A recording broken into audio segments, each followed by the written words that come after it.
For an interesting discussion of the processes involved, I recommend Sebastiano Timpanaro's Philological Investigation, published in translation years ago by Verso, entitled The Freudian Slip. From Lufa to Falafel to what? Let Ms. Macris and her lawyer tell it their way. O'Reilly suggested he would perform oral sex on Ms. Macris and she would perform fellatio on his big cock but not complete the act, maybe to conserve his energies for further deployment of the little loofah or the falafel, though the lifespan of a falafel in a shower is surely limited in duration. After the exciting fa-fel-fel monologue and what to Ms. Macris's repulsed ear sounded like the hum of a vibrator and acoustic intimations of satisfactory climax, O'Reilly launched into a discussion concerning how good he was during a recent appearance on the Today Show. Thanks ever so, Ms. Macris. It must have been just horrible for you, but it was in a good cause. You gave us a bright moment in a dark year. December 14th. Few spectacles in journalism in the mid-1990s were more disgusting than the slagging of Gary Webb in the New York Times, Washington Post, and Los Angeles Times.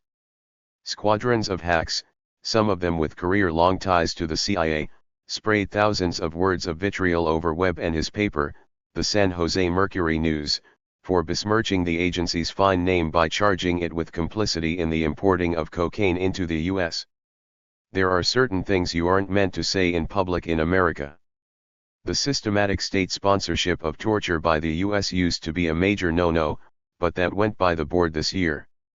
A prime no-no is saying that the U.S. government has used assassination down the years as an instrument of national policy, also that the CIA's complicity with drug-dealing criminal gangs stretches from the Afghanistan of today back to the year the agency was founded in 1947. That last one is the line Webb stepped over.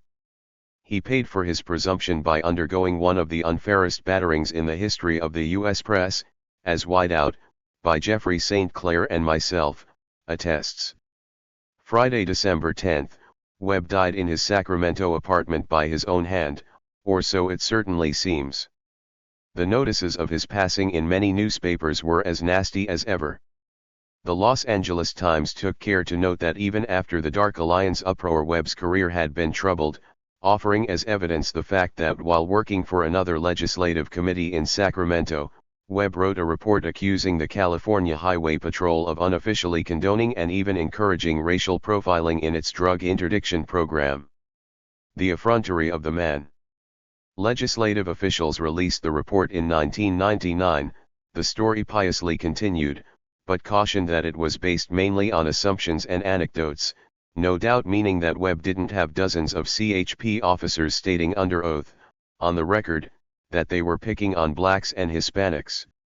There were similar fountains of outrage in 1996 that the CIA hadn't been given enough space in Webb's series to solemnly swear that never a gram of cocaine had passed under its nose, but that it had been seized and turned over to the DEA or U.S. Customs. In 1998, Jeffrey St. Clair and I published Whiteout, about the relationships between the CIA, drugs, and the press since the agency's founding. We also examined the Webb affair in detail. On a lesser scale, at lower volume, the book elicited the same sort of abuse Webb drew. It was a long book stuffed with well-documented facts, over which the critics lightly vaulted to charge us, as they did Webb, with conspiracy mongering, though also, sometimes in the same sentence, with recycling old news. Jeffrey and I came to the conclusion that what really affronted the critics, some of them nominally left-wing, was that our book portrayed Uncle Sam's true face.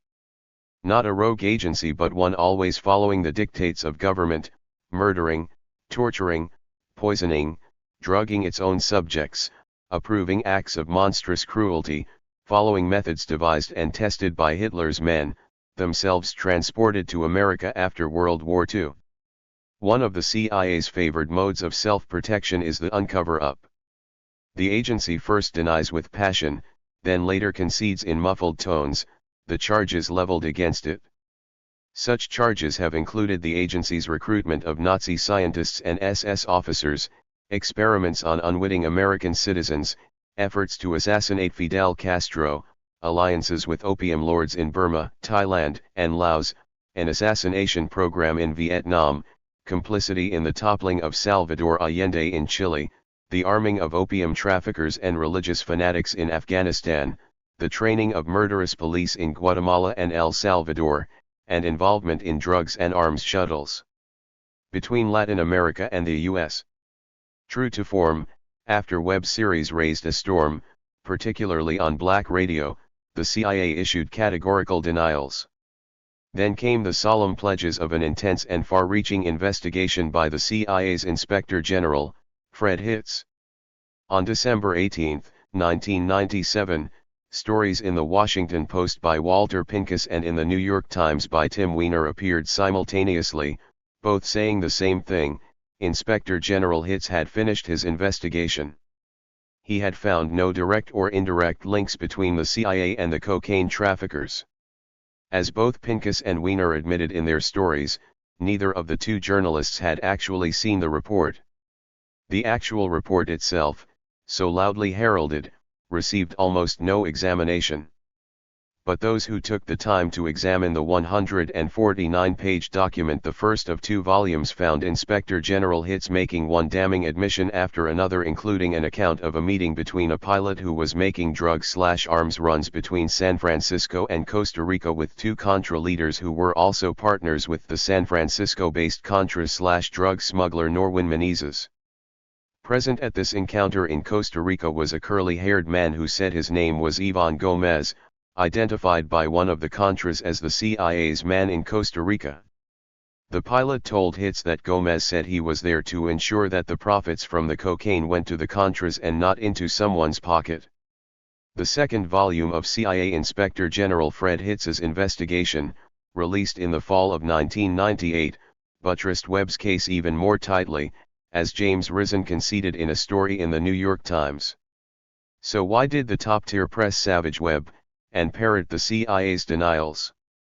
It comes back to this matter of Uncle Sam's true face. Another New York Times reporter, Keith Schneider, was asked by In These Times back in 1987 why he had devoted a three-part series in the Times to attacks on the Contra hearings chaired by Senator John Kerry. Schneider said such a story could shatter the Republic. I think it is so damaging, the implications are so extraordinary, that for us to run the story, it had better be based on the most solid evidence we could amass. Kerry did uncover mountains of evidence. So did Webb. But neither of them got the only thing that would have satisfied Schneider, Pincus, and all the other critics: a signed confession of CIA complicity by the DCI himself.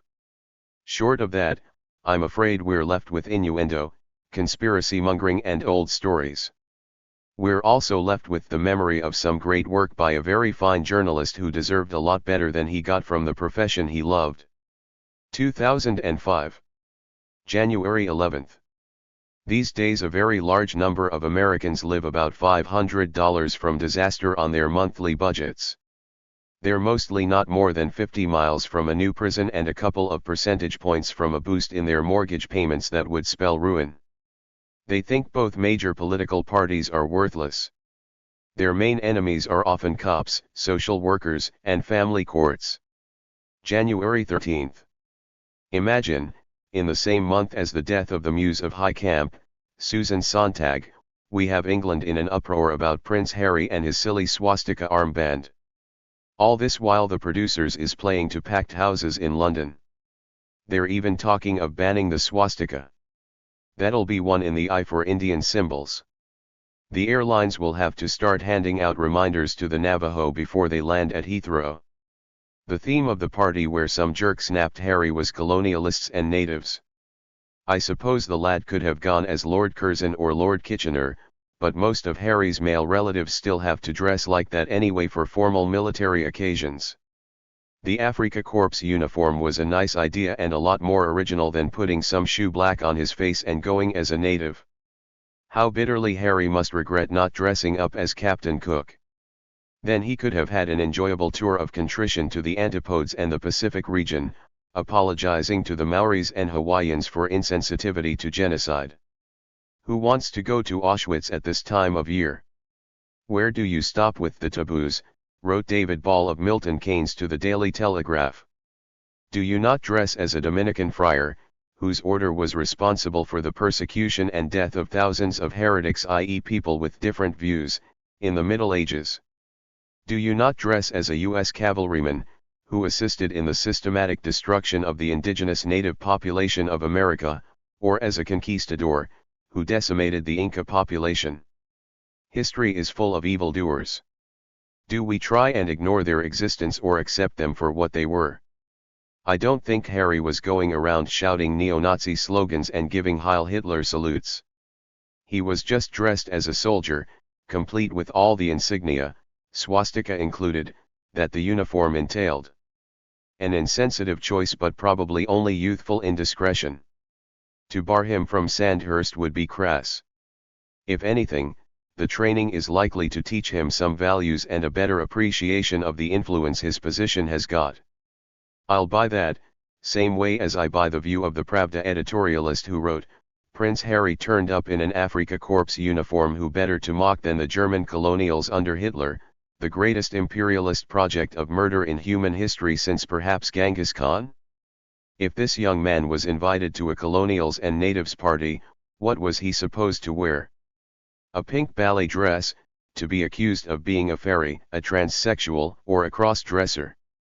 The English have always had a soft spot for Rommel, the desert fox, the good German outgeneraled by Montgomery and then forced to commit suicide by Hitler. Actually, Rommel was outgeneraled by the matrons who ruled over matters of hygiene at the schools attended by the British officer class. How well I remember matron at my own school, Heatherdown, who used to line us little boys up and then clasp our testicles in her chill hand and demand we cough. I'm never quite sure why, maybe to detect signs of incipient syphilis in case we 8-year-olds had been infected by the girls at Heathfield, the other side of a forbidding wall. Why those boyish testicles in matron's chill hand? Here is one answer. Dear Mr. Cockburn. The nominal answer is, to detect inguinal hernias. The Freudian analysis is more complex. Daniel Wirt, MD, Houston. February 7th. I was prowling the other day through a box of old Communist Party literature belonging to the late Dick Criley, sent me by his niece, Honey Williams. Among predictable pamphlets on Lysenko, Dimitrov, and other celebrities of the period, I came across Fighting Words, published in 1949, being selections from 25 years of the Daily Worker. There were many very fine pieces of reporting, from Abner Berry on a cotton plantation in Alabama, from William Allen in Michigan about 288 black workers sold to a canning company for $35, shipped up from Georgia to farm camps, separated from the pigs by straw bales. On October 16, 1947, there was a proud bulletin, titled Sacco, about the achievement of the workers' handicapper, Al. On his second day on the job, Al picked a phenomenal total of 6 winners in the 7 races at Jamaica yesterday. Readers putting $10 on each of Al's picks would have cleared $116. Al's feat on behalf of the toiler punters reminds me of the services done to party members in the UK in 1949, most of whom probably put their money on Russian Hero, who won the Grand National at Aintree that year against odds of 66-1, the 5th longest odds in the history of the race since it began in 1837. Dipping further into Fighting Words, I found an enthusiastic news lead on May 14, 1948, the sun is rising on a new nation, a new state in Palestine. History marches on in Palestine no less than in Greece, China, or Indonesia. In Palestine, it is the Haganah and its allies. In Greece, it is the heroic guerrilla movement. In China, it is the mighty and victorious People's Army, led by the Communists. In every case, the enemy is the same: the imperialism of London and Wall Street. Oh well.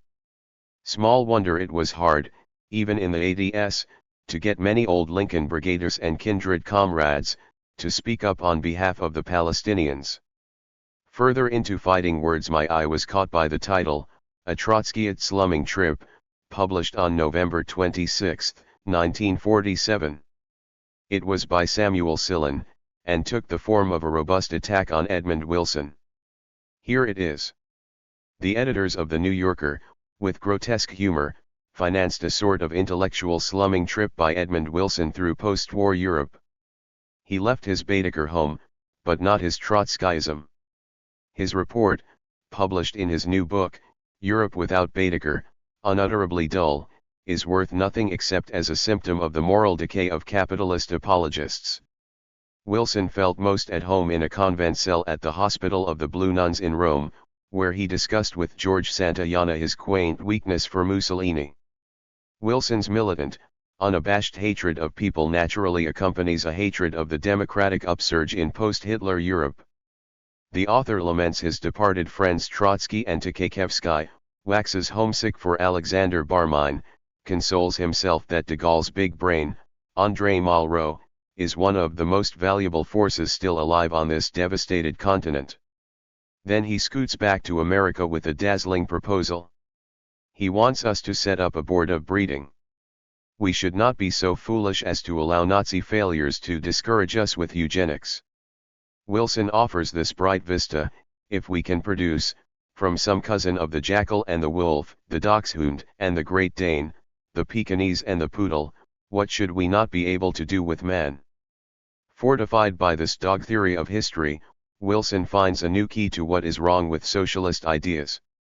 It is that Karl Marx was a Jew, and, being a Jew, from a family that had included many rabbis, he identified the situation of the factory worker with the situation of the Jew. Marx, says Wilson, mistakenly assumed that workers released from capitalism would behave in terms of Jewish tradition. He did not foresee that what happens, when you let down the bars, is that a lot of gross and ignorant people who have been condemned to mean destinies before, go rushing for all they are worth after things that they can eat, drink, sleep on, ride on, preside at and amuse themselves with. Thus, in one stroke, the Trotskyite tourist for the New Yorker combines the Nazi view of Marxism as a peculiarly Jewish philosophy, the Bourbons' contempt for the masses as wild animals, and the hoary capitalist warning that we must not let down the bars to the working class. This leads up to the inevitability of war thesis. Wilson goes a step further than your run-of-the-mill warmonger. Not only can't we get along with the Soviet leaders, but Americans will never be able to cooperate as peoples with the Russians. It is ridiculous, says Wilson, to think of the Russian people today as civilized. Wilson, borrowing a cue from de Gaulle's Malraux, evidently aspires to be a brain truster of the fascist forces. It is not only moral and intellectual rottenness that we find in his book, but the savagery of desperation. One might have thought that boards of breeding would not have been on Wilson's shopping list, only 2 years after the defeat of Nazism, but eugenics election ardently backed by American liberals from the start was big in the late 1940s. In 1949 Garrett Hardin was writing about America's declining IQ in his biology textbook. Malthus is never far away, nor the sterilizer's toolkit, intellectual and physical. February 8. Further memories of a Russian hero. England in the late 1940s was famously grim. As I remember it, London back then was a very dirty place, from coal dust and smoke, from the grit stirred up every day by the jackhammers still clearing out rubble from the Blitz. No one had any money. Fun for millions was the weekly flutter on race horses or football teams. Is the middle class doomed? Asked Picture Post in 1949, and answered its question in the affirmative. Labour's National Health Service opened for business on July 5, 1948, and the great race for drugs, false teeth, and spectacles was underway. Spending on prescriptions went from £13 million to £41 million in 2 years, prompting Rep. Paul Ryan's ideological predecessors to howl that the NHS was on the edge of collapse. My father was edging his way tactfully out of the Communist Party, though he was still spending time at the Daily Worker. More than my father's articles in the Worker, the NHS helped the masses see more clearly. Hundreds of thousands of poor people previously had recourse only to prescriptionless specs from the tray in Woolworths. Now they perched on their noses prescription lenses in the 422 Panto oval frame American Samoa did I, though it took John Lennon, 15 years down the road, to endow it with retro chic. At the Daily Worker, With or without prescription spectacles, there wasn't much sign of the fabled millions in Moscow gold supposedly sent by Stalin to foment revolution. In practical terms, the most important fellow in the office was a scholarly-looking Burmese man who toiled away behind a vast pile of books and manuals. My father reckoned he was set to turn in a particularly meaty series on Burma's prospects after independence, won in 1948 from British colonial rule. In fact, he was the workers' racing correspondent, working up forms for the coming season. The Burman was red-hot as a tipster and soon had a wide following. Once my father found the workers' manager half dead from apprehension. He'd put the entire office Friday wage packet on a pick by the Burman, in the hope of getting the comrades something decent to take home to their wives. Should that animal fail, he said, trembling, the lads'll about kill me. But the tipster came through, and that week everyone got full pay and even some arrears. The biggest day in the National Hunt steeplechase in England is the Grand National, run at Aintree, outside Liverpool, typically in April, 4 miles, 856 yards, 30 fences, often lethal to horses and devastating to jockeys.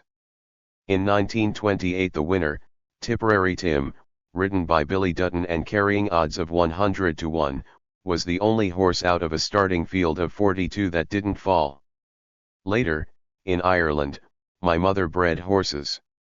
My father never cared for them, but he was pretty good at studying form and picking the odd winner, which was just as well because freelance earnings were scrawny, particularly if you were a well-known red. But when it came to Grand National Day, March 26, 1949, no laborious toil over the form sheets was necessary. Among the scheduled starters that year was a horse called Russian Hero. Although the Cold War was limbering up, Russians were still heroes to many. Not just members of the CPGB but a wider swath of punters in the Union movement would be likely to plump for a horse carrying that name, if only as a side bet in honor of Stalingrad, the siege of Leningrad, the Kursk salient. One of the jockeys riding that day was young Dick Francis, later the immensely popular author of a long string of racing thrillers. Francis was on a great but temperamental horse called Roimond. In the last mile he took the lead. With only 11 horses still in the race, he was set for victory. Then, just short of the finishing line, Roimond got passed by a horse going so fast Francis knew he had no chance to catch up. It was Russian Hero, ridden by Leo McMorrow, carrying starting odds of 66 to 1. Russian Hero beat Roimond by 8 lengths. As the BBC man calling the race screamed out the finale, my father, who was no longer a party member but who'd staked his well-frayed shirt on Russian Hero, loosed a triumphant roar. So, across Britain, did all readers of the Daily Worker, following the advice of the Burmese tipster, who'd picked Russian Hero, no doubt partly through rigorous assessment of the horse's genetic profile, contrary though this Mendelian posture was to the doctrines of Lysenko, riding high in Stalin's esteem. It was by far the largest collective transfer of wealth ever to communism stalwarts in Britain. Around that time the party probably had around 50,000 members, and even a wagered half-crown looked pretty good when multiplied by 66. Dick Francis took second in 1949. 7 years later, a champion jockey in his 8th Grand National, he rode Devon Lock, owned by Elizabeth the Queen Mother. Francis was 10 lengths clear, less than 50 yards from winning, when Devon Lock suddenly went down on his belly, tearing muscles in the process. It's one of horse racing's great mysteries, though Francis thinks it was a sudden wave of noise from the crowd that spooked his horse. "That's racing," the Queen Mother said stoically to Francis. The event got Francis a contract to write a memoir. He retired from the track and took up a hugely successful life of crime writing. But given the choice, he says, "I'd take winning the National every time. I was a jockey first, writer second. It's good having a book well received, but it doesn't compare to winning a race." February 25. I guess I can call myself one of the Dylan generation since, at 63, I'm the same age as him, but the prose stylists that allured an Anglo-Irish lad hopelessly strapped into the corsets of Latinate gentility were always those of American roughhousers. First, in the mid-50s, Jack Kerouac, then Edward Abbey, then Hunter Thompson. Thank God I never tried to imitate any of them.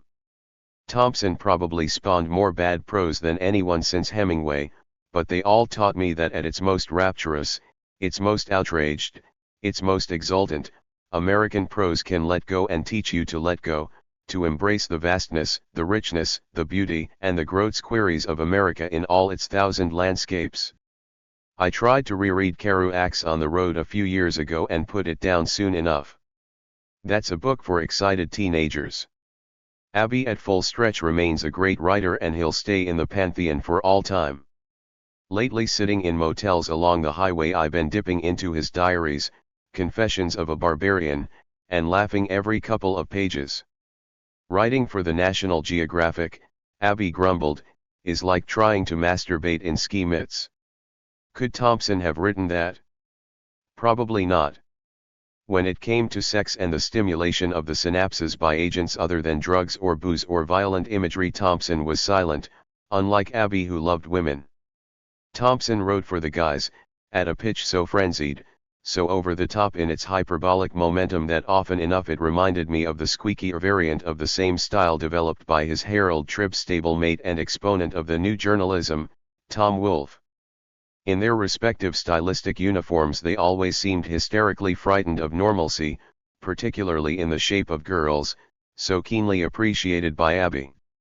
Thompson's best writing was always in the form of flourishes, of pell-mell bluster wrenched from himself for the anxious editors waiting well past deadline at Scanlon's or Rolling Stone, and in his later years often put together from his jottings by the writers and editors aware that a new Fear and Loathing on the masthead was a surefire multiplier of newsstand sales.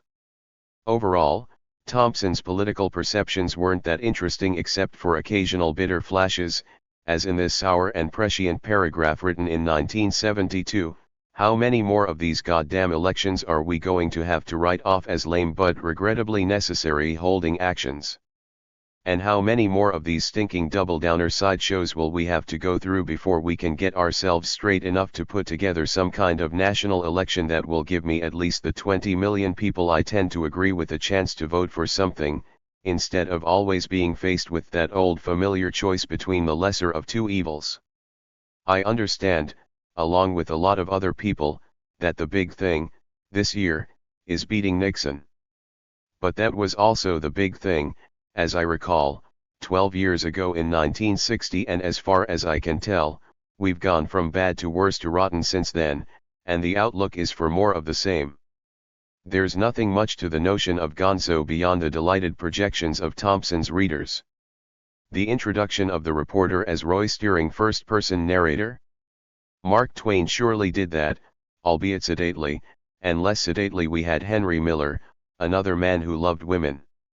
Which of the road books will last longest between Miller's American Nightmare, On the Road, and Fear and Loathing in Las Vegas? Kerouac and then Thompson drove faster, but they didn't write better. Norman Mailer took the form to the level of genius in Advertisements for Myself, with political perceptions acuter and writing sharper by far than anything Thompson ever produced. Gonzo was an act, defined by its beholders, the thought that here was one of us, fried on drugs, hanging onto the cliff edge of reality only by his fingernails, doing hyperbolic battle with the pomposities and corruptions of politics as usual. And no man was ever a more willing captive of the gonzo myth he created, decked out in its increasingly frayed bunting of Fear and Loathing, the strange and terrible, decorated with Ralph Steadman's graphic counterpoints. Like Evel Knievel, Thompson's stunts demanded that he arc higher and further with each successive sentence's outrage to propriety, most memorably in his obit for Richard Nixon. If the right people had been in charge of Nixon's funeral, his casket would have been launched into one of those open sewage canals that empty into the ocean just south of Los Angeles. He was a swine of a man and a jabbering dupe of a president. Nixon was so crooked that he needed servants to help him screw his pants on every morning. Even his funeral was illegal. He was queer in the deepest way. His body should have been burned in a trash bin. Kerouac ended sadly at 47. As Abby nastily put it, Jack Kerouac, like a sick refrigerator, worked too hard at keeping cool and died on his mama's lap from alcohol and infantilism. Abby himself passed gloriously at 62, carried from the hospital by his pals to die at his own pace without tubes dripping brief reprieves into his veins, then buried in the desert without the sanction of the state. How about Thompson? His Boston lawyer George Tobia Jr. told the Globe the 67-year-old author sat in his kitchen Sunday afternoon in his home in Woody Creek, Colorado, stuck a .45 caliber handgun in his mouth, and killed himself while his wife listened on the phone and his son and daughter-in-law were in another room of his house. His wife had no idea what had happened until she returned home later. Seems creepy to me, same way Gary Webb blowing his brains out a while back with a handgun was creepy. Why give the loved ones that as a souvenir? I suppose Thompson's message was, we were together at the end. Webb was truly alone. He lifted the curtain on one little sideshow of the American empire, and could never quite fathom that when you do that the man doesn't forget or forgive. Thompson engaged the empire on his own terms and quit the battlefield on his own terms too, which I guess is what Gonzo is all about. March 6. Relentlessly, the increased hours Americans have to work, just to squeeze by, is sapping their will to live any sort of pleasant life, at least in terms of the way pleasant was parsed half a century ago. My neighbor Joe Paff says his older brother Bill worked for McDonnell Douglas in the 1960s as a blue-collar line inspector, had a $19,000 house in Anaheim, 2 bedrooms, swimming pool, hardwood floors, new car every year or so, boat and trailer, and time to enjoy them. There were millions like Bill and his wife. Back then, when the incomes of ordinary working people reached their apex, the average family lived in an affordable house with a couple of late-model cars at reasonable insurance rates. Their kids could go to college either for free or cheaply. The man worked reasonable hours and could even look forward to a decent pension instead of having it looted by Bernie Ebbers. The woman didn't have to work prodigious hours at 2/3 of the man's rate of pay so that they could meet the mortgage payments. They might have a little hideaway in the country. They were not so exhausted that they fell asleep over their supper. They stayed up night after night to watch Johnny Carson on The Tonight Show, having already enjoyed light-hearted commentary on their happy condition from Jackie Gleason. The whining racism of Archie Bunker was still ahead, in the 1970s, when the fortunes of the white working class began to dip. As the Economic Policy Institute's State of Working America 2004 report instructs us, any story of rising income for working families across the past quarter century is, at bottom, a story about rising annual work hours, particularly among women. The extra hours worked by wives in 2000, compared to 1979, translates into additional full-time work weeks as follows: 8 weeks in the bottom 20%, 12.9 weeks in the second, 12.5 weeks in the third, 9.2 in the fourth, and 8.3 in the fifth. If women in poor families hadn't gone to work in the years after 1979, their family income would have fallen by almost 14%.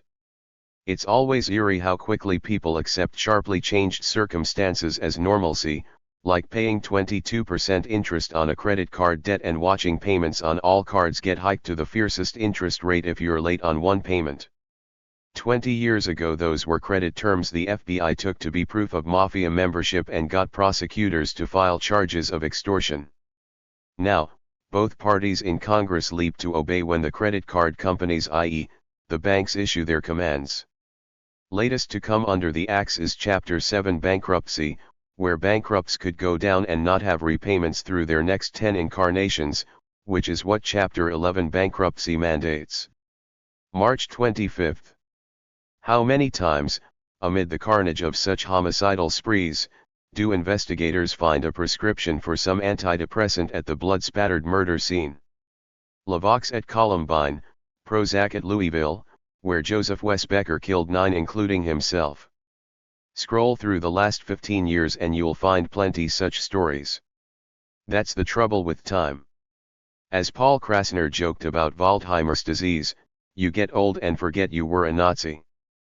But it's never too late to go back to the dim distant origins of the depression industry in the late 1980s and early 90s, and the saga of what happened after three researchers working for Lilly concocted a potion in the mid-1970s they christened fluoxetine hydrochloride, later known to the world, to Wes Becker and to Jeff Wise, as Prozac.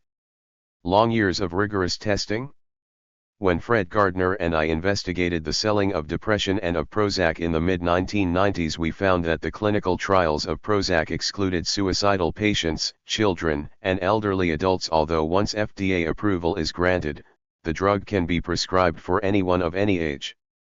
According to Dr. Peter Breggin, the well-known Bethesda-based psychiatrist who analyzed the FDA's approval of Prozac, it was based, ultimately, on 3 studies indicating that fluoxetine relieved some symptoms of depression more effectively than a placebo, and in the face of 9 studies indicating no positive effect.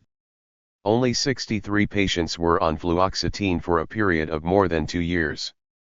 Psychiatrists, a breed whose adepts, according to a study published in the Journal of Clinical Psychiatry in 1980, commit suicide at twice the national rate, have been central to the entire enterprise. The process linking their alchemy to the corporate bottom line has a robust simplicity to it. As Prozac came off Lilly's research bench and headed for the mass production line, psychiatrists, some in receipt of Lilly's money, labored to formulate conditions to be installed in the Diagnostic and Statistical Manual of Mental Disorders, whose chief editor in the 1980s was Robert Spitzer MD, an Argonne Box survivor and adept copywriter skilled at coining the DSM's arsenal of disorders sanctioning treatment, medication, and most crucially of all, reimbursement by insurance companies. When troubling questions were raised about Prozac's possible linkage to violent acts, psychiatrists were there to douse the flames of doubt. In the US, the government is in the pay of the drug companies, and prescriptions for antidepressants have risen as the call for any collective social action to cure depression has long since been taken from any political manifestos. How they must have cheered at Eli Lilly when Congress wiped out Chapter 7 of the bankruptcy statutes, creating family violence, heightened crime, and a vast new potential market for Prozac and kindred potions at the stroke of a pen. March 26. Mumbai. Sainath and Priyanka advise me against going out this morning since it's Holi, a day when rowdy fellows pelt you with dye and balloons filled with stones in honor of spring. I wander out at dawn and soon meet people whose faces and clothes are blotched with red and green stains. I retreat for the rest of the morning to the club, whose guest board showed roughly a 50-50th split between Anglo and Indian names. I prowl around the yacht club's library, mostly full of light fiction, but finally come across the Indian Field Shikar book, compiled by W. S. Burke, 6th edition, published by Thacker, Spink & Co., Calcutta and Simla, 1928. Embossed on the flyleaf is J. N. Tata, presumably once the owner. The Tatas are probably India's best-known business family, now running a vast business empire, having flourished down the years from their origins as opium concessionaires, just as Jardine and Matheson were further east. I turn to a chapter called The Game Destroyers. Burke advised that with the marked decrease in game in several parts of India, it has become urgently necessary for sportsmen to turn their attention to the game destroyers of India. Conservation is the order of the day. And who are these natural foes? Burke entertains no uncertainty on the matter. The leopard is one of the greatest foes to the preservation of deer which, largely owing to his depredations, have been almost, if not quite, exterminated in many parts of India, and of all the leopards the ounce or snow leopard is the most inveterate and successful destroyer of the game to be found in the higher elevations of the Himalayas. Below the leopard, Burke ranges the other game destroyers, wolves, wild dogs, civets and mongooses, martens and weasels, crows, owls, eagles, buzzards, falcons. Knight Sainath, full of bitter denunciations of Indian food in America, takes me off to a Mughalai restaurant. He has butter chicken. I choose mutton curry. Despite Sainath's acrid dismissal of all Indian restaurants in the US, the food tastes not too different to a decent Indian meal in New York or Los Angeles, though Sainath's butter chicken was oversalted. Indeed, with some diligence you can find passable North Indian food in a few major American cities. Southern Indian food is another matter. How I will miss Southern Indian cafes and restaurants. How I will yearn for the dosais, the idlis, both made from a mix of rice grits and urad dal fermented overnight. I will pine too for fish and shrimp curries, for oathapam and rasam, of which a popular one is the Tamil Milagothanat, rendered as mulligatawny by the British and thickened into the brackish brown sludge served in clubs and British railway hotels in the 1950s. By the time my trip is done I'll have enjoyed Malabar, Chettinad, Mughalai, Gujarati, City Tamilian, Mangalorean and Goan cooking. Sainath says he puts on 2 kilos every time he visits Kerala, and I can see why. I miss the thali too, a stainless steel tray about the size of a pizza platter on which the smaller bowls of vegetable curries, curds, desserts, and other elements of the thali palette are set and refilled until you're done. Why is there no Southern Indian cuisine in America? After all, the motel industry may be 70% run by clans from Gujarat, but there are a lot of Indians from other regions here too, including Andhra Pradesh which, says Sainath with the pride of a native son, has the fieriest food of all. I ask Sainath how he started working in the countryside. At the start of the 90s Sainath was in his early 30s, born into a distinguished Brahmin family, educated by the Jesuits in Madras, then seasoned in the radical flames of Jawaharlal Nehru University in New Delhi. By 1980, he was at United News of India, and 3 years later working for R.K. Karanjia, a famous journalistic figure of that era and proprietor of the muckraking weekly Blitz, which in the early 80s commanded a national circulation of 600,000 and a readership 10 times larger. Karanjia lost no time in making the teetotal and hard-working Sainath deputy chief editor. Soon Khwaja Ahmed Abbas, author of Blitz's last page column, which he had written for over 40 years, willed the column to Sainath, thus trumping from the grave Karanjia's designated inheritor. Abbas, incidentally, was the author of the great novel Inquilab, plus 72 other books, plus the scripts of many of India's greatest movies. A year later Sainath toured 9 drought-stricken states in India, and recalls ruefully, "That's when I learned that conventional journalism was above all about the service of power. You always give the last word to authority. I got a couple of prizes which I didn't pick up because I was ashamed." 10 years later Sainath's moment came. The economic reforms began. That's when the great intellectual shift took place. Just as the US press romped ever deeper into celebrity journalism as the war on the poor unfurled through the 1980s and 90s, so too the Indian press plunged into full-tilt coverage of India's beautiful people.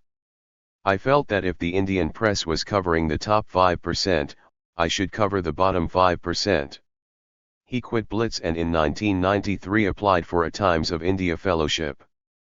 At the interview he spoke of his plans to report from rural India terra incognita to the national Indian press. An editor asked him, "Suppose I tell you my readers aren't interested in this stuff?" Sainath, a feisty fellow, riposted, "When did you last meet your readers to make any such claims on their behalf?" He got the fellowship and took to the back roads in the 10 poorest districts of 5 states. He walked hundreds of miles. The Times had said it would carry a few pieces. He had 2 good editors there who supported what he was doing. In the end the paper ran 84 reports by Sainath across 18 months, many of them subsequently reprinted in his well-known collection, Everybody Loves a Good Drought. They made his journalistic name and earned him a bundle of prizes, both national and international. The prizes furnished him credibility and also money to go on freelancing. In those days, Sainath remembers, the legitimacy of the neoliberal reforms that plunged India's peasantry into the inferno was very great, like religious dogma. But I was getting 300 letters a month from people applauding and ratifying my reports as well as sending money for the people I was writing about. It was very moving. I learned that readers are far ahead of editors. I was saying that poverty is not natural, but a willed infliction. I asked, What are the survival tactics of the poor? I saw that the Indian woman eats last. She feeds her husband, her children, the parents, and then if there's anything left she eats that. I learned how the poor lived off the forests. I did what they did. If they migrated and got up on top of a train, so did I. For hundreds of millions of poor Indians, the brave new world of the 90s meant globalization of prices, Indianization of incomes. As we moved to fortify our welfare state for the wealthy, the state turned its back on the poor, investment in agriculture collapsed, and with it, countless millions of lives. As banks wound down rural credit while granting loans for buying Mercedes-Benzes in the cities at the lowest imaginable interest rates, rural indebtedness soared. In the 90s, for the first time in independent India, the Supreme Court pulled up several state governments over increasing hunger deaths. Welcome to the world so loved by the freedmans Thomas and Milton. From the mid-90s on, thousands of Indian farmers committed suicide, including over 5,000 in the single southern state of Andhra Pradesh. As employment crashed in the countryside to its lowest ever, distress migrations from the villages to just about anywhere increased in tens of millions. Food grain available per Indian fell almost every year in the 1990s, and by 2002-03 was less than it had been at the time of the Great Bengal Famine of 1942-3. Even as the world hailed the Indian tiger economy, the country slipped to rank 127 in the United Nations Human Development Index of 2003. It is better to be a poor person in Botswana, or even the occupied territories of Palestine, than one in India. Few journalists write well about poor people, particularly the rural poor, who have mostly vanished from public description or discussion. Reporters tend to patronize them. The drama is really about the journalist visiting the poor. Interviewing the poor as they reel off numbers from the balance sheet of their misfortunes takes concentration. The devil, in recent years often meaning suicides, is in details that have to be got right: inputs per acres, sources of irrigation, market price for crops. These numbers have to be jotted down in the fields, often in temperatures upward of 110°F, and even 118°F in the fields, at which point all electronic equipment gives up. It's necessary to keep good records. When we visited the family of a Dalit, Sainath gave me the standard form he has designed and fills out for the 300 or so families he's personally visited after a suicide. Name, T.T. Johnny, aged 43. Date of suicide, July 9, 2004. Debt, 60,000 rupees. Family members, 1 wife, 1 daughter. Land, 1 acre. Cattle, none. Crop seed changes, sources of credit, source of irrigation, no well. Input per acre. Sainath respects the people he writes about. On first encounter, he makes a point of drinking the glass of water they put in front of him, no matter how cloudy or suspect in origin. He cares about them, stays in touch with them, tries to get them money. He doesn't see poverty as a condition, but as the consequence of decisions by people, businessmen, politicians, World Bank officials, economists ensconced in some distant institute for development studies. He sees poor people as intelligent actors, well aware of the instigators of their misery, marshalling their tiny resources in the daily search for work and food. Nothing could be further from Oxfam portfolios than Sainath's photographs of his subjects in the Indian countryside, which he recently took with him on a speaking tour in the US and which he is preparing for displays across India. These photographs don't have the slightly stagey drama of, say, a portfolio from Salgado, but they have 20 times more insight and respect. Rural work is hard to photograph. Take California. Have you ever seen a good photograph of a celery cutter in the Pajaro Valley, or a limonero on his ladder picking lemons around Santa Paula near Oxnard, or a palmero, a date picker, near the Salton Sea? The American documentarists of the 30s opted for cartoon stereotypes, preferring the easier and less seditious task of presenting migrants as inert victims. You can see from her contact sheet that Dorothea Lange chose the most beaten down image of the famous migrant mother. It was Lange, so the contact sheets show, who herded children around the woman, to make it look as though she was burdened with a vast brood, and who passed over more animated images of the same woman. Sainath's subjects always look alive and even cheerful. They are still significant actors in the larger political drama being fought out in India today. In the US, most of the Farm Security Administration's photographers of the 1930s preferred despondency to defiance. Were there no Oki camps with laughing children? Of course there were, but Walker Evans didn't circle those images on his contact sheets, though I'm told the Farm Security Administration has a bunch of color photos of migrants on file it would be worth inspecting. March 27. Off to Agra and the early palaces and mausoleums of the Mughals. We hurtle along in a small Tata car, with Sainath's friend J.P. Jayaprakash and a driver. Rural roadside Indian flashes by. The North Indian landscape here is flat, with wheat sheaves stacked. Everything looks half-built and half-ruined. Vespas and small motorbikes carry the male driver, with a woman and one child pillion. There's often another child up front on the handlebars. The saris are like glorious butterflies everywhere one looks. On we go towards Fatehpur Sikri along the narrow road carrying buses and all bound for India's premier tourist attraction. We get a flat, and while we're getting it fixed by a fellow with a compressor at the side of the road, there's a crash as a 2000 Ambassador tries and fails to squeeze through two tractors. We see it 40 yards down the road with its side bashed in. It's the only metal carcass I see, which is astounding because Indian driving is entirely terrifying, and I have strong nerves in this department. I have a photograph of our car overtaking a bus in the narrow main street of a small town, and ahead of us, rapidly approaching, another car, overtaking a truck. This is standard.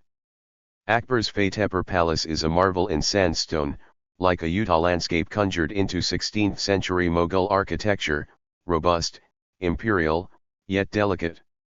It's certainly one of the most beautiful palace complexes I have seen, without the endless dreary frontages of Vienna or Versailles, with graceful little temples and pools and then vast colonnades, with parasol-like pavilion roofs lightening the rooflines. Off to Agra town for lunch before our visit to the Taj Mahal. We go to a vegetarian restaurant, thali style. Sainath spots a publisher looking patriarchal with his family. He wrote a style book. I hope he defended the semicolon and other cherished values of an age now gone. Over lunch we start talking about the whole acrid debate about the consequences of British rule. Sainath cites the Madras-based economist C.T. Kurian on one consequence of the American Civil War. Later I look it up in Sainath's copy. The rapidly growing cotton textile industry of Britain had initially depended upon raw cotton from its colonies in America, but after these colonies declared themselves to be the United States of America, British industry lost the power to get cotton on its terms. Subsequently, the Civil War in the United States resulted in a sudden interruption in the supply of cotton to Britain, and a frantic search started for an alternative and more dependable source. Demand for cotton from India suddenly shot up. The export of cotton from India to Britain increased from around 500,000 bales in 1859 to close to 1,400,000 bales in 1864. From then on, the commercialization of agriculture continued to gain momentum. Between the last decade of the 19th century and the middle of the 20th, when food production in India declined by 7%, production of commercial crops increased by 85%. There was, consequently, some increase in overall agricultural production, but a growing population could not use the commercial crops as food. Widespread and recurring famines became a regular feature during this period. However, those who had the land and other facilities to take advantage of the demand for commercial crops must have become much wealthier. Capitalism was performing its role of enriching some and impoverishing many.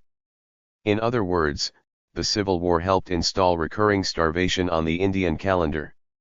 March 28. We head towards the Taj Mahal, built by Shah Jahan for the dearest of his wives, Arjumand Banu Begum, whom he married in 1612 and who died bearing their 14th child in 1631.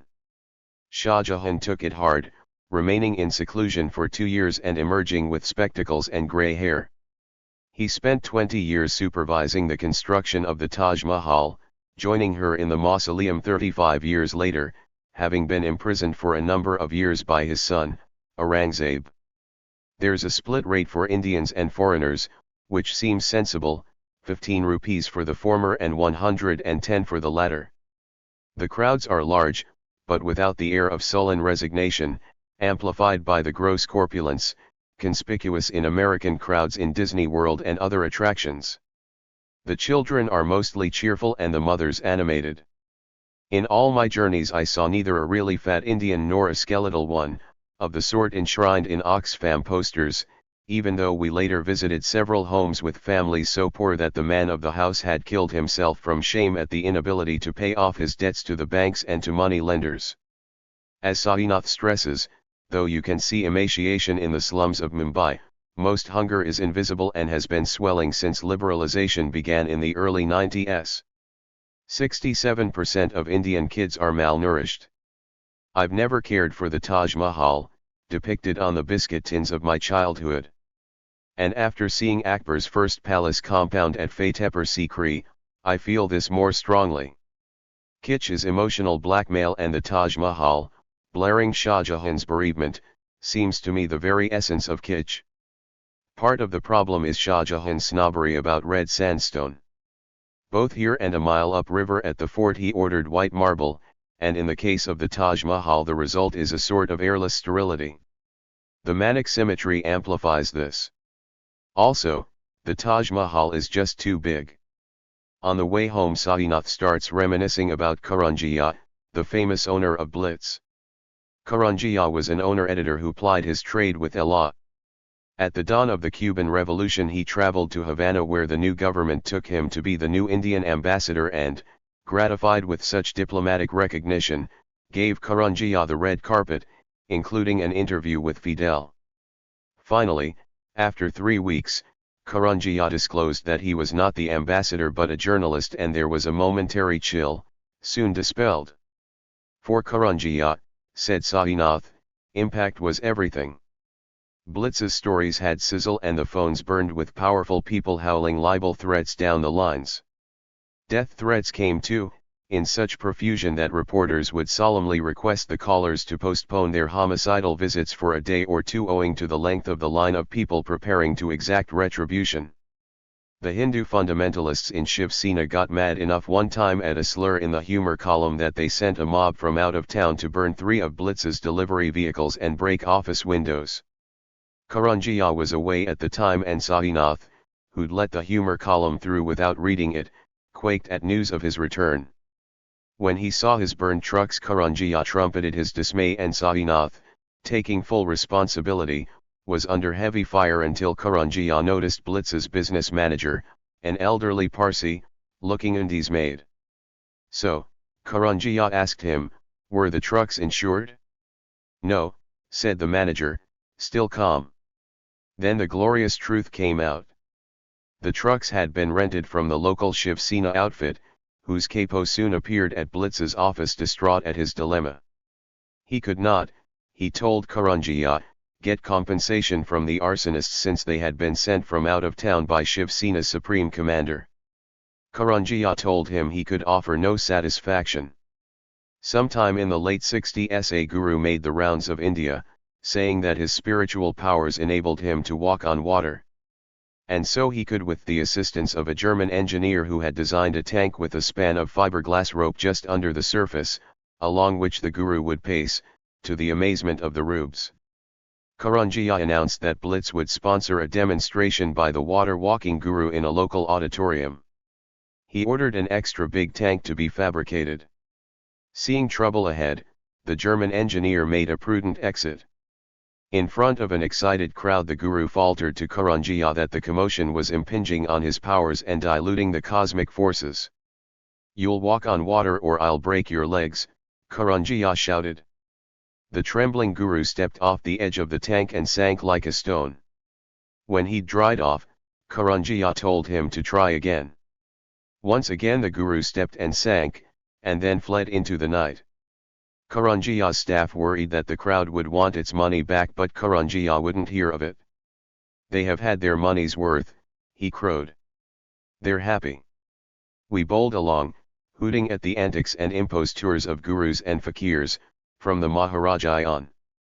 Only months ago, JP and Sainath told me, an up-and-coming Swami, Sri Sri Ravi Sandar, had headed into southern Tamil Nadu, vowing to project his spiritual powers to those afflicted by the tsunami of December 26, 2004, and soothe the cosmic forces.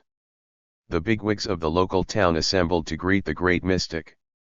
But as his cavalcade of 70 cars rolled south along the highway down the coast of Coromandel, some subversive wag raised the cry that a second tsunami, even more immense in destructive potential than the first, was just over the horizon. The Swami made a quick estimate of his powers versus those of the cosmic forces and ordered his car to turn round. The road was narrow, and the ensuing jam very terrible to behold as Sri Sri Ravi Sankar tried to beat a retreat. March 28. At 9:30 p.m. JP, Sainath, and I head for Jawaharlal Nehru University for my big talk. They drive round the campus reminiscing about the good old days when they hosted Iranian students protesting the Shah's visit, and JP managed to get onto the roof of the car behind the Shah's. The next day JP brings a black and white photo, and there he is, a blurry, bearded protester. I ask why the police didn't beat him to death with their latest bamboo staves, and he said that they circled him and began to whack away, but the staves clashed above his body, as in a cartoon, and he was able to roll away and flee. The venue is the mess hall of one of the hostels. At 10 Sainath gives me a generous intro and I'm off on my scheduled talk, War on Iraq, War in America. I go at it for about an hour, throwing everything into the pot, from Judith Miller to Abu Ghraib, to the failures of the American left. It goes down well, and questions are vigorous, including from a fellow who asks about the neocons and their origins in a Trotskyite groupuscule headed by Shachtman. I confirm the story, and the questioner, obviously a Maoist, grins with knowing approval. The Trotskyites furrow their brows. April 2nd. After a few more days in Delhi and Mumbai, we fly to the southwest, land in Tamil Nadu and drive over the state line into Kerala to visit a Coca-Cola plant blockaded by peasants since it has destroyed their water supplies. Then we head on down into Kerala, ending up in Hosakode, aka Calicut, where I give a press conference under the aegis of Mathrubhumi, the million-plus circulation newspaper daily, published in Kerala's language, Malayalam. After a while a fellow stands up and asks me if the CIA is active on American campuses. I allude in my response to recent pieces in Counterpunch about the new Roberts program, covertly funding graduates for intelligence work. He persists. Is it not a fact, he asks, that Professor Franca, at the State University at Montclair in New Jersey, is working with the CIA? Scenting trouble, I immediately respond to the effect that I have absolutely zero knowledge of Franca or of what goes on at Montclair, including any possible CIA activity. The chap nods happily and sits down. A few days later I get an urgent email from Richard Franca in Montclair. Sainath and I and the fellows from Mathrubhumi, traveling in Wayanad, have missed a story in the ultra-Hindu nationalist paper run by the RSS, stating that Cockburn confirms CIA presence at Montclair. Franca, apparently an excellent anthropologist, is frantic to know exactly what I said. It turns out this is all part of a long rumor-mongering campaign of sabotage by left sectarians against Franca, who has played a creditable role in Kerala politics, and a local left leader, T.M. Thomas Isaac, State Secretariat member of the Communist Party of India, which as likely as not will be leading the government of Kerala after next year's elections. April 3rd. To meet India's rural crisis face to face we drive along the lovely wooded roads of Wayanad, a district in northeastern Kerala. To our east rise the Western Ghat Mountains. Last night we stayed in Sultan's Battery, so called because it had been the last stand of the local Sultan, when the British came 3 centuries ago. Along this road the ancient forests have long since logged off and the state-planted young teak trees are usually cut, to judge by the piles at the side of the road, with the trunk at about 12 inches in diameter. Familiar follies of state-sponsored forestry have occurred. Some years ago the clumps of bamboo, often 40 feet across and 50 feet high, were taken off the ridges and slopes of the western Ghats and eucalyptus globulus put in, the same way it was in California in the 1870s. Elephants don't like it because it replaces their natural habitat and drives them out in search of forage. As the old forest was cut, locals claim the weather cycles in Wayanad changed for the worse, putting paid to the orange groves. We turn off the road through the woods and onto a smaller lane, guided by the area rep of the Communist Party of India, whose red flags and local offices are conspicuous throughout the district. Then we walk up a path past pepper vines, bananas, cashew trees, jackfruit, and some coffee bushes to a single-story concrete block house. Here are Dinzan, 2 of his sisters and 2 little children. The mother and another sister are away. Dinzan has a job as a projectionist, though Wayanad's farm crisis means few can afford to go to the movies anymore and so the local cinema is failing. The proprietor refuses to screen the skin movies now churning out of Indian studios. The property is a house on 3 acres. Livestock, 1 cow, 1 goat. Nearly a year ago Dinzan's father, B.M. Kamilazan, took note of the collapsing price of pepper, vanilla, and coffee, set the sums he'd borrowed from the banks and the money lenders against the expected yields, and decided to end it all with the one agent he could get for free, a pesticide called monocrotophos made by Sibagakia. It's a horrible way to die. This is no tableau of beleaguered sharecroppers in a tar paper shanty in West Virginia 50 years ago. The family is trim, the 2 kids clean and nicely dressed. A farmer's desperation and suicide do not require the backdrop of a rural slum, even though, after the collapse in agricultural prices, Dinzan and his family have their backs against the wall, with a mudslide of debt engulfing them. Amid the terrible crisis of the small family farmers in the American Midwest in the past 30 years there have been plenty of suicides or, to put it more tactfully, higher than expected deaths, in trim ranch houses, where the suicide might be reported as accidental death so the survivors get the insurance money. Kerala has near 100% literacy and a tradition of voracious newspaper reading. The libraries are stuffed with poor people catching up on local and world events. Young Dinzan talks about the reasons for the crisis, the collapse of subsidies, the role of middlemen, the World Bank's subsidy to Vietnam whose cheap and inferior pepper comes to Sri Lanka, a free port, and then into Kerala whose Malabar pepper is the finest in the world. As with most peasants and farmers across the world, he understands the world picture. He talks about the weakness of the dollar against the euro. An hour later it's time to go. The little boy climbs a cashew tree and brings me down a fruit with the large cashew shell growing out of its top. The fruit tastes a little like mango. Cashews came from the New World via the Portuguese, along with chili, tapioca, tomatoes, pineapples, cocoa, potatoes, and ground nuts. That was early globalization. It was quicker in those days. The first housewives on the Indian subcontinent got chilies, a basic for what we regard as the eternal Indian diet, in about 1550, and not too long thereafter it was on every household menu in the whole of India. In 1957, in free elections, the Communists swept to power in Kerala and delivered on their promise of land reform in a decade where US dollars and the CIA leagued with the local land barons and international firms like United Fruit to crush it in Guatemala and Iran. The Communists delivered on land, on education, and on health. By 1959, under US pressure, the central government in New Delhi struck, dismissing Kerala's government. The long counterattack followed, with brief interruptions by left coalitions. Kerala is still the most literate state in India. Its infant mortality rates are the lowest. Its schools are still good. Last year Sainath wrote about a little girl whose father, working across the state line as a day laborer in Karnataka, scrapes the money together to send her back on the bus each day to get taught by the nuns in Wayanad, a devotion to his daughter's future all the more remarkable because it's a daughter, not a son he's sending back. Millions of Indian parents crave sons, not daughters. When the ultrasound picks up the evidence of a female embryo in utero, the parents all too often avail themselves of choice and abort that embryo. Wayanad is a district caught in the backwash of market freedoms. The Christian churches, who brought in thousands of immigrants into Wayanad after World War II, are in trouble, with their Sunday collections down to 10% of normal. Priests aren't being paid, though bishops surely must be. Movie houses have closed down.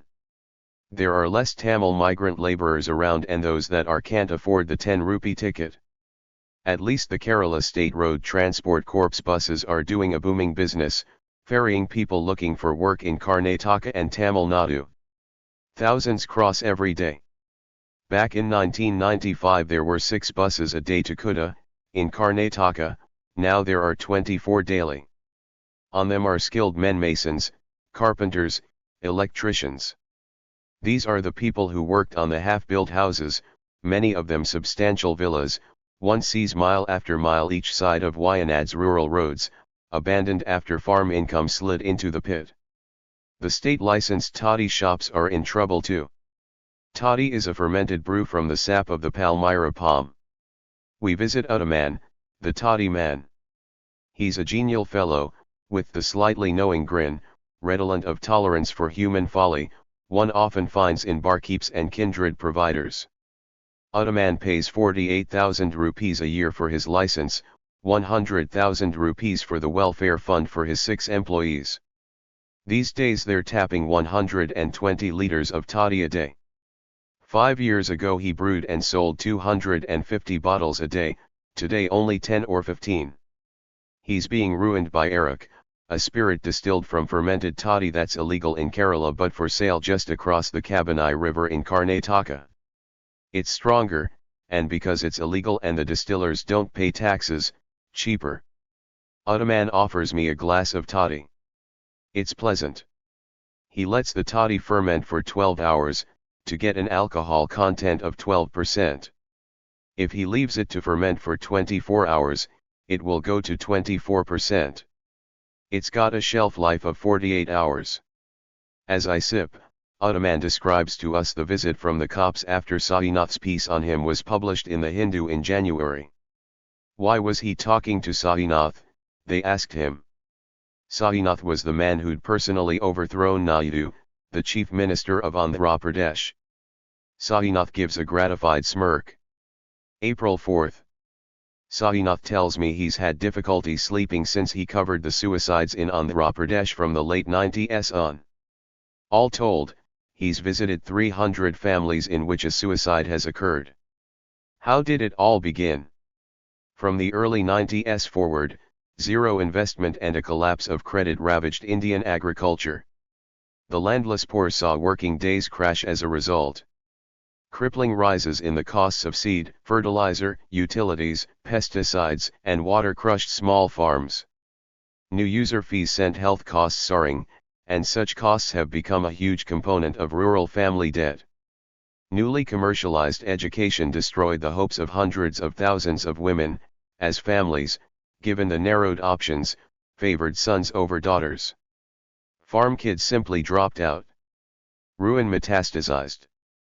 Sainath showed me an 8x10 picture he'd made of a woman, Aruna, positioning a photograph of her husband Bangaru Ramachari among the implements he made for farmers, getting payment in kind. Amid the slump he'd no customers for 2 years. He'd died of hunger, too proud to admit, in his last week before he collapsed, that he'd not eaten for 5 days. The shift from food crops to cash crops, backed by the World Bank, produced another harvest of disaster. New entrepreneurs replacing old government-run networks sold bad seeds that would not germinate. The suicides, Sainath says, are a symptom of vast agrarian distress. For every farmer who has committed suicide there are thousands more facing the same huge crisis who have not taken their lives. In fact, we will never know how many suicides there have been, since there are so many ways of not counting them. We do know that in 7 or 8 states since 97 and 98 and most particularly since 2000 farmers have taken their lives by the thousand. In the single district of Anantapur, in the state of Andhra Pradesh, so beloved by the neoliberals because of its reforms, over 3,000 farmers have taken their lives between 1997/98 and 2003. Increasingly, from 1999 to 2000, Sainath and some vigilant local journalists noticed a mismatch between what they were seeing in the fields and the official data. Narasimha Reddy, who works for the biggest Telugu newspaper, Enadu, started writing about this gap. The government stats were saying that suicides due to distress were no more than 54 statewide in 2000. This was strange because when Narasimha and Sainath went to villages to investigate suicides they'd routinely find 6 or 7. That rattled them. Then they started looking more closely at the death statistics, and found out what the bureaucrats were doing, first as conspiracy, then out of habit. By far the most common method of suicide was drinking the pesticide dumped on farmers by the government. The journalists found that the police had listed these as suicides due to stomachache. Sometimes they said that the pain of the stomachache had prompted the victims to take pesticide. Other methods of concealment included counting a death as suicide, but not a distress suicide. Or as an accident. Or as a death due to natural causes or accident. Many of those killing themselves were women running small farms in the absence of husbands who were looking for work elsewhere, or who had already taken their own lives. But because these women rarely owned the land themselves, they weren't classified as farmers, so their suicides were not counted as farm-related. Then there's the stigma of suicide. Many families don't want it, and that's a big factor in suppressing the numbers. Again, legally speaking, post-mortems are free, but to prove that a relative committed suicide the police extort money from family members to pay for the autopsy. Officials undercount suicides among Dalits and landless laborers or among migrant farmers who've given up, gone to a town and severed from their social setting killed themselves. While these farmers were being driven to suicide by the thousand in Andhra Pradesh, Chandrababu Naidu, the state's chief minister, was being iconized in the Western press as the apex poster boy for neoliberal reform. The Wall Street Journal hailed him as a model for fellow state leaders. Time crowned him South Asian of the Year. Bill Gates called on Naidu. So did Bill Clinton. So did Paul O'Neill. John Wolfenson, president of the World Bank, tossed him loan upon loan. The press projected onto Naidu all their fantasies of what a neoliberal modernizer should be, building an IT-based economy in Cyberabad. Oppression of women? Naidu's fixed that, crowed the Financial Times. In a country where lower caste women are locked out of decision-making, the government of Andhra Pradesh is sponsoring a social revolution. Women now dominate the village square. Indeed, World Bank officials clapped their hands as Naidu kicked aside the panchayat's democratically elected village councils and announced he was empowering women in new local organizations. What could be wrong with that? Plenty. The new outfits usually turned out to be small coteries with the right connections, which got Naidu's patronage and which filched or wasted the money while the genuinely democratic panchayats were sidelined and starved of funding. The collapse of democracy, that is, the framework for collective action to combat disaster in the countryside, contributed to the terrible harvest of death. On December 27, 2002, Keith Bradshaw of the New York Times issued a worshipful resume of Naidu's assets and achievements, selecting for particular mention the asset that Bradshaw deemed vital to Naidu's political grip on Andhra Pradesh. Naidu and his allies, Bradshaw breathlessly confided to the NYT's readers, speak Telugu, a language spoken only in the state and by a few people in 2 adjacent states. What Bradshaw was saying was that Naidu spoke the same language as the other 70 million inhabitants of Andhra Pradesh. It was as though someone ascribed Tony Blair's political successes in the United Kingdom to his command of English. Apart from Naidu's wondrous fluency in his native tongue, Bradshaw fixed upon other achievements likely to excite an American business readership.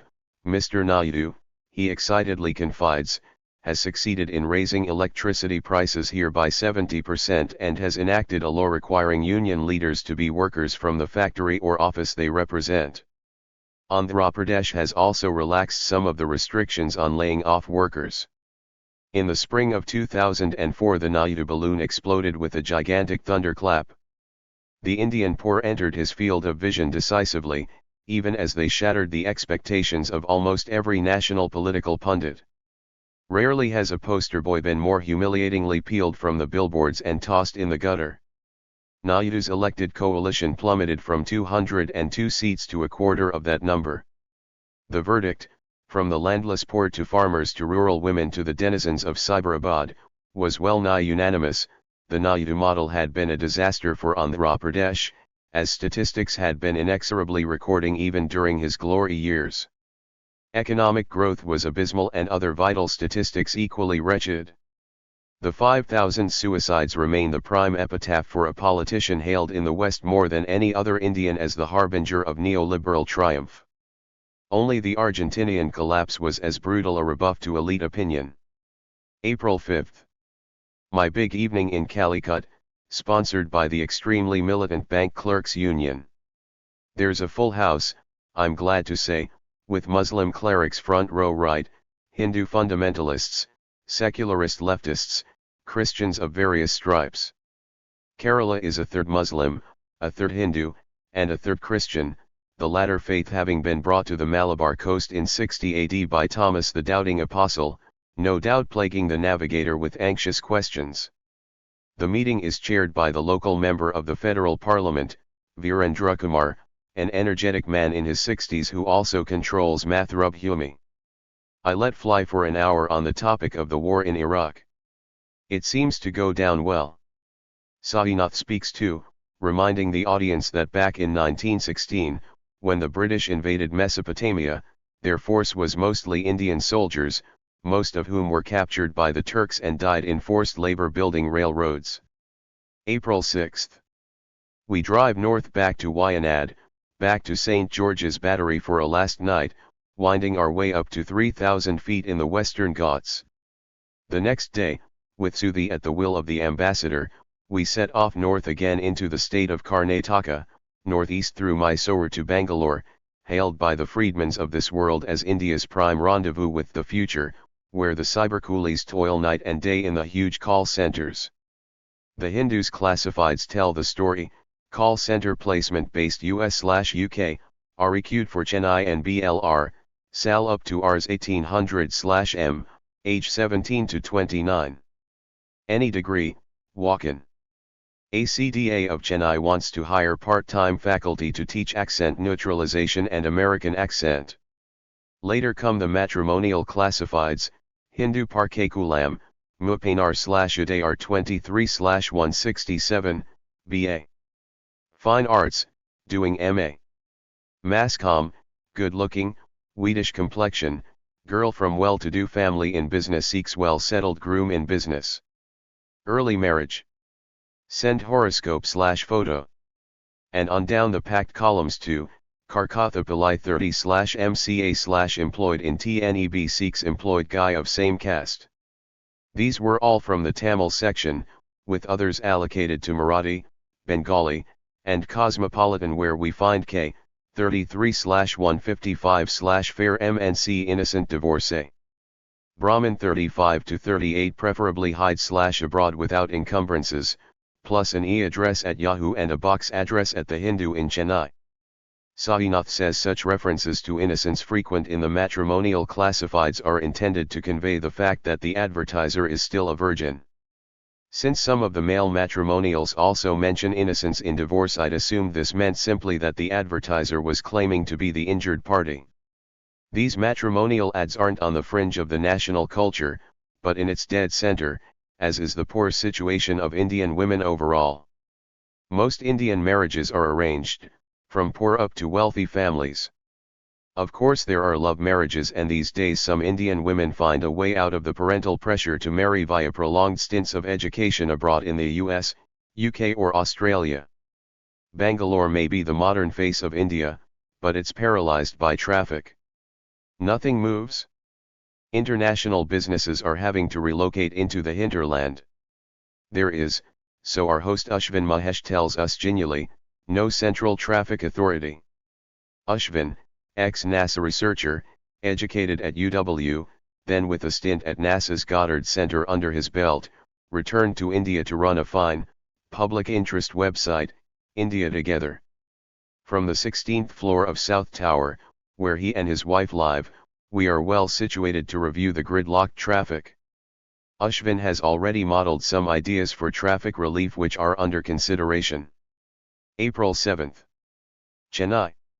Here I am on the coast of Coromandel. At last a city with the feel and pace of an older time. We go to the guest house of the Asian College of Journalism. I give a talk to the students. Then off to a terrific Chettinad restaurant, though in my order I foolishly include curried partridge, which is disappointing as all partridges have been for the 34 years since I ate a good one, braised in whiskey and cream. I drive around with Ashvin, who's come from Bangalore to visit his parents. We drive through the Theosophy Cantor, the sanctuary of Annie Besant, also of a banyan of international repute, though now dying. Then we pace about on what is officially classified as the third longest beach in the world. There aren't many women, and no one in bathing dress. The great tsunami of last Christmas washed in over this beach and about 3/4 of a kilometer inland, with a total of 40 lives or so lost in all of Chennai. April 8. We go down to a heritage center south of Chennai called Dakshinachitra, which is really good, with excellent reconstructions of vernacular Indian architecture of an earlier time in Kerala and Tamil Nadu. Looking at the wooden buildings reminds me of how much Indian architecture of the past 50 years is truly awful. I distinguish architecture here from landscape. Indian landscapes, whether rural or urban, are certainly what one might call thick, just as most American landscapes are thin. In India, from a foot in front of one's nose to the horizon, there are infinite medleys of planes and perspectives. There is no thin air, no emptiness. There's the street life, the endless small shop displays and signage, the billboards above, the animals, the stalls, the cars and buses overtaking each other at 60 miles an hour. The overall effect is endlessly inspiriting, with palette after palette of tumultuous greens, blues, yellows, pinks, and reds deployed on saris, racks of clothes, aging advertisements. Anyone tired of an Indian streetscape or country road is truly tired of life. But the architecture itself is mostly drab cinder block. April 10. I give a talk at the Asian College of Journalism on the war in Iraq. There's a fine turnout and many questions. N. Ram, the editor-in-chief of The Hindu, which sponsored the event, is unable to attend, with the rather good excuse that he was meeting the Chinese Prime Minister, Wen Haibao, touring Bangalore and Chennai that week. The Hindu, circulation 1 million plus, and now Sainath's home port, maintains decent standards and reminds me somewhat of the London Times 30 years ago, when a salvo from the editorial page could alter the contours of a whole political battlefield. Ram invites Sainath and me to drop by his house in Chennai the next day, and we do so. When we arrive, his charming wife says that he cannot be with us for a few minutes because he is finishing his editorial on Chinese-Indian relations. She says this with a tinge of gravity, of reverence for the solemn rite of editorial composition that takes me back to the distant years in the 60s when the presses at the Times would be held while the editor-in-chief, William Haley, wrestled unrighteousness to the ground in the first leader, as the prime editorial was called in England in those days. These days editorials count for nothing in the US. Few read them except for press secretaries and lobbyists. They have no weight. In due course Ram emerges from his editorial labors, looking weighty, and treats us to an interesting disquisition, which I correctly assess to be the burden of his impending editorial, on the evolution of Chinese-Indian relations since the late 1940s. Then he shifts to a description of his shock when he attended the reunion of his class of '68 of the Columbia Journalism School last year. At a meeting to discuss the burning issues of the day he heard not a word of condemnation of the U.S. invasion of Iraq, so rose to his feet and denounced it himself. He said there were several hisses from other J-school grads. It was bracing to find a newspaper editor, probably India's premier editor in terms of political clout, talking like that. Bracing too to hear later that in his younger days Ram endorsed a strike at the Hindu and was promptly exiled from the paper's premises by his father, then the newspaper's boss. April 11. Back to Mumbai. Sahinath's friend Sudarshan invites me to APNEAAP, a foundation he runs, in Kamathapura, Mumbai's red light district along the Falkland Road. The foundation has some rooms in an old school, and these are now filled with cheerful kids. The idea is to give children of prostitutes a chance to get out of the life, get some education, get a chance. It's the dearest dream of the prostitutes, many of whom haven't much hope of living past 35, taken off by AIDS or TB. The women working at the drop-in house get the prostitutes' ration cards, take them to hospital, run savings accounts for them over 200 when I was there, where they can squirrel away 10 rupees or so a day for their kids. Without such help, the prostitutes get turned away by hospitals and kindred bureaucracies. Already there are 150 kids who've graduated, and 65 currently in attendance. Only one graduate has gone into her mother's line of business. I like the atmosphere, mercifully free of social worker sanctimony. APNEAAP staff, Manju Vyas, Prithvi, Deplay, and Bimbla, are all in good spirits and very impressive. We walk over to a huge old brothel built by the British 100 years ago for their garrison. Back then the prostitutes were Tibetan or Japanese. These days they're from Nepal or Bangladesh. The middlemen procuring the girls from their parents get 20,000 rupees or more from the madams. The rooms in the brothel are about 10 foot by 10 foot, with 2 tiers of beds and families of 4 or 5 cooking and chatting. When a customer shows up and forks over his 50 rupees, they presumably stand outside. The girls greet us in friendly style, and some of them covertly slide over their 10 rupees to the APNEAAP women, out of sight of husband, or pimp, or madam. It costs residents 50 rupees a day to rent a bed. 5 rupees buys you a bucket of water. Electricity costs 150 rupees a month. After an hour or so I bid them adieu and go off to the Royal Yacht Club to read for an hour or two before Sahinath and his wife Sonia throw me a farewell dinner. As we wait for friends to arrive, Sahinath reminds me of the bit in Tacitus's Annals where he describes how condemned people were recruited to serve as candles at Nero's parties. They were doomed to the flames and burnt, to serve as nightly illumination when daylight had expired. Nero offered his gardens for the spectacle. What sort of sensibility, Sahinath broods, did it require to pop another fig in your mouth as one more human being went up in flames? And by the same token, Sahinath asks, what sort of indifference has it required for India's rich and the very rich in India are the among the richest on the planet to disport while millions starve not far off, and thousands of peasants kill themselves, some of them less than 50 miles from Mumbai where much of India's wealth is concentrated, and where theme weddings costing millions have been the rage. Last year an Indian steel billionaire, Lakshmi Mittal, and his wife Usha promised their daughter Vanisha a spectacular wedding. They cashed the promise by renting Vaux Le Vicomte and Versailles in France for the nuptials. The 6-day-long wedding bash cost over $80 million and was attended by more than 1,200 guests including leading Indian industrialists and celebrities from the Bollywood film scene. Just as interesting, I remarked to Sahinath, as the festivities and excesses of the rich is the mindset of the policy makers, the intellectual formulators of neoliberal policies that they well know will cause terrible suffering. What processes of self-exculpation insulate them from a policy, and the execution of that policy, inflicting terrible privations and early death on millions. April 29. Weather can wipe out cities forever.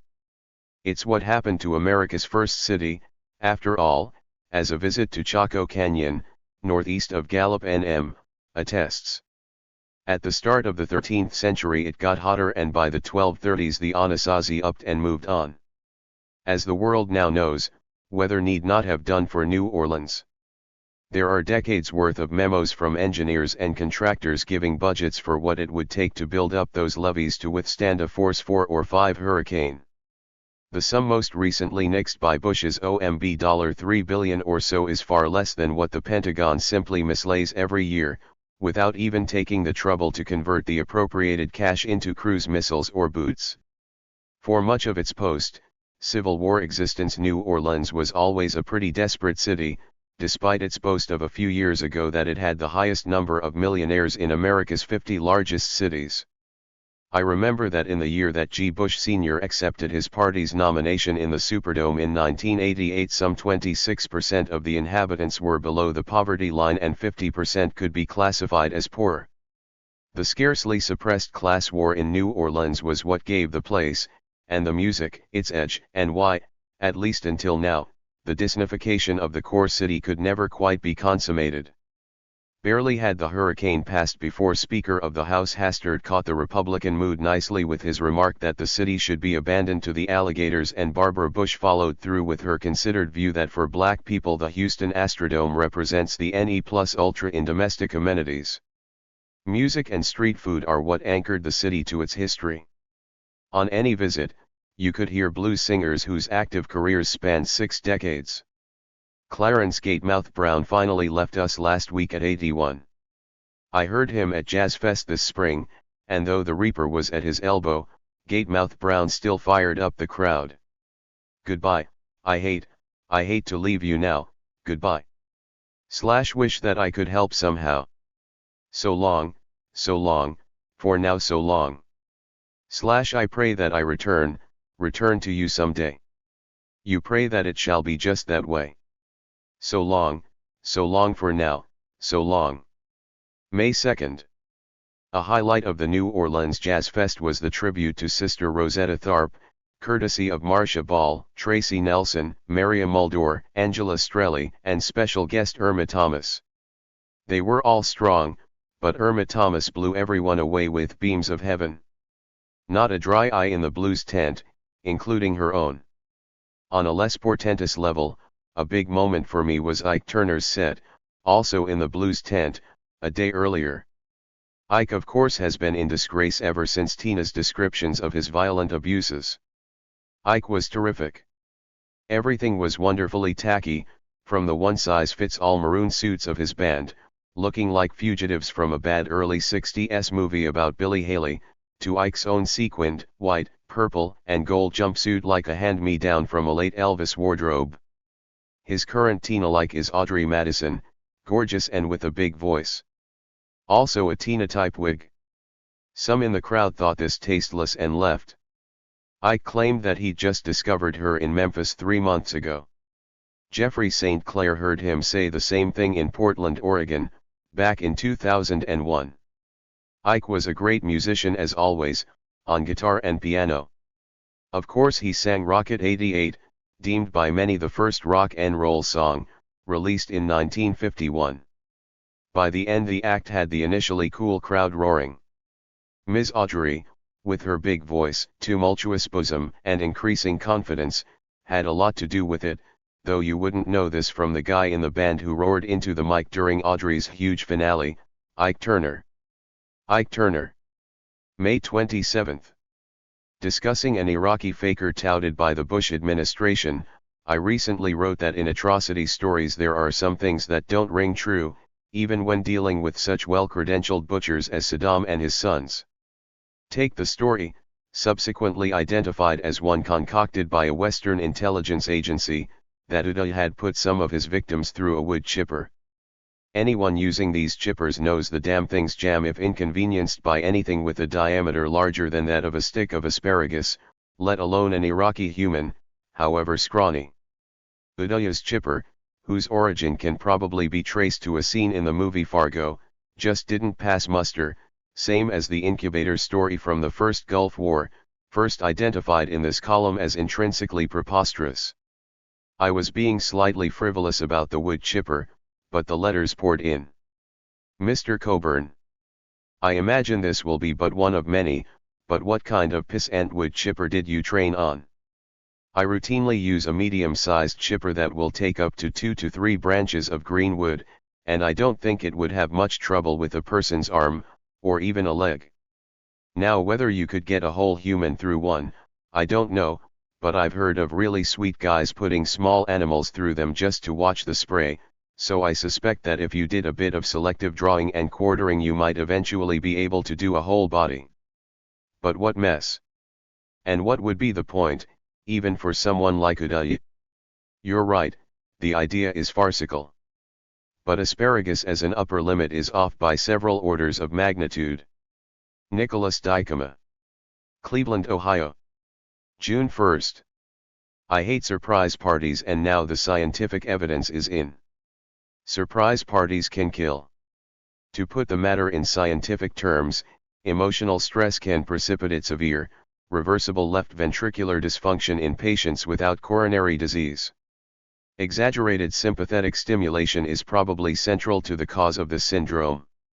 Or, in the words of the press release from Johns Hopkins, researchers at Johns Hopkins have discovered that sudden emotional stress can also result in severe but reversible heart muscle weakness that mimics a classic heart attack. Patients with this condition, called stress cardiomyopathy but known colloquially as broken heart syndrome, are often misdiagnosed with a massive heart attack when, indeed, they have suffered from a days-long surge in adrenaline and other stress hormones that temporarily stun the heart.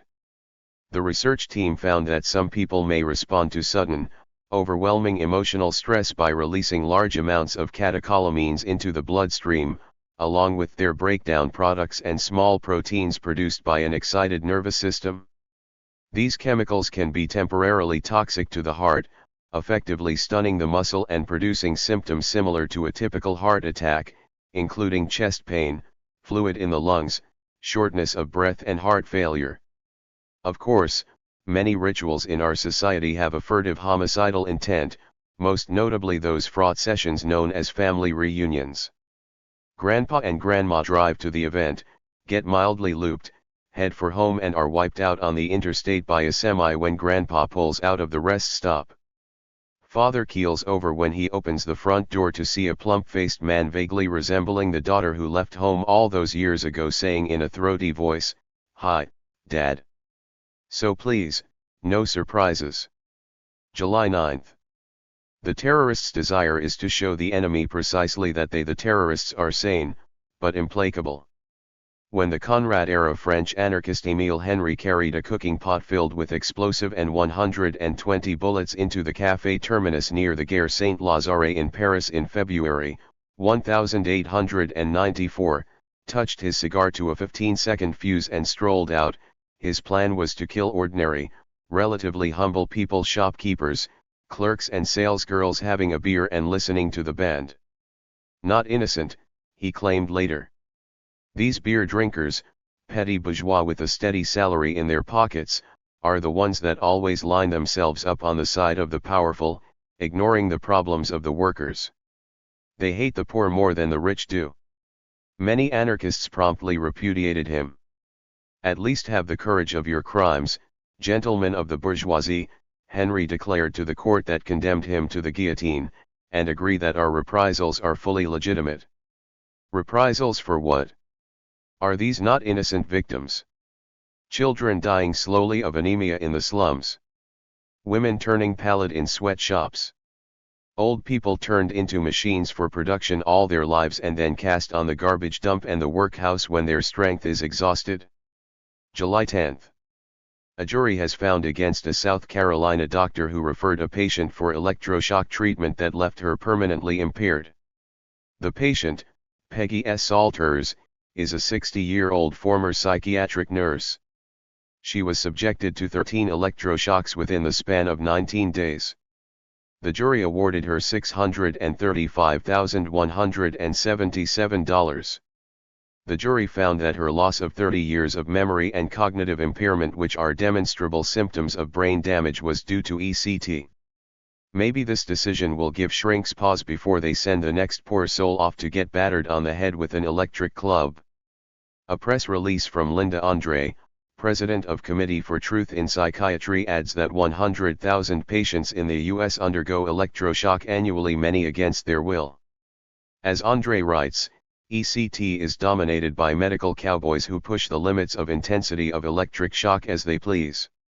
In his deposition in Peggy Salters's case, Dr. Fink defended the administration of 13 intensive ECT treatments in 19 days, stating, "There are no absolute limits on the low side or to the high side if you're going to give a patient a treatment.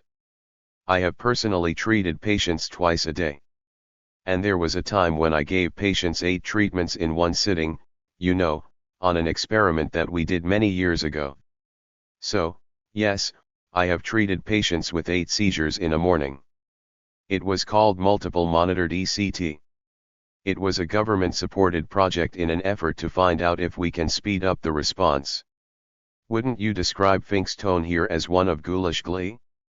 Leonard Frank outlined the economics of ECT succinctly in testimony. "ECT is a money maker.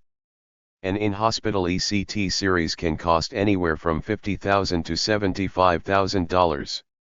Using a low figure of 100,000 Americans who are electroshocked annually, most of whom are covered by private or government insurance, ECT brings in $5 billion a year. ECT promoters are its stakeholders. They include device manufacturers, hospitals, and practitioners." The malpractice verdict was against the referring doctor, Eric Lukoes. The jury could not return a verdict against the other 2 doctors because of one holdout vote for acquittal. The hospital settled its liability for an undisclosed sum early in the trial. Former patients have reported devastating, permanent amnesia and cognitive impairment since ECT was first invented in 1938, but that has not hindered the treatment's popularity with doctors. The first lawsuit for ECT amnesia, Marilyn Rice v. John Nardini, was brought exactly 30 years ago, and dozens of suits have followed. While there have been a few settlements, including one for $500,000, no former patient has won a case until now. In fact, defiant ghoulishness seems to be a stock in trade of the ECT lobby. For 40 years, Dr. Milton Greenblatt told a meeting of the American Psychiatric Association in Miami in 1976, "The therapeutic value of convulsive therapy has been recognized. My personal recollections go back to 1939, shortly after the introduction of metrazole, when, as a medical student, I was allowed to inject metrazole into chronically ill patients at Worcester State Hospital against their terrified and frightened resistance, which, I might add, was overpowered by several burly attendants. In those days we required only the approval of next of kin for the procedure, and had few qualms about proceeding against the patient's resistance." Greenblatt goes on to describe how ECT was initially hailed as a marvelous substitute for metrazole, since there were no awful pre-seizure sensations and patients were fortunate to have a period of amnesia after the treatment. "It's like saying bleeding via leeches was a big step forward from opening a patient's vein and having his blood splash all over the bed." The 1950s found Dr. Greenblatt overseeing research into LSD, in a program funded by the CIA. August 24. These are triumphant hours for Pat Robertson. His standing as America's senior Ayatollah is becoming firmer as Billy Graham and even Jerry Falwell yield the prime-time pulpit to the smooth-tongued maestro of the Christian coalition. A decade ago CNN would sooner have given half an hour's airtime to the leader of North Korea, but last week Wolf Blitzer poked a stick through the bars, and nodded respectfully as Robertson raved on about the end time. "Blitzer, you see what's going on in the world today in Pakistan, in India, Afghanistan, an earthquake, maybe 20,000 people dead, maybe twice that number, we don't have a count. Hurricanes in the United States and around the world, a tsunami a little bit less than a year or so ago in Southeast Asia. What's happening?" Robertson, Wolf, I might say you're very perceptive to pick up the key in this. If you read back in the Bible, the letter of the Apostle Paul to the Church of Thessalonica, he said that in the latter days before the end of the age that the earth would be caught up in what he called the birth pangs of a new order. And for anybody who knows what it's like to have a wife going into labor, you know how these labor pains begin to hit. I don't have any special word that says this is that, but it could be suspiciously like that. These things are starting to hit with amazing regularity. Blitzer wagged his head like a mental hospital attendant placating a noisy inmate, and then poked his stick through the bars again. Blitzer, but what does that mean? Explain that in more simplistic terms so I can understand what you're driving at. Robertson: well, what was called the blessed hope of the Bible is that one day Jesus Christ would come back again, start a whole new era, that this world order as we know it would change into something that would be wonderful that we'd call the millennium. And before that good time comes there will be some difficult days, and they will be likened to what a woman goes through in labor just before she brings forth a child. More placatory nods from the hospital attendant. Blitzer: so you think we're at that moment right now perhaps? Robertson: it's possible, Wolf. I don't have any special revelation to say it is, but the Bible does indicate such a time will happen in the end of time. And could this be it? It might be. Blitzer: all right. Let's move on to something that we perhaps can understand a little bit better, which would be Harriet Miers. After chiding James Dobson for hyperbolic language, Robertson closed out the interview a few minutes later by claiming that Venezuela's President Hugo Chavez, whose assassination he had recently recommended, was building a nuclear arsenal and had sent Osama bin Laden $1 million after September 11. The sobering part of all this is that all the same words could have come out the mouth of the president, whose relationship to Jesus and expectations of the end time are probably more intense than Robertson's, since the latter is a seasoned professional, rather than an inspired amateur. Reagan used to talk about the end time equably too, once stressing that it could occur in our lifetime. Journalists like Blitzer should raise the issue more frequently, both to Ayatollahs of the apocalypse like Robertson and to the president. It would give press conferences a certain gloomy zest. The only mystery is why, given his apocalyptic expectations, Robertson fusses about the threat of Chavez and calls for his murder by the CIA. He surely cannot think that the Venezuelan leader will be spared the Lord's coming wrath, when the saved rise up in the great celestial spiral and the damned are consigned to the pit. Why ask the CIA to do what the Almighty will soon take care of? August 27. Each time some loudmouth calls for the CIA to murder an inconvenient foreign leader, the tut-tuts of the State Department get more and more casual. When Pat Robertson called a few weeks ago for a CIA hit on Venezuela's Chavez, the best the State Department could manage was a softly murmured inappropriate. Maybe it's finally being acknowledged that, just like torture, assassination has long been standard U.S. policy. Standard. Start, in the post-World War II era, with the bit on Zhou Enlai's life after the Bandung Conference in 1954. An in-flight bomb blew up the plane scheduled to take him home, but Zhou had switched flights. Now move to the efforts, ultimately successful, to kill the Congo's Patrice Lumumba. The CIA tried several times to kill Iraq's General Qasem. The first such attempt, on October 7, 1959, was botched badly, and one of the assassins, Saddam Hussein, was spirited out by the Egyptian Mukhabarat to an agency apartment in Cairo. There was a second agency effort in 1961 with a poisoned handkerchief. Finally, they had Qasem shot to death in the coup of February 8 to 9, 1963, that brought Saddam to the fore. Qasem was a very impressive man, as Roger Morris recently reminded me, an Arabized Kurd from Kut with a Shia mother and a Sunni father, a practicing Sunni who knelt at the sickbed of the Grand Ayatollah of his mother's faith, in a symbolism every Iraqi understood. Qasem even embraced the Kurds until the Brits brought them back to rebellion, as usual. As Morris remarks, Qasem was just what poor sick GW needs in Baghdad now, of course. November 11. Did the White House slip Judy Miller money under the table to hype Saddam's weapons of mass destruction? I'm quite sure it didn't, and the only money Miller took was her regular Times paycheck. But this doesn't mean that we the taxpayers weren't ultimately footing the bill for Miller's propaganda. We were, since Miller's stories mostly came from the defectors proffered her by Ahmed Chalabi's group, the Iraqi National Congress, which even as late as the spring of 2004 was getting $350,000 a month from the CIA, said payments made in part for the ink to produce intelligence from inside Iraq.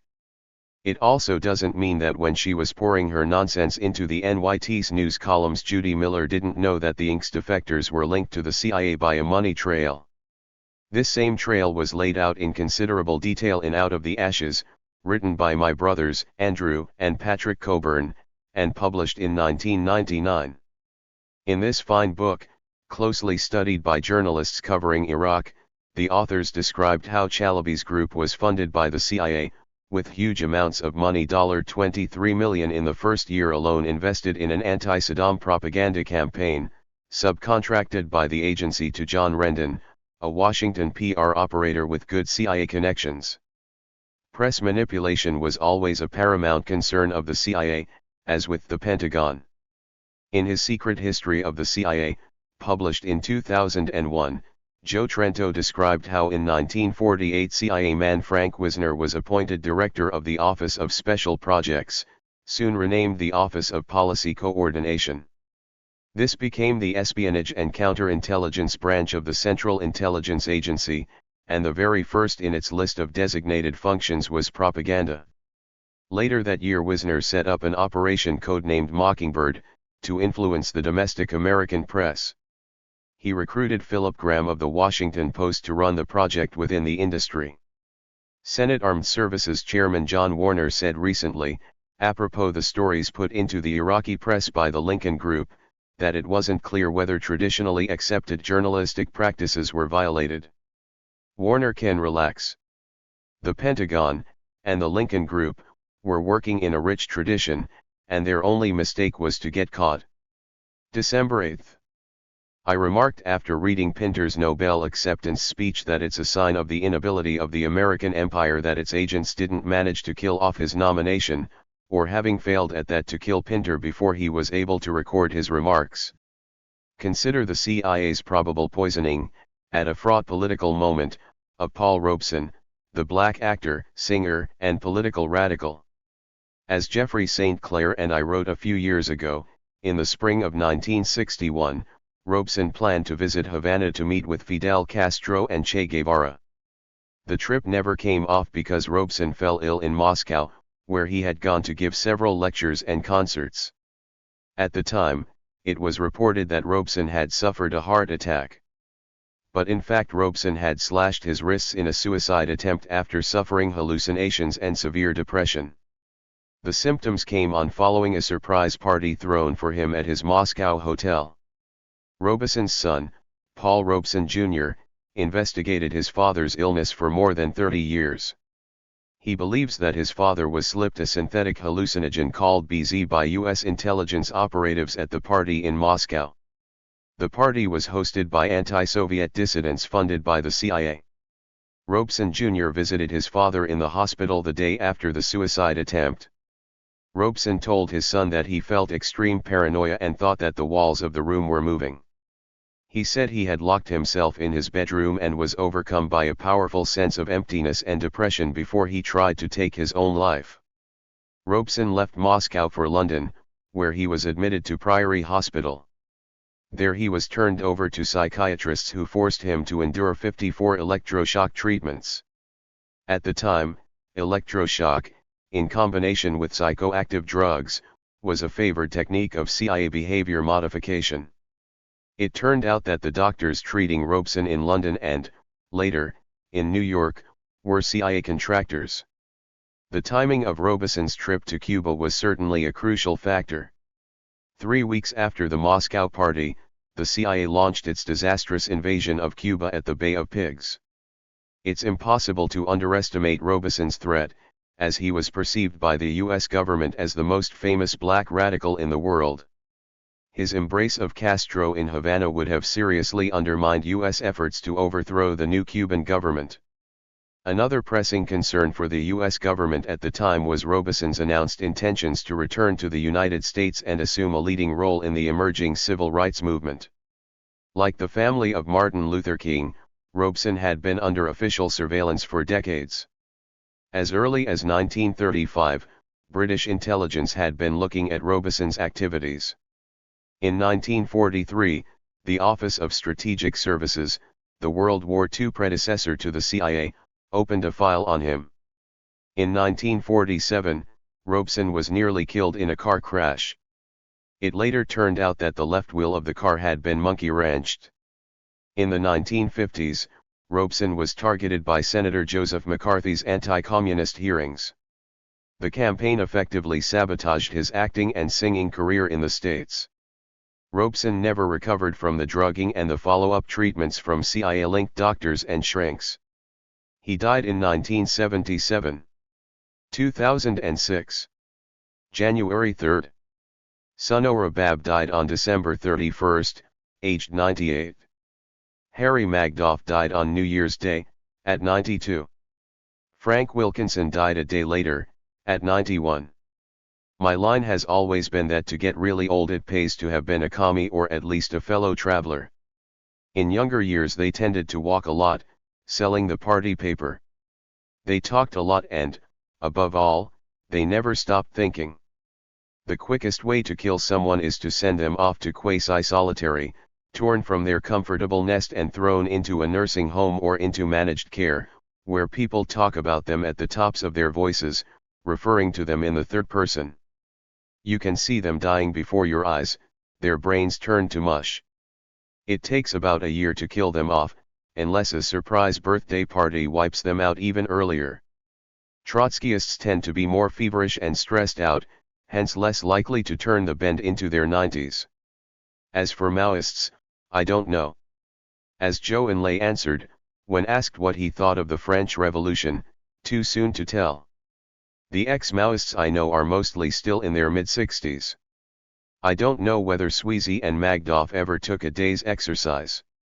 When I used to see them in the editorial offices of the Monthly Review they looked as though they'd been marinating in tobacco smoke there for decades.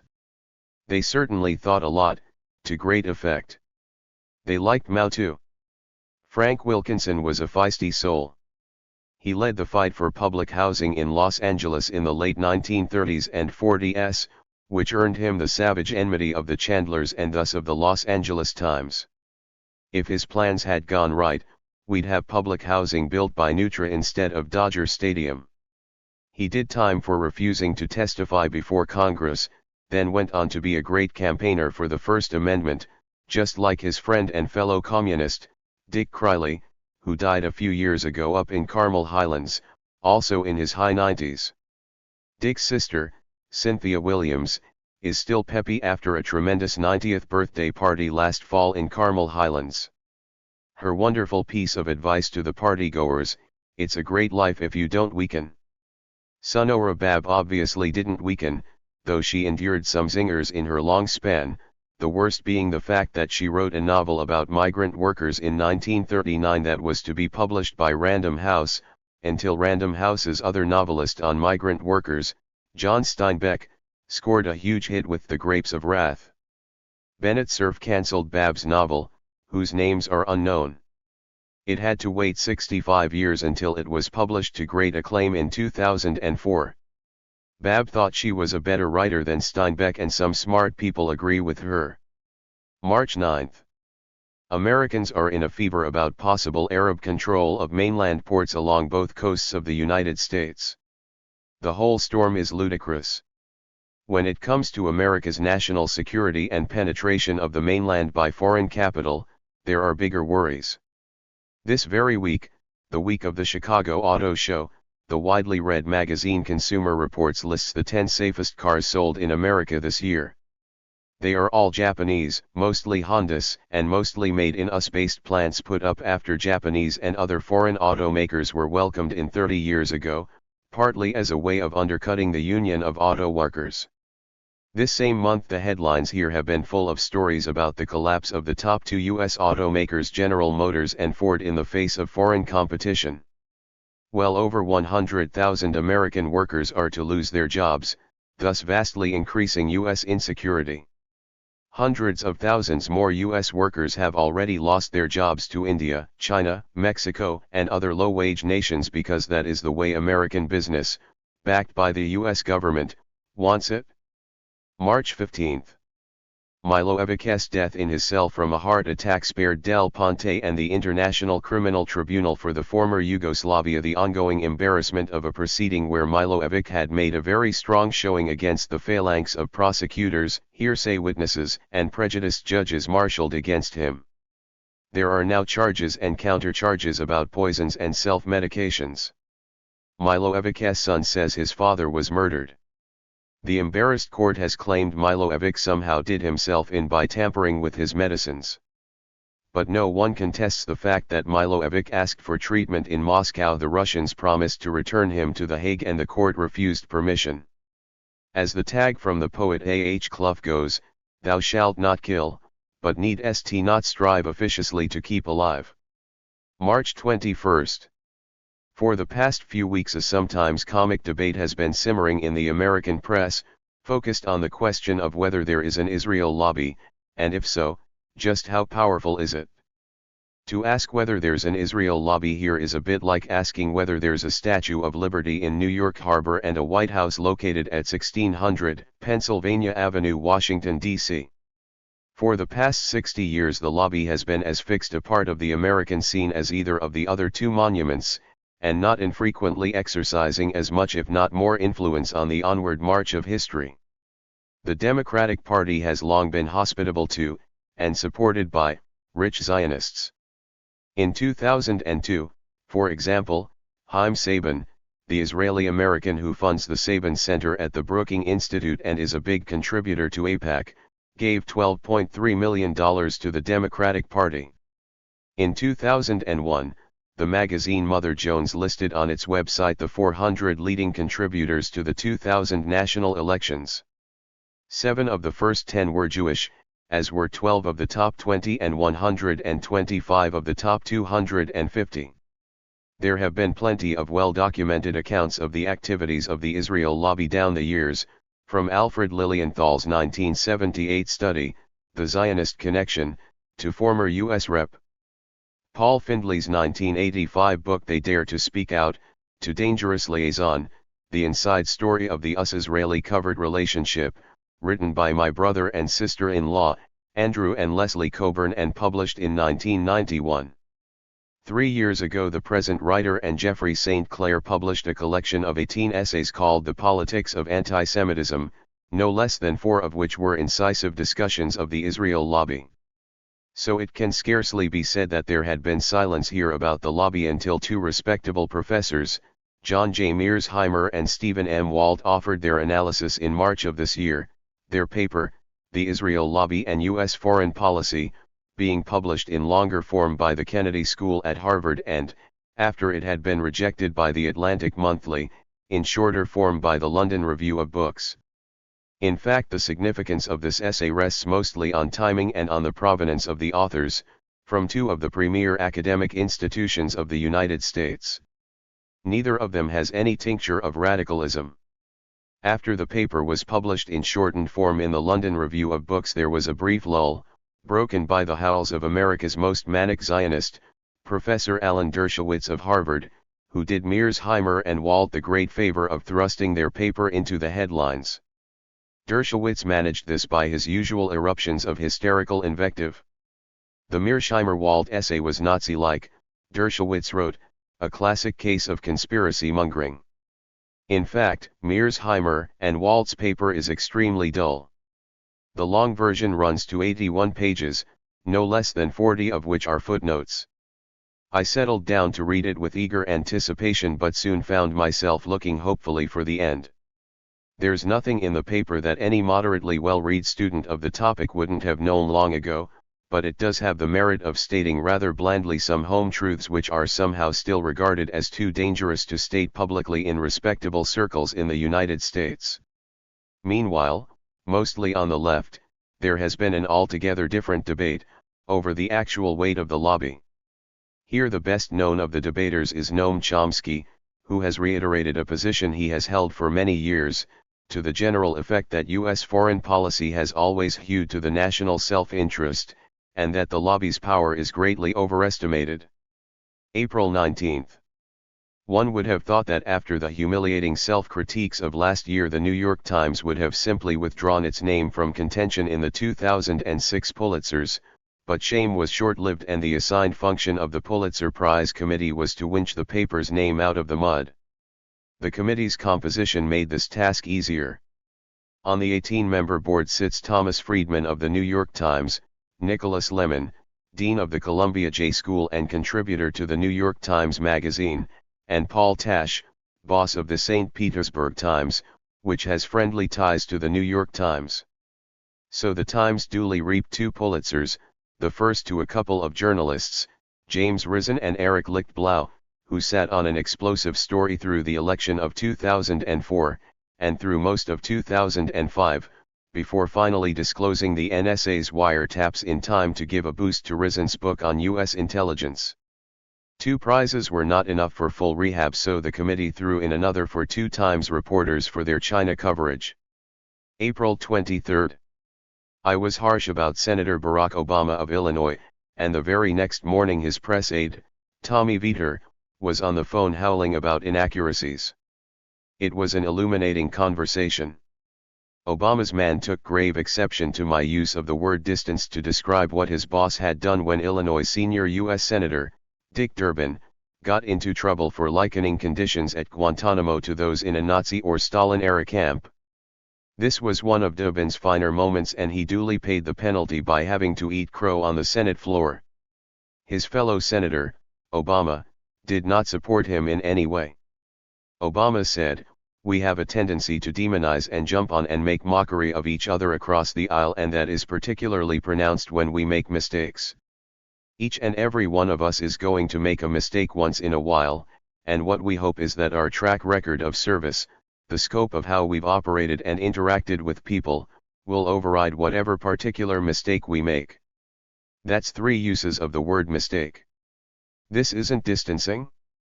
Nor did Obama's man like my description of Obama's cheerleading for the nuke Iran crowd. Obama recently declared that when it comes to the U.S. posture on Iran, all options, including military ones, should be on the table.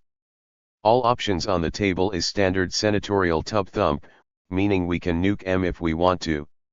Anybody aiming for high office in America has to be able to swear they're capable of dropping the big one. Obama knows that. HRC knows it too, but nobody bothers to ask her, since they know the answer anyway. That woman probably uses a bomb sight to target in on her breakfast grapefruit. If Obama had any sort of guts in such matters, he would have said that if Iraq is to teach America's leaders any lesson, it is that reckless recourse to the military option carries a dismal long-term price tag. He did nothing of the sort, which is not surprising to anyone who read his speech to the Council of Foreign Relations last November. Obama is one of those politicians journalists like to decorate with words like adroit or politically adept because you can actually see him trimming to the wind, the way you see a conjurer of indifferent skill shove the rabbit back up his sleeve. Above all, he is concerned with the task of reassuring the masters of the Democratic Party, and beyond that, the politico-corporate establishment, that he is safe. There are plenty of black people like that in the Congress now.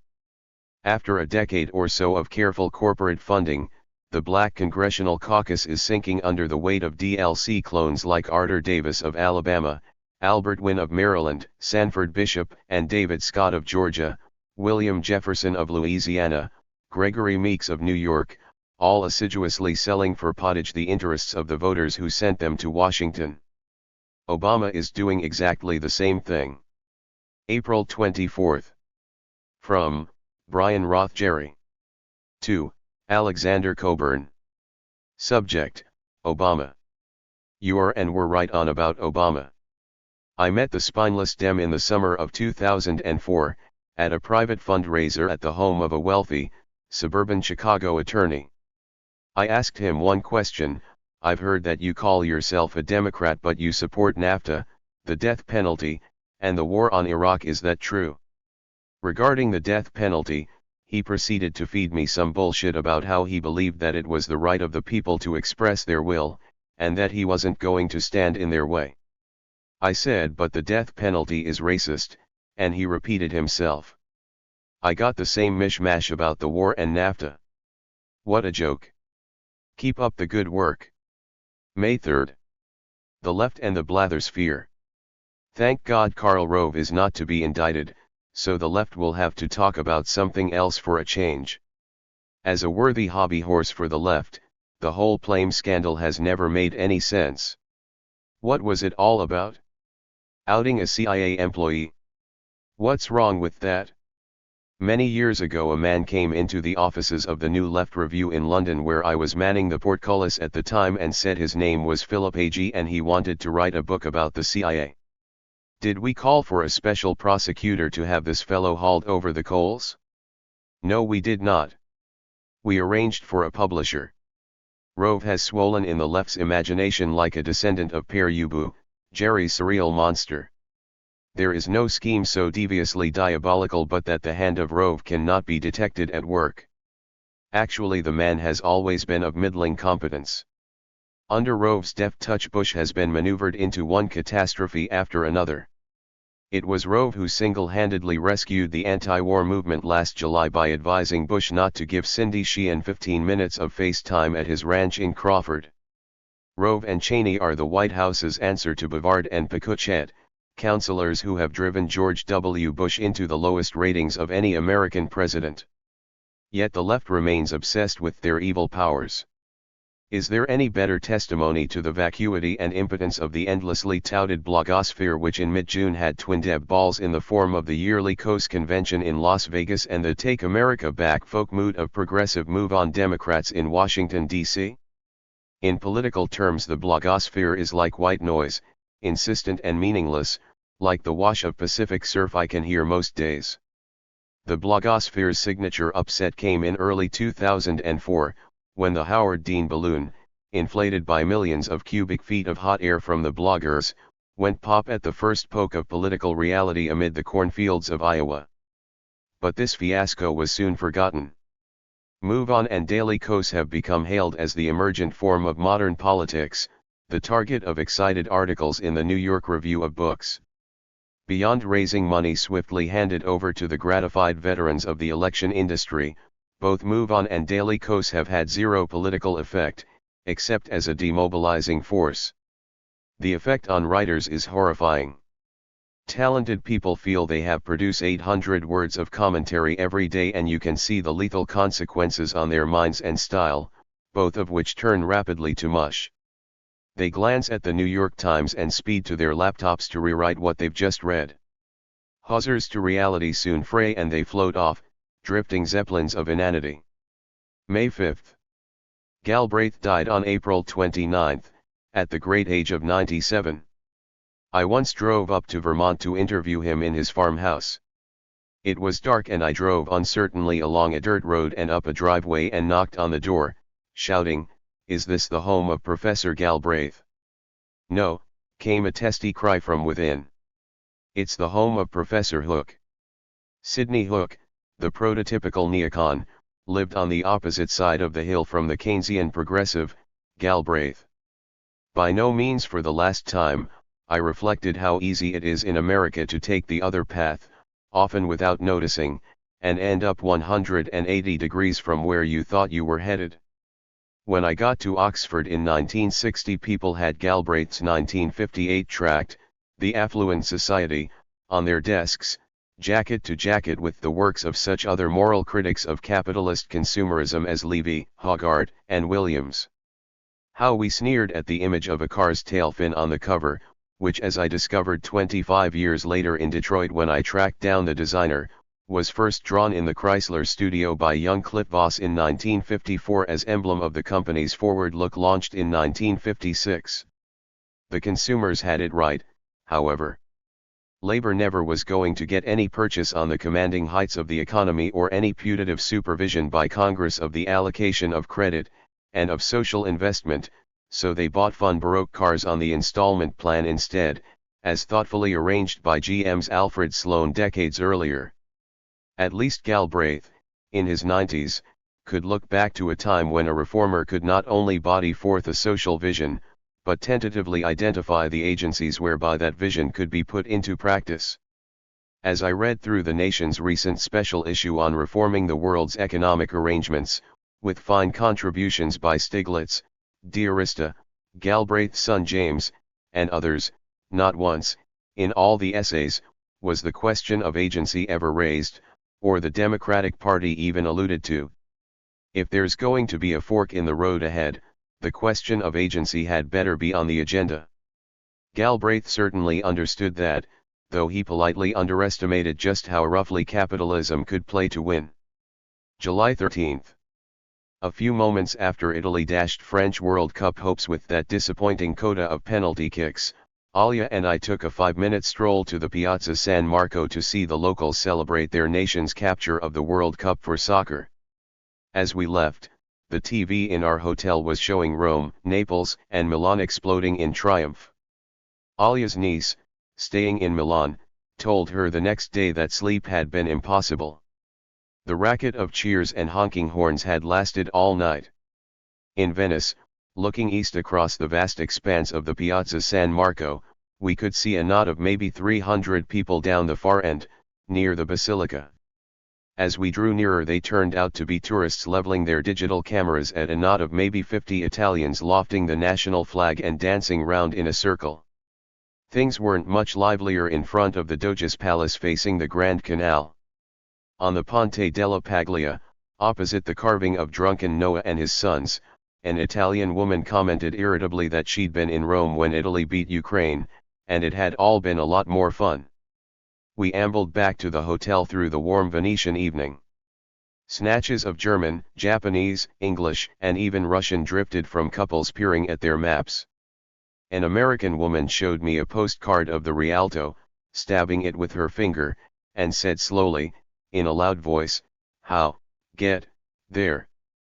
There were almost no cheering Italians because Italians don't live in central Venice anymore. Walking around the city for 5 days, we could see easily enough where ordinary life, as expressed in the form of grocery stores, bakeries, and so forth, ends and the international enclaves begin.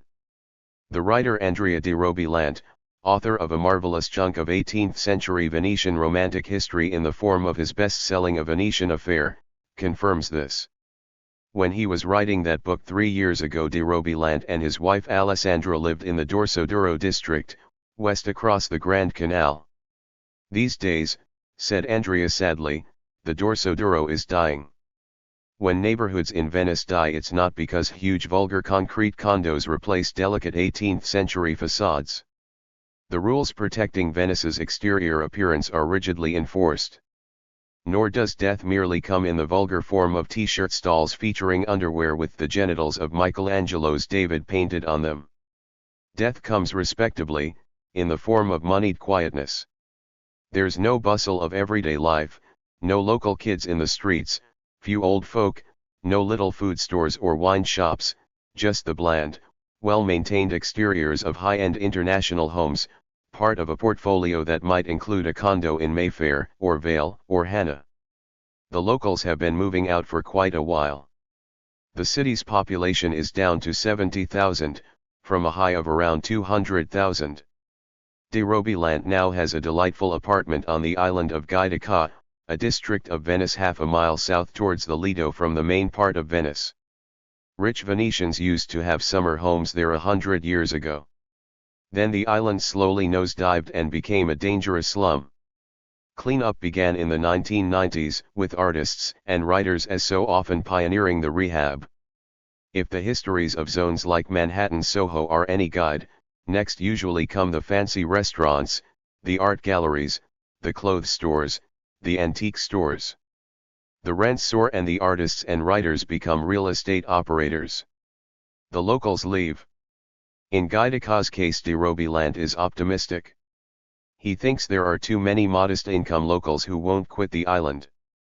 I hope he's right, but I fear the worst. At the east end of Giudica there's already the very high-end Cipriani's, and at the west end a consortium including Hilton has just bought the vast old 19th-century mill. July 30th. 23 years after one of America's stupidest presidents announced Star Wars, Reagan's dream has come true. behind ramparts guarded by a coalition of liars extending from Rupert Murdoch to the New York Times, from Bill O'Reilly to PBS, America is totally shielded from truth. Here we have a Secretary of State, Condoleezza Rice, who gazes at the rubble of Lebanon, 300,000 refugees being strafed with Israel's cluster bombs, and squeaks happily that we are witnessing the birth pangs of a new Middle East. Here we have a President, G. Bush, who urges Vladimir Putin to commence in Russia the same institutional change that is making Iraq a beacon of freedom and free expression. Not long after Bush extended this ludicrous invitation, the UN relayed from the Iraqi Ministry of Health Iraq's real casualty rate, which was running at least 100 a day, now probably twice that number.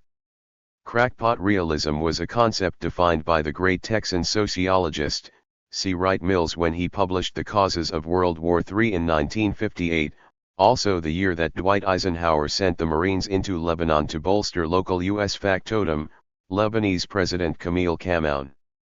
In Crackpot realism, Mills wrote, a high-flying moral rhetoric is joined with an opportunist crawling among a great scatter of unfocused fears and demands. The expectation of war solves many problems of the crackpot realists, instead of the unknown fear, the anxiety without end. Some men of the higher circles prefer the simplification of known catastrophe. They know of no solutions to the paradoxes of the Middle East and Europe, the Far East and Africa except the landing of Marines. They prefer the bright, clear problems of war as they used to be. For they still believe that winning means something, although they never tell us what. September 5th. Though the numbers are dwindling, some people still go through their whole adult lives thinking that the next Democrat to hunker down in the Oval Office is going to straighten out the mess, fight for the ordinary folk, face down the rich and powerful. I got off the plane in New York in 1972 at the age of 31 with one big advantage over these naive souls. I'd already spent 20 years seeing the same hopes invested in whatever Labour Party candidate was on the way to 10 Downing Street. By the time I reached my prep school at the age of 9, the first post-war Labour government was already slipping from power. Back in the summer of 1945, if any party was ever given a mandate, it was surely Labour, propelled into office by the millions who had spent the war years awakened by unusual circumstance, a familiar effect of war to a fresh awareness of the barely inconceivable incompetence and arrogance of the British upper classes and memories of the pre-war depression when the Conservatives ruled the roost.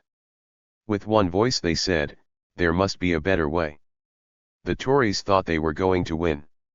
After all, Churchill was presiding over the defeat of the Axis in the war, and the apparatus of gerrymander was still in place, including an electoral register unchanged from 1935, thus rendering those in their 20s as disenfranchised as American felons today. University graduates and businessmen could vote twice. There were predictably archaic methods to undercount the overseas armed forces vote from troops overwhelmingly for Labour. But Clement Attlee's Labour Party swept to tremendous victory.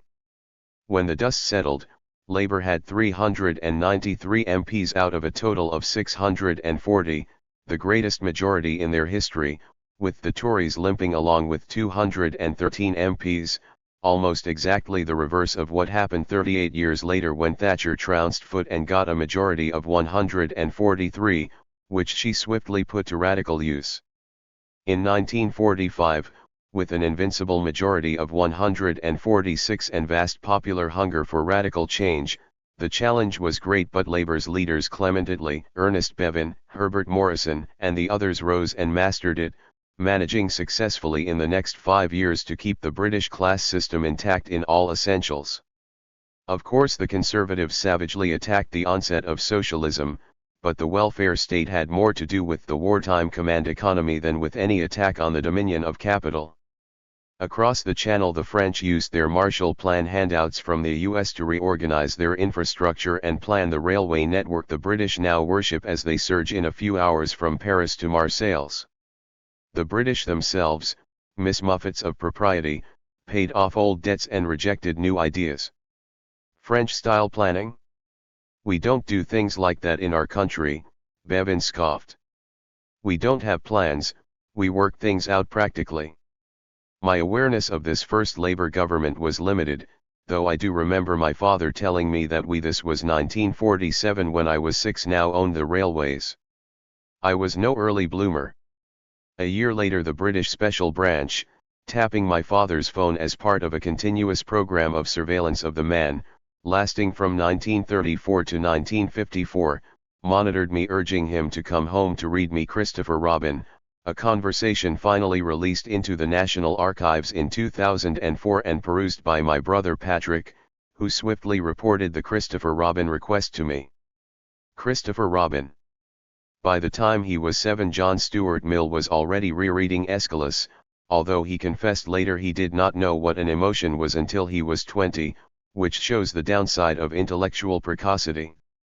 We went off to live in Ireland, followed by the Special Branch onto the boat where, so the archives now show, they made a discreet search of my father's suitcase, prowling through his socks and shirts in search of the communist master plan, while 4,000 drunks heading home for Easter wondered why the ship wasn't getting underway.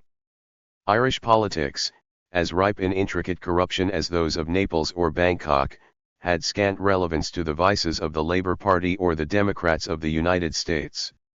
I returned to England for the late 1950s and 60s.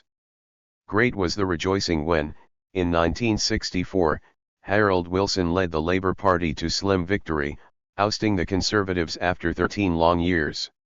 Years of disappointment immediately followed, with a seal righty that had to wait until 1993 to be equaled by the almost instant collapse of the Clinton administration as any kind of reforming force. By 1972 Edward Heath sat in 10 Downing Street. Now I was nearly 30 and yearned for escape. I could see English politics stretching drearily ahead. After Wilson's return there would be James Callaghan. After Callaghan, Michael Foot. After Foot, Neil Kinnock. After Kinnock. One day in the late summer of 1972 I had occasion to be in the portion of South London known as Balham. It was hot, and the streets infinitely dreary. I must get away, I muttered to myself, like Razumov talking to Councillor Mikulin in Conrad's Under Western Eyes. I turned in the direction of the subway station. A dingy sign caught my eye, in a sub-basement window. I knocked, and the Sibyl, in Indian sari, greeted me. She had tarot cards and a parrot, a method of divination with an ancient lineage in India. She dealt the cards. The parrot looked at them, then at me, then at the fortune teller. Some current of energy passed between them.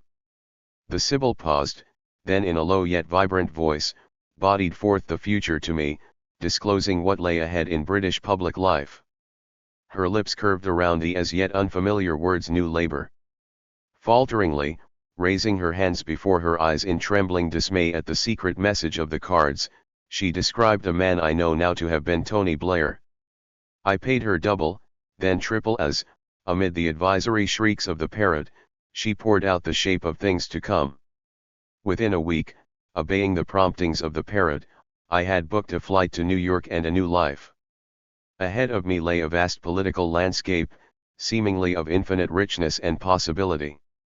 Never for a moment have I regretted my journey westward. That parrot in Balham had read the cards correctly.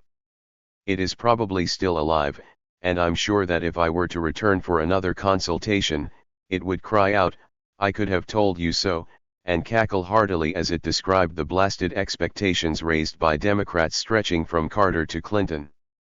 We approach the midterm elections, soon thereafter the great masquerade of election 2008 will commence. There will, I can guarantee it, be once again hopes for change, courtesy of a Democrat. I will remain without illusions. Like the Labour Party, the Democrats offer no uplifting alternative and not even the pretense that they differ in essentials from the Republicans in the way they propose to deal with the rest of the world. I might even offer a maxim here: the greater the hunger for change, the more thunderous the popular cries for decisive, radical action, the more rapid will be the puncturing of all hopes, as though the whole point of the electoral exercise, of 1964 and 1966 in the case of Wilson, and of 1992 in Clinton's, had been to demonstrate to those foolish enough to have thought otherwise the lesson that all hopes and fierce expectations notwithstanding, business will continue as usual. It's the same lesson European governments now regularly give European voters. The French vote against neoliberalism, despite the stentorian advice of the entire political establishment. The voters prevail, with a thunderous non. The political establishment, as represented in the major parties, pays no attention. Same in Germany, same in Italy, same in Britain. Same in the United States. As is now widely recognized, most of all by the voters, there is no effective opposition here, any more than there is in the UK. But if the parties are identical in their essential programs, give or take many swerves from the norms such as tactical environmentalism by the Democrats to keep green and Hollywood money flowing in, then why is there such vitriol between them? Much of it is plain stupidity. Many people in middle age keep the prejudices of their youth intact. What we need from the political scientists is a fresh consideration of political constituencies and their material interests. The current maps are useless. The parrot did a much better job. October 8. I drove into Eureka to speak at an anti-war rally. I asked one of the organizers, one I knew to be keen on the 9/11 conspiracy scenarios, whether this was planned as basically a conspiracist's convocation. The inviter said no. Maybe one speaker on 9/11. I went along, to the parking lot north of the jail in the middle of town. There were about 200 people. It was a glorious day. Speaker number 1 was the chairperson, many days into a fast. He told the crowd that he was a 9/11 conspiracy convert. The war in Iraq didn't get much of a mention in his address. Speaker number 2 was a 9/11 conspiracy advocate. He gave a long, detailed and incomprehensible speech, whose main effect was to cut the crowd by about a third. The only audible bit of his allocution was a savage denunciation of Alexander Cockburn. He also barely mentioned the war in Iraq. Speaker number 3, an academic, read a lengthy speech loaded with refined ironies about Bush. I don't know whether he mentioned the war because two young people, one with a button saying 9/11 was an inside job, were beginning to harangue me.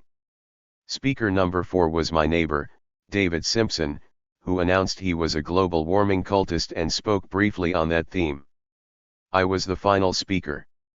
It had been over 2 hours, and the crowd was much depleted.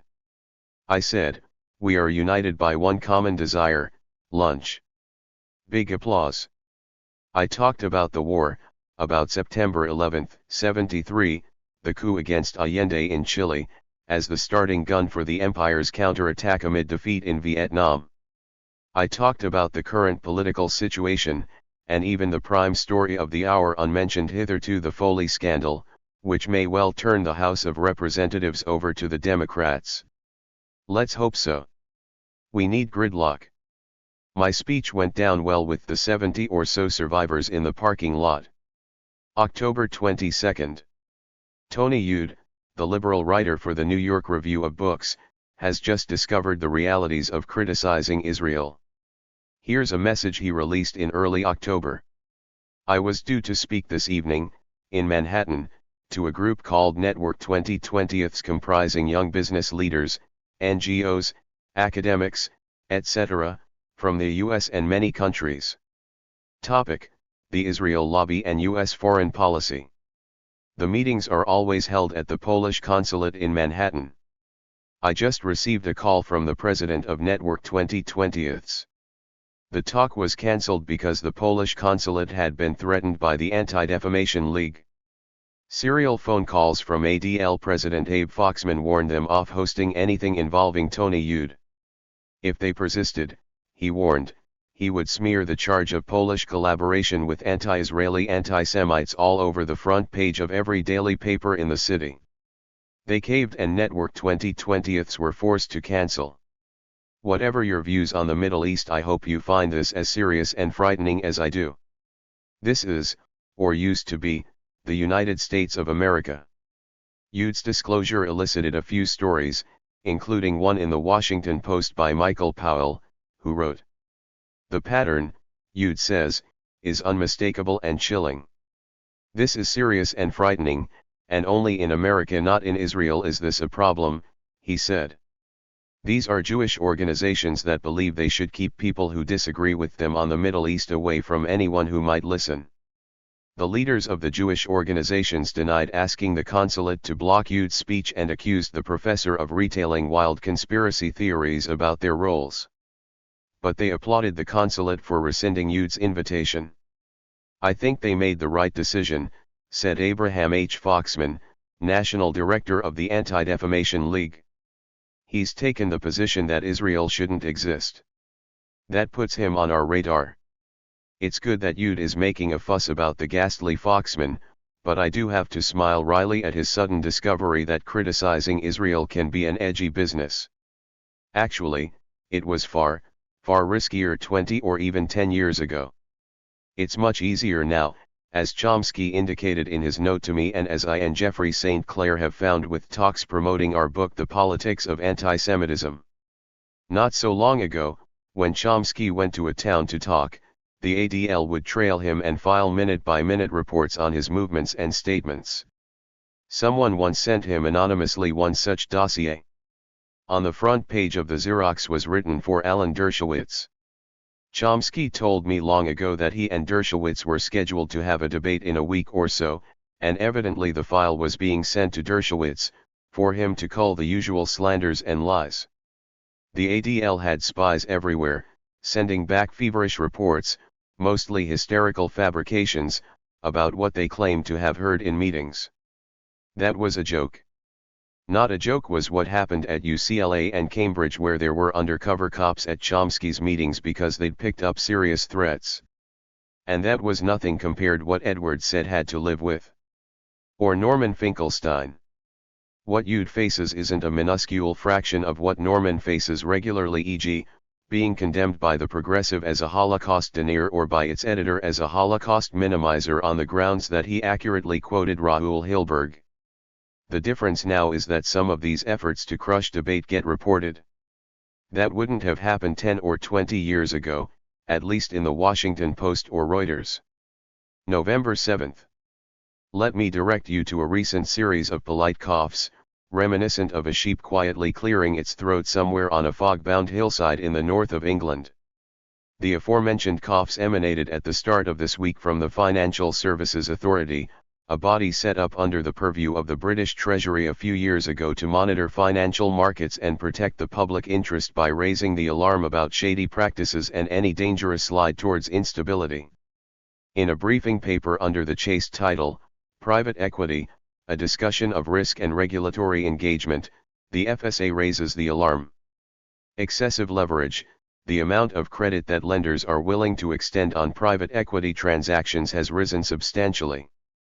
This lending may not, in some circumstances, be entirely prudent. Given current leverage levels and recent developments in the economic/credit cycle, the default of a large private equity-backed company or a cluster of smaller private equity-backed companies seems inevitable. This has negative implications for lenders, purchasers of the debt, orderly markets, and conceivably, in extreme circumstances, financial stability and elements of the UK economy. Translation: it's about to blow. The duration and potential impact of any credit event may be exacerbated by operational issues which make it difficult to identify who ultimately owns the economic risk associated with a leveraged buyout and how these owners will react in a crisis. These operational issues arise out of the extensive use of opaque, complex and time-consuming risk transfer practices such as assignment and sub-participation, together with the increased use of credit derivatives.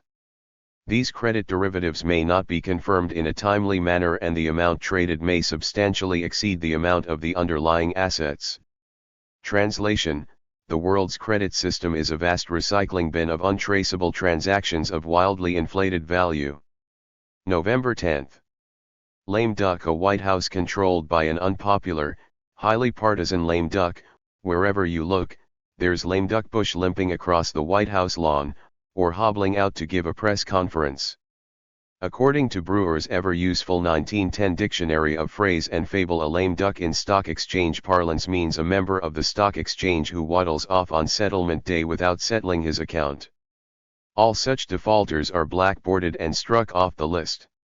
Sometimes it is used for one who cannot pay his debts, one who trades without money. November 28. There are plenty of real conspiracies in America. Why make up fake ones? Every few years, property czars and city officials in New York conspire to withhold fire company responses, so that enough of a neighborhood burns down for the poor to quit and for profitable gentrification to ensue.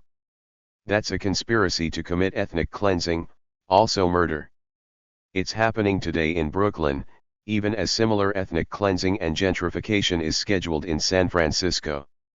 Bayview Hunters Point is the last large black community in the Bay Area, sitting on beautiful bayfront property.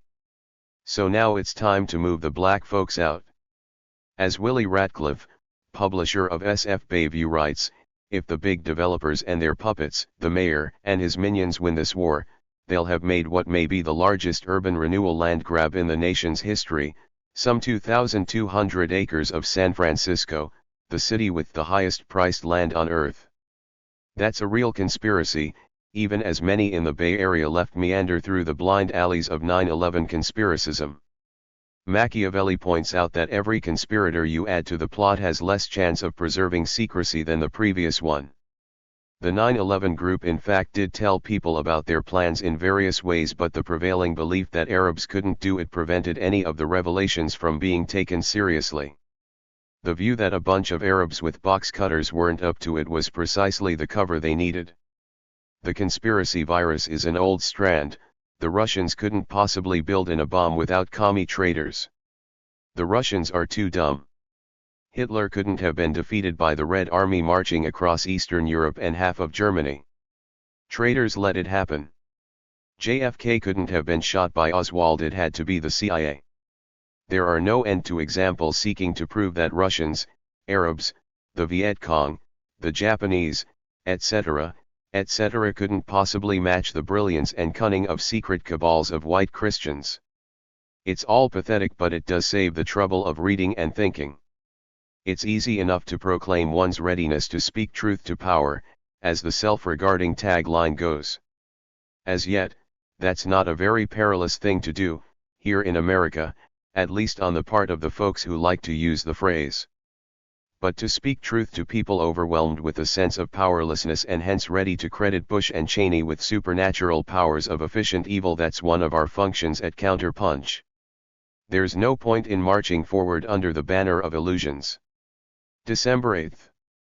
The slithery junior senator from Illinois, Barack Obama, is ensuring himself a steady political diet of publicity by refusing to take his name out of consideration as a possible candidate for the Democratic presidential nomination in 2008.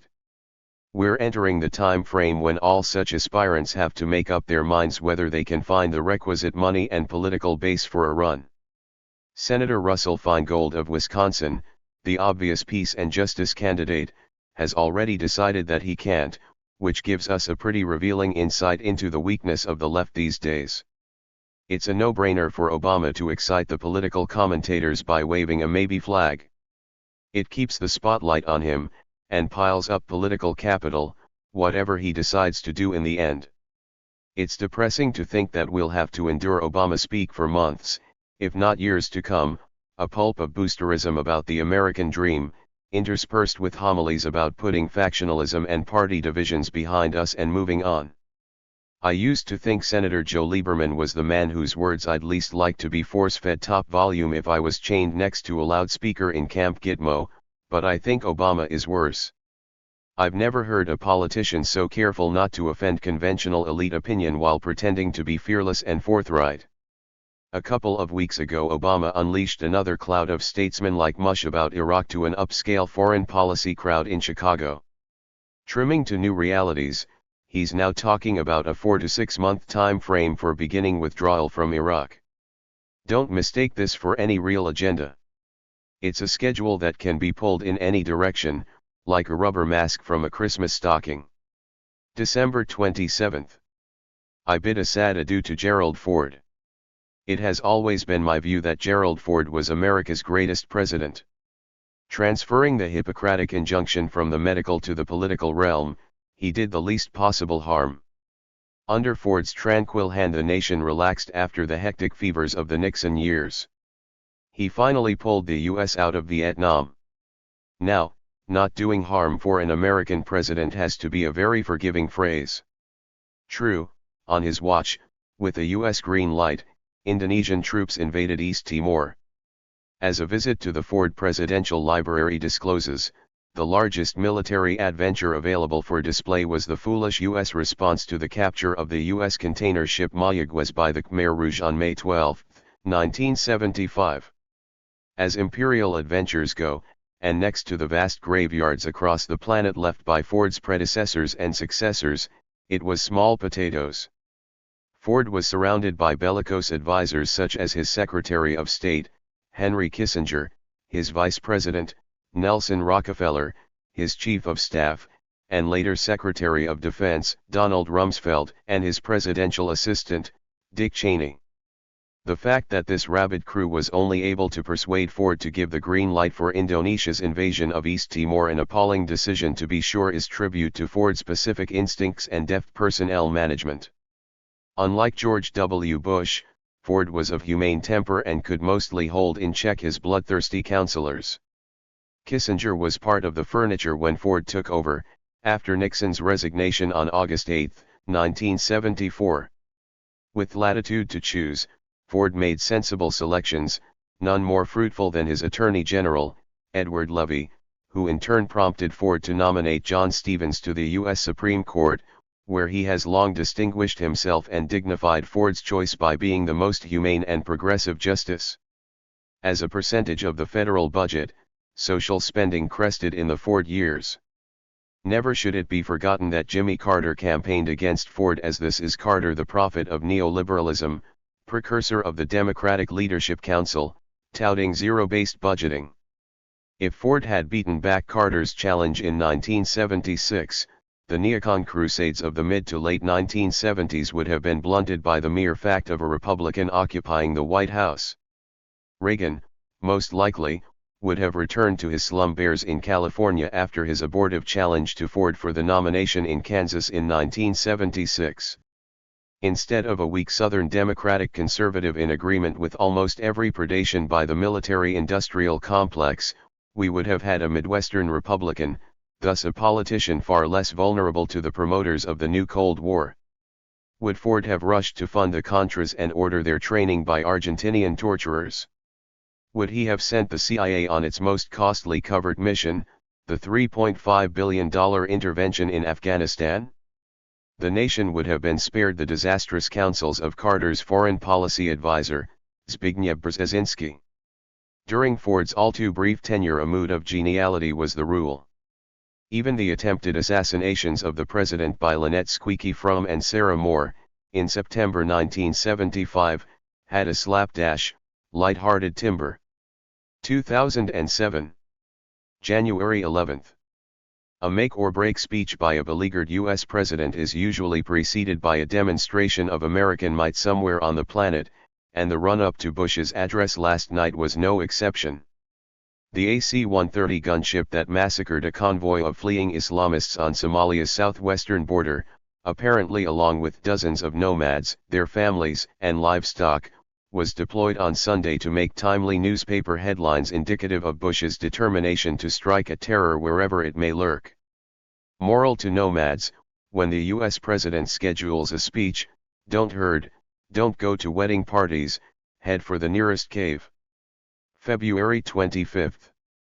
The Clintons have always had short fuses. At the best of times, Hillary is taught by disposition, and already her political prospects for winning the Democratic nomination are getting somewhat cloudier. This last week has been a trying one, crowned by the Oscar night adulation for Al Gore, no favorite of the Clintons. On the heels of his $1.3 million fundraiser for Hillary's rival, Illinois Senator Barack Obama, Hollywood tycoon and DreamWorks co-founder David Geffen planted a carefully improvised explosive device under HRC's candidacy. He confided to Maureen Dowd of the New York Times that Mrs. Clinton was not the candidate to unify the Democratic Party, nor the nation, also that he would never forgive her husband for ignoring his own appeals and those of many other liberals to give a White House pardon to Leonard Peltier, a Native American convicted of killing 2 FBI agents back in the 1970s. But while leaving Peltier to rot in prison, Clinton did pardon financier Mark Rich. This, and the Oscar triumph for Gore, have left Mrs. Clinton distinctly frayed. But she is defiant.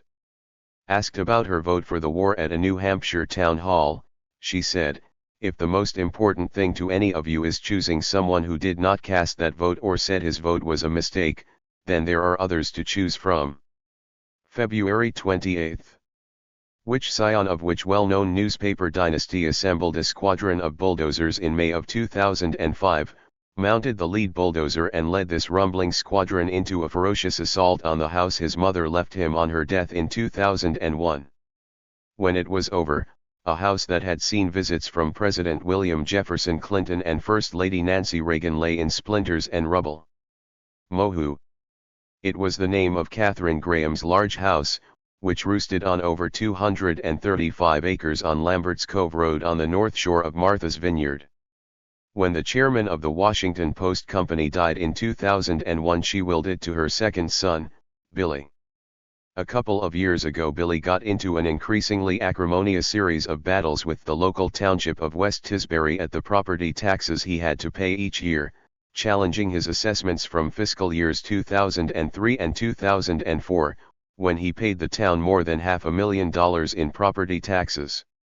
The fight matured into the longest tax appeal case in the history of the Commonwealth. Early 2005, the owner of Mohu evidently felt the need to express his feelings of profound loathing for whom? Start, obviously, with the tax assessors. And, maybe, with the person who hung the curse of Mohu round his neck. Take in also the people who used to run over from their nearby homes to use Mohu's tennis court. In fact, the very first bit of real property on the estate Billy's bulldozer scraped into oblivion was indeed that same tennis court. Then it was the house's turn. To me, the oddest thing about this piece of demolition is that it happened in early May of 2005. Here we are at the end of February, 2007, and there's barely been a whisper, beyond a tiny reference to Mohu having been demolished, in the Vineyard Gazette.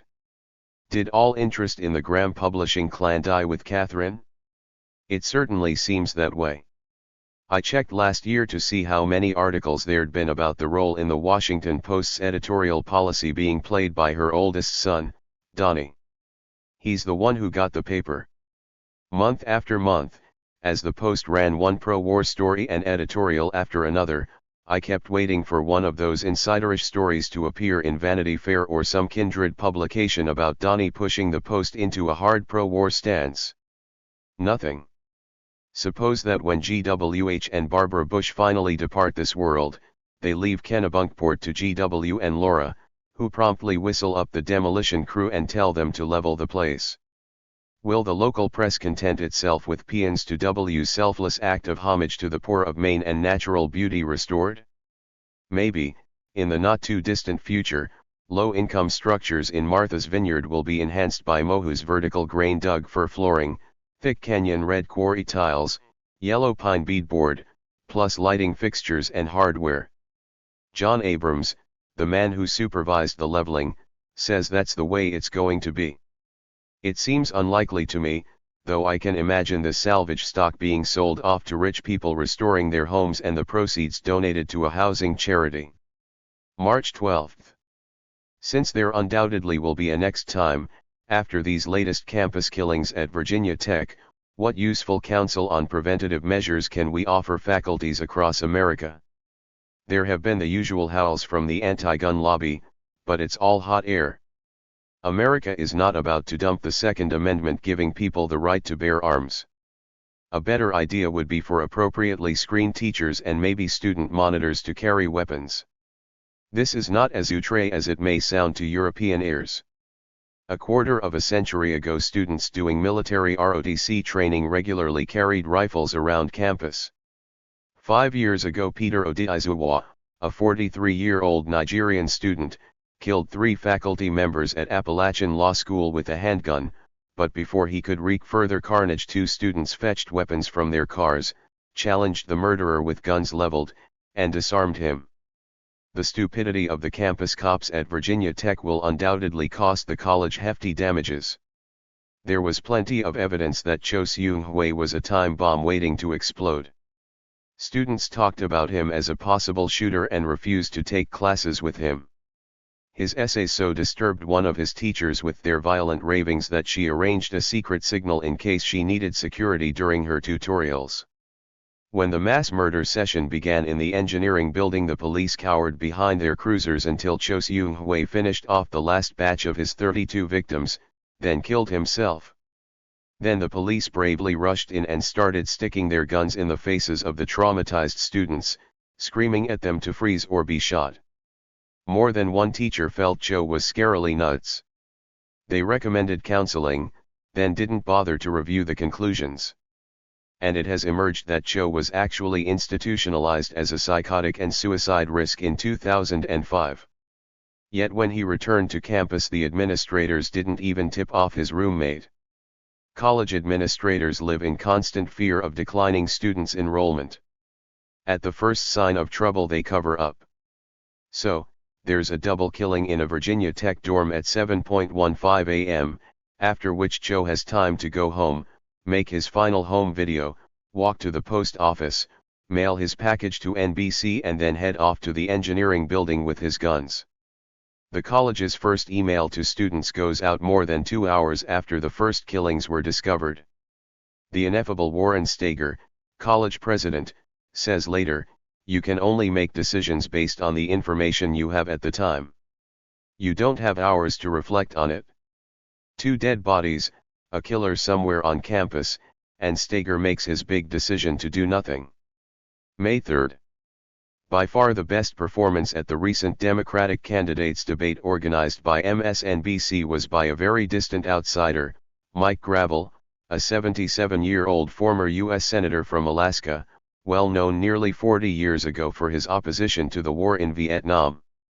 In some electrifying tirades, he flayed Clinton, Obama, Edwards, and the others as two-faced on the absolute imperative of getting out of the war in Iraq and not getting into one in Iran. "They frighten me," Gravel shouted, gesturing at his rivals. "You know what's worse than one U.S. soldier dying in vain in Iraq?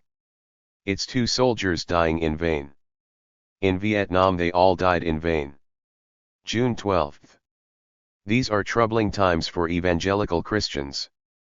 The born-again president they helped elect is in the autumn of his tenure, the bold promises of Christian revival now tarnished or cast aside. Their great champion, Jerry Falwell, has gone to the judgment, leaving only the Reverend Pat Robertson as their national champion. Mitt Romney, the front-running Republican contender to be Bush's successor, is a Mormon, and although leading evangelical Christians have given him the nod, many foot soldiers in the service of Christ entertain doubts. "The world needs Jesus, the real Jesus, not Jesus the half-brother of Lucifer," cries Kevin Stilley on his Christian site. Then, there's the never-ending struggle with the evil one in the arena of sexual temptation where, as one evangelical put it, Satan and his demons more aggressively attack and tempt those in Christian leadership because they know that a scandal involving a leader can have devastating results, on both Christians and non-Christians. Still fresh in the ears of the righteous are the chortles of unbelievers over the tribulations of Pastor Ted Haggard, leader of the New Life Church and one of the nation's most prominent and politically connected evangelicals. He was outed last year in Colorado by a former male prostitute declaring that Pastor Ted had enjoyed sex with him, their monthly interactions enhanced by crystal meth. In February of this year, Pastor Ted had crash counseling across 3 weeks, overseen by 4 ministers, to give, as one put it, Ted the tools to help embrace his heterosexual side, but there have been doubts, even among evangelicals, as to whether Satan and his demons have in this instance been decisively rooted after so brief an engagement. And now evangelicals face fresh evidence that the darker forces miss no opportunity to make further ravages among the righteous. Earlier this week, Christianity.com, the world's most visited Christian website, disclosed the results of a survey it has just concluded, asking site visitors questions about their personal sexual conduct. 1,000 Christians answered, and Christianet has now evaluated these responses with the analytic assistance of Second Glance Ministries, led by Clay Jones, founder and president of SGM. The poll results indicate that 50% of all Christian men and 20% of all Christian women are addicted to pornography, Jones reports bleakly. It seems that 60% of the women who answered the survey admitted to having significant struggles with lust, 40% admitted to being involved in sexual sin in the past year, and 20% of the church-going female participants struggle with looking at pornography on an ongoing basis. There have been dynamic paradigm shifts in the behavior of Christians over the last 4 years, Jones declares. Technology has allowed pornography to flood the marketplace beyond a controllable level. The phones at Second Glance Ministries are ringing off the hook with calls for counseling from porn addicts. Christianet.com's president Bill Cooper reports that we directed over 100,000 inquiries to Second Glance Ministries in 1 year, and that we are seeing an escalation of the problem in both men and women who regularly attend church. Sex surveys regularly conducted by the University of Chicago suggest why Satan and his legions are finding it easy to beguile these evangelical Christians. Their sex lives are more vital than those paddling in the tepid mainstream, and hence they are more easily led into temptation. One such Chicago survey I have claims that Americans are almost entirely straight, and the vast majority revel in the loyal married state and have sparse sex. Evangelicals do better. Among women, conservative Christian evangelicals have the highest rates of orgasm. June 20. In 1938, 3 years before the first death camps of the Final Solution, Nazi chemist Dr. Gerhard Peters published a full account, in the German science journal Anzeiger für Sahalenskund, of the El Paso disinfection plant. He included 2 photos and diagrams of the machinery that sprayed Zyklon B on railroad cars. As David Dorado Romo describes it in his Ringside Seed to a Revolution, An Underground History of El Paso and Juarez, 1893 to 1923, Zyklon B had become available in the U.S. in the early 1920s when fears of alien infection had been inflamed by the alarms of the eugenicists, most of them from the progressive end of the political spectrum. It should be noted that while the Americans sprayed their victims with toxic chemicals, they restricted use of Zyklon B to freight and clothes. As the Nazis understood, spraying it directly on a human caused almost immediate death.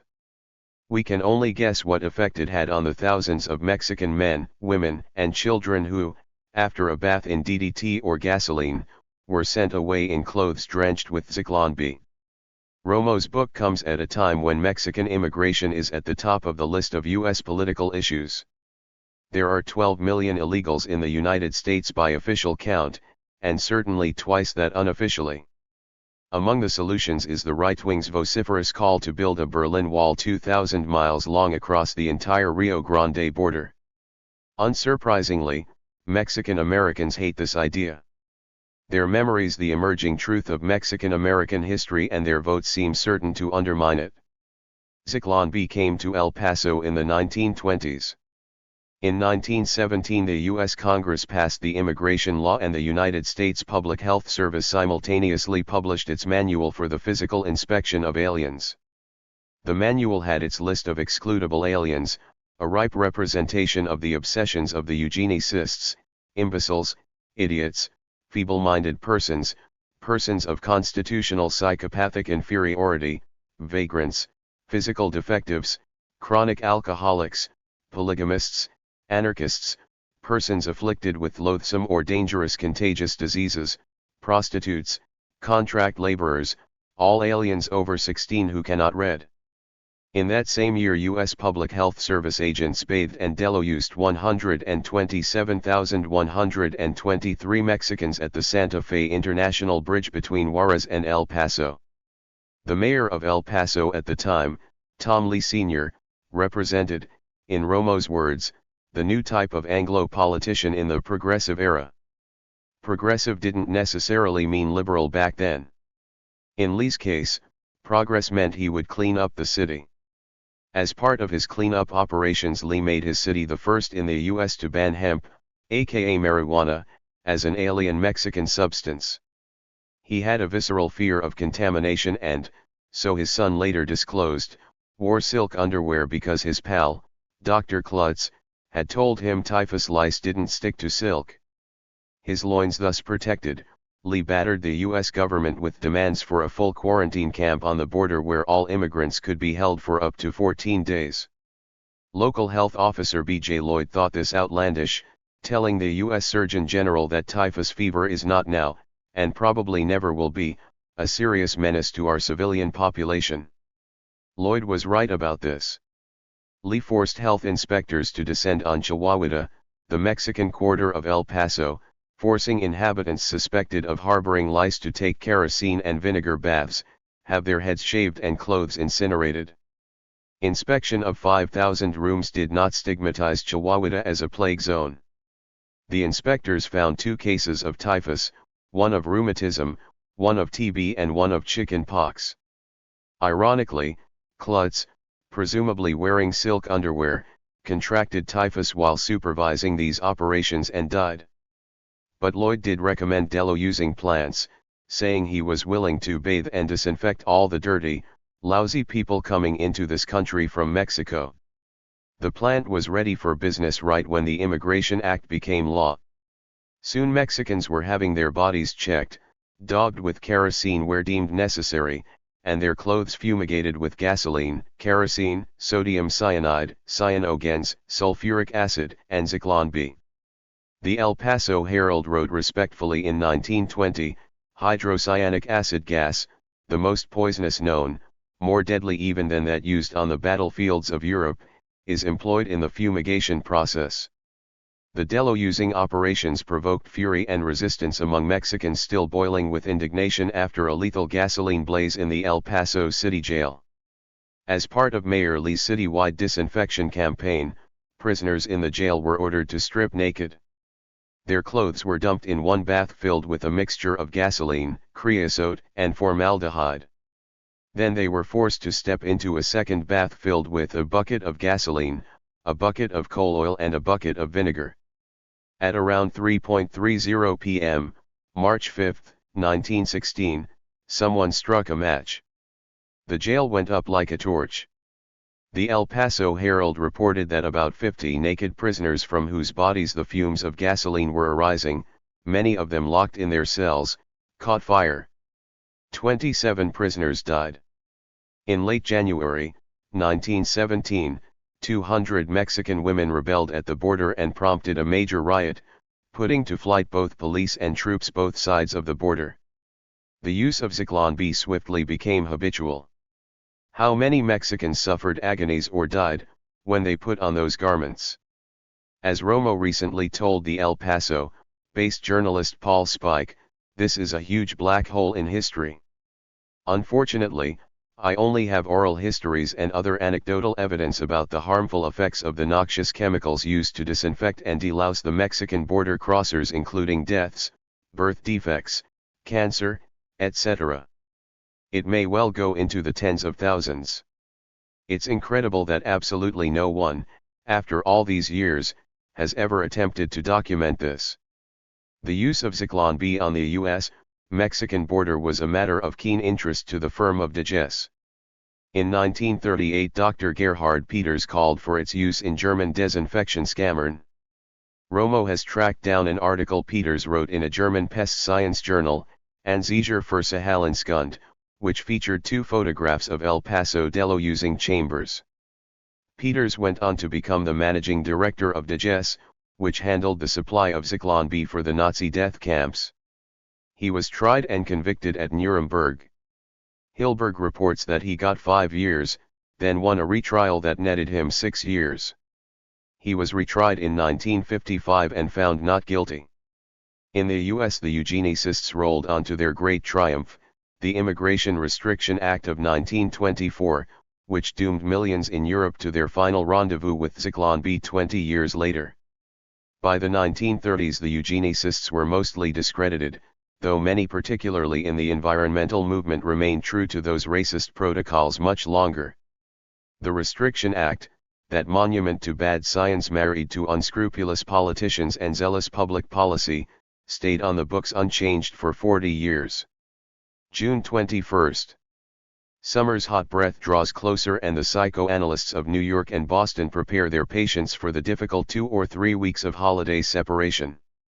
Undoubtedly beach chat among both analysts and analysands will focus on the end of the Soprano series which, across the past 8 years, courtesy of Lorraine Bracco's Jennifer Melfi Tony Soprano's analyst has been the biggest boost to the shrink business since Lee J. Cobb starred in The Three Faces of Eve. Truly comical has been the solemnity with which psychoanalysts across the United States have been deploring the breach of professional ethics at a shrink's dinner party in one of the concluding Soprano episodes in which the identity of Dr. Melfi's patient as mobster Tony was disclosed. The rare moments when shrinks aren't seducing their female patients are usually consumed by such indiscretions, a tradition stretching all the way back to the notoriety of the patients trotting up the stairs of Bergasse 19, Freud's chambers in Vienna. It's true that some psychoanalysts were indignant at the way Melfi, chided by her colleagues for enabling a sociopath, promptly dumped the mafia boss as a patient, the climax of a process identified back in 1999 in the British Medical Journal by Dr. Tony David as the collision of the superego of Melfi's civilist values and the intellect, with the murky ID that is Soprano's stock in trade. The strict ethical principles established by the American Psychological Association, wrote one APA member furiously, do not allow for the arbitrary dismissal of a client even if they are sociopathic in nature. It so happens that these same strict ethical principles of the APA have been the topic of unsparing rebuke that probably won't be cited much on those holiday beaches. A recent report by the Pentagon's Inspector General confirms what has been detailed in a number of news stories since 2005 concerning the starring role played by American psychologists and psychoanalysts in devising and supervising torture techniques as administered by the U.S. military in Guantanamo, Iraq, and Afghanistan, as well as other secret interrogation centers run by the CIA. The APA leadership has piously maintained that psychologists have a critical role in keeping interrogations safe, legal, ethical, and effective. The Pentagon Inspector General's report makes clear this claim is ludicrous. So here we have shrinks refining Tony Soprano's brutish violence, draping his ID with the national flag. August 4.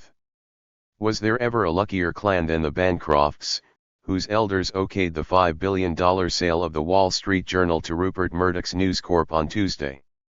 There's been some solemn talk about the Bancrofts' stewardship of this national institution since they acquired the Dow Jones Company a century ago. In fact, the Journal was an undistinguished little sheet till a journalistic genius called Barney Kilgore, to whose daughter Catherine I had the pleasure of being married for a few years in the 1980s, decided in the years after World War II that a businessman in San Francisco should be able to read the same paper as one in Chicago or New York.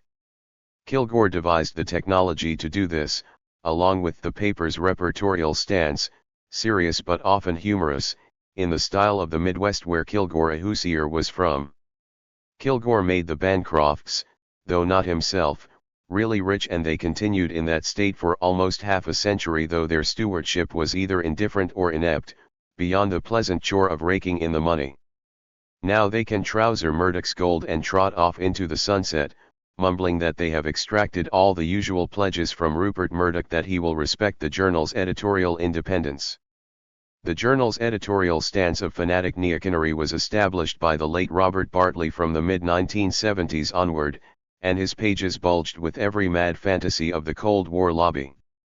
Bartley led the charge against effete liberalism, and since by the late 70s American liberalism had thoroughly lost its nerve, he carried the day, becoming by far the most influential editorial page editor in American journalism. More than its sometimes excellent reporting, Bartley gave the Journal its high profile in Washington as well as on Wall Street. August 7.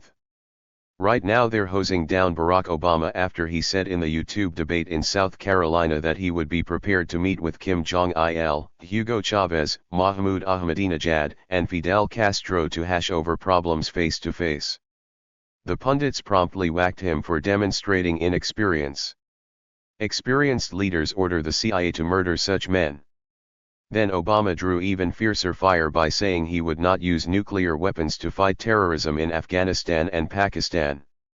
I think it would be a profound mistake for us to use nuclear weapons in any circumstance, Obama told AP on August 2, adding after a pause, involving civilians. Then he quickly added, let me scratch that. There's been no discussion of nuclear weapons. That's not on the table. I'm beginning to respect this man. He displays sagacity well beyond the norm for candidates seeking the Oval Office. He comprehends, if only in mid-sentence, that when you drop a nuclear bomb, it will kill civilians. He also realizes that strafing Waziristan with thermonuclear devices in the hopes of nailing Osama bin Laden is a foolish way to proceed. So Obama is being flayed for his inexperience, first and foremost by Hillary Clinton, who permits no table setting which does not include a couple of nuclear weapons next to the salt and pepper. September 1. Larry Craig of Idaho was a three-term senator. On June 11, Craig, co-chair of the Mitt Romney presidential campaign, used a stopover at Minneapolis-St. Paul Airport to prowl through a lavatory in the Lindbergh terminal. He spotted under a stall door lower extremities belonging to a man we now know to have been undercover cop Dave Carcenia, who, patient as any spider, had been sitting on the john for 13 minutes for prey that he could entrap. Americans following the case have been learning with fascination how easily some innocent action in a public convenience known in the argot of gay patrons as tea rooms can be misconstrued. Don't put your bag in front of the door. That's what Craig did, and Carcenia, a youthful-looking blonde decoy, says in his report, my experience has shown that individuals engaging in lewd conduct use their bags to block the view from the front of their stall. Keep your feet still. At 12:16 hours, Carcenia relates, Craig tapped his right foot. I recognized this as a signal used by persons wishing to engage in lewd conduct. Craig tapped his toes several times and moves his foot closer to my foot. I moved my foot up and down slowly. The presence of others did not seem to deter Craig as he moved his right foot so that it touched the side of my left foot, which was within my stall area. Craig then swiped his hand under the stall divider several times. That did it. Carcenia put down his police ID for Craig to check out. Craig quickly pleaded guilty to disorderly conduct and peeping, which is defined in Minnesotan statutory lingo as interference with privacy by surreptitiously gazing, staring, or peeping in the window, or other aperture of a sleeping room in a hotel, a tanning booth. This is Minnesota, after all, or other place where a reasonable person would have an expectation of privacy and has exposed or is likely to expose their intimate parts, as defined in Sector 609-341, Sub 5, or the clothing. Covering the immediate area of the intimate parts and doing so with the intent to intrude upon or interfere with the privacy of the occupant. A gross misdemeanor. At some level Craig obviously wanted to get caught, just as compulsive gamblers at some level want to lose. September 11. Leftists used to think that, at least as a general axiom if not by a precise deadline, capitalism was doomed.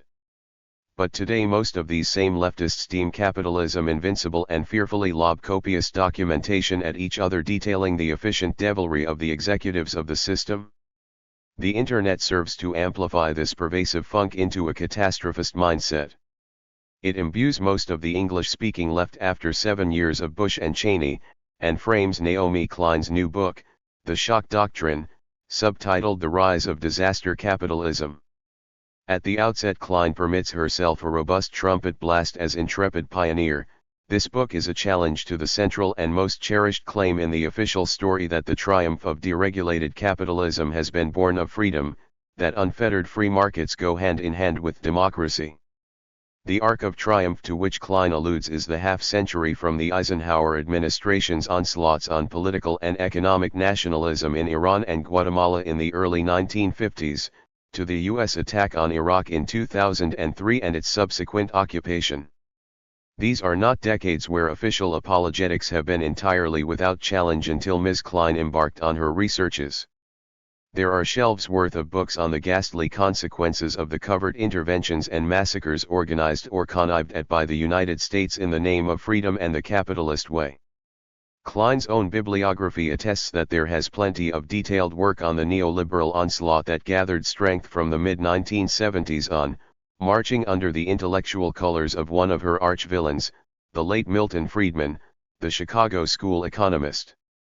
Where Klein would presumably claim originality is in identifying and describing the taxonomy of what she terms shock capitalism, the shock of a sudden attack, whether the overthrow of Salvador Allende in Chile in 1973 or the bombing of Baghdad in 2003, the shock of torturers using sensory deprivation techniques and crude electrodes to instill fear and acquiescence, Friedman's economic shock treatment. Methodically combined and elaborated, these onslaughts now amount, on Klein's account, to a new and frightful chapter in the history of capitalist predation. Klein begins with a chapter on the CIA-sponsored psychic depatterning experiments of that apex monster, Dr. Ewan Cameron of McGill University's Allen Memorial Institute, and states explicitly that torture, aside from being a tool, is a metaphor of the shock doctrine's underlying logic. To use shock literary tactics to focus attention on the deliberate and sadistic engineering of collective social trauma is certainly no crime.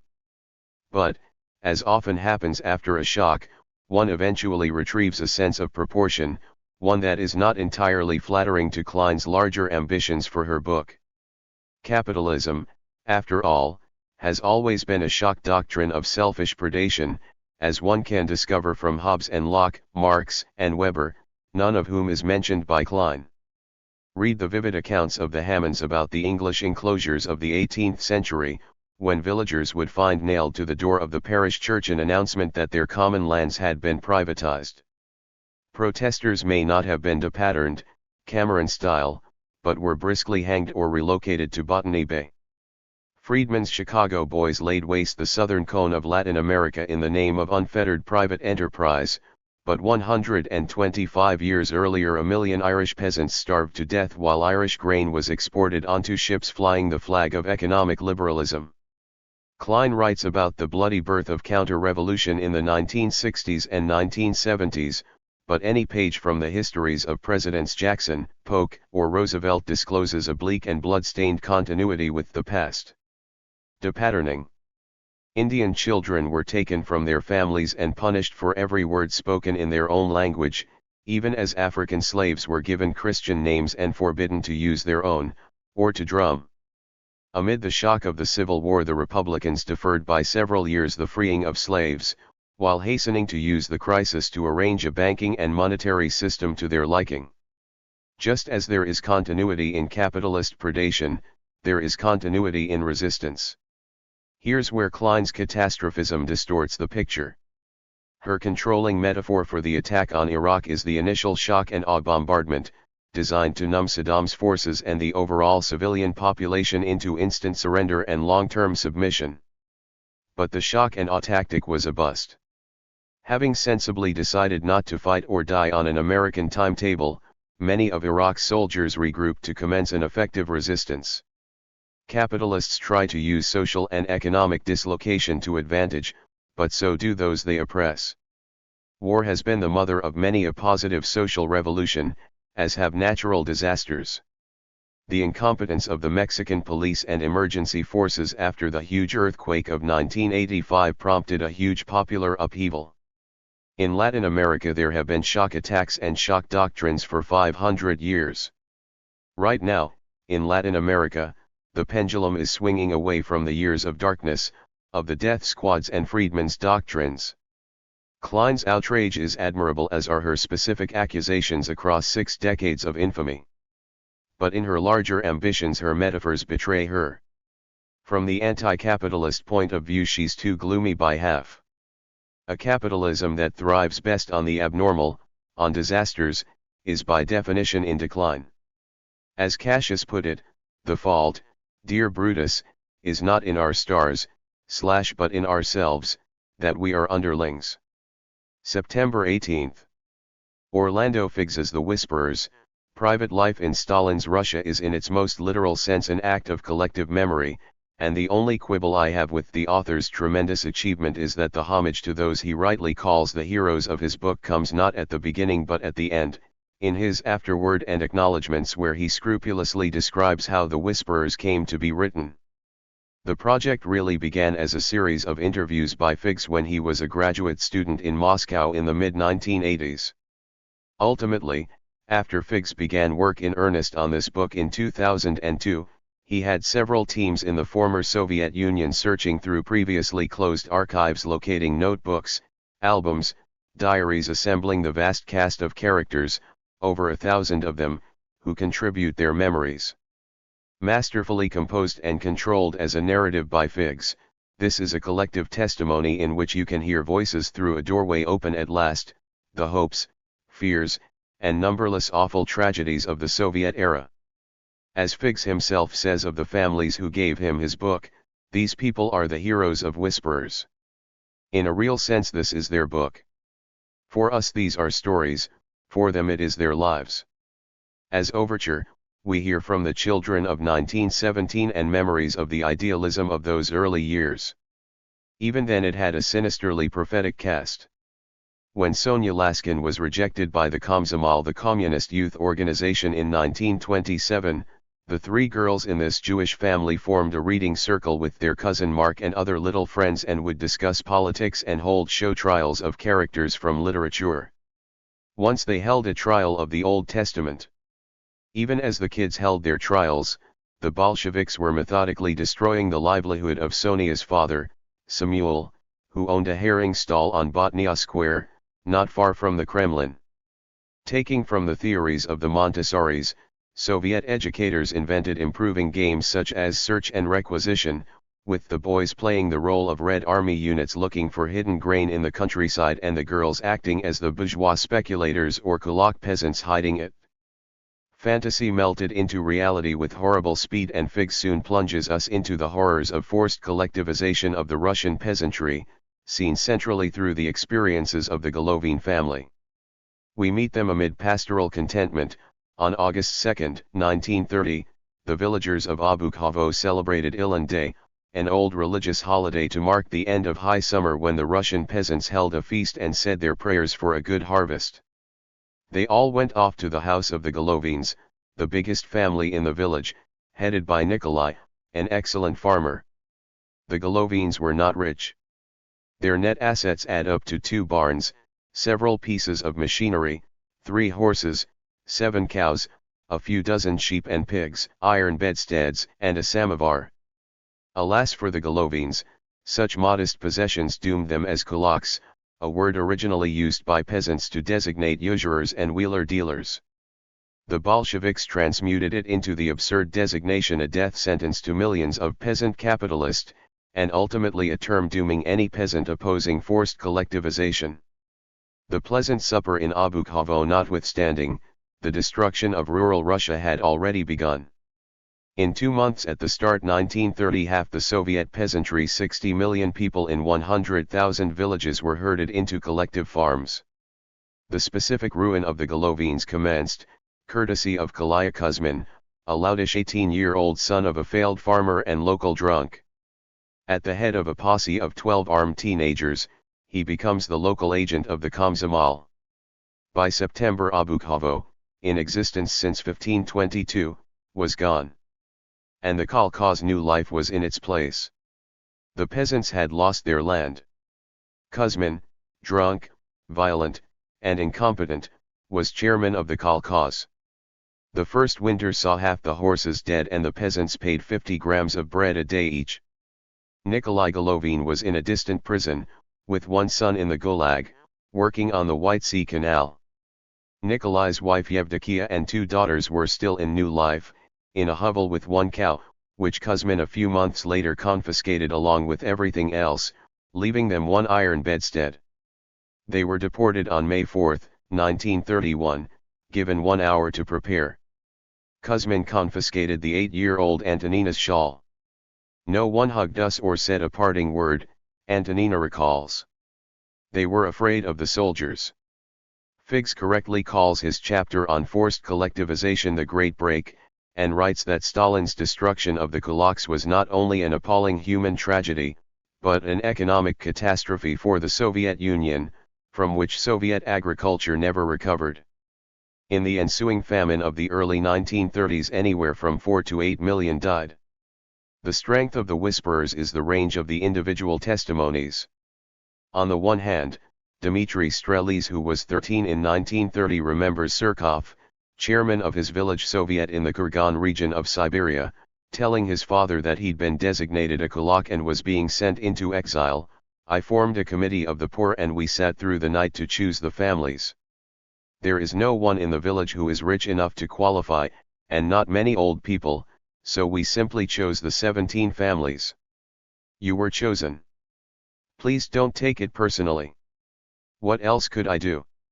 On the other, we also hear one of the requisitioning Red Army men, Lev Kopelev, a young communist, remembering the screams of children and the glare of the peasants, and telling himself, I mustn't give in to debilitating pity. We were realizing historical necessity. The family sagas in this vast canvas are of scarcely believable tenacity and endurance. No novelist would dare invent such feats and such coincidences. Take the Ozemblovskys, a family of 6, in the Minsk region. They were exiled to the north, 3,000 kilometers from their home. While Alexander stayed to look after the 2 boys, Serafima, and the 2 girls, 9 and 5, escaped and hiked south through the forest. Serafima had several gold teeth and periodically would pull one of them to buy a lift in a cart. They made it home, where Serafima left her daughters and hiked 3,000 kilometers north again, only to find that her husband had been arrested and one of her sons was now working as a police informer. She herself is arrested, escapes again, returns south, where she finally collects her daughters and sets up a new home, where the whole family is finally united. Terror is vivid on page after page, particularly in the dreadful year of 1937. Maria Drozdova, from a strictly religious peasant family, remembers how her mother Anna became demented with terror after her husband, a church warden, was arrested. She would not leave the house. She became afraid of talking in the room, in case the neighbors overheard. In the evenings she was terrified of switching on the lamp, in case it drew the attention of the police. She was even afraid to go to the toilet, in case she wiped herself with a piece of newspaper which contained an article with Stalin's name. Another girl got home late from a party in 1939 and found she had lost her key. She knocked on the door at 1 a.m. There was a long pause. Then her father opened it, dressed as if ready to leave on a journey. He had thought the knock heralded the NKVD. In his mind he had already been tortured and shot. He gazed at her as though in a trance and then, for the first and last time in her life, slapped her across the face. From every walk of life, from high-party people like the Stalinist writer Konstantin Simonov, to peasants like the Golovins, the Soviet tragedy offers itself up, unforgettable in its heroism, villainy, cowardices large and small, endurance. Take Ignaty Maximov, from the Novgorod region. He is arrested and sentenced to work in the Gulag, on the murderous White Sea Canal where 25,000 workers died in the first winter, many simply froze to death. Ignaty's wife Maria gets a job as a cook on the Leningrad to Murmansk railway that ran at one point along the northern sector of the canal. She wrote notes to her husband on scraps of paper which she threw out the window of the train. Eventually she got an answer from her husband. One of the scraps has reached him, though he was working 50 miles north of where she thought he was. They were finally reunited in Arkhangelsk. Here is the whole arc of Soviet history. In its amazing testimonies to the strength of the Russian family in the Soviet Union, as well as the awful fissures the system imposed on those families, The Whisperers is like a rainbow over a graveyard. October 26. In America, awareness never sleeps and has been on particularly active duty this October, designated as Breast Cancer Awareness Month, as Domestic Violence Awareness Month, as Energy Awareness Month, and we speak here specifically of October 22, 29 Islamofascism Awareness Week.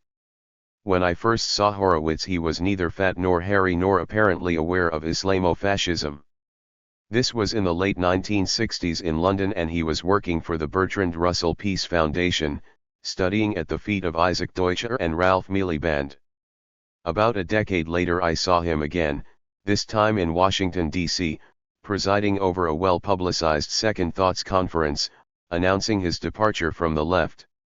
He spoke harshly of his parents' decision to make him watch uplifting features about the Soviet Union and to forbid any Doris Day movies, a common blunder in child brainwashing techniques among the comrades at that time.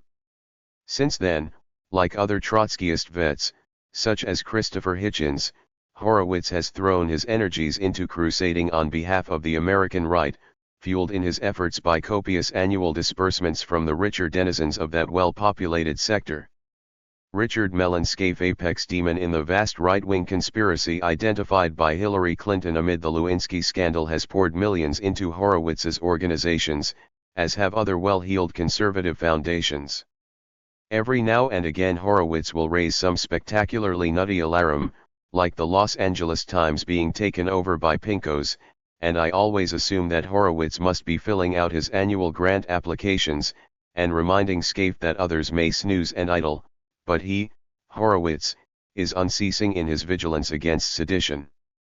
In Horowitz's bestiary, sedition comes in all the traditional forms, from commies on campus to commies in the press, and he's churned out endless bulletins charting their insidious reach. Some of his specific accusations have no doubt been useful to fearful school administrations eager to harry and expel the few radical teachers able to find employment in these bleak times. But the problem for Horowitz is one of supply. The left in America is really in very poor shape, near zero commies, and really only a sprinkling of radical black profs, militant lesbians, and kindred antinomians to beat up on. The notion of pinkos in the media is laughable to all except the fearful imaginations of millionaires like Scaife.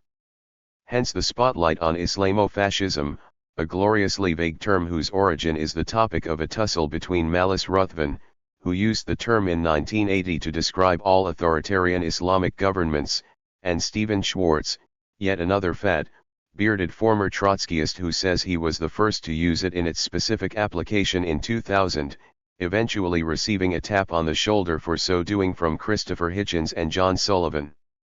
Arise, Sir Stephen. Islamofascism Awareness Week has been featuring Horowitz and big-name ranters of the right like Ann Coulter and Fox's Sean Hannity, plus former U.S. Senator Rick Santorum, and noted Islamophobe Daniel Pipes. They descended on various college campuses to be received by Christian fascists and the curious while they hurled imprecations at the left for being soft on Sons of the Prophet stoning women to death for adultery. The reaction of the left has been mixed.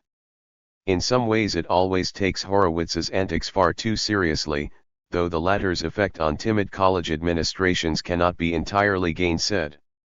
On the other hand, Awareness Week is having a galvanizing effect. Coalitions have formed to combat Horowitz's version of awareness with a superior progressive awareness about what is good or not so good about Islam.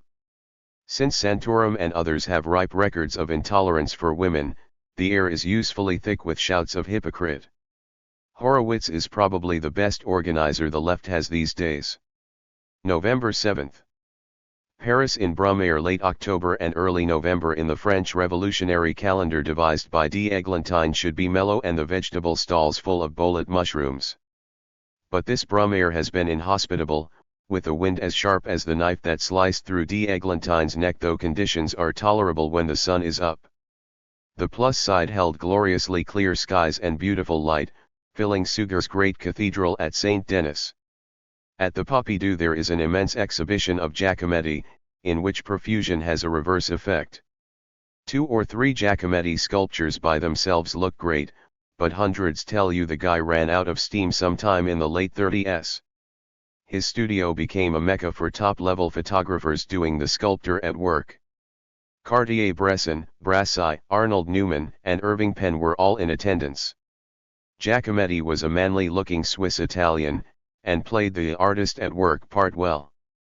Annette G. looked less happy as the decades passed, and there are odd times when he spends 3 or 4 years sculpting and drawing a couple of Japanese men, at least one of whom was Annette's lover. Giacometti chose his fans well too. Jennett did a big essay on him and Sartre wrote the catalog intro for his first New York show. The modern art collection at the Pompidou is really good and reminds one, if reminders are necessary, just how awful modern art collections are in US. There was room after room of great and interesting things, ravishing Kandinsky's, a fantastic room of Picabuy's, one with two naked women in 40s movie poster style with a bulldog, plus a really frightening golden calf. Then on the next floor a whole late modern collection with excellent acquisitions from 1950s, 1960s, and on. Among them was Manhattan Real Estate Holdings, a real-time social system as of May 1, 1971, the series by Hans Haacke that got his one-man show axed at the last minute by the Guggenheim in the 1970s. The work consists of 146 photographs of buildings, many of them slums, acquired between 1951 and 1971 by Harry Shapolsky, named at the time as the city's top slumlord. Haacke included in each photo the info given in the real estate directory of Manhattan. They make ironic reading now. Back then, to take a couple of examples, Shapolsky had 219 E94th, a 5-story building with an assessed land value of $25,000 and a total value of $47,000. A 6-story walk-up, 346 East 13th Street had an assessed land value of $22,000 and a total value of $57,000.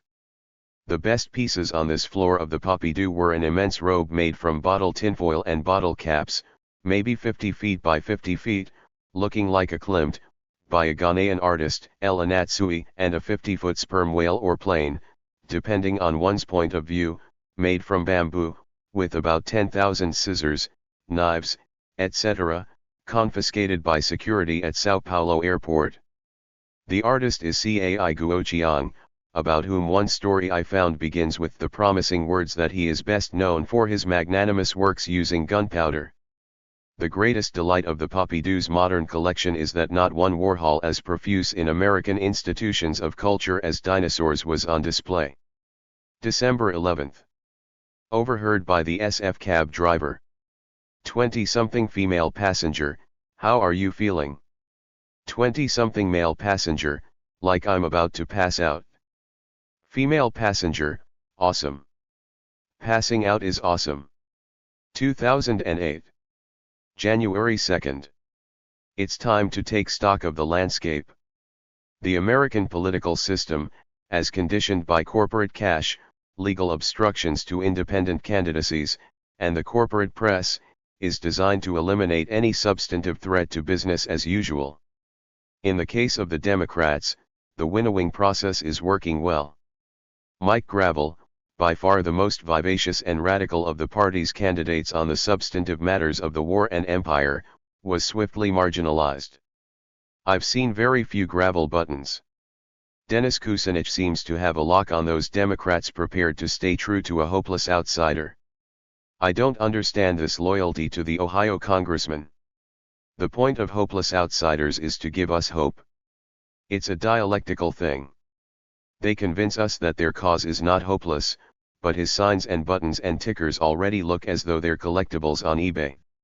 The three major Democratic contenders for the nomination are all unalluring. John Edwards is offering us a populist package, with homilies on fair trade, gaps between rich and poor, corporate greed and so forth. Decent people including many labor organizers are working for him. I don't believe a word he says. His substantive record on war and empire is bad. He has poor judgment. Why spend $400 to have a hairdo that makes you look like a slick lawyer with a fancy haircut? Barack Obama? I can't remember a single substantive statement he's made. In terms of political philosophy and pragmatic intention, his platform is like the Anglican clergyman's answer, when asked for his conception of God, an oblong blur. When pressed, Obama's positions on war and empire are usually very bad. Talk about moving beyond partisan differences invariably ends with the establishment's long-term goal of abolishing Social Security. Hillary Clinton is the candidate for corporate power at home, an empire abroad. She argued passionately in the White House for the NATO bombing of Belgrade. 5 days after September 11, 2001, she was calling for a broad war on terror. She voted for the Patriot Act. When it came time for Mrs. Clinton to deliver her speech in support of the war, she reiterated some of the most outlandish claims made by Dick Cheney. On the Republican side, I've liked Mike Huckabee. He had a decent record as governor of Arkansas and deserves support if only for his moral and political courage in his pardoning or sentence commutations of some 1,200 convicted criminals. These acts of mercy and faith in rehabilitation have been predictably attacked by many liberals because one of those he released may well have subsequently killed someone. This is an unavoidable risk unless you achieve certainty by execution or a sentence of life without the possibility of parole, which will be the trend if states continue to abandon the death penalty. The release on New Year's Eve of the 77-year-old Sarah Jane Moore after 32 years prison for trying to kill our greatest president since Warren Harding is, alas, scarcely a precedent. But Huckabee, particularly since he took on board a big-name political strategist, Ed Rollins, has made bad mistakes, flip-flopping on his enlightened position on immigration and taking on the awful John Bolton as a foreign policy counselor. Nonetheless, I have a soft spot for the guy, if only because he has real populist character and has panicked the establishment into regrouping round John McCain as the Republican match to HRC, as the bipartisan candidate of choice. But my favorite remains Ron Paul, rock solid against war and empire and the neoliberal corporate state. He's a principled fellow who's won passionate support from ordinary Americans. I recently drove down I-5 from Washington through Oregon to Northern California, and Ron Paul signs were almost the only ones I saw. I like the look of the people behind them. All great seasons in politics begin with excitement.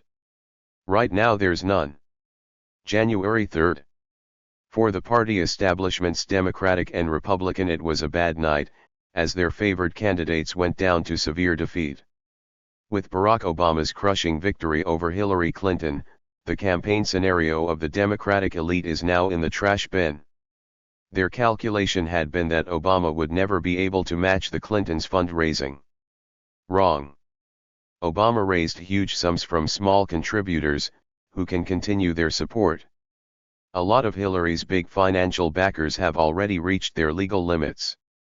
They thought Obama was another Howard Dean, headed for deflation as soon as the voters faced the moment of decision. Wrong again. Mrs. Clinton had the big feminist organizations in her corner and a good chunk of organized labor. They didn't deliver, any more than the Democratic machine supervised by campaign chairman Terry McAuliffe and super pollster Mark Penn. They thought they could sink Obama with December's slurs about drug use, Islamic heritage, and color. They backfired. The only age bracket Hillary scored well in was that of women 65 and up. However, Obama was able to expand the electorate, an unprecedented feat in the history of Iowa caucuses. Students currently on winter break went back to Ames, Iowa City and Des Moines to vote for him. The three main issues on voters' minds were, in descending order, the war, the economy, and health care. Obama led in all three. Overall, he beat Hillary among both men and women. He took the 5 biggest cities and most of the counties in every quarter of the state. Young people simply don't care for Hillary. Young voters see Obama as a break with the past, and he skillfully manages to avoid any substantive positioning that might disabuse them of this belief. As much as the press tried to say that the war is no longer an issue, it turned out to be the top concern of the voters, and Obama's record features opposition to the war in his Senate campaign in 2004. Clinton and Edwards both voted for the war. Edwards apologized for that vote. Clinton never did.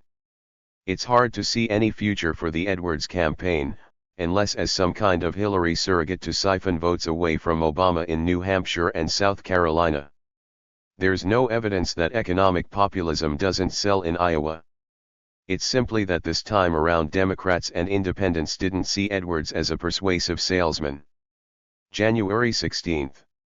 Terrorism flourishes brazenly at Ground Zero in the new 7 World Trade Center building. Here can be found a secretive entity of fabulous wealth and power. Kingdoms and corporations alike tremble at its shadow and make haste to pay it tribute. I refer to Moody's Investor Services, wholly owned subsidiary of Moody's Corporation, which reported $2.3 billion in revenues in 2006. On January 10, Moody's, in concert with the other main bond rating firm, Standard & Poor's, gave the United States its top AAA credit rating. The terrorist blackmail threat came in the form of a demand by Moody's that the U.S. government reform Social Security and Medicare. In the very long term, the rating could come under pressure if reform of Medicare and Social Security is not carried out, as these two programs are the largest threats to the long-term financial health of the United States and to the government's AAA rating.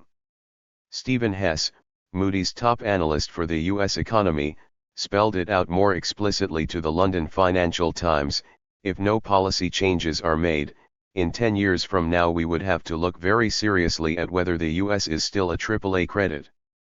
The U.S. rating is the anchor of the world's financial system. If you have a downgrade, you have a problem. Thus does Moody's man calmly threaten to plant the financial equivalent of a thermonuclear device under the Statue of Liberty. Right now the U.S. deficit is around $200 billion, 1.5% of GDP, which is not large by recent historical measure and which presents no danger in itself to U.S. financial soundness. But as Professor Robert Pollin of UMass/Amherst adds, if Moody's analysts want to discuss the causes of fiscal laxity, why not look at the Iraq War? The defense budget for 2006 was $617 billion. That is 4.8% of a $13 trillion GDP. Before the Iraq War, the defense budget was about 3% of GDP. So Iraq alone is costing about $150 billion annually, about 1.1% of GDP. And what has it accomplished? Social Security and Medicare combined were about $900 billion in 2006. Why assume we first have to attack our minimal welfare state, and leave the imperial budget intact? In fact, it's almost entirely Medicare, not Social Security, that accounts for the projected rising costs in our shriveled welfare state. The culprit here is not the swelling ranks of older people but the insurance and drug companies' grip on our health system. Conversion to single payer would mean huge savings. The U.S. pays around 15% of its gross domestic product for healthcare, about 70% more than the outlay of other advanced industrial countries.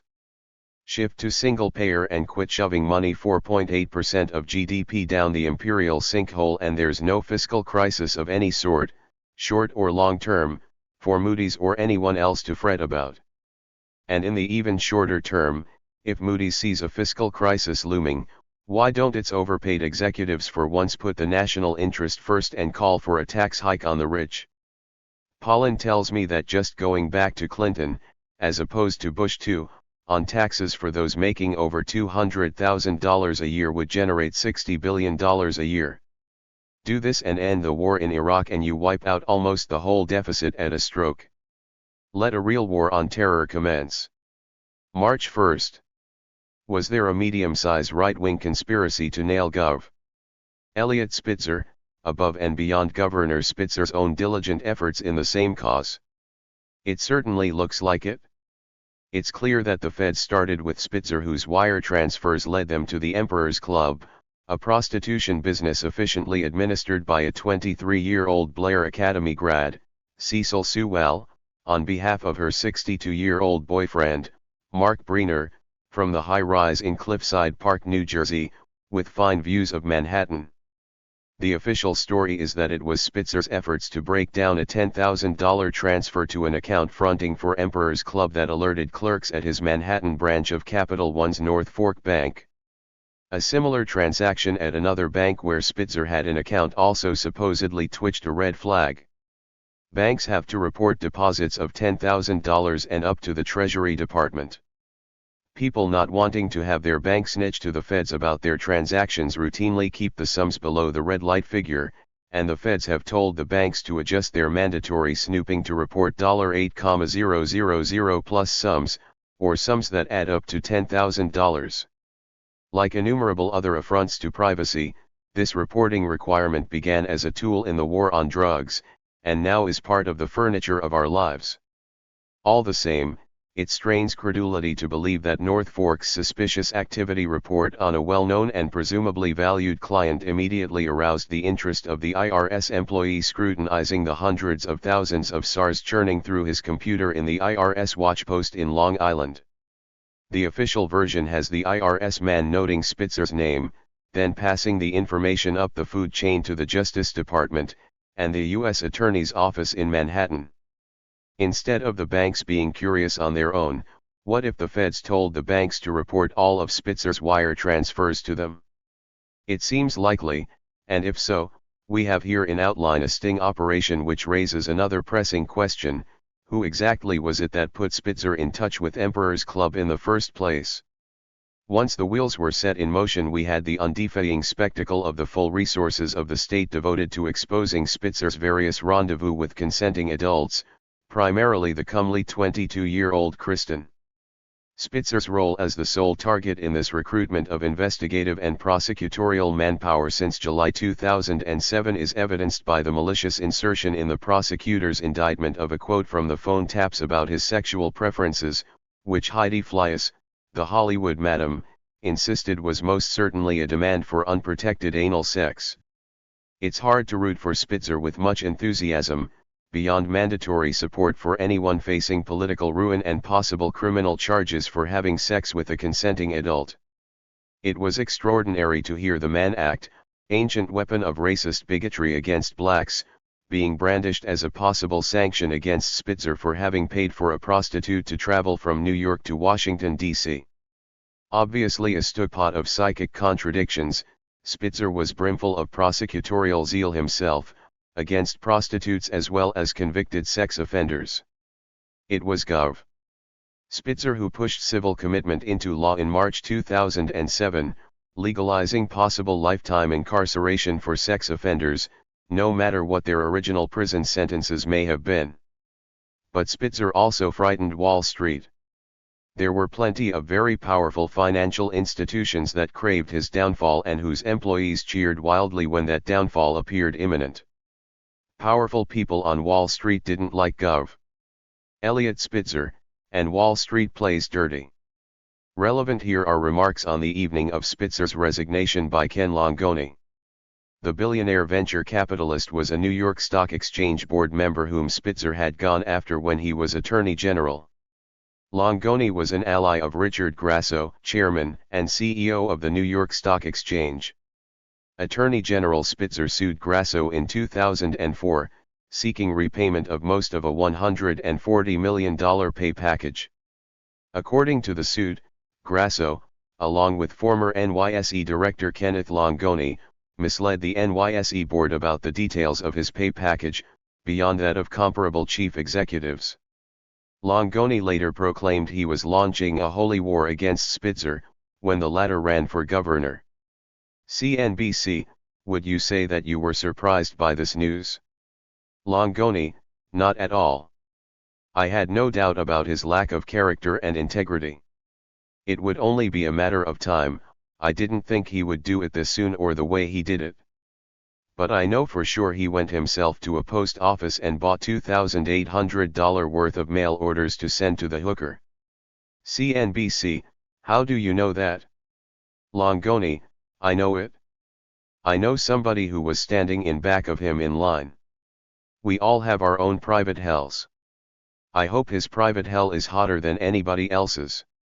In other words, the vindictive billionaire Langone heard about the $2,800 in money orders from a private investigator he or his associates had retained to follow Spitzer. As one Wall Street veteran remarked, I know this to be standard operating procedure against Wall Street enemies. How is this not selective prosecution when the members of law enforcement are trying the case in the media? Furthermore, how is this a matter for the Department of Justice's Public Integrity Office? Spitzer has income of over $1 million a year. That would put his assets in the tens of millions. It's not as though he couldn't afford to pay for the prostitutes out of his own pocket.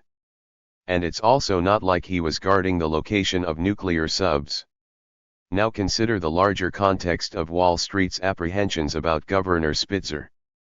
Pam Martins outlined them eloquently as she described the motivations big Wall Street players had for pumping money into Barack Obama's campaign. In March of 2000, the Nasdaq stock market, hyped with spurious claims for startup tech and dot-com companies, reached a peak of over 5,000. 8 years later, it's trading in the 2,300 range and most of those companies no longer exist. From peak to trough, Nasdaq transferred over $4 trillion from the pockets of small mania-gripped investors to the wealthy and elite market manipulators. Mr. Greenspan was the wind beneath the wings of a carefully orchestrated wealth transfer system known as pump and dump on Wall Street. As hundreds of court cases, internal emails, and insider testimony now confirm, this bubble was no naturally occurring phenomenon any more than the Obama bubble is.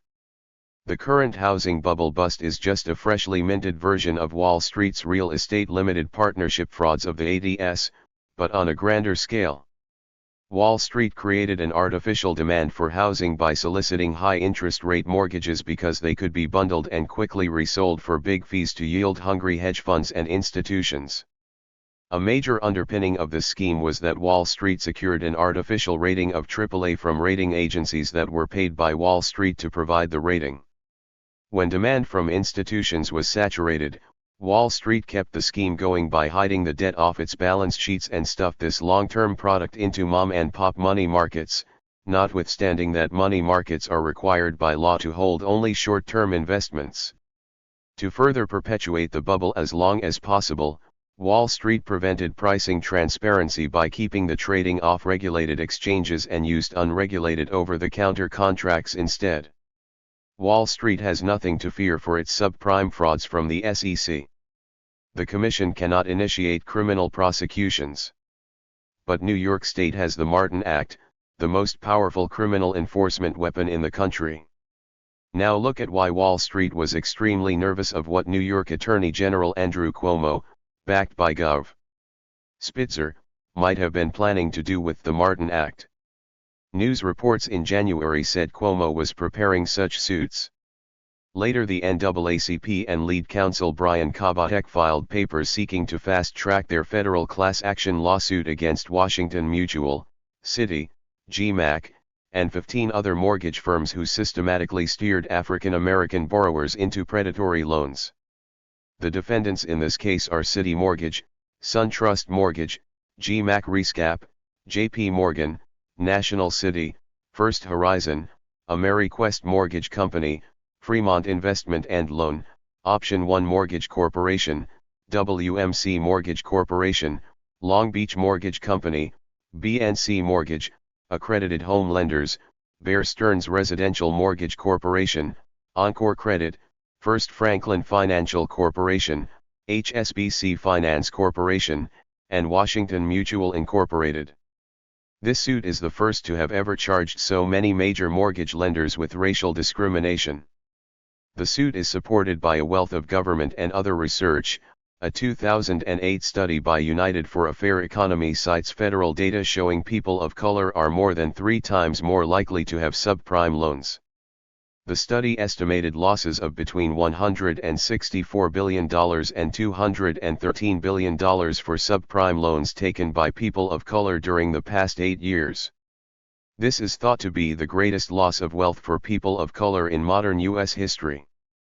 A July 2007 report by Freddie Mac showed that minority borrowers pay higher annual percentage rates on mortgage loans than non-minorities with equal income and credit risk. There are reasons not to be entirely confident of the defense team retained by Spitzer. The former governor has retained 3 lawyers from the law firm Paul, Weiss, Rifkind, Wharton, and Garrison. This is, according to one seasoned observer, one of the dirtiest law firms, and a huge part of its income comes from Wall Street. It's known as the place that both the U.S. government and Wall Street hire to cover up big crimes. The way things usually work is that Paul Weiss is on board to make sure Wall Street's and the government's dirty secrets remain secret. The public is pretty much in the dark about the fact that our government is not just wiretapping and email snooping, but it's also going through our mail. Judging from what Longoni said about the postal money orders and what the complaint says about the phone calls with Spitzer about the package arriving, it seems Spitzer was mailing his checks and or postal money orders. So, it seems likely the feds were snooping in his mail. Opening this window to public scrutiny might disclose that millions of pieces of our mail have been opened without good cause. March 1. The vast slum projects on Chicago's South Side known as the Robert Taylor Homes, setting for Sudhir Venkatesh's gang leader for a day, no longer exist. The bulldozers started rolling in the early 1990s, only 30 years after the mini-city of 28 high-rises went up. It was constructed on French modernist principles, a 2-mile by 2-block concrete desert in which the Chicago Housing Authority had very loose authority over 27,000 people, 99.9% black, 95% jobless and on welfare, over 40% of the heads of household being single mothers. Venkatesh's colorful and sympathetic memoir is a snapshot, like those you see stuck on posts alongside American highways where a car or truck took its human cargo into the hereafter. Born in Madras and raised in comfortable middle-class academic circumstances in Southern California, Venkatesh embarked on his PhD in sociology at the University of Chicago in 1989. The dominant figure in the department at that time was William Julius Wilson, famous for arguing in such books as When Work Disappears and The Truly Disadvantaged that, contrary to depictions of ghetto blacks in right-wing bestiaries, which spoke of psychological, intellectual, and even genetic deficits, the core problem was work. Without stable, well-paid jobs, any community will slide downhill, with blacks at the bottom of the heap. Venkatesh soon got bored poring over data sets and yearned to scrutinize actual poor people. Fortunately, Wilson was embarking on a big new study of poverty and told Venkatesh to put together a questionnaire and start interviewing. To the homeboys lounging about in the stairwells of the projects, selling crack and fending off the competition, Venkatesh must have been an odd sight, a tall, dark-skinned fellow with a ponytail and a tie-dye shirt, memento of his deadhead cultural affiliations, flourishing a researcher's clipboard and asking, "How does it feel to be black and poor?" They figure him as a member of a Mexican gang, or an Arab, and hold him till the gang leader, JT, a college dropout with a talent for organizing, assays Venkatesh's academic credentials and origins, and in short order says he can stay around, thus setting Venkatesh on a path that would eventually lead him to Harvard and then to Columbia University. Venkatesh does little more than gesture in a sentence or two about how exactly he earned the trust of JT and other powerful people in the projects, such as the tenant leader, Ms. Bailey. In keeping with his laconic, understated mode, one has the sense now and then of a book written in something of a hurry. He does not broach the subject of his own ethnic origins, but it obviously helped that he is not white. At all events, the laid-back personality that led JT and others to trust young Sudhir emerges clearly from his descriptions, at once sympathetic and detached, of slum life and the endless battles of the very poor to make it to the end of the day in one piece. His dry Indian eye allows him to sketch in vivid detail the entrepreneurial hive at the Robert Taylor Homes.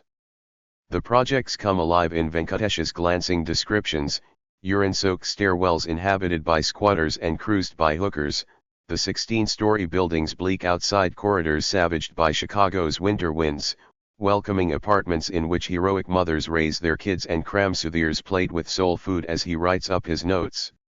His posture is genuinely one of respect. The gang members are not the super predators demonized by the right-wing criminologists who dominated discussions of the ghetto and of the justice system's stance toward gangs in the late 1980s and 90s. They are humans given scant choices. You want to understand how black folks live in the projects, Ms. Bailey tells Venkatesh. Why we are poor. Why we have so much crime. Why we can't feed our families. Why our kids can't get work when they grow up. So will you be studying white people? Declining a pose of moral affront, Venkatesh's particular talent is to have figured out how the buildings function as a collective business enterprise, how the truly desperate squeeze $100 a month out of recycling trash, how the hookers rate their services. He had one huge stroke of good fortune in the form of a secret gift of the gang's business accounts, conscientiously maintained by J.T.'s bookkeeper, T-Bone. Using T-Bone's notebook, he established exactly what the junior drug vendors in J.T.'s army, the Black Kings, were making, minimum wage, hence the need to live with their moms. JT himself was pulling down from $30,000 a year up to as much as $100,000 at his apex. The books methodically recorded the levies extorted by the gang from local shopkeepers, from the squatters, from the hookers. Venkatesh explains how a vast urban slum was actually governed by innumerable quid pro quos and intricate contracts which, being unwritten and with the rule of law not accessible to its inhabitants, were enforced by the threat or the direct exercise of violence. Adopting a modified Candidian posture as the West Coast naive in darkest Chicago, Venkatesh lets the reader know early on that, yes, he witnessed more or less mutely some bad stuff, initially when JT beats up an elderly squatter called C-Note who refuses to quit working on a car in an area the gang want to use for basketball. "I told you, nigger," JT said, his face barely an inch away from C-Note's, "but you just don't listen, do you?" He sounded exasperated, but there was also a sinister tone to his voice I'd never heard before. "Why are you making this harder?" He started slapping C-Note on the side of the head, grunting with each slap, C-Note's head flopping back and forth like a toy. Then J.T.'s henchmen pushed him to the ground. They took turns kicking him, one in the back and the other in the stomach. It takes C-Note 2 months to recover from the beating. Venkatesh writes a few pages later, J.T. and I resumed our normal relationship. I kept my questions to myself. While I was by no means comfortable watching drug addicts smoke crack, the C-Note affair gave me greater pause. He was an old man in poor health, he could hardly be expected to defend himself against men twice his size and half his age, men who also happened to carry guns. But I didn't do anything. I'm ashamed to say I didn't confront JT about it until some 6 months later, and even then I did so tentatively. This observer/participant theme weaves its way uncertainly through the book. Venkatesh's academic advisors remind him that witness of criminal activities renders him liable to subpoenas and even charges of criminal conspiracy. More experienced ethnographers caution him against excessive involvement with his subjects. Venkatesh's own entrepreneurial instincts prompt him to assert too shrilly the originality of his research methods, and also to contrive the signally unconvincing chapter that gives the book its title, Gang Leader for a Day. It is plain enough that Venkatesh was nothing of the sort. Under the careful eye of JT and his lieutenants, he is allowed to make a few inconsequential decisions before surrendering the imaginary role. It is as a participant that Venkatesh makes the astounding move of revealing to JT and Ms. Bailey the actual earnings disclosed to him by the small-time hustlers, hookers, and marginal players, whose confidence he has fostered down the years. Furious at the news of tiny profits undeclared to them, JT and Ms. Bailey promptly exact retribution, thus earning Venkatesh the well-merited suspicion of his erstwhile informants. Remorseful across several pages, he never really explains his shameful conduct, and one can only conclude that it was the pride of the business analyst that led him on. He could not resist strutting his stuff to JT and Ms. Bailey. History sidles briefly into the book. Old black men muse nostalgically about the days of the Black Panthers, who offered the ghetto social services along with incendiary politics. An older woman, Cordella Levy, recalls how women used to run social life in the projects before the possibility of decent local employment disappeared and the drug gangs came in, establishing the cash nexus and rule of force as the motor of social relations. It was a time for women, Levy says, a place for women. The men ruined everything. This brings us back to young men like JT, who beats up C-Note. Eventually Venkatesh asks him why, and JT answers, C-Note was challenging my authority. I had niggers watching me, and I had to do what I had to do. The sense of insecurity and impermanence in jobs, relationships, lodging, life itself that so imbues the lives of poor people takes over Venkatesh's book in its final chapters. The Robert Taylor homes are now demolished, and amid the rubble lies J.T.'s empire, as a federal onslaught puts many of the black kings behind bars.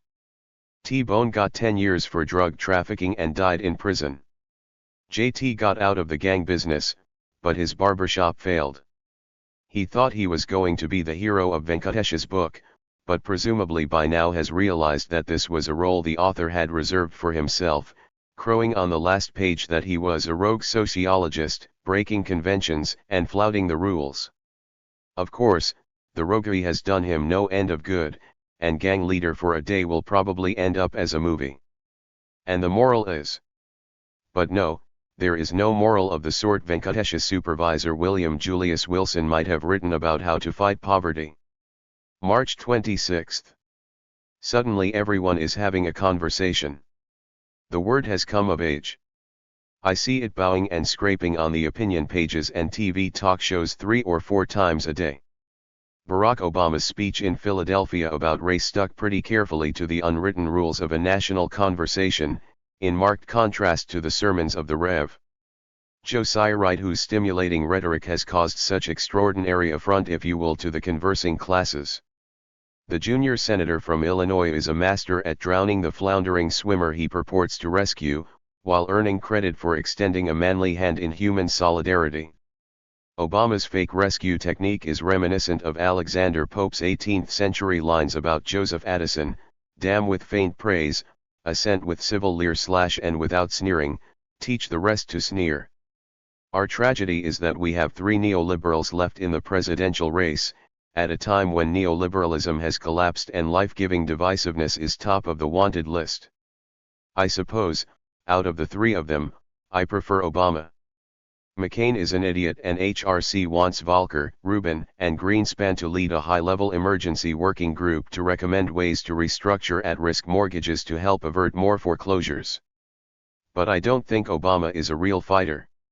He's too pretty, and he doesn't want to get his looks messed up. May 3rd. Every few years New York City cops hear the growl of clear and present danger and subdue the threat with powerful volleys of lead.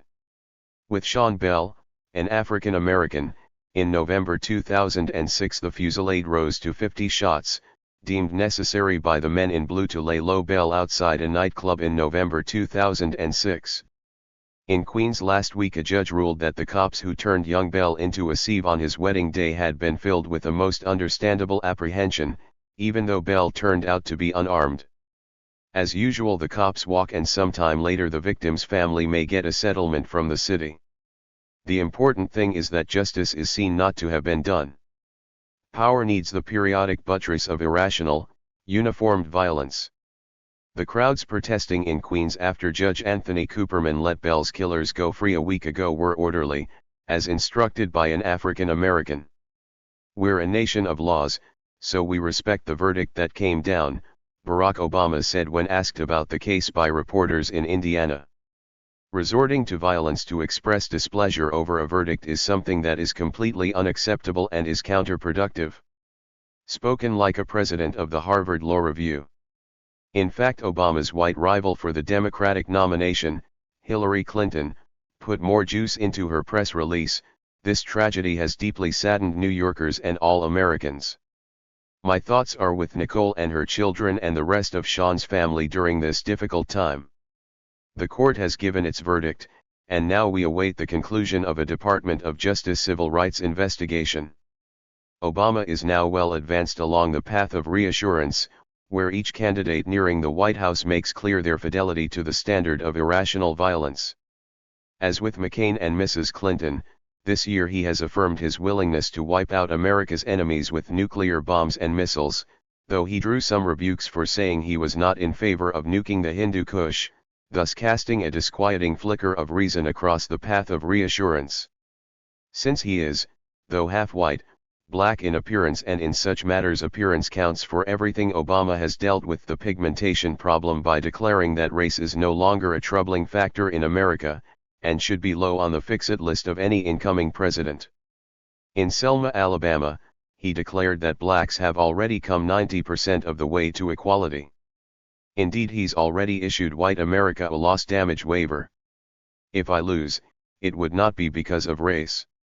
It would be because of mistakes I made along the campaign trail. June 7. Obama inspires young people who flock to his rallies. He promises not only to create a new kind of politics but to transform this country, change the world, create a kingdom right here on earth. Commingled with these doses of uplift are the familiar coarse pledges to crucial interest groups, such as the Miami Cubans. Obama's speech to them on May 25 was a dismal exercise in right-wing demagoguery. Take his speech to the Cuban American National Foundation in Miami on May 23, "Throughout my entire life, there has been injustice and repression in Cuba. Never, in my lifetime, have the people of Cuba known freedom. This is the terrible and tragic status quo that we have known for half a century of elections that are anything but free or fair. I won't stand for this injustice, you won't stand for this injustice, and together we will stand up for freedom in Cuba. I will maintain the embargo." Obama also had words of specific comfort for the Uribe regime in Colombia. "When I am president, we will continue the Andean counter-drug program, and update it to meet evolving challenges. We will fully support Colombia's fight against the FARC. We'll work with the government to end the reign of terror from right-wing paramilitaries. We will support Colombia's right to strike terrorists who seek safe haven across its borders." Note the endorsement of Colombia's foray into Ecuador to assassinate a FARC leader. After invoking hope and change in St. Paul, Obama rushed the next day to Washington for some ritual groveling to the APEC. "We will also use all elements of American power to pressure Iran. I will do everything in my power to prevent Iran from obtaining a nuclear weapon. Everything in my power. Everything, and I mean everything. Israel should get whatever it wants and an undivided Jerusalem should be its capital." We can look ahead to months of Obama deflecting McCain's onslaughts on him as a starry-eyed peacenik by insisting that what the beleaguered empire above all needs is efficiency, ruthless if necessary. "The generals are light years ahead of the civilians," he reassured one of his fans, the neoconservative New York Times columnist, David Brooks. "They are trying to get the job done rather than look tough." Can a black man get elected president in 2008? Hillary Clinton said no. In the last weeks she ran up some impressive totals of white voters agreeing with her, as in West Virginia where Obama scarcely campaigned, just as he remained invisible to voters in Kentucky, Colorado, Nebraska, Kansas, and Wisconsin. Obama right now has an edge in electoral college votes, though this somewhat depends which faction of number crunchers you believe. By almost every yardstick, except the wild card of his skin color, he'll win. It should be inconceivable for a Republican to capture the White House for the third time in a row when the price of gasoline is headed towards $5 a gallon, food prices are soaring, and most Americans reckon things are going to get a lot worse. At least for now, the Clinton dynasty is headed for the retirement home. None too soon, I say, however Obama turns out. June 22. The delirium in the press at Tim Russert's passing has been strange. As a broadcaster he was not much better than average, which is saying very little. He could be a sharp questioner, but not when it really counted and when courage was required. He was tough with George Bush in a February interview in 2004. He taxed with him with faking the reasons to attack Iraq. But in the years before the 2003 attack, I used to hear him being merciless with those questioning whether Saddam Hussein had the nukes and bioweapons alleged by the Bush administration and its conspirators in the press, prominent among them Russert himself. If Russert had rocked the boat in any serious way he'd have had more enemies. The right-wingers didn't care for Walter Cronkite, but they had no problem with Russert. Rush Limbaugh nuzzled him respectfully on the air and so did Don Imus. Russert was always there with his watering can to fertilize myths useful to the system. Russert spent many years working for Daniel Patrick Moynihan, who played the greasiest cards in the political deck, whoring for the Israel lobby, and race-baiting for Nixon. Few were more zealous than Russert in shredding anyone with the temerity to criticize Israel. Obama, now shuffling Moynihan's greasy deck with his Father's Day sermon about black responsibility, himself got a dose of Russert's own race-baiting earlier this year, with a ridiculous volley of questions about Farrakhan and Wright in the February 26 debate. Any white telepundit can make hay with Farrakhan, but when it came to high gasoline prices, Russert was meek as a shoeshine boy, lining up the oil execs and tugging his forelock. After his death, the TV played over and over the clip with Russert's interview of Dick Cheney, where the latter said U.S. troops will be greeted as liberators. Russert didn't say, "What do you mean, Mr. VP? People historically despise occupying armies. Bombing historically does not win people to your side." It was a softball moment for Cheney. Russert was part of the Amen chorus. July 9. He went to the big armory in the sky a few years ago, but on the evening of June 26, here in Petrolia, I could almost hear the joyful salvos that my neighbor, Curly Wright, half a mile down Conklin Creek Road, would have loosed off into the hillside the other side of the Matoll. June 26. For millions of Americans, the political high point of 2008 is now behind them.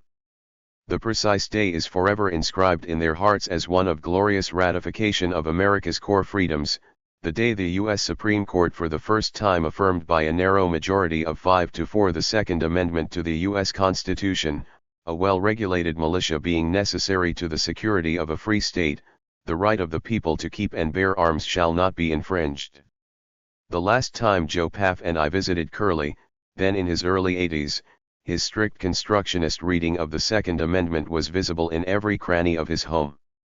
Without twisting my head as I sat on the couch, I think I counted around 30 long guns disposed about the premises. Tucked between the cushions of the couch itself and in a planter or two there were small handguns available for swift deployment. Curly was an unregulated militia all on his own. The U.S. Supreme Court's decision was a frightful blow to the gun controllers. This is a decision that will cost innocent lives, cause immeasurable pain and suffering, and turn America into a more dangerous country, wailed the New York Times in an editorial. A frightening decision and a return to the days of the Wild West, said Mayor Richard Daley of Chicago, a city to which gunfire has been street music for many decades.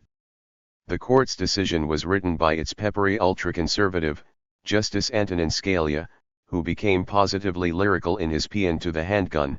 There are many reasons that a citizen may prefer a handgun for home defense. It is easier to store in a location that is readily accessible in an emergency. It cannot easily be redirected or wrestled away by an attacker. It is easier to use for those without the upper body strength to lift and aim a long gun. It can be pointed at a burglar with one hand while the other hand dials the police. Whatever the reason, handguns are the most popular weapon chosen by Americans for self-defense in the home, and a complete prohibition of their use is invalid. Thinking of Curly's well-defended home, I remain astounded by the tiny number of weapons allegedly seized by the feds in their recent execution of 29 search warrants in Humboldt County, commencing on June 24. Only 30 firearms seized in Sohum. Mr. McGregor probably had better home defense against Peter Rabbit. If that's all that a passel of alleged cultivators can muster in southern Humboldt, heaven help us when the Chinese declare World War III. They could land at Shelter Cove, and scythe their way through the woods to Garberville with only token resistance from pacifists bunkered down in their plastic greenhouses flourishing watering cans. The red flag would be flapping over Willits by sundown, and San Francisco right down 101 waiting to drop into the hands of the commie capitalists like a ripe plum. Europeans, snootily aghast at America's 50 million households holding about 250 million guns, usually miss two important points. Home defense is a phrase with profound reverberations. How much it all had to do with killing Indians is for you to decide. And the gun lobby has been successful in anchoring their cause in the notion of a basic freedom, in an era when Americans correctly feel that freedom against unreasonable searches and seizures, or to a speedy trial, is being relentlessly eroded by government. August 23. Change and hope are not words one associates with Senator Joe Biden, a man so ripely symbolic of everything that is unchanging and hopeless about our political system that a computer simulation of the corporate political paradigm senator in Congress would turn out Biden in a nanosecond. The first duty of any senator from Delaware is to do the bidding of the banks and large corporations that use the tiny state as a drop box and legal sanctuary. Biden has never failed his masters in this primary task. Find any bill that sticks it to the ordinary folk on behalf of the money power and you'll likely detect Biden's hand at work. The Bankruptcy Act of 2005 was just one sample. In concert with his fellow corporate serf, Senator Tom Carper, Biden blocked all efforts to hinder bankrupt corporations from fleeing from their real locations to the legal sanctuary of Delaware.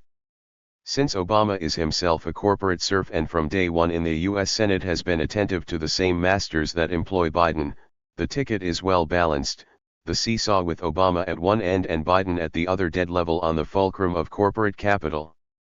Another shining moment in Biden's progress in the current presidential term was his conduct in the hearings on Judge Alito's nomination to the U.S. Supreme Court. From the opening moments of the Judiciary Committee's sessions in January 2006, it became clear that Alito faced no serious opposition. On that first ludicrous morning, Senator Pat Leahy sank his head into his hands, shaking it in unbelieving despair as Biden blathered out a self-serving and inane monologue lasting a full 20 minutes before he even asked Alito one question. In his allotted half hour, Biden managed to pose only 5 questions, all of them ineptly phrased.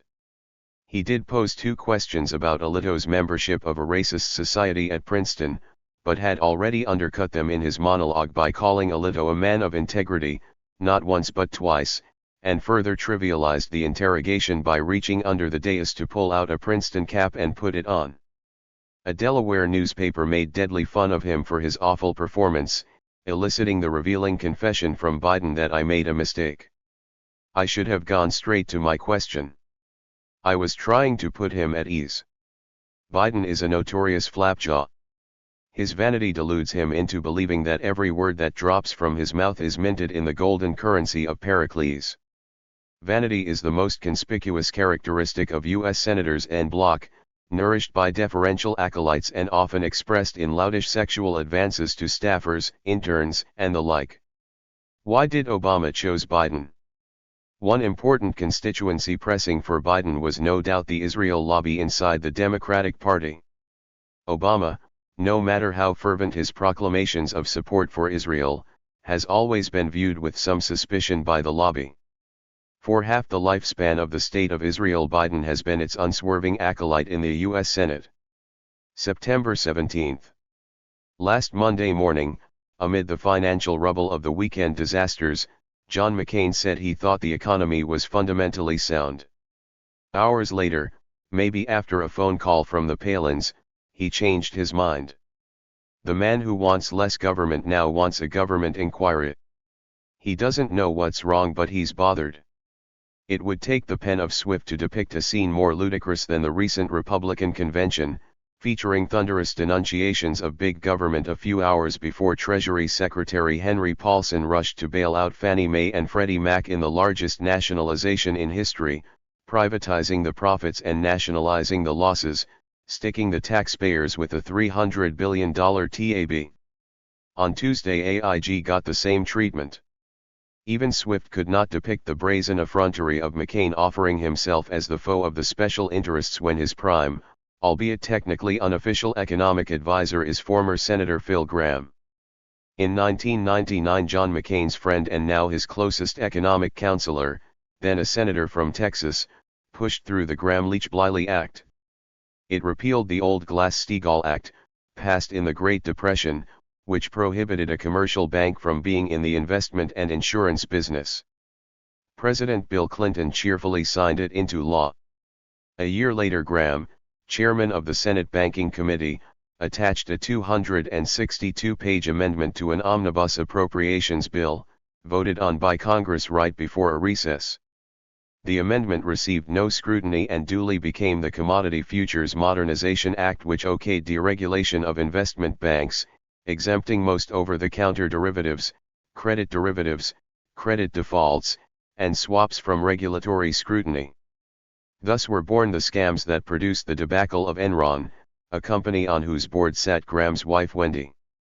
She had served on the Commodity Futures Trading Commission from 1983 to 1993 and devised many of the rules coded into law by her husband in 2000. Somewhat stained by the Enron debacle, Graham quit the Senate in 2002 and began to enjoy the fruits of his own deregulatory efforts. He became a vice chairman of the giant Swiss bank UBS's new investment arm in the U.S., lobbying Congress, the Federal Reserve, and the Treasury Department about banking and mortgage issues in 2005 and 2006, urging Congress to roll back strong state rules trying to crimp the predatory tactics of the subprime mortgage industry. UBS took a bath of about $20 billion in write-offs from bad real estate loans this year. Acknowledged for years as one of the most mean-spirited men ever to reach Congress, utterly charmless, Graham kept close contacts with the man dubbed McNasty when he was at the Naval College in Annapolis. Aside from their affinities in viciousness of character, Graham had access to big campaign funders in Texas, necessary for McCain's 2008 bid. He became McCain's campaign chairman and chief economic advisor. Graham is Exhibit A in any list of the architects of the current economic mess. At the behest of the banking industry, he wrote the laws that enabled the huge balloons of funny money debt that exploded this year. His deregulatory statutes prompted Wall Street's looting orgy in the subprime thievery. After Graham declared that America was suffering merely a mental recession, and was becoming a nation of winners, McCain had to reposition him as an unofficial economic advisor, but he still remains close to the candidate and has even been touted as a possible Treasury Secretary in a McCain administration. If McCain does win and picks someone else for that job, then maybe Graham will chair the commission charged with figuring out what went wrong. October 7th. Election Day is officially November 4th. A month earlier, voters started mailing in their ballots. We can expect the usual uplifting essays, extolling the spectacle of millions of Americans peaceably exercising their democratic rights, so unlike Cuba or North Korea. Unusually early, the real election day in the United States this year fell on October 3, the day the U.S. House of Representatives finally approved the bailout bill already passed by the U.S. Senate 2 days earlier. Real elections mostly come after the symbolic election day. They are staged, sometimes protracted events, designed to remind voters that no matter what they may have thought they were voting for when they went to the polls, no matter who the victor or what his pledges, reality is in charge. Examples vivid in my memory include the arrival in Britain of a Labour government in the fall of 1964 after 13 years of Conservative rule. Prime Minister Harold Wilson had a slim majority of 5. Hopes were for sweeping change in accord with Labour's socialist programme. The real election then took place, dragging on for a couple of years. Lord Cromer, Governor of the Bank of England, told Wilson that there was a financial emergency. The international integrity of the pound sterling was being compromised in their eyes by the all-important international financial community, known colloquially in those days as the Gnomes of Zurich. Cromer advised the Prime Minister that Labour's plans for economic and social reform must be abandoned forthwith. Wilson told Cromer that this was a challenge to democracy. It was, and across the protracted real election it succeeded. Labour's bold promises withered. Cromer and the Gnomes carried the day. Britain was set on the course it has held to this day. The election of Jimmy Carter in 1977 was also a season of hope, that a new era was dawning, particularly in the arena of foreign policy and the Cold War.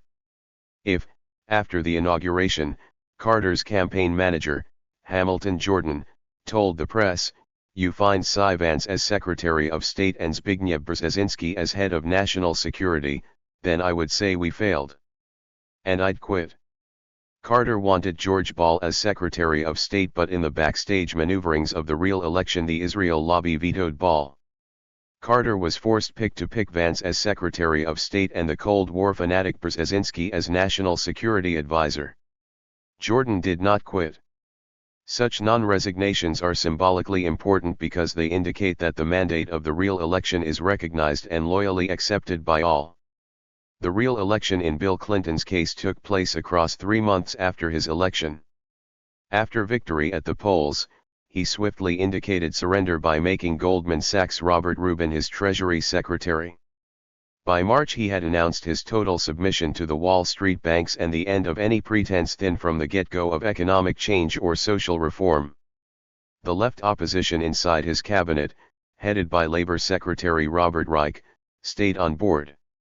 This year economic crisis demanded an early real election, designed to fend off the admittedly very remote possibility Robert Rubin is Obama's close economic advisor that Barack Obama, victorious in the November 4th election, might arrive in power, claim a reformer's mandate, and seek to prise loose the stranglehold of Wall Street financiers on the economy. In this real election, dissent dwindled rapidly in the press as the accredited commentariat, from George Will on the right to Paul Krugman in the center, declared the bailout odious but necessary. The rebellion of the House Republicans was an unexpected bump in the road and they were stigmatized as irresponsible along with the 95 Democrats who joined them. Paulson's draft bill was originally 3 pages long, a terse classic in the annals of coups d'états, seeking to render the bailout safe from the sanction of any elected body or U.S. court. As it passed to the Senate it swelled to over 700 pages, most of them recording bribes to legislators. The Senate Obama, Biden, and McCain in the vanguard duly voted aye. At this point the last, best weapon of the real electioneer sidled onto the stage. On October 2, Rep. Brad Sherman, a California Democrat and opponent of the bailout, stated in the House that there would be martial law in America if we voted no. By a pleasing coincidence amid these dramatic events, the Army Times had reported on September 30 that the 3rd Infantry Division's 1st Brigade Combat Team, lately in Iraq, would be deployed on October 1 on U.S. soil under the day-to-day control of U.S. Army North, the Army Service Component of Northern Command. This new mission, wrote the Times' Gina Cavallero, marks the first time an active unit has been given a dedicated assignment to Northcom. As the Senate voted, Obama once again affirmed publicly that he accepted the verdict of the real election. He told reporters in Clearwater, Florida, last Wednesday that issues like bankruptcy reform, which are very important to Democrats, is probably something that we shouldn't try to do in this piece of legislation. In addition, he said that his own proposed economic stimulus program is not necessarily something that we should have in this package. But hold. You cry. Obama may enter office with a secret plan. Even FDR campaigned in 1932 for a balanced budget. And anyway, Obama and Biden will have saved us from Sarah Palin, Alaska's answer to Eva Peron. My friends, Palin is a distraction from the uncomfortable truth. After the October coup, the November ballot is merely a coda. October 24. Every politician, good or bad, is an ambitious opportunist. But beneath this topsoil, the ones who make a constructive dent on history have some bedrock of consistency, of fidelity to some central idea. In Obama's case, this idea is the ultimate distillation of identity politics, the idea of his blackness. Those who claim that if he were white he would be cantering effortlessly into the White House do not understand that without his most salient physical characteristic Obama would be seen as a second-tier senator with unimpressive credentials. As a political organizer of his own advancement, Obama is a wonder. But I have yet to identify a single uplifting intention to which he has remained constant if it has presented the slightest risk to his advancement. Summoning all the optimism at my disposal, I suppose we could say he has not yet had occasion to offend 2 important constituencies and adjust his relatively decent stances on immigration and labor law reform. Public funding of his campaign? A commitment made becomes a commitment betrayed, just as unwarrantless eavesdropping. His campaign treasury is now a vast hog swallow that, if it had been amassed by a Republican, would be the topic of thunderous liberal complaint. In substantive terms, Obama's run has been the negation of almost every decent progressive principle, a negation achieved with scarcely a bleat of protest from the progressives seeking to hold him to account. The Michael Moores stay silent. Abroad, Obama stands for imperial renaissance. He has groveled before the Israel lobby and pandered to the sourest reflexes of the Cold War era. At home he has crooked the knee to bankers and Wall Street, to the oil companies, the coal companies, the nuclear lobby, the big agricultural combines. He is even more popular with Pentagon contractors than McCain, and has been the most popular of the candidates with K Street lobbyists. He has been fearless in offending progressives, constant in appeasing the powerful. So no, this is not an exciting or liberating moment in America's politics such as was possible after the Bush years. If you want a memento of what could be exciting, I suggest you go to the website of the Nader Gonzalez campaign and read its platform, particularly on popular participation and initiative. Or read the portions of Libertarian Bob Barr's platform on foreign policy and constitutional rights. The standard these days for what the left finds tolerable is awfully low. The more the left holds its tongue, the lower the standard will go. October 30th. Over the past 2 months the entire intellectual superstructure of the conservative revolution has collapsed, with conclusive and absolute finality, nicely illustrated by the ludicrous invective lobbed by McCain at Obama. A Republican Treasury Secretary from Goldman Sachs bails out the banks, and all McCain and the right-wing talk show hosts can do is howl that the rather conservative and economically right-centrist Obama is a socialist. Nervous liberals are perennially terrified that the brown shirts will soon be marching down Main Street. Now they worry that economic depression will spark to life a right-wing populist counterattack, headed by Sarah Palin, who is already cutting herself loose from McCain and setting herself up as the Jeanne d'Arc of Republican Renaissance in the next 4 years. On her current form, she's not up to it. She's just not smart enough to get beyond canned one-liners to the rubes. And how much of a constituency will she really have, beyond the born-agains? In the late 1960s, Nixon's speechwriters had the easier task of delighting a solidly confident blue-collar constituency, many of them with good union jobs, with their sallies against pointy-head professors, liberal judges, and unwashed hippie scum. That constituency is long gone, along with the jobs. The best the Republicans can do at the moment is cling to the rigging, and then hope that President Obama will stick to his campaign promises, launch a wider war in Afghanistan and maybe Iran, sacrifice all his domestic pledges on the altar of imperial maintenance overseas, and see his presidency wither and die, just as Lyndon Johnson did. When the Republicans have pulled themselves together, they'll muster up some new demagogue of the right, to run a right-wing populist campaign of the sort Palin has been too dumb to mount. To counter this, what the Democrats should do, but won't, is run a series of show-trial Senate hearings, with power of subpoena, into the economic meltdown. Get the Wall Street villains up there in the public eye, day after day, and feed with torrents of disgusting facts the huge public appetite for retribution. November 4th. The first 100 days looking back over the record since FDR, the pattern is discernible: declare war on something, or at least kill people, or put a woman in the cabinet. FDR, Day 1, declares war on fear, nominates Frances Perkins to be Secretary of Labor. Truman, Day 5, calls for unconditional surrender of Axis powers. Day 113, drops a bomb on Hiroshima. Eisenhower, Day 23, refuses clemency to the Rosenbergs. Day 72, appoints Ovta Kulpabi as head of HU.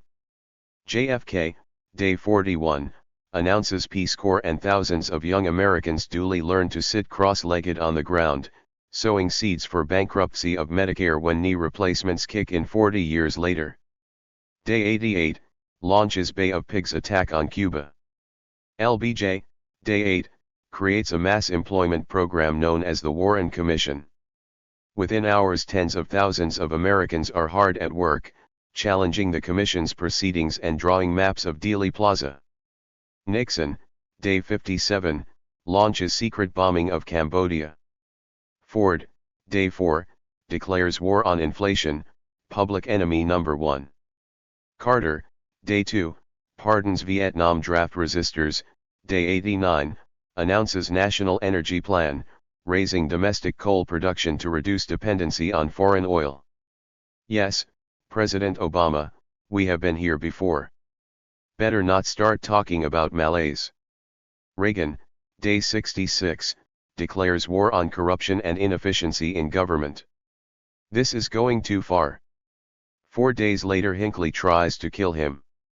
Bush Sr., Day 38, goes live on Chinese TV, Day 47, bombs Baghdad.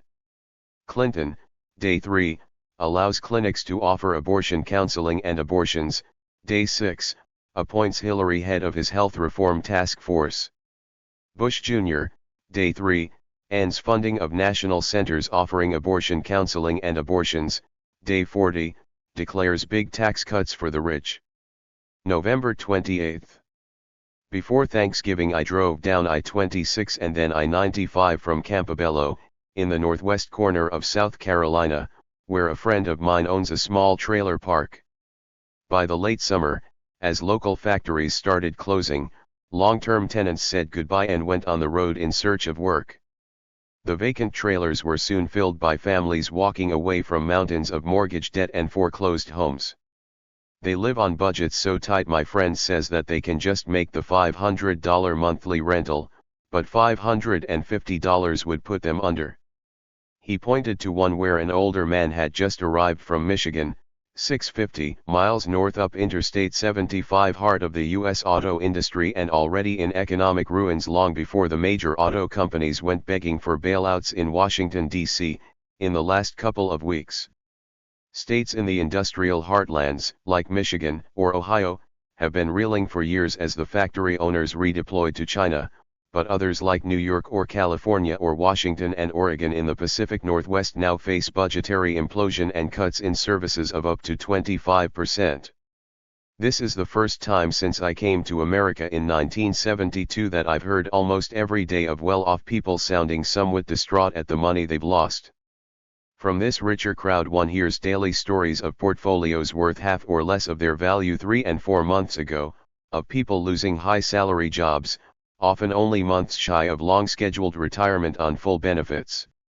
Amid the plunge in the nation's economic fortunes, as in any hospital ward, gloom alternates with determined good cheer. Flying across the country last week I could hear snatches of optimism in airport lounges from the TV sets blaring CNN news bulletins. The market may have hit bottom. The bounce back after the Citibank bailout was the quickest two-day climb up the graph since the recovery from the crash of '87. Walking down Las Vegas Boulevard, I watched 5 huge cranes just south of the Bellagio and Caesars Palace busy servicing an enormous new hotel casino complex about halfway to completion. The sponsoring party here is MGM Mirage, the owner of Bellagio, New York and MGM Grand and other properties, and the project is the 68-acre city center, scheduled to include more than 6,000 condo and hotel rooms, 165,000 square feet of casino space, and its own power plant based around a 60-story casino and hotel. Its $7.4 billion budget schedules it to be the single most expensive privately funded project ever in the Western Hemisphere. All told, in Las Vegas right now, there are 7 major projects budgeted at a total of $23 billion. It's hard to tell whether these huge gambles are being staked on economic quicksand. The local housing market certainly has been soft. The man at Dollar Car Rental, an Hispanic fellow, said he'd come to Las Vegas because he couldn't afford the $400,000 or so a decent house in Los Angeles would have cost him. The house in Las Vegas he just bought had been advertised at $240,000 and he just signed on the dotted line for $165,000. He was happy. December 2nd. Growing up in Ireland and Britain, I gazed with envy at the United States, with its constitutional protections and its Bill of Rights, contrasting with the vast ad hoc tapestry of Britain's repressive laws and emergency statutes piled up through the centuries, as successive regimes from the Plantagenet and Tudor periods onwards went about the state's business of enforcing the enclosures, hanging or transporting strikers, criminalizing disrespectful speech, and, of course, abolishing the right to carry even something so innocuous as a penknife. Instructed by centuries of British occupation, my native Ireland, I have to say, took a slightly more relaxed attitude. My father once asked an Irish Minister of Justice, back in the 1960s, about the prodigious size and detail of the Irish statute book. "Ah, Claude," said the minister equably, "our laws are mainly for guidance. We are thankfully near the exit door from the Bush years, after enduring appalling assaults on freedom, built on the sound foundation of kindred assaults in Clinton's time, perhaps most memorably expressed in the screams of parents and children fried by U.S. government forces in the Branch Davidian compound in Waco, and in Bill Clinton's flouting of all constitutional war powers' inhibitions on his executive decision to wage war and order his commanders to rain bombs on the civilian population of the former Yugoslavia. Bush has forged resolutely along the path, diligently blazed by Clinton, in asserting uninhibited executive power in the ability to wage war, seize, confine, and torture at will, breaching constitutional laws and international treaties and covenants, concerning treatment of combatants. The Patriot Act took bits of the Justice Department's wish list left over from Clinton's Anti-Terrorism and Effective Death Penalty Act of 1996, which trashed habeas corpus protections. The outrages perpetrated on habeas corpus have been innumerable, some of them relatively unpublicized. Take the case of people convicted of sexual felonies, such as molestation of children. Convicted and imprisoned, they reach the end of their stipulated terms and then find that they now face continued imprisonment without any specified terminus, under the rubric of civil confinement, as fierce as any lettre de cachet in France's Ancien Regime. Free speech is no longer a right. Stand alongside the route of a presidential cavalcade with a humble protest sign, and the Secret Service or local law enforcement will hail you off to some remote cage, labeled designated protest area. Seek to exercise your right to dispense money for a campaign advertisement or to support a candidate, and you will at once fall under the sanction of McCain/Feingold, otherwise known as the Bipartisan Campaign Reform Act of 2002. In the case of public expressions of protest, we may expect particular diligence by the Secret Service and other agencies in the Obama years, while, perhaps, Obama's reneging on a campaign promise to accept only public financing has stopped campaign finance reform in its tracks. Liberals, joyously eyeing Obama's amazing $150 million haul in his final weeks, have preserved a tactful silence on this topic, after years of squawking about the power of the corporate dollar to pollute democracy's proceedings. Worse than in the darkest days of the 50s, when Americans could have their passports revoked by fiat of the State Department, citizens and legal residents no longer have the right to travel freely even inside the nation's borders. Appearance on any of the innumerable watch lists maintained by government agencies means inability to get on a plane, and probably even Amtrak, whose unmolested passengers already risk being stranded sine die in some remote siding in the southwestern deserts for weeks on end. Americans no longer have the right to vote, even if of appropriate age.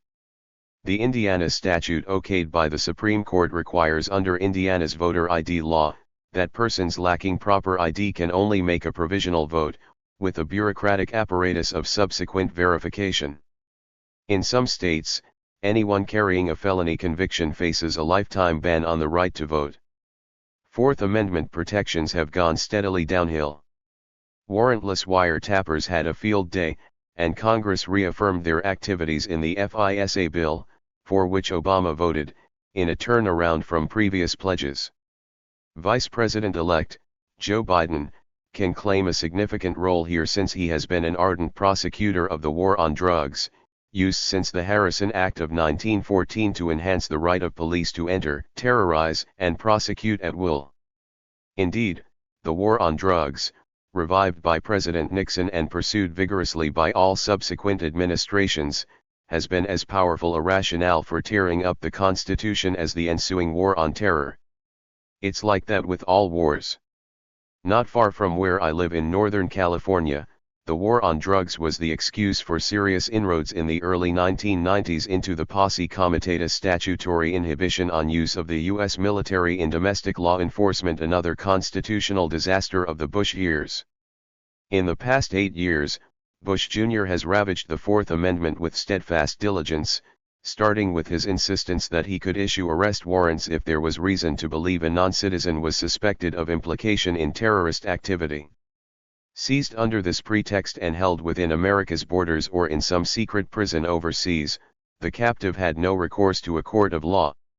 Simultaneously, the probable cause standard, theoretically disciplining the state's innate propensity to search and to seize, has been systematically abused, as has the FBI's delirious use of the material witness statute to arrest and hold their suspects. Goodbye, habeas corpus. Federalism and the rights of states have been relentlessly eroded, often amidst liberal cheers at such excrescences as the No Child Left Behind law. Government's power to seize property under the canons of eminent domain received particularly sinister buttress by the U.S. Supreme Court. Have there been any bright patches in the gloom in Bush time?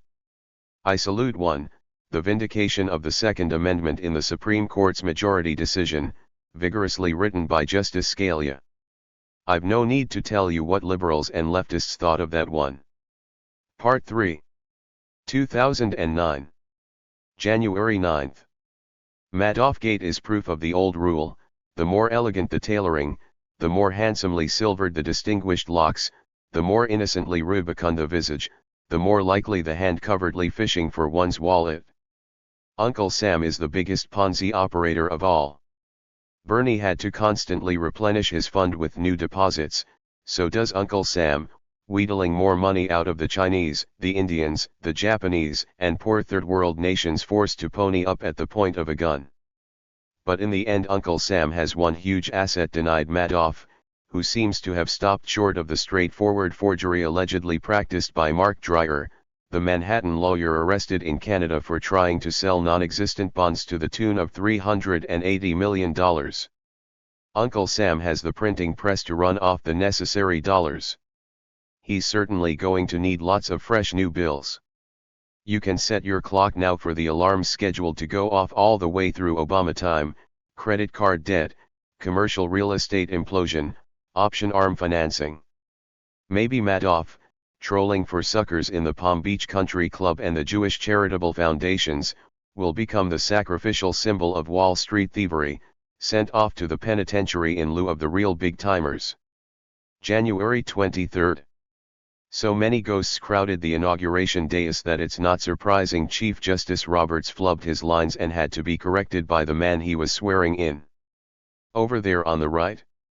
That jowly fellow with the 5 o'clock shadow and the long upsweeping nose. It's Richard Nixon on January 20, 1973. He'd swept every state in the Union in November's election, except for Massachusetts and the District of Columbia. Listen to him: as we meet here today, we stand on the threshold of a new era of peace in the world. Yet American B-52s were still bombing Cambodia, as they had virtually throughout his administration. 1.5 years later he resigned, rather than face impeachment. Why look. Nixon smiling. He's just heard Obama call for a new era of responsibility. He's remembering more lines from his second inaugural in '73, a person can be expected to act responsibly only if he has responsibility. This is human nature. So let us encourage individuals at home and nations abroad to do more for themselves, to decide more for themselves. Obama offered a mild version of blood, sweat and tears. We understand that greatness is never a given, he said. It must be earned. Our journey has never been one of shortcuts or settling for less.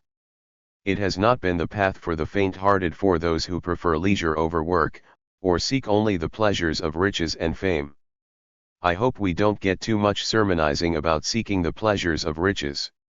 The word responsibility from those set in authority over us usually means compulsory belt-tightening and onslaughts on Social Security and Medicare, which Obama more or less promised the Washington Post 5 days before the inauguration. Each time a new president strides forth, flourishing his inaugural menu of change, one feels the same gloom at these quadrennial displays of leader lust. 8 years of complaining about George Bush's arrogation of unconstitutional powers under the bizarre doctrine of the unitary executive, and here we have the national audience enthusiastically applauding yet another incoming president rattling off the I will do's as though there was no U.S. Congress and he was Augustus Caesar. The founders, whom Obama invoked in his opening line, produced a constitution that gives the president, to quote Dana Nelson's useful new book Bad for Democracy, How the Presidency Undermines the Power of the People, only a thin framework of explicit powers that belong solely to his office, for instance, the power to grant reprieve and pardons, and to fill any government vacancies during any Senate recess. His other enumerated powers are either shared, or secretarial and advisory. Enough of the commander-in-chief. All we need is a decent pardoner and a good secretary. But credit where credit is due. On his second day in the White House, Jimmy Carter amnestied Vietnam draft dodgers and war resistors. On his second day, Obama said Guantanamo and the CIA secret prisons must close within the year, and said that his administration will be on the side of those seeking to end government secrecy rather than those wanting to enforce it. February 1st. There's been no exciting surprise or originality in Obama's opening engagements with the reeling economy. His team is flush with economists and bankers who helped blaze the path to ruin. He's been selling his $819 billion stimulus program on the Hill, with all the actors playing their allotted roles and many a cheering Democrat not entirely confident that the House Republicans may not have had a point when, unanimously, they voted no on the package. America's economy may be so hollowed out, its industrial base so eroded by 20 years of job exports to China and other low-wage sanctuaries, that a bailout may not turn the tide. Then the Republicans will have their told USOs primed and ready to go in the midterm elections. But Obama can scarcely be blamed for putting up his $819 billion pump primer. It was a given, from the moment he got elected, and indeed probably owes, both in its good and bad components, more to Rep. Charlie Rangel, chairman of the House Ways and Means Committee, than to Geithner or Summers. Obama's timid folly comes with the impending $2 to $4 trillion bailout package for the banks, signaled by Treasury Secretary Geithner. If anything can make Wall Street smile bravely through the hail of public ridicule for the way it's been handing out the previous wad of bailout money in the form of bonuses, it's the prospect of getting further truckloads of greenbacks to lend out to Americans already crippled by debt. So Wall Street can feel satisfaction that its investment in Obama seems to be paying off. February 12th. I walk into a local plumbing store, a large place used by building contractors. There's one other man in the store, buying a $5 plastic fitting. One of the owners says there's zero new construction in the area. We fix a few toilets. The only people actually building are the marijuana growers down in southern Humboldt. Take out Humboldt's good fortune in being in the Emerald Triangle and multiply by every plumbing store in America. Throw in the idled lumber yards, construction stores, paint suppliers, and building crews. Count in the car lots that are going out of business because the banks won't finance car loans. Go to the lost auto assembly jobs. It tots up to a job loss across America, just in December and January, of 1,175,000. And that's an underestimate. Every president since Reagan, particularly Clinton, has jimmied the unemployment criteria to produce an undercount. The actual number for the 2 months is nearer 1.75 million. The actual total unemployment rate by pre-Reagan criteria, according to statistician John Williams, rose to 18% in January, from 17.5% in December. These are numbers out of the Great Depression of the 1930s, and it's going to get worse as businesses put up their shutters. The air is whistling out of the American economy. My own state of California, often touted as the 8th largest economy in the world, can't pay its bills. There's a shortfall in revenues and it can't sell enough bonds. On January 26, the California State Comptroller John Chang announced that the state is going to print its own money. If the state owes us money, we'll get the scrip as is.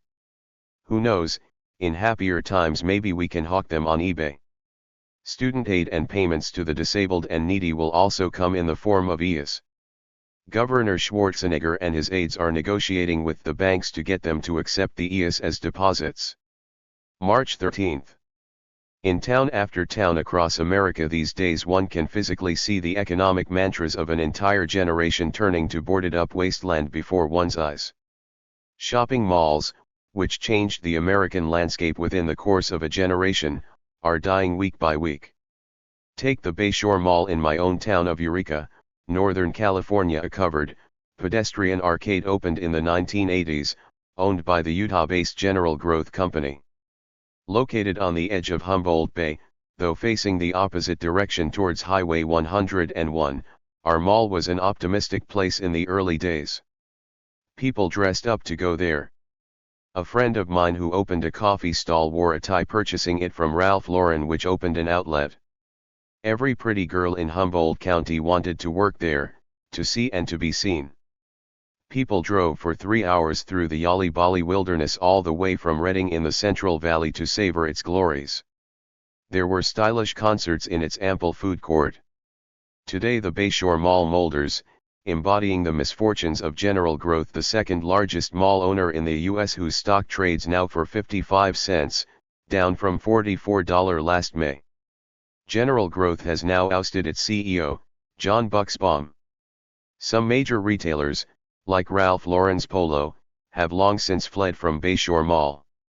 Walk east along one of the arcades and you come to a wall of plywood, behind which lies the desolation that was Mervyn's, a clothing chain which has now filed for bankruptcy.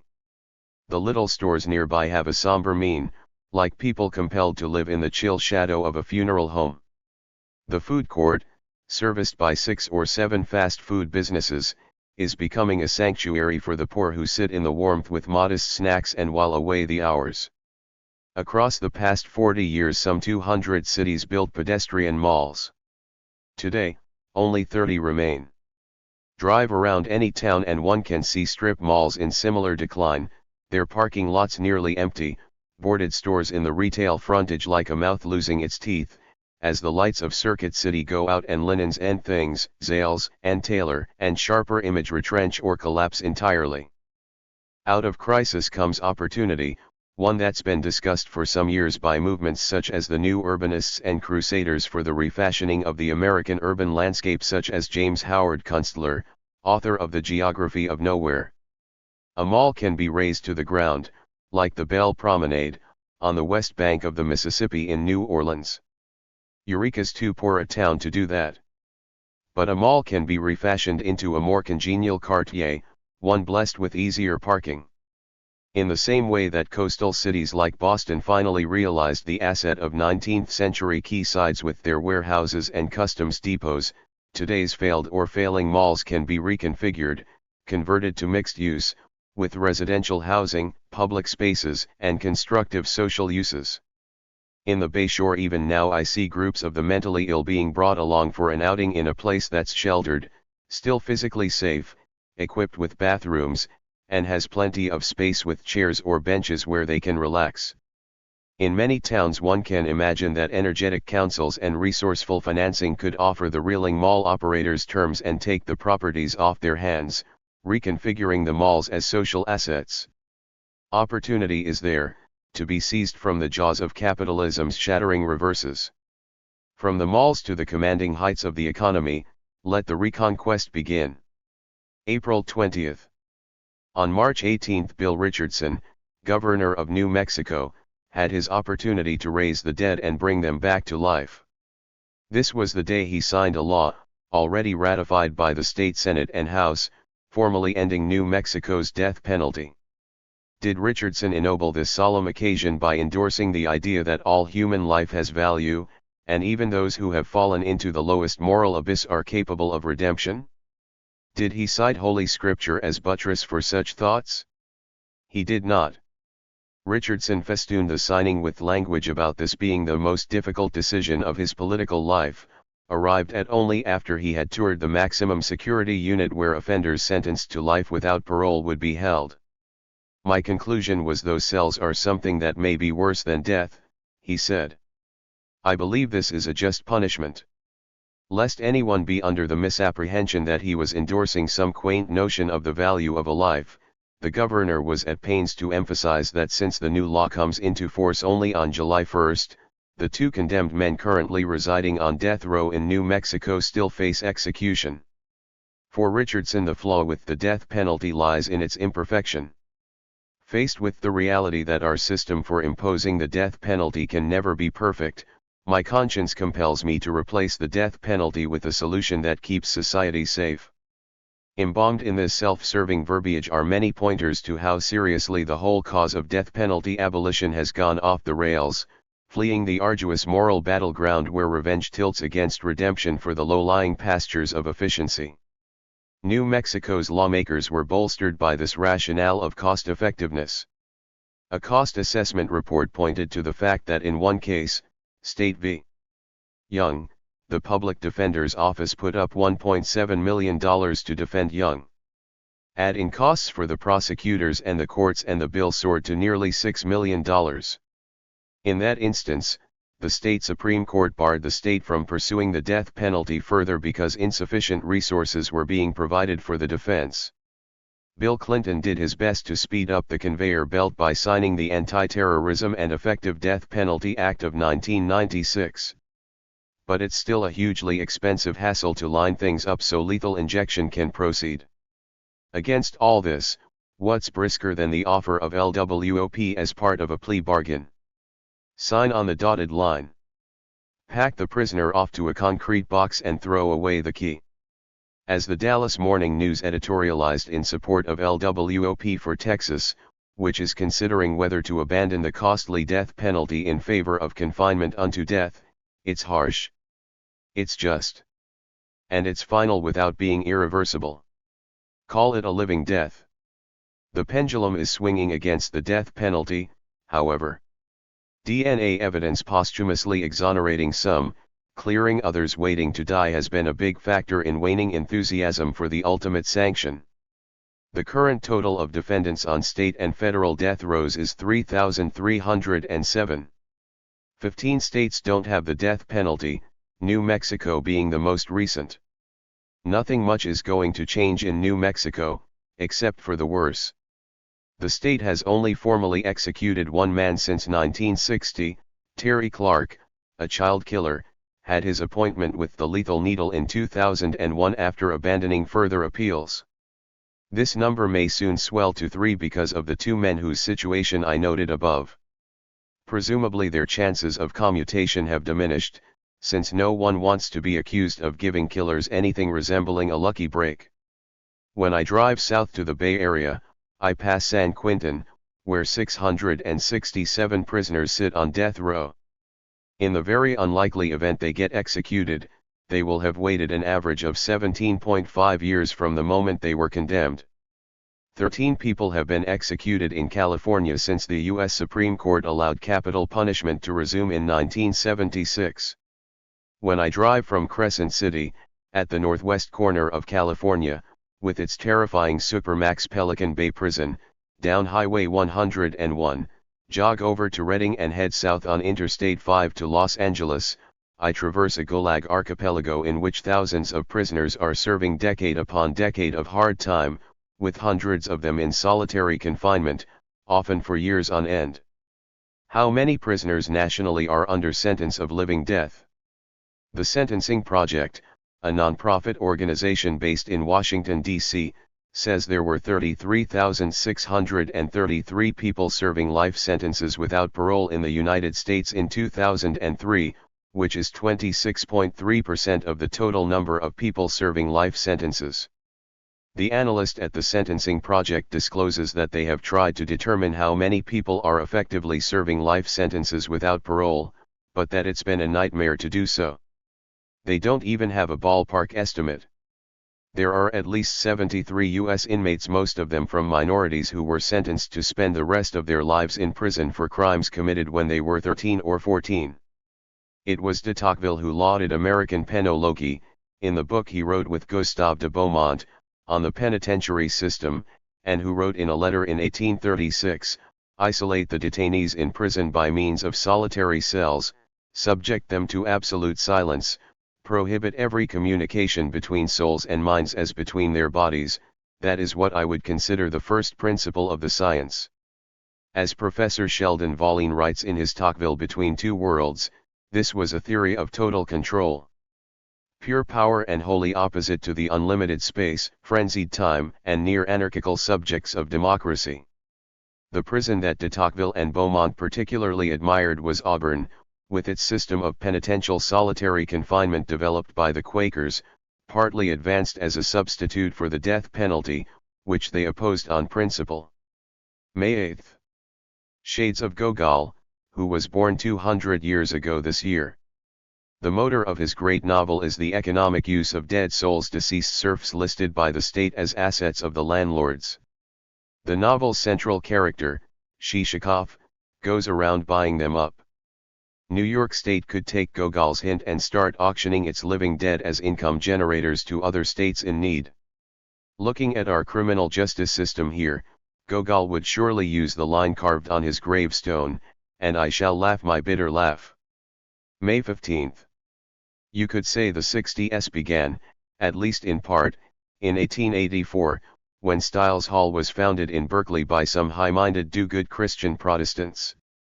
This private, non-profit institution, a YMCA for much of its existence, though no longer, was never formally part of UC Berkeley, but its premises, which shifted about over the decades as the university expanded unrelentingly, have always been right next to the campus.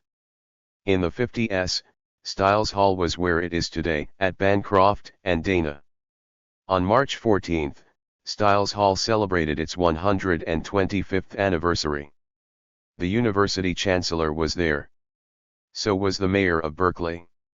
So were a good many veterans of the 50s and 60s, among them Joe Paff, my friend and neighbor here in Petrolia.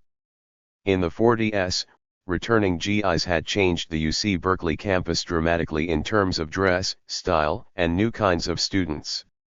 Clearly, fraternity draft dodgers were not about to haze returning soldiers. By the mid-50s, they were regaining their piss and vinegar and reached their zenith in the notorious panty raid of 1956. By 1957, Middle America was resurging with cocky buckle in the back pants and button-down collar and Oxford cloth. It was, Joe recalls, pretty much a uniform. Compulsory ROTC required males to drill in uniform once a week, fraternity boys at the entrance to campus enforced conformity, the student body elections were considered jokes. Faculty who had opposed the loyalty oath had been purged. In this climate of conformism, conservatism, and William White's organization man, the campus had decided that students should not talk about off-campus issues and should be protected from outside agitators. Hence, Stiles Hall provided a meeting space for a wide variety of groups: socialists, libertarians, single-issue groups, farm workers, African studies, ACLU, SNCC support, student corps, and so forth.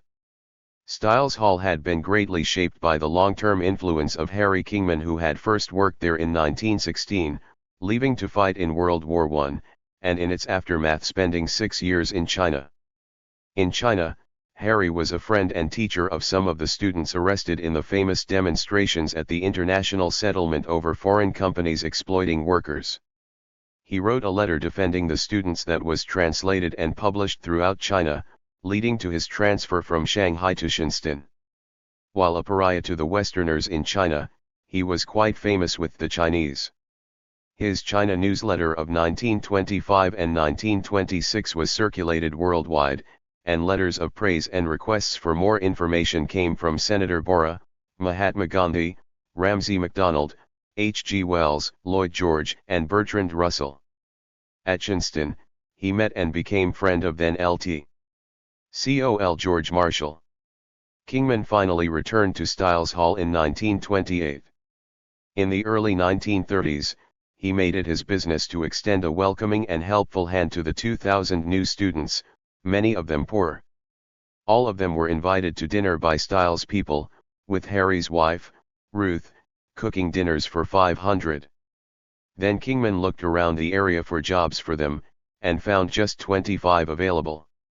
A student came to him and said his father had been able to give him $3 for the entire semester, and after 6 weeks he'd already spent $1.50.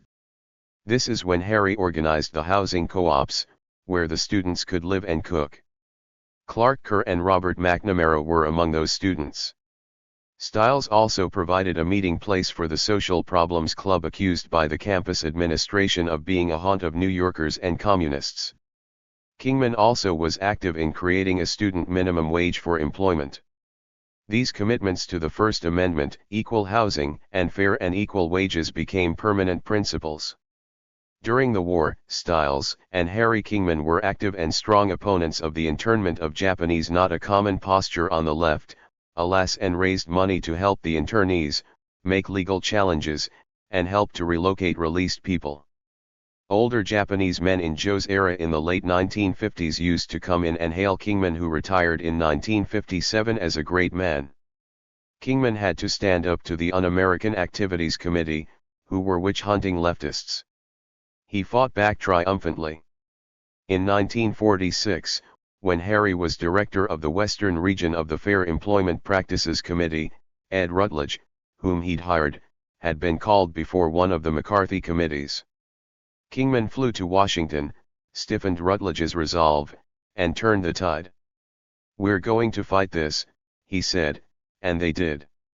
Kingman retired from Stiles Hall in 1957 and went to Washington to form the Citizens Lobby for Freedom and Fair Play. He and his wife lobbied for 13 years, never raising more than $5,000 to support this effort, living in one room and entertaining guests with food on paper plates. An interesting Harry anecdote: when Joe McCarthy died, the flags were flying at half-staff. As Harry walked the streets of Washington, D.C., he reached the Supreme Court and saw that above the court there was no half-staff flag. Harry found Earl Warren to go to lunch and asked about it. A sly smile was the response.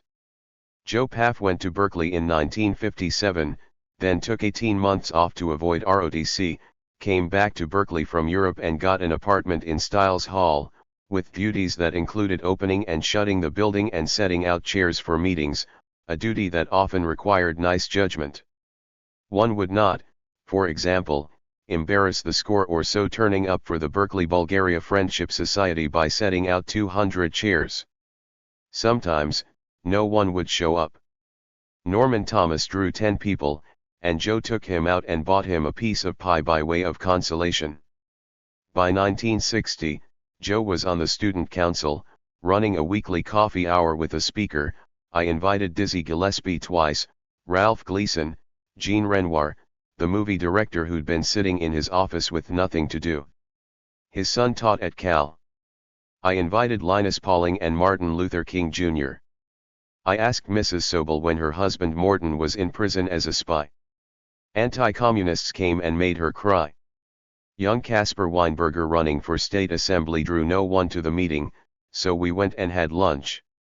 John X came from the Open Temple, the first time any black Muslim spoke in the Bay Area. Joe invited Gus Hall, General Secretary of the PUSA, and Eric Hoffer. He got into trouble when he invited Vincent Hallinan to discuss the Gary Powers trial, which Vincent had attended in Moscow. Sheldon Volin had given a lecture on Richard Hooker coveting eccentricity. A student who'd attended Volin's lecture accused Joe of coveting eccentricity by inviting Hallinan, and the majority agreed with him. Malcolm X was supposed to speak on campus in May of 1961, Joe reminisces, but the university high command rejected him, saying he was a minister who might convert people to Islam. So Stiles Hall offered him a venue at the last minute, with no time for publicity and room for only 160. It was electric, the most extraordinary speaker I have ever heard. He changed everyone's life forever. You'd ask him a question, he'd look you in the eye and repeat your question, then really go into it. Pretty soon people got scared of asking dumb questions. All blacks sat together and not one of them acknowledged you when they left. Within a month, half the blacks were giving Malcolm's speech. The 1960s rolled into motion.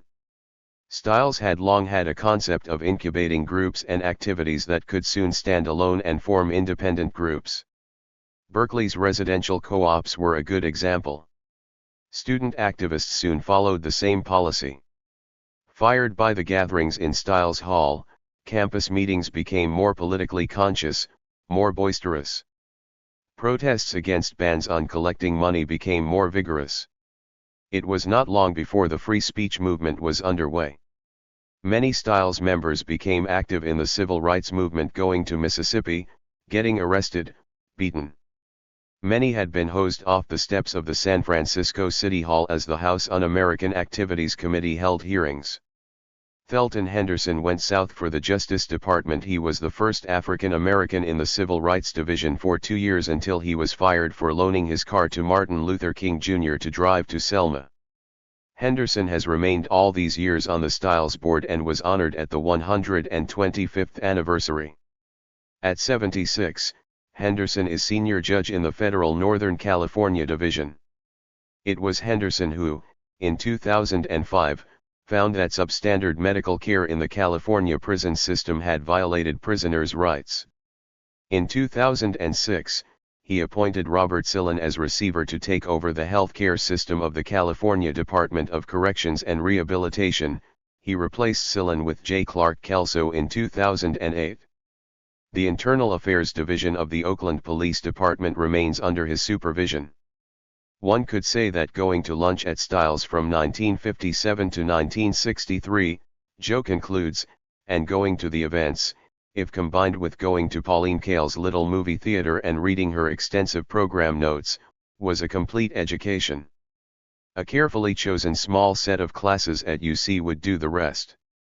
In June of 1965, the California Senate Fact-Finding Subcommittee on Un-American Activities released its 13th report. Chairman Hugh Burns was also the president pro tempore of the state Senate. In the section on communists on the campus, it excoriated President Kerr and the regents for removing the speaker ban. Albert J. Lima, came the deluge. In came Malcolm X, William Buckley Jr., Mark Lane, Dr. Fred Schwartz, an endless procession of political candidates, folk singers, and an incredible procession of controversial figures ranging from the extreme right to the extreme left, with heavy emphasis, in our view, on the left. The students no longer had to walk across the street to Styles Hall, the YMCA facility where communist speakers had been holding forth for years, because the university was now bringing the communists to the campus. It is difficult for us to understand how a disciplined communist who addresses a crowd of students for 30 minutes can actually teach them anything worthwhile about communism. Certainly not anything they could not learn much better from the thousands of books on the subject in the university library. The communist is obviously there to indoctrinate and recruit, so he benefits. But the student, presumably there to learn, gains nothing except a satisfaction of his morbid curiosity and 30 minutes of entertainment. If, as a result of several years of exposing students to the propaganda emitted by communist lecturers, one student is drawn into the communist conspiracy against his own country, who is really to blame?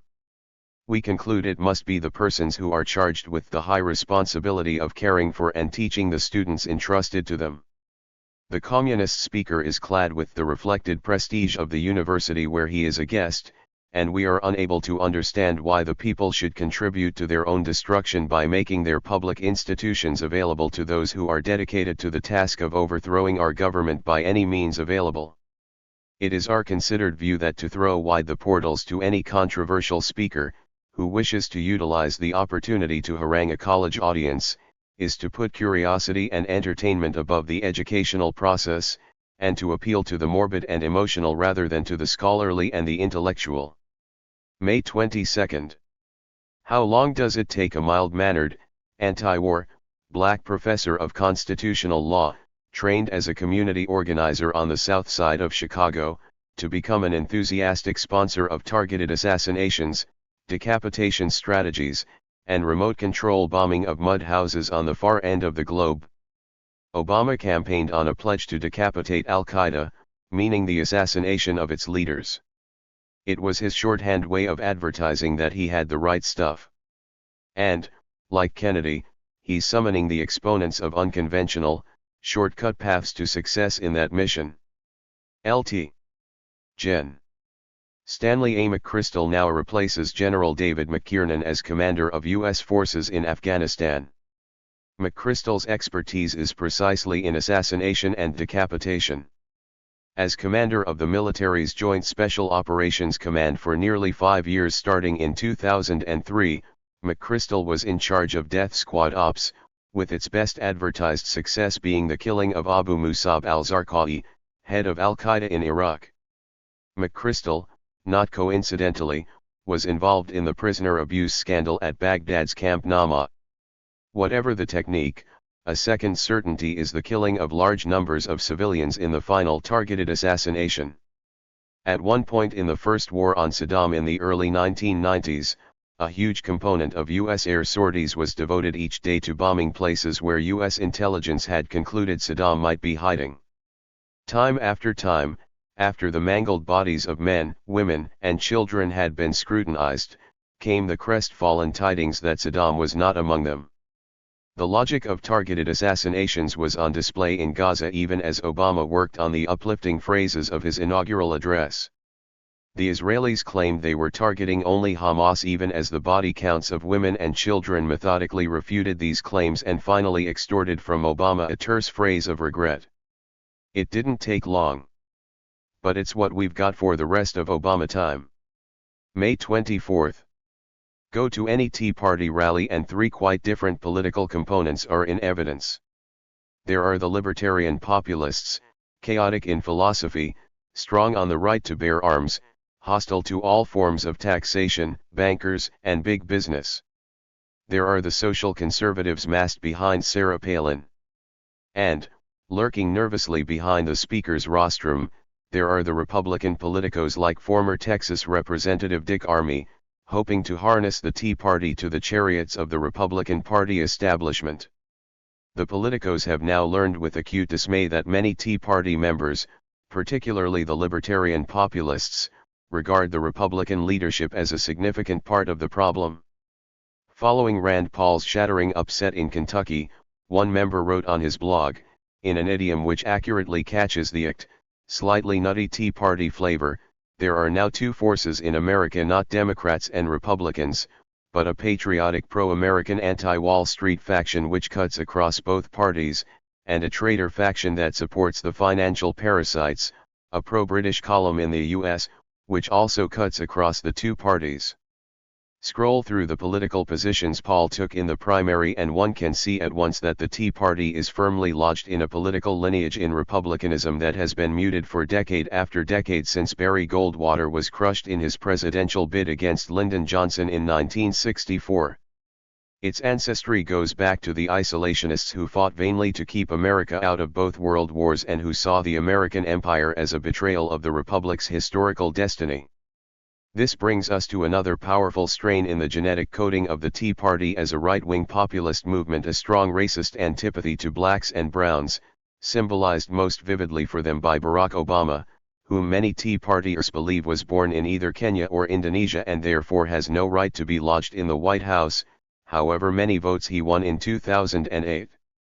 Kentuckians displayed no particular interest in Paul's deprecation of those bits of the Civil Rights Act forbidding private businesses to put whites-only notices on their premises. But at the national level it was a different story. 24 hours after his victory, Paul was on national television, carefully explaining to the very liberal Rachel Maddow of MSNBC that while he abhors racism, he does indeed think private businesses have every right to pick and choose the customers they want. America is a discontented place. Unemployment remains high. Liberals are disappointed in Obama but lack any of the fire that the Tea Partiers have in their bellies. The established parties are widely despised, as is big government. Rand Paul's victory is the augury of a turbulent time. The demands for change are far greater than Obama and the Democratic and Republican leadership ever bargained for. June 5. As they drafted his speech to the Muslim world, delivered in Cairo on Thursday, President Obama's speechwriters strove to suggest that cordiality towards Islam is soundly embedded in America's cultural history. The first Muslim congressman, Obama confided to his vast audience across the Muslim world, was sworn into the House of Representatives with his hand on Thomas Jefferson's copy of the Quran. Obama reminded the world that Morocco had been the first nation to recognize the infant United States, signing the Treaty of Tripoli in 1796, which declared in its preamble that the United States had no quarrel with the Muslim religion and was in no sense a Christian country. The second U.S. President, John Adams, said that America had no quarrel with Islam. As my father Claude said, Never believe anything till it is officially denied. Adams and Jefferson both saw it as a vital matter of national security to settle accounts with the Muslim world, as represented by the Barbary States. America needed free access to the Mediterranean, and the Barbary pirates controlled the sea lanes, and, furthermore, supposedly had some Christian slaves, all no doubt using the opportunity of captivity to imbibe the first principles of algebra, whose invention Obama took the opportunity in Cairo correctly to lay at the feet of the mathematicians of Islam, though ancient India deserves some credit too. He also credited Islam with the invention of printing and navigation, which should surely require the Chinese People's Republic to withdraw its ambassador in Washington, D.C., in formal diplomatic protest. An early version of the Star-Spangled Banner by Francis Scott Key, written in 1805 amid the routing of the Barbary States, offered a view of Islam markedly different from Obama's uplifting sentiments in Cairo. In conflict resistless each toil they endured, till their foes shrunk dismayed from the war's desolation. And pale beamed the crescent, its splendor obscured by the light of the star-bangled flag of our nation, where each flaming star gleamed a meteor of war, and the turbaned head bowed to the terrible glare.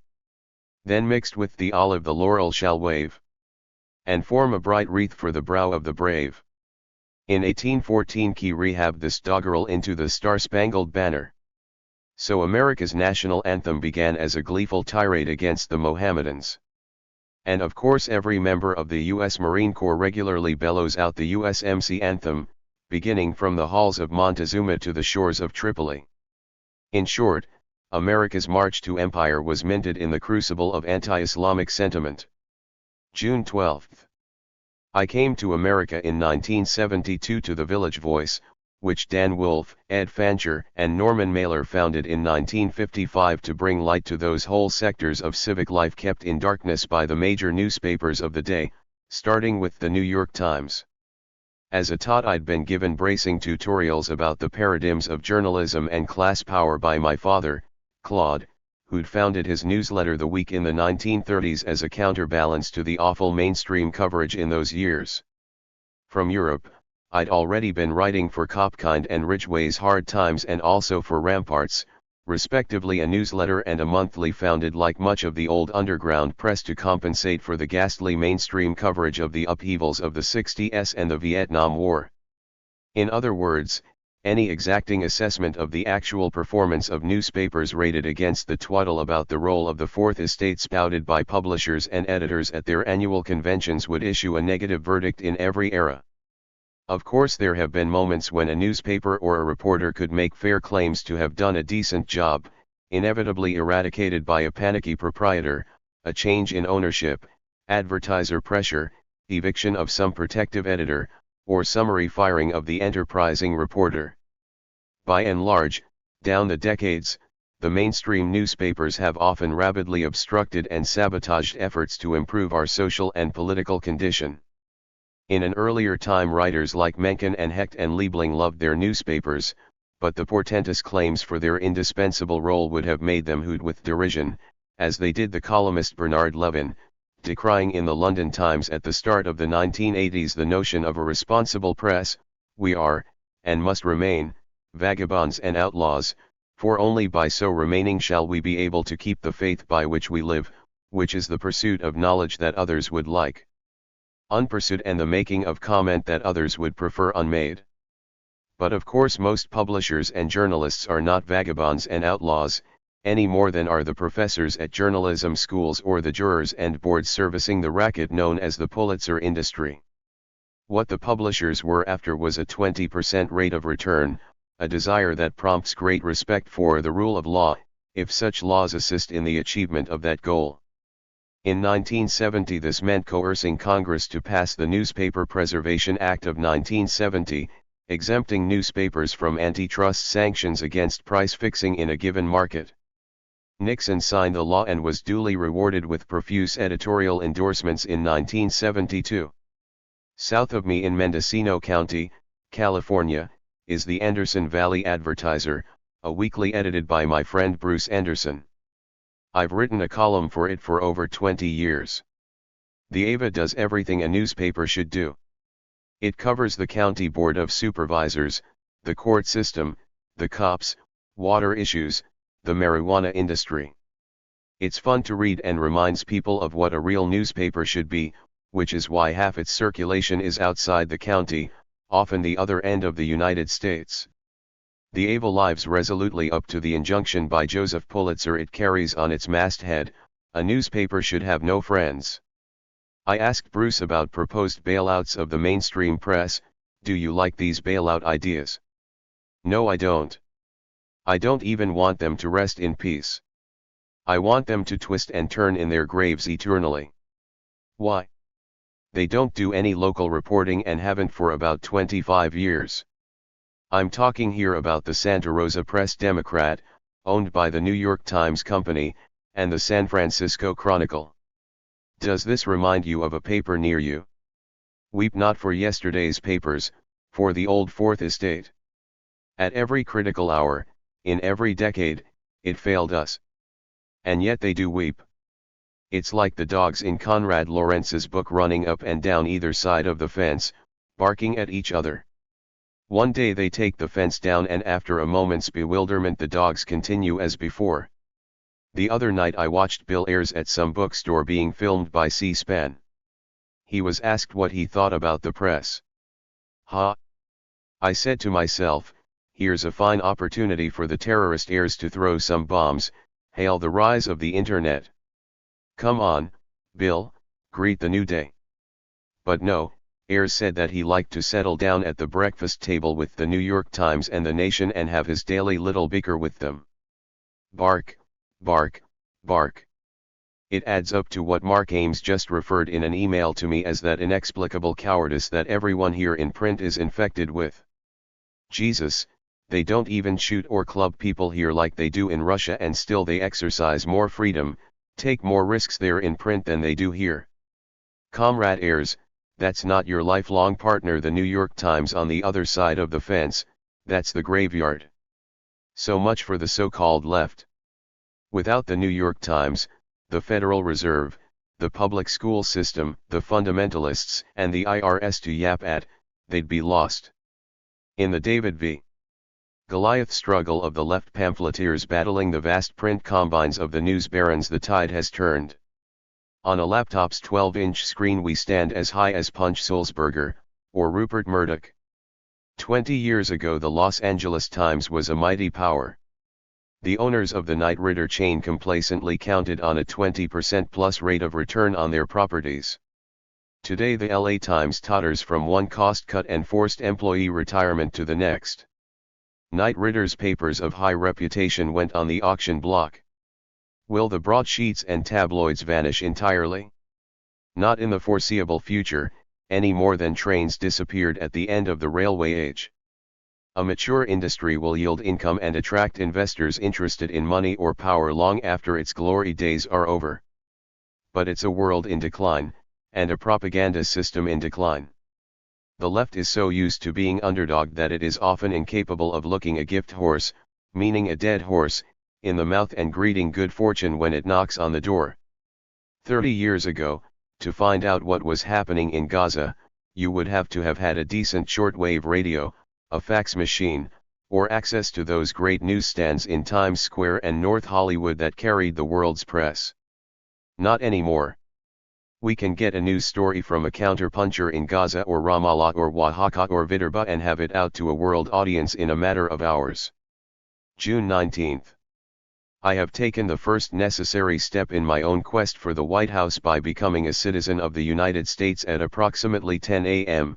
Pacific Time, last Wednesday, June 17, in the Paramount Theater in Oakland, California. To my immediate left in the vast and splendid Daco Theater was a Moroccan, to my right a Salvadoran, and around us 956 other candidates for citizenship from 98 countries, each holding a small specimen of the flag that was about to become our standard. All of us had sworn early that day that since our final, successful interview with immigration officials we had not become prostitutes or members of the Communist Party. Inductees to U.S. nationhood were downstairs, relatives and friends were up in the balcony, including counterpuncher and friend Scott Handleman, attorney at law. I was determined to start out on the right path. What is more American than to have a lawyer nearby? Master of Ceremonies was U.S. Citizenship and Immigration Service Agent Randy Ricks. The amiable Ricks actually conducted my final interview in USCIS's San Francisco HQ. At the Paramount he pulled off the rather showy feat of making short welcoming speeches to the cheerful throng in French, Spanish, Chinese, Tagalog, Russian, and I think Hindi. After various preliminaries, including uplifting videos about Ellis Island that tactfully omitted the darker moments in the island's past, Ricks issued instructions. Each time, starting with Afghanistan, he announced a country. The cohort from that nation stood up and it was easy to see that China, India, the Philippines, and Salvador were very strongly represented. A handful of Zambians brought us to the end of the roster and we were all on our feet. We raised our right hands and collectively swore that we absolutely and entirely renounce and abjure all allegiance and fidelity to any foreign prince, potentate, state, or sovereignty, and that we would bear arms on behalf of the United States, or perform work of national importance under civilian direction when required by the law. The phrase rang a bell. During World War II in Britain, so my mother Patricia would recall from time to time, cats patrolling warehouses where food was stored would get extra rations for performing work of national importance. Minutes later I was outside on the sidewalk, registering to vote, albeit declining to state which party I would favor. My own path to citizenship began with a green card in 1973, allowing me to work for the Village Voice in New York and to be a legal resident. The man who helped me get that card was Ed Koch, at that time a supposedly liberal U.S. congressman living, then as now, in Greenwich Village. A few years later, in 1977, he ran for mayor of New York City and I wrote about him harshly. Koch was heavily backed by Rupert Murdoch and the New York Post, running on a law and order platform. Ed was always a petty man, and this trait was well displayed the night he won. A PBS interviewer asked him what his worst moment in the race had been and he promptly said in his trademark squeaky whine, the attack by Alexander Cockburn in The Voice. To think I got him his green card. In that race there had been slurs a lot nastier than any I made. If you walked around Queens in that campaign you'd see "Vote for Cuomo, not the homo," scrawled on plenty of walls. There were others with thin skins. In my Voice column I made fun of a New Yorker writer, a woman dispensing lethal doses of tedium on an almost weekly basis. I didn't know that her lover was a New Jersey congressman powerful on the Immigration and Naturalization Subcommittee.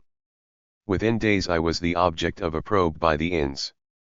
That New Jersey congressman could have pressured the INS to put me on the watch list, meaning the next time I returned to the US I could have found the door slammed in my face. In the mid-1980s a nutball colonel called Oliver North, working in the White House for Ronald Reagan, began to reactivate a national system of prison camps for lefties from a blueprint that had sat in government filing cabinets ever since the Palmer raids in the Red Scare following World War I. Dick Cheney most certainly dusted it off after 2001. On North's plan, as with Cheney's, it was safe to assume that potentially troublesome legal residents would have been locked up, then kicked out. These are negative reasons, of the sort that guided me in earlier years to elect to be Irish when I got my first passport. I had the choice between the UK and ERA, as it was then called. I was pondering this when our school radios announced in 1956 that the RAF had bombed Ismailia as a first blow in the Suez invasion. The lads in our Pachel's house room in Glenalmond rose to their feet cheering. My sympathies were with the Egyptians. I remained seated and listened to a heated debate as to whether I should be tried and hanged as a traitor. Plenty of my schoolfellows in the Scotch school had fathers serving in the British Armed Forces and the mood in Pachel's was very ugly. Looking at the Cole-Eric supporters of the Union Jack it seemed better to be Irish. My brothers Andrew and Patrick made the same decision about Irish citizenship a few years later. Patrick was vindicated in 2005 when Shia fighters at a roadblock in southern Iraq asked to look at his papers and when they saw his passport was Irish let him pass. Patrick reckons that if he had been carrying a UK passport they would have shot him on the spot. So much for the negative reasons. But I have plenty of positive thoughts about America and am very happy to be stepping aboard a sinking ship. After 3.5 decades, why be a non-voting visitor, particularly if you've been dispensing measured counsel for many years on how the country should be run? I've lived in every quadrant of the United States and driven across it maybe 40 times. Not hard when you live in the West and buy old cars from a friend in the Southeast. I know the place as well, if not better than many. August 19th. Life's too short. Dear editor, I have been enjoying the Ava for the past year and deeply appreciate the good writing of yourself and your staffers. I probably disagree as least as much as I agree, but it's intellectually stimulating in any case. On Alex's latest on the way over publicized Gates saga, I just have to laugh. He gives white America another pompous lecture on our racism, but the nearest group of blacks to him is at the Supermax prison at Pelican Bay. Since Gates's verbal abuse of the officer is on tape, it really doesn't matter what Alex believes. He didn't believe that the Soviets killed tens of millions and Mao even more, but these facts are well documented by R.J. Rumnall and other historians. Alex didn't believe the stories of Castro's torturers, but of course all the Pinochet atrocity tales are solid gold. Whew. Then Alex drags out local talent Ismail Reed as the objective authority on Uncle Tom's. I guess the black officer present at the Gates arrest is a Tom too, because he supported the arrest. I love it when Alex refers to an Oakland cop shooting a black man as if blacks don't shoot other blacks, and sometimes whites far more often than the very occasional police shooting. But Alex has a schizoid side to him because he endorses libertarian books like Robert Hicks's Against Leviathan, which explicitly attacks all legislation of the New Deal, Great Society era, including government laws outlawing non-governmental discrimination. Maybe he can't make up his mind whether he wants to be a libertarian or Stalinist when he grows up. Sort of like poor Lyndon LaRouche, who couldn't decide whether he was a communist or National Socialist. He now labels himself a FDR New Deal Democrat, which combines both above concepts. I think the real reason for Cockburn's transparent blackophilism is to make up for being widely hated in U.S. Jewish circles, a venomous hatred that matches what Ismail Reed and white feminists feel for each other. As a Frontier, Tennessee housewife said while watching a brawl, "Go husband, go bear." On the recent school teacher case, I agree that the guy reads like a real pervert, but I don't agree with any prison sentence unless it was actually rape. In more rational places like Ontario, the legal age of consent is 14. There's something deeply sick about America as it has always related to sex. Goes back to our fundamentalist communist Puritan heritage and the fact that we have the largest group of Christ cult nuts in the Western world. We are split between the good Athenian part of our intellectual heritage and the bad Jerusalem part. As Nietzsche said, Christianity is the Jews' revenge on the Gentiles. Well, I've been living here since 1973 and the only good public policy I've seen here in that time is Prop 13.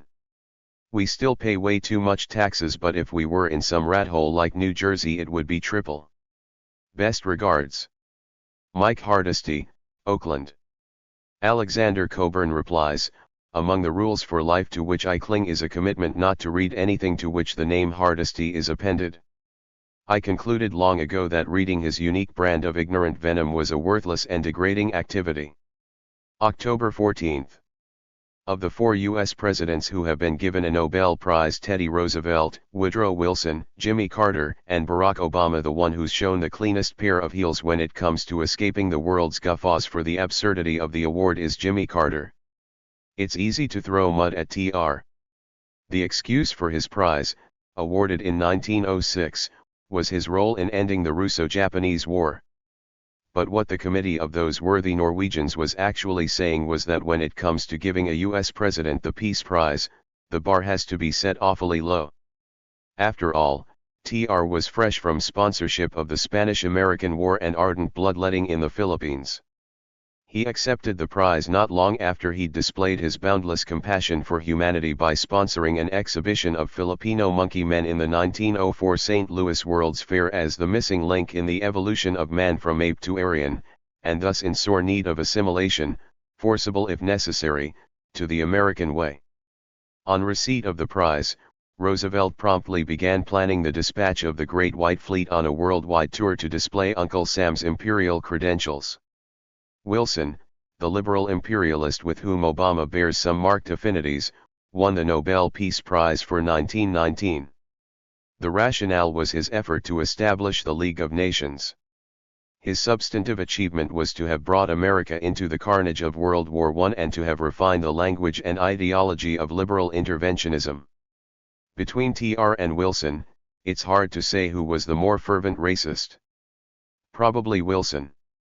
As governor of New Jersey, he was a fanatical proponent of the confinement and sterilization of imbeciles, a eugenic crusade that culminated in the U.S. Immigration Act of 1924, which barred Jews and other suspect genetic material from entering the United States.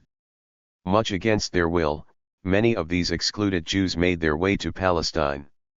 Others involuntarily stayed in place in Russia and Eastern Europe and were murdered by the Nazis.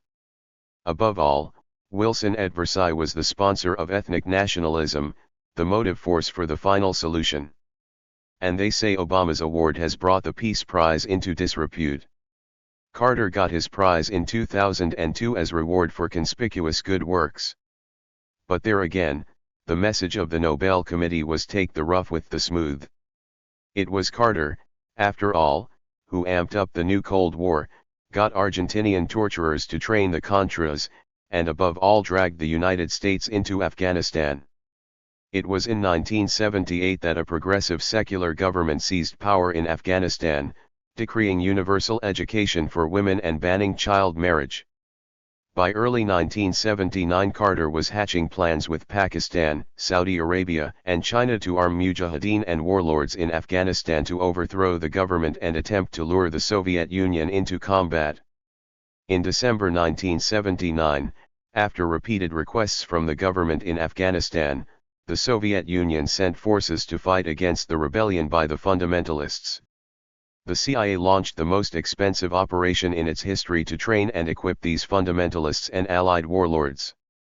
The Nobel Peace Prize Committee loves paradox, which is why I tend to believe that it toyed with the idea of giving Hitler the award in 1939, before the Führer's sponsor withdrew the name. But it remained adamant about denying the prize to another nominee in 1939, Mahatma Gandhi, as it had done in 1937 and 1938, and would again in 1947 and 1948. When it came to the man Churchill described as a half-naked fakir, the committee lost the forgiving appreciation of realpolitik it had evinced in the cases of men like Roosevelt and Wilson and became inflexibly high-minded. Jacob Wormuller, a Norwegian history professor who wrote a briefing memo for the committee, remarked censoriously that Gandhi is frequently a Christ, but then, suddenly, an ordinary politician. Year after year the committee found reasons to reject him. The chairman of this year's committee, a ductile social democrat called Thorbjørn Jagland, was refreshingly frank about the selection of Obama. They could not, year after year, simply honor peace workers without marquee appeal. He didn't mention it, but last year's recipient, Martti Ahtisaari, the former Finnish president, drew a collective world yawn except among those fuming at his disgusting record as a broker in the dismemberment of the former Yugoslavia. So they decided to shop for the headlines.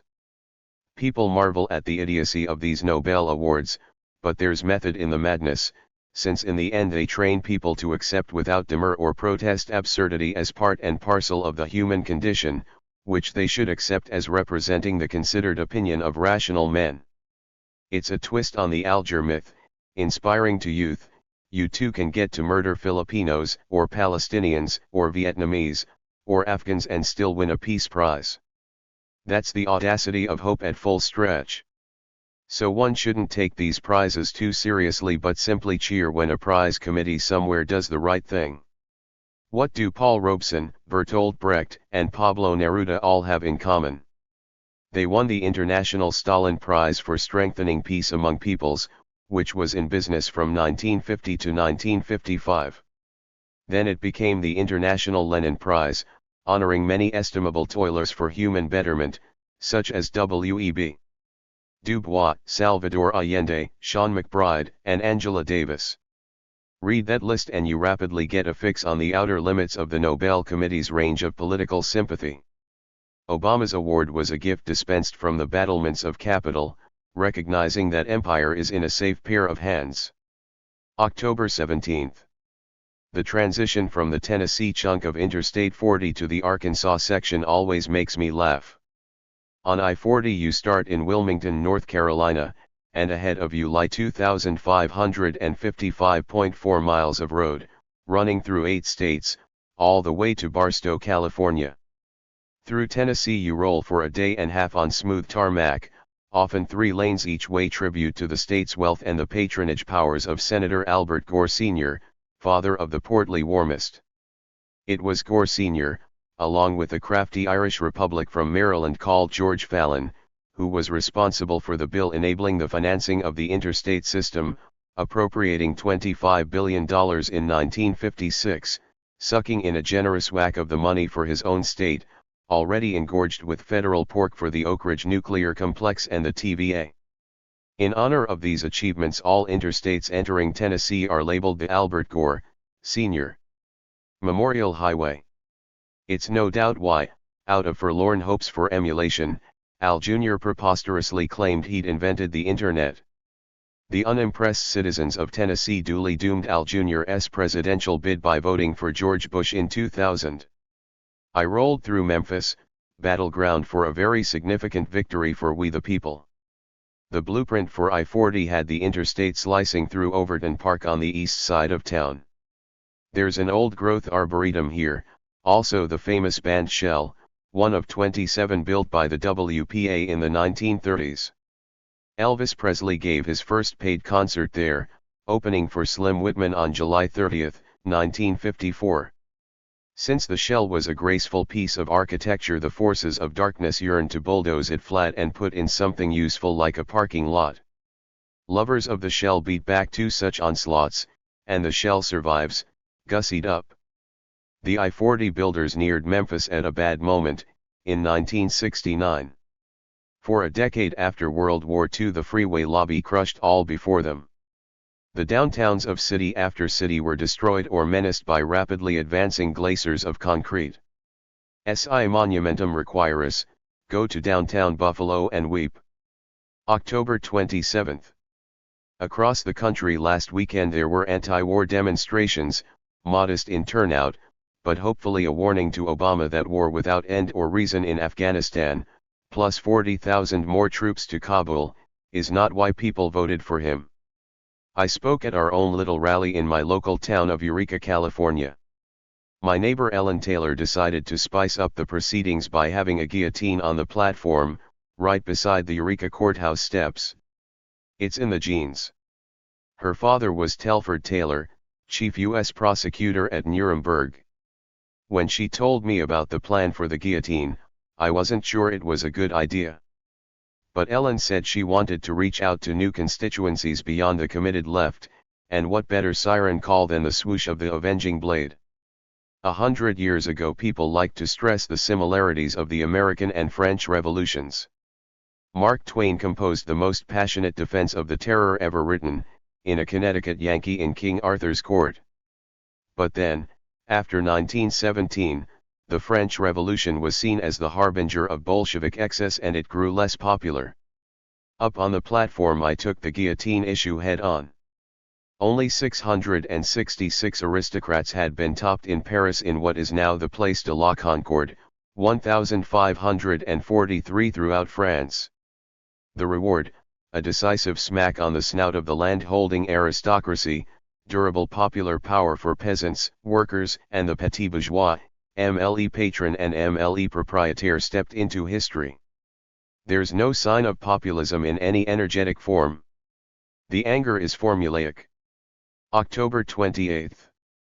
Just how funny was that story of the man in Fairfax County, Virginia, who got up early on the morning of October 19 and walked naked into his own kitchen to make himself a cup of coffee? The next significant thing that happened to 29-year-old Eric Williamson was the local cops arriving to charge him with indecent exposure. It turns out that while he was brewing the coffee, a mother who was taking her 7-year-old son along a path beside Williamson's house spied the naked Williamson and called the local precinct, or more likely her husband, who happens to be a cop. "Yes, I wasn't wearing any clothes," Williamson said later, "but I was alone, in my own home and just got out of bed. It was dark and I had no idea anyone was outside looking in at me." The story ended up on TV, starting with Fox, and in the opening rounds the newscasters and network blogs had merciless sport with the Fairfax police for their absurd behavior. Hasn't a man the right to walk around his own home dressed according to his fancy?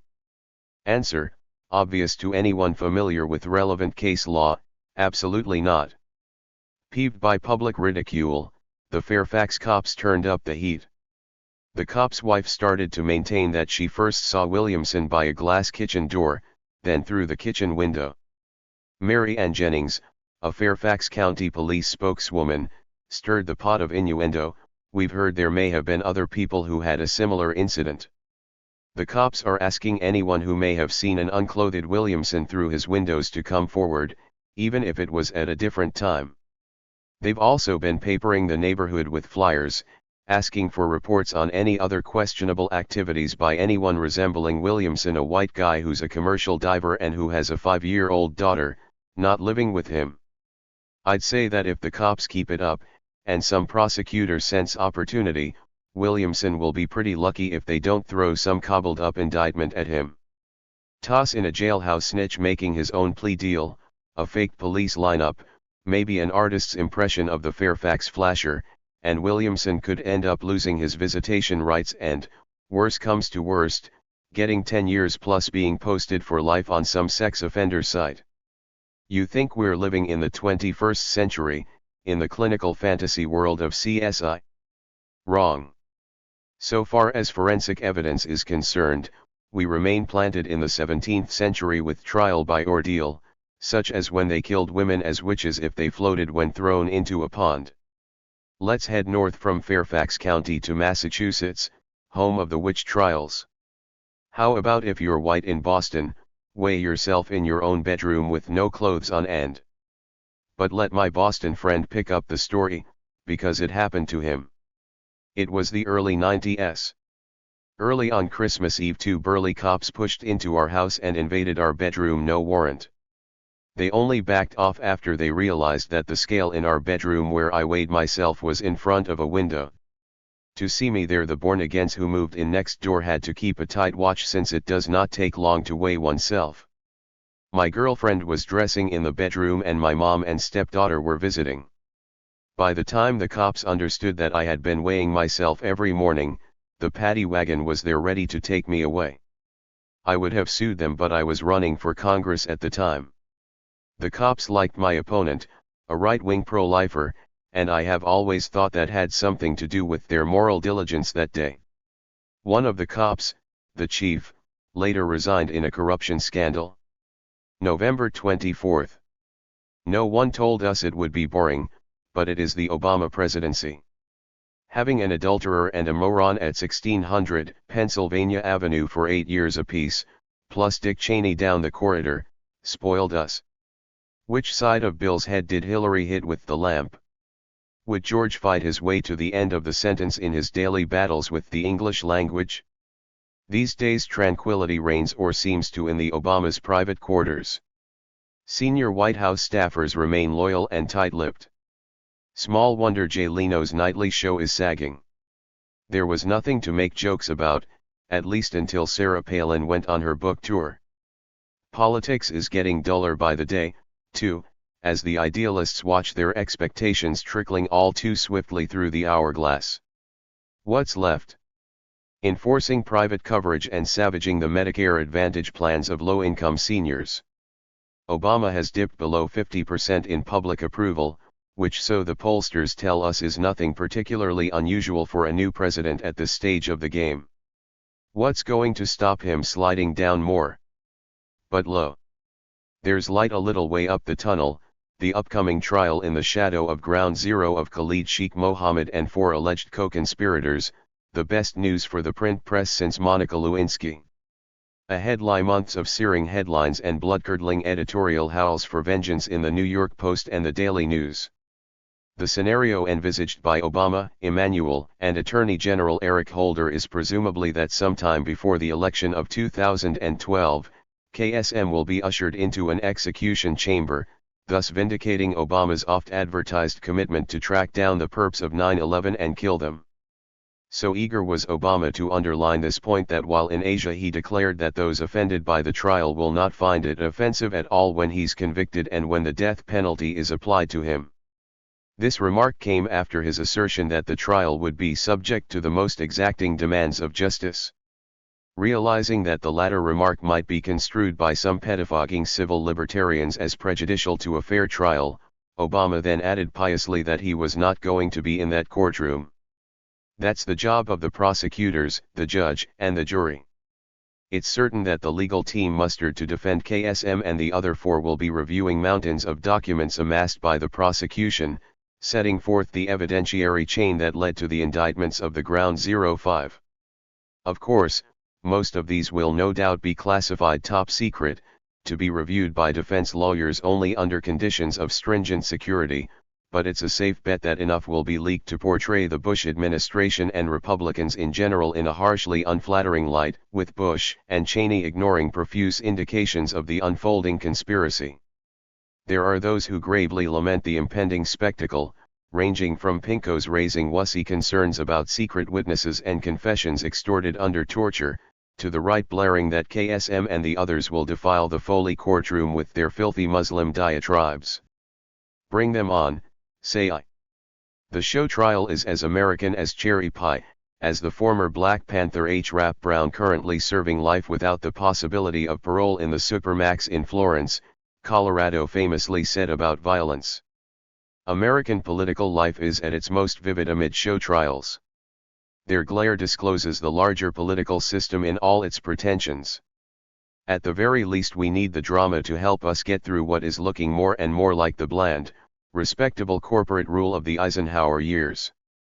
2010. January 8. Connoisseurs of the ritual known as accepting full responsibility will surely grade Obama a mere B for his performance Thursday at his White House press conference. Ultimately, the buck stops with me, Obama said, apropos terrors near Christmas Day miss on Northwest Flight 253. As president, I have a solemn responsibility to protect our nation and our people, and when the system fails, it is my responsibility. First strike against Obama's speechwriter is the weasel use of ultimately, not to mention the mawkish use of solemn. Second strike is his habitual dive into systemic failure, as he termed it earlier in the week. Everyone knows that systemic failure spells out as no one is to blame. This is bigger than all of us. That's the phrase's singular beauty. I give John Brennan low marks too. I told the president today I let him down, said Obama's top counterterrorism aide, who followed his boss at the press briefing. Okay so far. Exciting, even. In medieval Japan he would have stuck a sword in his stomach at this point. Not Brennan. I am the president's assistant for Homeland Security and Counterterrorism and I told him I will do better and we will do better as a team. February 5. If you want to draw a line to indicate when history took a great leap forward, it could be February 1, 1960, when 4 black students from the Agricultural and Technical College of North Carolina sat down at a segregated lunch counter in Woolworth's department store in Greensboro, North Carolina. 3 months later, the city of Raleigh, North Carolina, 80 miles east of Greensboro, saw the founding of the Student Nonviolent Coordinating Committee, seeking to widen the lunch counter demonstrations into a broad, militant movement. SNCC's first field director was Bob Moses, who said that he was drawn by the sullen, angry, and determined look of the protesters, qualitatively different from the defensive, cringing expression common to most photos of protesters in the South. In contrast to that time, here are 2 important reminders about political phenomena peculiar to America today, which help explain the decline of the left. The first is the financial clout of the nonprofit foundations, tax-exempt bodies formed by rich people to dispense their wealth according to political taste. Much of the progressive sector in America now owes its financial survival, salaries, office accommodation, etc. to the annual disbursements of these foundations, which cease abruptly at the first manifestation of radical heterodoxy. In other words, most of the progressive sector is an extrusion of the dominant corporate world, just as are the academies, similarly dependent on corporate endowments. A second important reminder concerns the steady collapse of the organized Leninist or Trotskyite left, which used to provide a training ground for young people who could learn the rudiments of political economy and organizational discipline, find suitable mates, and play their role in reproducing the left, red diaper upon red diaper, tomorrow's radicals, nourished on the Marxist classics. Somewhere in the late 1980s and early 90s, coinciding with collapses further east, this genetic strain shriveled into insignificance. An adolescent soul not inoculated by sectarian debate, not enriched by the 18th Brumaire and study groups of capital, is open to any infection, such as 9/11 conspiracism and junk science, climate catastrophism, substituting for analysis of political economy at the national or global level. February 10. There used to be a time when the CIA would go berserk at the merest suggestion that its executive actions included torture and assassination. This modesty has long gone, but even so, it was astonishing to hear the Director of National Intelligence, Dennis Blair, blithely tell a Senate committee this week that being a U.S. citizen will not spare an American from getting assassinated by military or intelligence operatives overseas if the individual is working with terrorists and planning to attack fellow Americans. Blair added helpfully that if we think direct action will involve killing an American, we get specific permission to do that. Does that mean the president or one of his cabinet members issued an okay for the FBI to riddle Detroit Imam Luqman Amin Abdullah on October 28, 2009, with 21 bullets, some of them aimed at his testicles and at least one in his back? They say the Imam was handcuffed after this lethal fusillade. February 22. 30 years ago, driving across the hill country in the South, every 50 miles I'd pick up a new Pentecostal radio station with the preacher screaming in tongues in a torrent of ecstatic drivel, Miki Taki Meka Kina Ko Ola Ka, the harsh consonants rattling the speakers on my Newport station wagon. I had a friend, a shouter, whose trailer featured by way of cultural uplift only the Bible and a big TV set tuned to the Christian Broadcasting Network, on which Pat Robertson used to denounce New Age paganism on an hourly basis.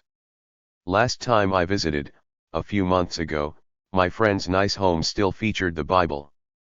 Next to it was a thick manual of astrological guidance. Could Geminis pair up with Scorpios with any hope of success, and kindred counsel, and he and his wife surfed through a big menu of channels.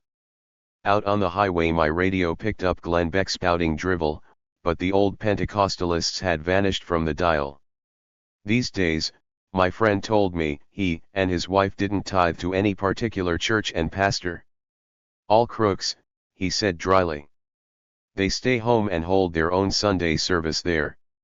James Cameron gives us Avatar and the planet Pandora, which is Gaia brought to life in the most savage denunciation of imperial exploitation, explicitly American, ever brought to screen. Now a huge hit, Avatar is the most expensive anti-war film ever made. It is nature which today no longer exists anywhere, a peppery German called Marx wrote in 1845. But Rousseau is having his revenge on Karl. The night I went to Avatar the audience cheered when Pandora, as a single Gaian organism, puts Earth's predatory onslaught to flight and man's war machines are crushed by natural forces. Against Genesis and the Judeo-Christian tradition, pagan mysticism is carrying the day, at the level of fantasy, as it is in those astrological manuals down in the Bible Belt. March 4. Joe Stack wrote, I saw it written once that the definition of insanity is repeating the same process over and over and expecting the outcome to suddenly be different. I am finally ready to stop this insanity. Well, Mr. Big Brother IRS man, let's try something different, take my pound of flesh and sleep well. Stack was now 30 words from the end of his life. He continued, the communist creed, from each according to his ability, to each according to his need. The capitalist creed, from each according to his gullibility, to each according to his greed. Joe Stack. Then, on February 18 this year, the computer software engineer climbed into a Piper Cherokee plane and flew it into the IRS building in Austin, Texas. When the smoke cleared and the fires had been put out, the IRS counted many injured and one dead: Vernon Hunter, a 68-year-old Vietnam veteran on the edge of retirement. Later that day, Stack's 36-paragraph suicide note surfaced on the internet.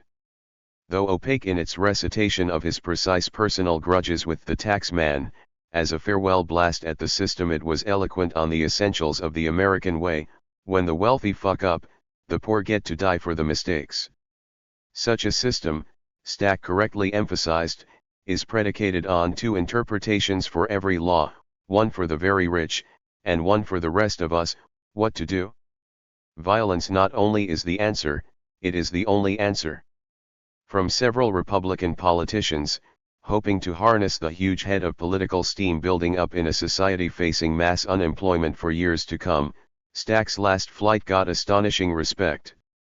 "It's sad the incident in Texas happened," said Representative Steve King, Republican of Iowa, "but by the same token, it's an agency that is unnecessary. And when the day comes when that is over and we abolish the IRS, it's going to be a happy day for America." March 31. Marijuana was by no means the first boom crop to delight my home county of Humboldt, here in Northern California, 5 hours drive from San Francisco up Route 101. Leaving aside the boom of appropriating land from the Indians, there was the timber boom, which crested in the 1950s when Douglas fir in the Mattole Valley went south to frame the housing tracts of Los Angeles. In the early 1970s, new settlers, fugitives from the 60s and city life, would tell visiting friends, "Bring marijuana," and then disconsolately try to get high from the male leaves. Growers here would spend 9 months coaxing their plants, only to watch, amid the mists and rains of fall, hated mold destroy the flowers. By the end of the decade, the cultivators were learning how to grow. There was an enormous variety of seeds: Afghan, Thai, Burmese.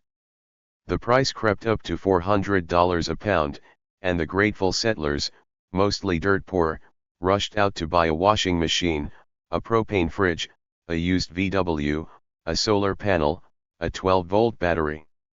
Even a 3-pound sale was a relatively big deal. The 1980s brought further advances in productivity through the old Hispanic/Mexican technique of ensuring that female buds are not pollinated, hence the name sin semilla, without seeds. By 1981 the price for the grower was up around $1,600 a pound. The $100 bill was becoming a familiar local unit of cash transactions.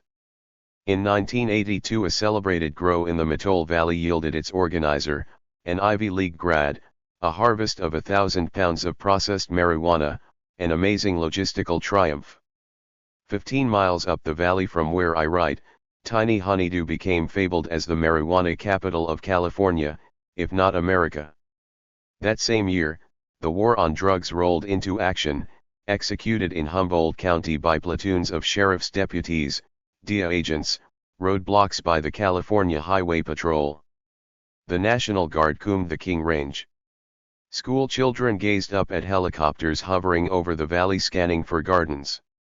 War in this case brought relatively few casualties and many beneficiaries into the local economy: federal and state assistance for local law enforcement, more prosecutors in the DA's office, a commensurately expanding phalanx of defense lawyers, a buoyant housing market for growers washing their money into legality, $200 a day and more for women trimming the dried plants.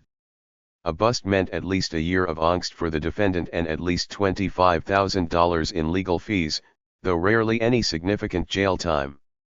It did produce a felony conviction, several years of probation and all the restrictions of being an ex-felon. There are 32 people serving life sentences in California on a third-strike marijuana conviction. In 2008, 1,499 were in prison on marijuana convictions, in 2007, 4,925 in county jails. By now the cattle ranchers were growing too.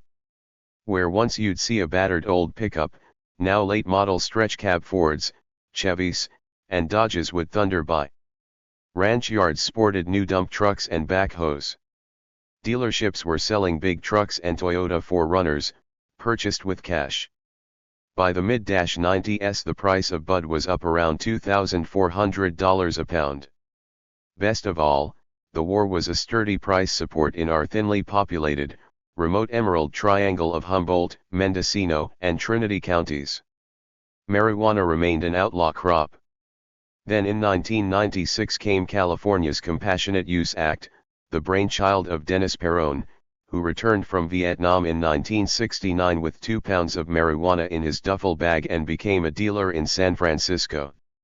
In 1990, when his companion was dying of AIDS, Peron began his drive for the legal medical use of marijuana.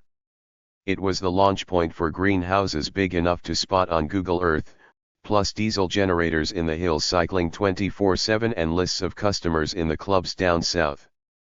By 2005, with increasingly skilled production, the price was cresting between $2,500 and even $3,000 a pound for the grower. These days, in San Francisco and LA, perfectly grown and nicely packaged indoor pot 4 grams for $60, i.e., $6,700 a pound can be inspected with magnifying glasses in tastefully appointed sales rooms. The age of Obama saw Attorney General Eric Holder tell the DEA to give low priority to harassment of valid medical marijuana clubs in states 14 so far, plus Washington, D.C. that give marijuana some form of legality. On March 25, California officials announced that 523,531 signatures, almost 100,000 more than required, had been validated in support of an initiative to legalize marijuana and allow it to be sold and taxed, no small fiscal allurement in this budget-stricken state. The initiative will be on the November ballot. Various polls last year indicated such a measure enjoyed a 55% approval rating. People reckon legalization is not far off and spells the end of the 30-year marijuana boom. The local weekly, the North Coast Journal, has made a somewhat comic effort to construct a silver lining for the county. It talks hopefully of branding the Humboldt terror, of tours of marijuana rise.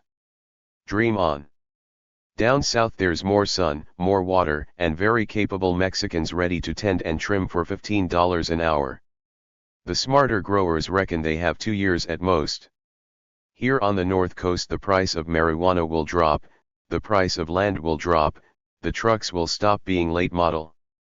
There'll be less money floating around.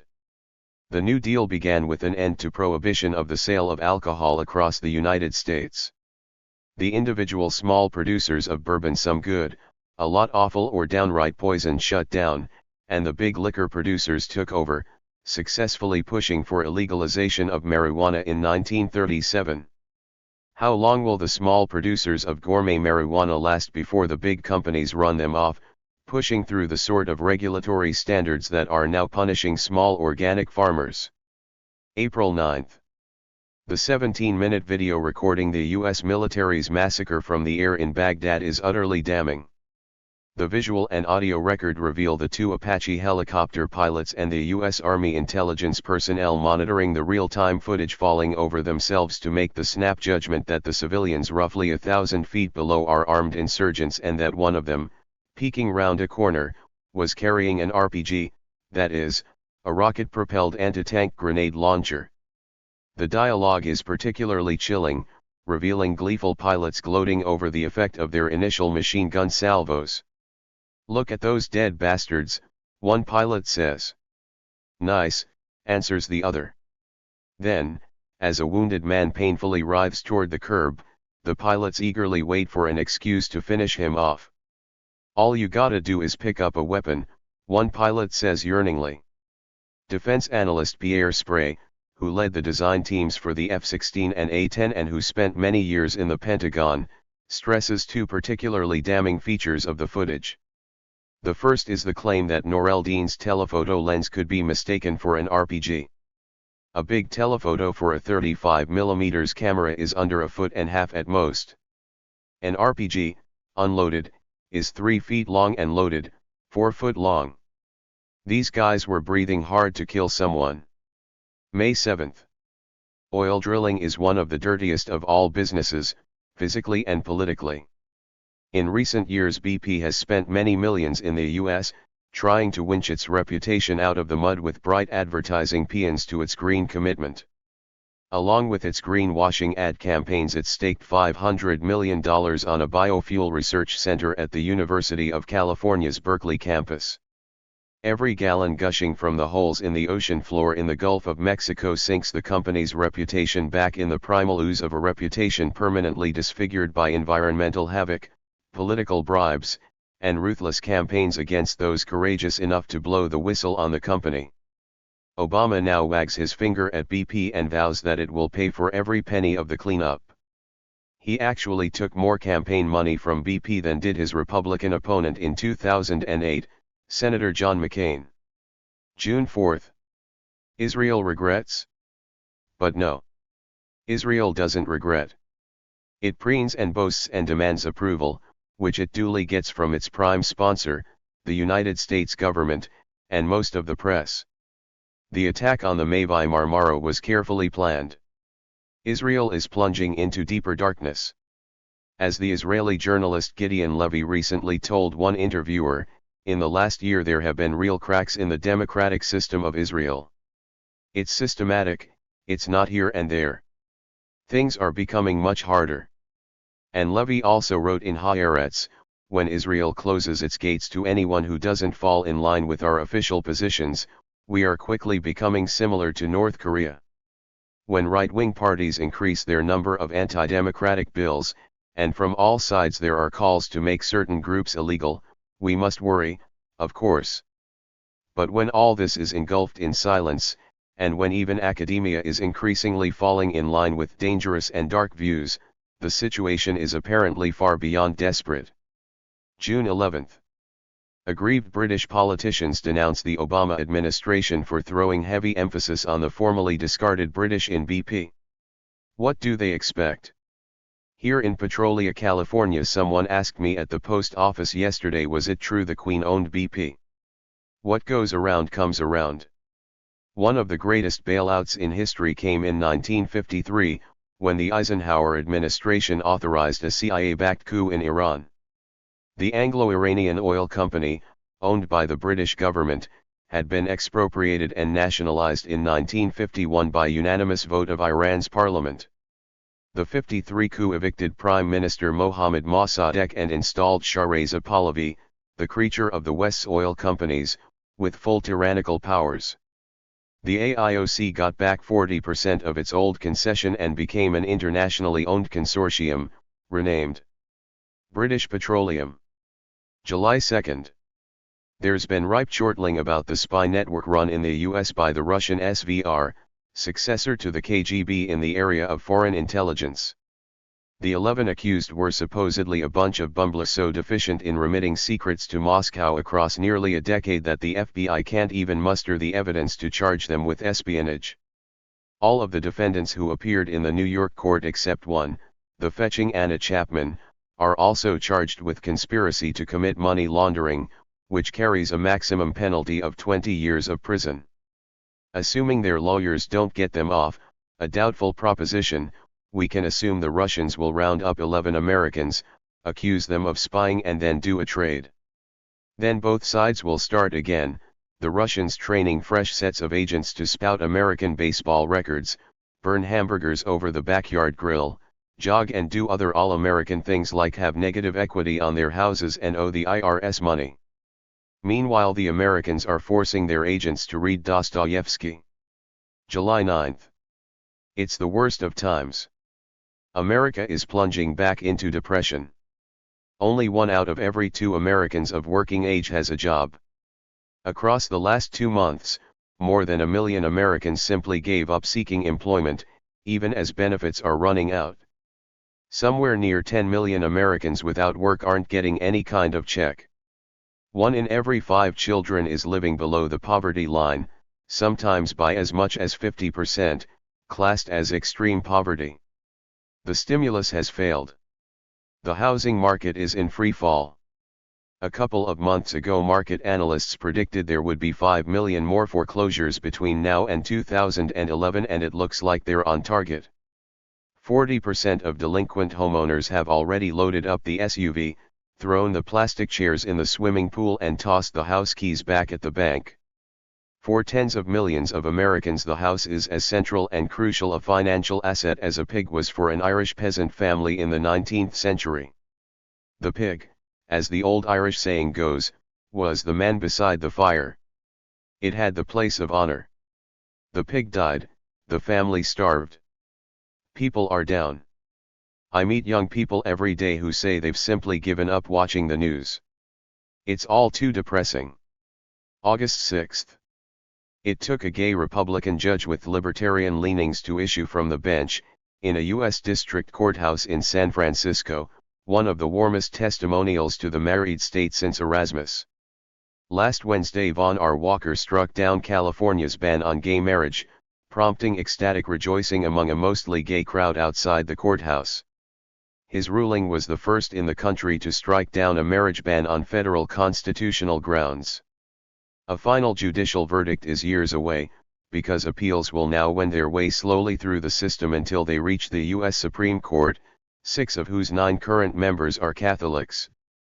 Judge Walker marshals the testimony mustered by the plaintiffs, those challenging Prop 8, into a veritable thesaurus of the miracles wrought by the marriage ceremony.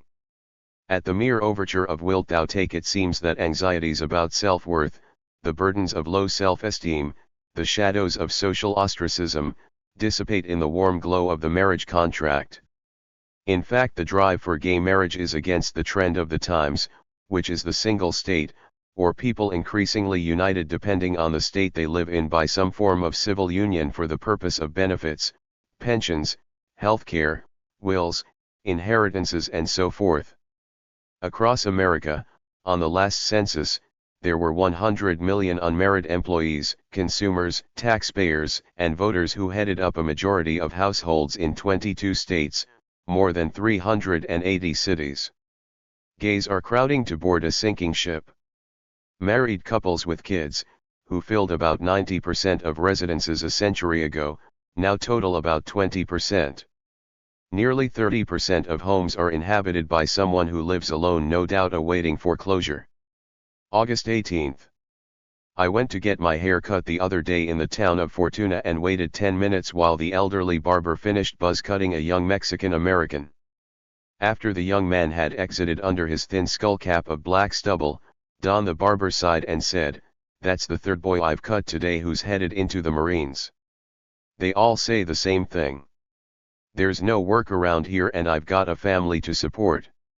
When I tell them to hold off, they say the same thing, too late. I've signed up." Millions are plummeting into total destitution, having reached the end of their 99 weeks of unemployment benefits.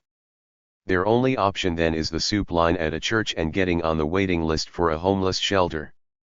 The nearest big city north of me is Portland, Oregon, where the downtown area is filled with homeless people, napping on steps, bedding down on cardboard in doorways. Along the Willamette one can see colonies of the destitute all along the river bank, from the shipyards to Willamette Falls, sleeping under thin plastic and gray skies. Frank Bardak, who lives in the farm town of Watsonville, a couple of hours south of San Francisco, recently described a bank robbery by one young, desperate immigrant. Several months ago, Jericho took his father's pickup truck, drove 20 miles to the upscale tourist playpen Carmel by the Sea, and walked into the local branch of the Bank of America. He waited in line to see a teller, and, when his turn came, he pretended to have a gun under his shirt and quietly demanded that the teller give him her cash. As she was passing out the money, he apologized for frightening her. Meanwhile, she was hiding a GPS device among the bills. He left the bank, his crime apparently unnoticed, and returned to the truck for the drive home. On the way, he got confused and took a wrong turn through Monterey before he got back on the right road home. 20 police cars from 4 different police jurisdictions followed the GPS signal and stopped him 45 minutes after he left the bank. He immediately confessed, explaining that he needed the money to help his dad pay the family mortgage. When his case came to trial, the DA pressed for 2 years in state prison. The judge decided that 6 months in the county jail and 5 years probation would be enough. In Texas or anywhere in the South, the fellow would probably have got 25 years. But in desperate times one can expect people to do desperate, stupid things, and this decent judge showed compassion and understanding. We can probably expect more laid-off workers going postal. On August 3, at 7 a.m., Omar Thornton showed up for a disciplinary hearing at the Hartford Distributors, a Budweiser distribution warehouse in Manchester, Connecticut. Thornton had been caught on video pinching some beer. They asked him whether he wanted to be fired, or just quit. Thornton pulled out a handgun and killed 7 fellow employees before shooting himself dead. Before he loosed off his last shot into his head, Thornton, a black man, called a friend on his cell phone and said he'd taken care of some racists who'd been giving him a hard time. Unemployment means fear, and fear nourishes racism, all the more because we have a black president. Racism is drifting across America like mustard gas in the trenches of World War I. And, final token of hard times, we have Bonnie and Clyde on the run. In their latest guise, the duo consists of John McCluskey and his cousin and fiancée, Caslin Welch, who's no Faye Dunaway. She threw some wire cutters over the fence of her man's Arizona prison. Cops suspect them of killing a couple of retirees, then stealing their truck and heading north up to the Canadian line through Glacier National Park. That's the last sanctuary in America versus horribilis, the American grizzly. Behind them the cops, ahead the bears. It could be the first movie of a new era. August 29. If the attack on Iraq was a war for oil, it scarcely went well for the United States. Run your eye down the list of contracts the Iraqi government awarded in June and December 2009.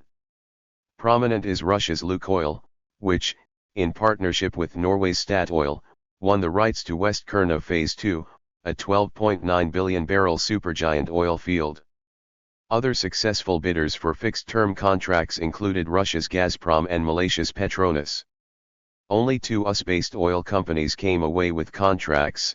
ExxonMobil partnered with Royal Dutch Shell on a contract for West Kurna Phase 1, and Occidental shares a contract in the Zubair field, in company with Italy's Eni and South Korea's KOGAS.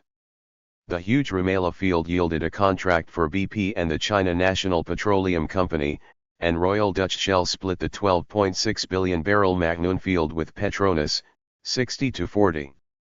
Throughout the 2 auctions there were frequent bleats from the oil companies at the harsh terms imposed by the auctioneers representing Iraq, as this vignette from Reuters about the bidding on the northern Nama field suggests. Sonangol also won the nearby 900 million barrel Nama oil field in Nineveh. Again, the Angolan firm had to cut its price and accept a fee of $6 per barrel, less than the $8.50 it had sought. We are expecting a little bit higher. Can you go a little bit higher?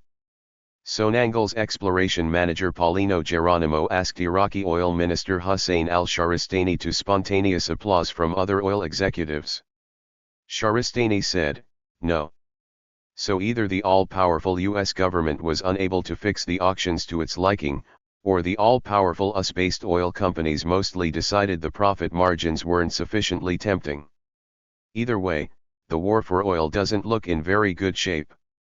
The left or a substantial slice of it snatches defeat from the jaws of a victory over America's plans for Iraq by proclaiming that America has successfully established what Milne calls a new form of outsourced semi-colonial regime to maintain its grip on the country and region. Iraq is in ruins, always the default consequence of American imperial endeavors. The left should report this, but also hammer home the message that in terms of its proclaimed objectives the US onslaught on Iraq was a strategic and military disaster. That's the lesson to bring home. September 3rd. This weekend brings us the August 28th anniversary of the March on Washington back in 1963. It was when Martin Luther King delivered his famous "I Have a Dream" speech from the Lincoln Memorial. This year the anniversary celebration has been hijacked by the right-wing commentator, Glenn Beck. The prime speaker will be Sarah Palin, the Tea Party's pinup girl and as unlikely as any woman in Alaska ever to have had a pinup of milk on her dorm wall. To have the March on Washington honored by Beck and Palin is as shocking to liberal America as installing Jefferson Davis, president of the Southern slave states in the Civil War, next to Lincoln in the memorial.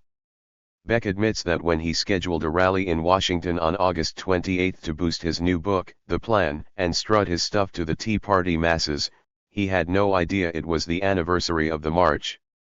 But he swiftly turned ignorance into opportunity. He's now saying that he is working to finish the job that was at the heart of the 1963 March on Washington and King's vision.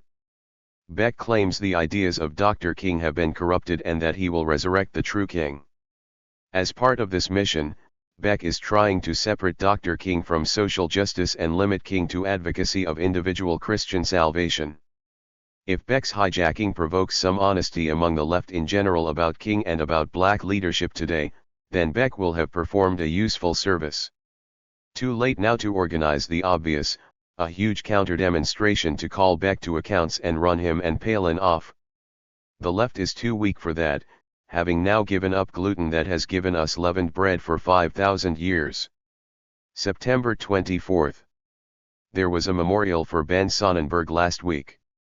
Ben died on June 26 at the age of 73 and a substantial crowd of the people who knew and loved him were invited by his widow, Dorothy Gallagher, to muster at the Century Club, on West 43rd Street in New York, on September 15, and honor his memory.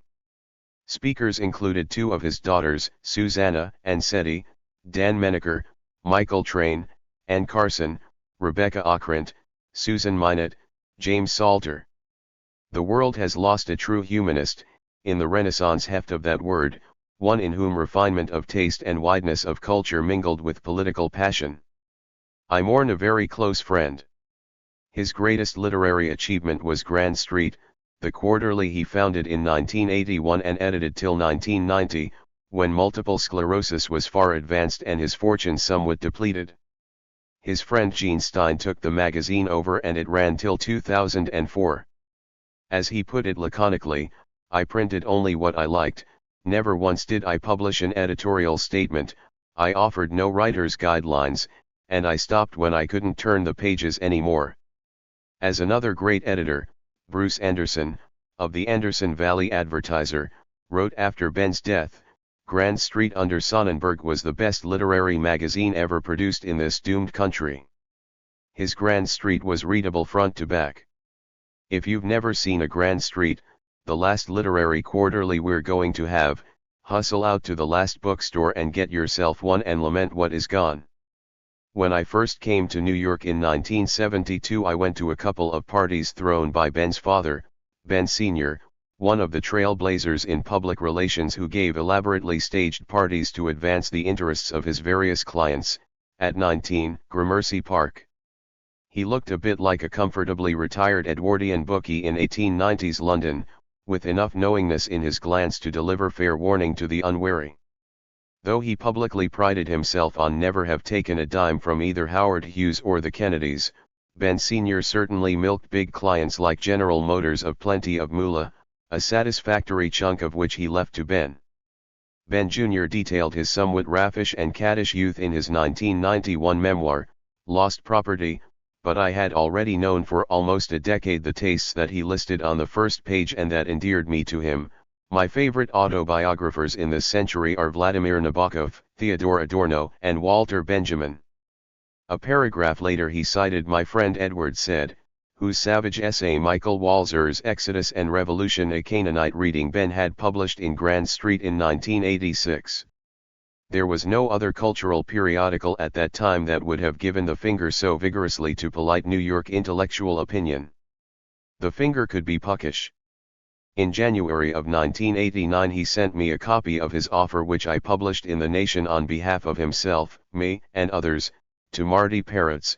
Dear Mr. Peretz, do you wish to sell the New Republic? May I know your terms?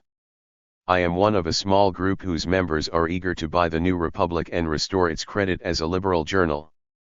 We suspect you may be ready to sell from the vacancy and desperation of recent articles, which I at least associate with the moral and material bankruptcy of the State of Israel. I am the editor of Grand Street, but none of my associates is in the magazine publishing business. Ben's decent obit in the New York Times by William Grimes mentioned many of the writers he published: Ted Hughes, Alice Munro, James Salter, Susan Minot, John Hollander, Northrop Frye, W. S. Merwin, Christopher Hitchens, Amy Willence, and the present writer. But not Edward said. Their relationship was very close, and among my warmest memories are dinners with Ben and his wife, Dorothy Gallagher, in their apartment at 50 Riverside Drive, listening American Samoa Edward thunders to the company about some fresh outrage of his enemies, some new libel lavished upon him, the Canaanite a mere black man, and hearing Ben's delighted laugh, raspy and soon spent because there was not much puff power in his body, imprisoned in the wheelchair or propped up in bed. Ben was just such a physical captive for over a quarter of a century, ultimately unable to move anything but his head, but I never saw him dull of eye or wit, amid what a similarly spry and creatively indomitable Alexander Pope, crippled from the age of 12, half-blind and afflicted with asthma, in the epistle to Dr. Arbuthnot, ruefully called this long disease, my life. Great though the editorial achievement of Grand Street was, the resilience that carried him onward through the 2 decades that followed was what seized me. Ben's late style was a marvelously warm and inspiring achievement. I first met him in 1982, when I conducted negotiations on behalf of my father Claude, whom Ben wanted to write a memoir about spies and the Spanish Civil War.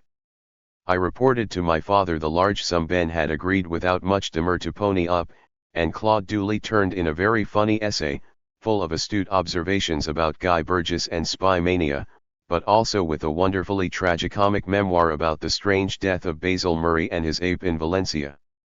Soon I was writing for Ben myself, and it was always agreeable. He was good at soft-edged editorial blackmail, designed to propel one past the finishing post. The substantial checks spurred creativity, too, and by 1985 I managed a very long memoir about my childhood, Heatherdown, which was well received. I never would have written it if it hadn't been for Ben. When, to his irritation, I quit New York for Key West in the early 1980s, and ultimately settled here in Northern California, he would refer to my location as though it was in Kamchatka, filled with metropolitan wonderment that we could even communicate past the barrier of the Rocky Mountains, the wastes of the Great Basin, the Sierra, even unto a northern Pacific shore on which he had never, would never, set eyes. But we spoke on the phone constantly, and I like to think these hundreds of parleys interspersed with occasional visits brought us far closer than if I had been trudging down the west side from my old roost on Central Park West and 94th Street. He had been a young flaneur in London in the 1960s and, no doubt, we passed each other unwittingly from time to time on the King's Road, I in the long, dark navy velour overcoat, velvet trousers, Borsalino hat, chiffon scarf I affected at that time, Ben in the tweed suits made for him by Huntsman on Savile Row and shoes hand-stitched by Cleverly, bespoke shoemaker in the Burlington Arcade. Not long after I moved to Petrolia, Ben, probably worried I wasn't warm enough, nor adequately shod, in this Kamchatka in the Pacific Northwest, sent me 2 of his exquisite old tweed suits and brown walking shoes, and, since we are the same build, I wear the herringbone Scotch tweeds and the brown brogues often amid the winter chills of Petrolia, sometimes wondering that if I keel over in the road and some stranger finds me and looks at the label on the inside pocket, he'll see Huntsman and Sons. Limited B Sonnenberg 5.6.69 and launch off into some surreal farce of confused identity of the sort Ben loved. Earlier this year he sent me no less than 6 pairs of black shoes, of minutely varied design, supplied by the diligent and extremely expensive Mr. Cleverly. At least physically, I can stand in Ben's shoes, and when he was alive could feel that at least I was doing his walking for him. But the alumnus of Savile Row and Wilton's, of the Boulevard Houseman, of Malaga back in the day, was no whimsical dabbler. He was that best mix serious and radical about politics and art in a fashion that never forfeited lightness of touch. This spring I felt I hadn't seen him for too long. We seemed to be talking less. I feared for his health and jumped on a plane and spent a long weekend in New York. I entered that bedroom in which I had spent so many delightful hours, its paintings and prints in their familiar spots, and here was Ben, not sinking at all but in good voice, his eyes agleam. A dinner with him and Dorothy, Miriam said, and Joanne Wipajewski was a tumult of laughter and political sallies and disputes. And then, 3 months later, he was gone, taken off by an infection he was too weak to battle. His hundreds of friends were unprepared when he slipped away, surrounded by Dorothy and his daughters. Of course, I comfort myself with the thought of that last trip. I look fondly and sadly at his suits, the books he gave me, along with the autograph letter from Zola on my wall. Privileged is the person who has had such a friend. He was so loyal, and when he was being loyal about people I didn't care for, I comforted myself with the thought that when someone was confiding to Ben some reservations, animosities even, concerning yours truly, Ben would be reliably loyal about me too, though he never shirked his exacting critical standards. At the memorial, James Salter recalled that when Ben was editing Grand Street, Harold Brodkey, a close friend, sent him a very long poem. Ben didn't care for it. He wrote to Brodkey to say that at best he might publish a few pages of it. Brodkey withdrew the poem. Then later Brodkey sent Ben a short story. Ben didn't like that either, and declined to publish it. Brodkey severed their friendship. Then, some time later, Brodkey wrote to Ben saying he would like to put the friendship back on its feet.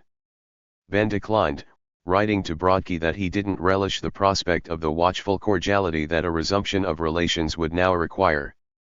Ben always makes me think of Proust, because of his cultivation, because they both spent so much time in bed, because so many chats sent us off down the boulevards of common memory. He was like Proust in cultivation, stylishness, humor, and, as regards his physical afflictions, the way he bore them with such fortitude and grace. October 8. George Soros announced a few weeks ago that he is giving $100 million to Human Rights Watch, conditional on the organization finding a matching $100 million a year from other donors for 10 years.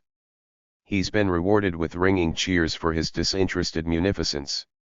With Soros's extra money, HRW will be dangling big funds at its non-American recruits. Regarding the hefty salaries that will surely follow, it's worth raising the experience of Eritrea, which immediately got into trouble with the NGO system after independence in 1991. Eritrea-based journalist Tom Mountain tells me, for one, Eritrea won't allow the NGOs to pay above civil service salaries. Why? NGOs come into a country and find the best and brightest and give them salaries 10 or 20 times the local rate, buying their allegiance and often turning them against their country. 2. Eritrea has implemented a 10% overhead policy, and all the NGOs that couldn't or wouldn't comply with the documentation were kicked out, about the same time Eritrea kicked out the UN peacekeepers here. NGOs endowed by the rich are instinctively hostile to radical social change, at least in any terms that a left-winger of the 1950s or 60s would understand.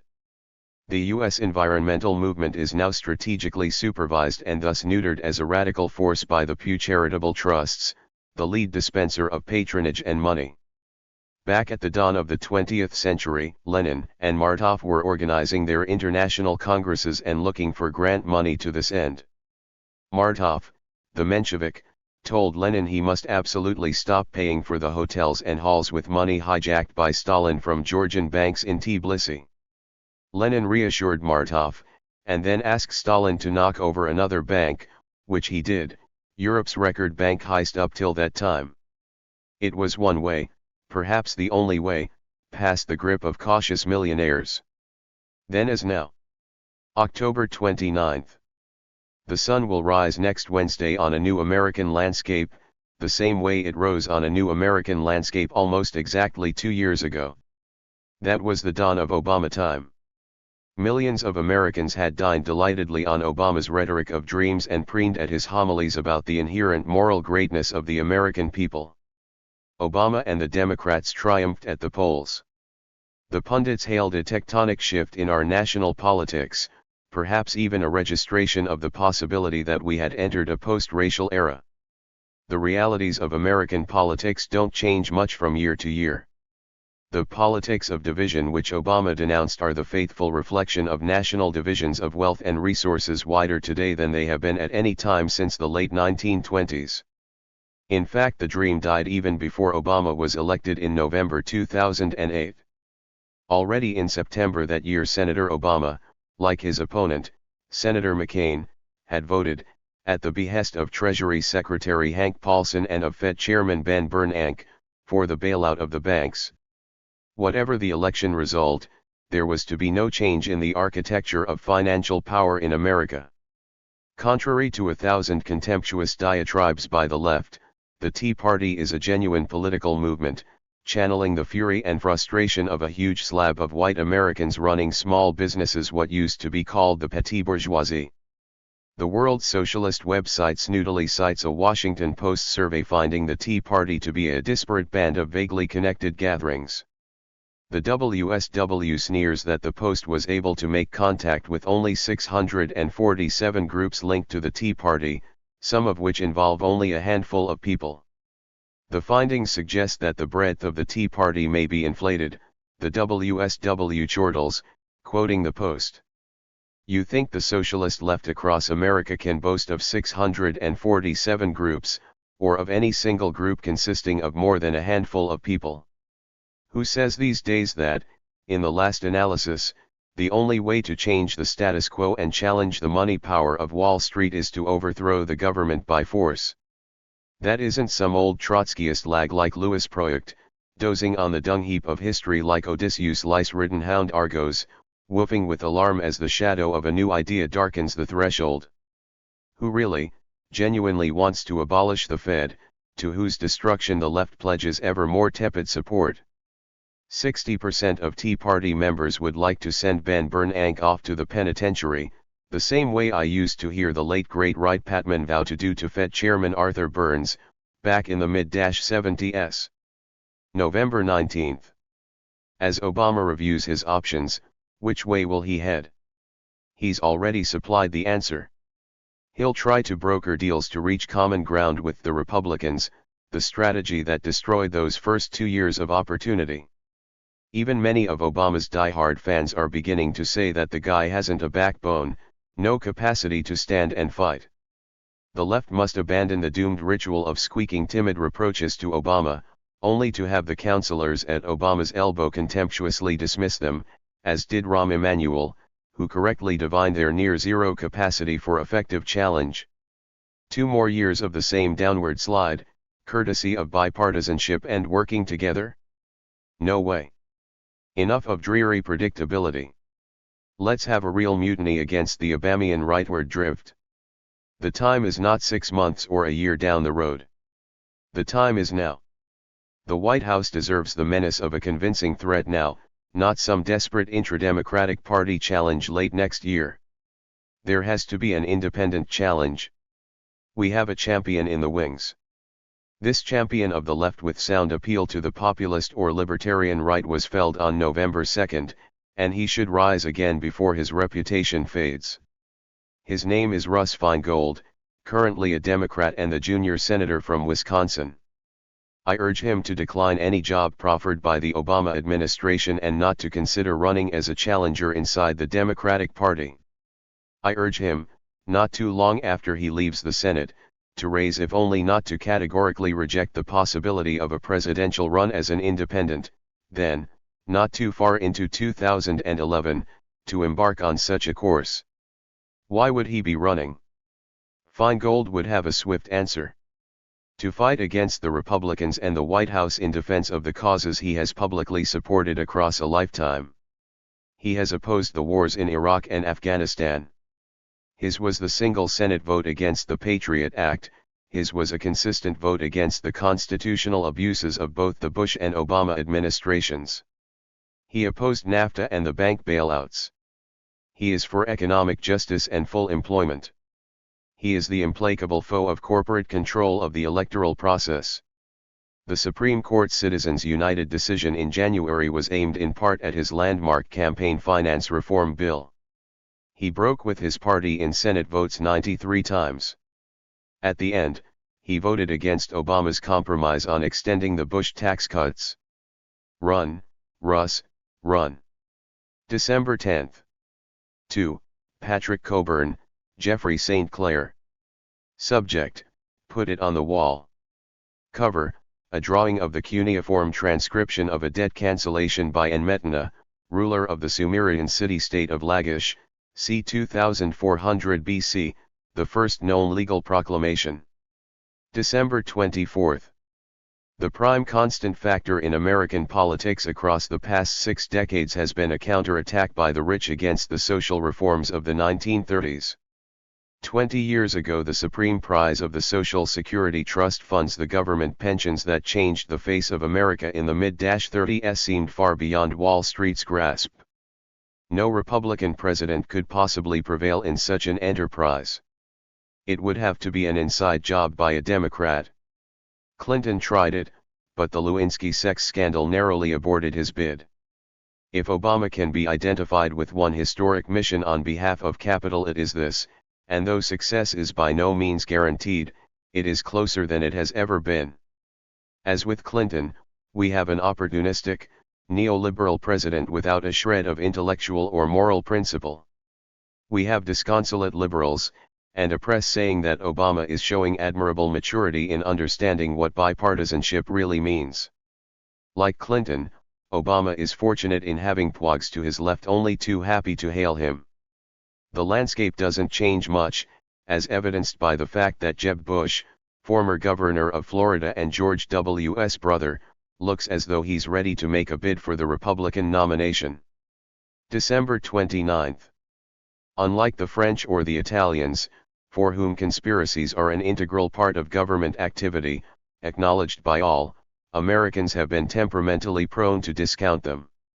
Reflecting its audience, the press follows suit.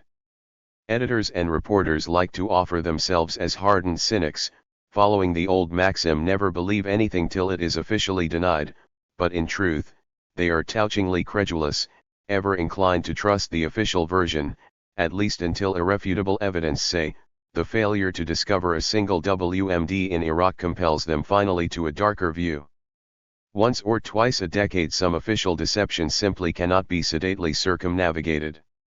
Even in the 1950s, when the lid of government secrecy was more firmly bolted down, the grim health consequences of atmospheric testing of nuclear weapons in the South Pacific, Utah, and Nevada finally surfaced.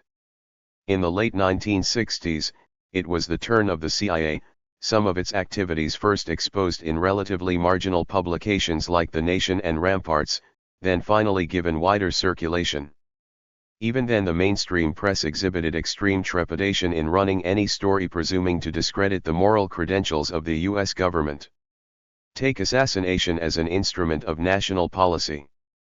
In these post-September 11 days, when Dennis Blair, the Director of National Intelligence, publicly declares, as he did before the House Intelligence Committee, that the government has the right to kill Americans abroad, it is easy to forget that nothing used to more rapidly elicit furious denials from the CIA than allegations about its efforts, stretching back to the late 1940s, to kill inconvenient foreign leaders.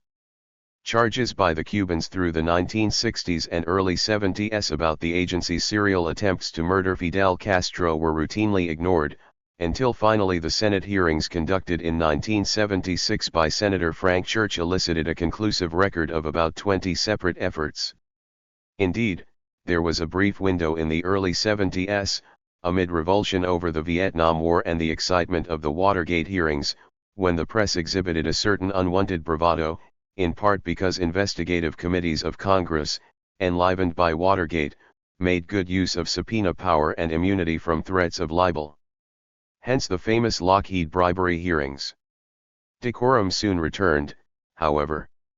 Just over 20 years later, in 1996, the Washington Post fired off a 6-part series, concocted with the help of Harvard profs, decked out with doleful front-page headlines such as "In America, loss of confidence seeps into institutions." The Post's earnest message was that mistrust is bad and that it is better for social stability and contentment to trust government, as in the Golden 50s, which, the older crowd may recall, was a time when government told soldiers it was safe to march into atomic test sites and when government-backed doctors offered radioactive oatmeal to disabled kids without their parents' knowledge.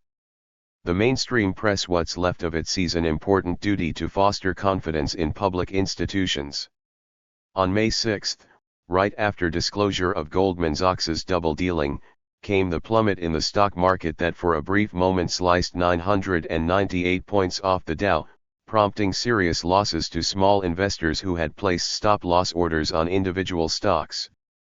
On Comedy Central, Jon Stewart showed a stream of news anchors characterizing everything from the GM bailout to the mortgage crisis to the rescue of AIG as caused by a perfect storm. Stewart said, "I'm beginning to think these are not perfect storms. I'm beginning to think these are regular storms and we have a tie boat." But the mainstream press zealously steered clear of suggestions that market manipulators might have engineered a killing. The integration of journalists into Washington's policy apparatus with its luxuriant jungle of lobby shops thinly disguised as nonprofits, with their seminars, scholars in residence, and fellowships has led to a decorous tendency to ignore the grime of politics at the level of corruption, blackmail, and bribery, mostly inaccessible anyway without the power of subpoena.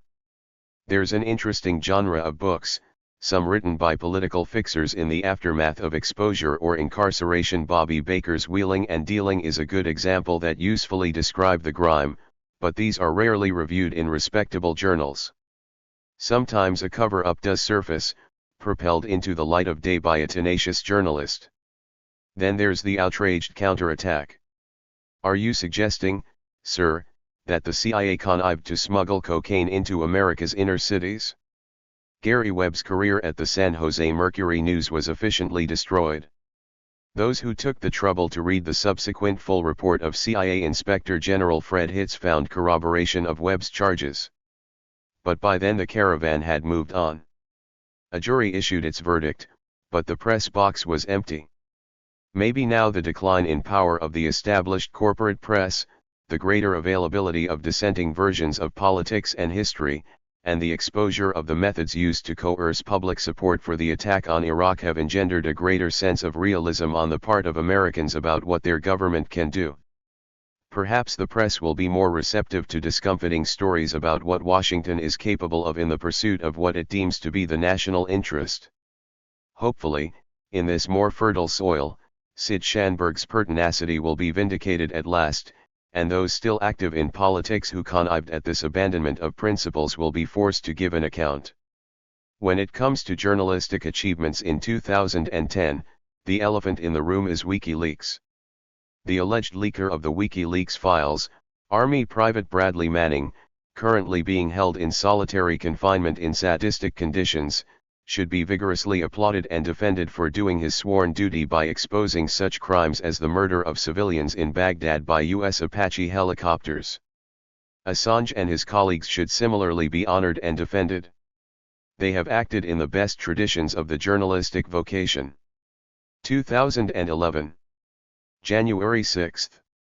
For the past 7 months, 22-year-old U.S. Army Private Bradley Manning, first in an Army prison in Kuwait, now in the brig in Quantico, Virginia, has been held 23 hours out of 24 in solitary confinement in his cell, under constant harassment.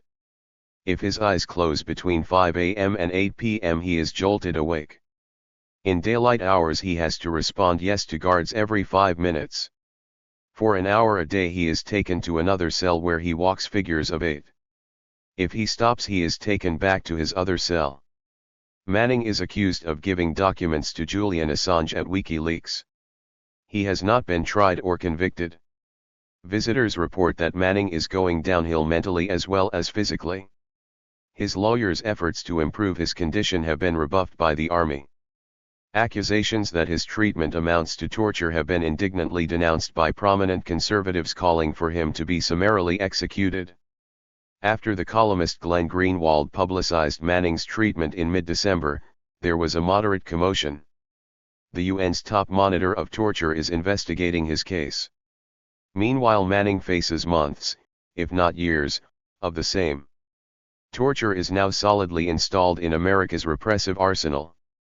Not in the shadows where it used to lurk, but up front and central, vigorously applauded by prominent politicians. Coercion and humiliation seep through the culture. On his second full day in office, President Obama signed a series of executive orders to close the Guantanamo detention center within a year, ban the harshest interrogation methods, and review military war crimes trials. In his first State of the Union address a week later, Obama declared to the joint session of Congress, "I can stand here tonight and say without exception or equivocation that the United States of America does not torture. We can make that commitment here tonight." Nonetheless, the torture system is flourishing, and the boundaries of the American empire are marked by overseas torture centers such as Bagram. There are still detainees in Guantanamo as of November last year, 174 of them. They are supposedly destined for a supermax in Illinois. Manning fights for his sanity in Quantico. January 13. Tucson is a schizoid town, pleasantly laid back but also with heavy enforcement under and overtones. The last time I spoke at a public meeting down there, a couple of years ago, the decidedly countercultural audience looked like a throwback to the late 70s in New York, which is probably where many in the crowd originally hailed from. It's an informal place, which is why it was not surprising for Rep. Giffords to set up her table in a Safeway grocery store's parking lot, chatting with locals. This is what she was doing on Saturday. So Jared Launer, 22, with his newly purchased 9mm Glock with extended magazine, was able to stride up to within a yard of the congresswoman and shoot her in the head, then spray the small area with an extended salvo. With this 20-second fusillade, Launer killed U.S. District Judge John Roll, 63, Dorothy Murray, 76, Dorwin Stoddard, 76, Phyllis Scheck, 79, Gabriel Zimmerman, 30, and Christina Green, 9. Zimmerman was Giffords's Director of Community Outreach and had helped organize the event. Christina Green, born on September 11, 2001, was taken along to see Giffords by a relative, because the 9-year-old was interested in public affairs. Federal Judge Roll had just dropped by to say hello to Giffords, who shared his liberal opposition to Arizona's fierce stance on illegal immigrants. Sarah Palin had played to her base all through the last 4 months of 2010 with website pictures of select Democratic candidates' districts where there was a Tea Party challenger with crosshair gun sights over them. Giffords got this treatment and stated publicly that Palin should know this sort of rhetoric could have consequences. Palin pulled the image from her site only after the shooting, just after TLC cancelled her Alaska show and will not be bringing it back for a second season. The cancellation didn't have anything to do with the shooting in Tucson. The show was fairly solid in the ratings at 3.2 million viewers, and it seems TLC's worry was that if Palin runs for the Republican presidential nomination, they'd have to give her opponents equal access time. But will Palin now be pilloried as Launer's motivator? She'll certainly get flack, but it will be from people who loathe her anyway. Her base will construe her as a martyr to the commie conspiracy led by Obama and will turn out for her in even greater numbers. They'll quote Jefferson even more fervently, and what country can preserve its liberties, if its rulers are not warned from time to time, that this people preserve the spirit of resistance? Let them take arms. The remedy is to set them right as to the facts, pardon and pacify them. What signify a few lives lost in a century or two? The tree of liberty must be refreshed from time to time, with the blood of patriots and tyrants. It is its natural manure. January 15. Editor. Alex Cockburn has been bashing the truthers for many years now. He finds it okay to attack those who seek the truth of what really happened on September 11, 01. Now, he ridicules those who ask why the CIA missed the underpants bomber, even though they had plenty of warning.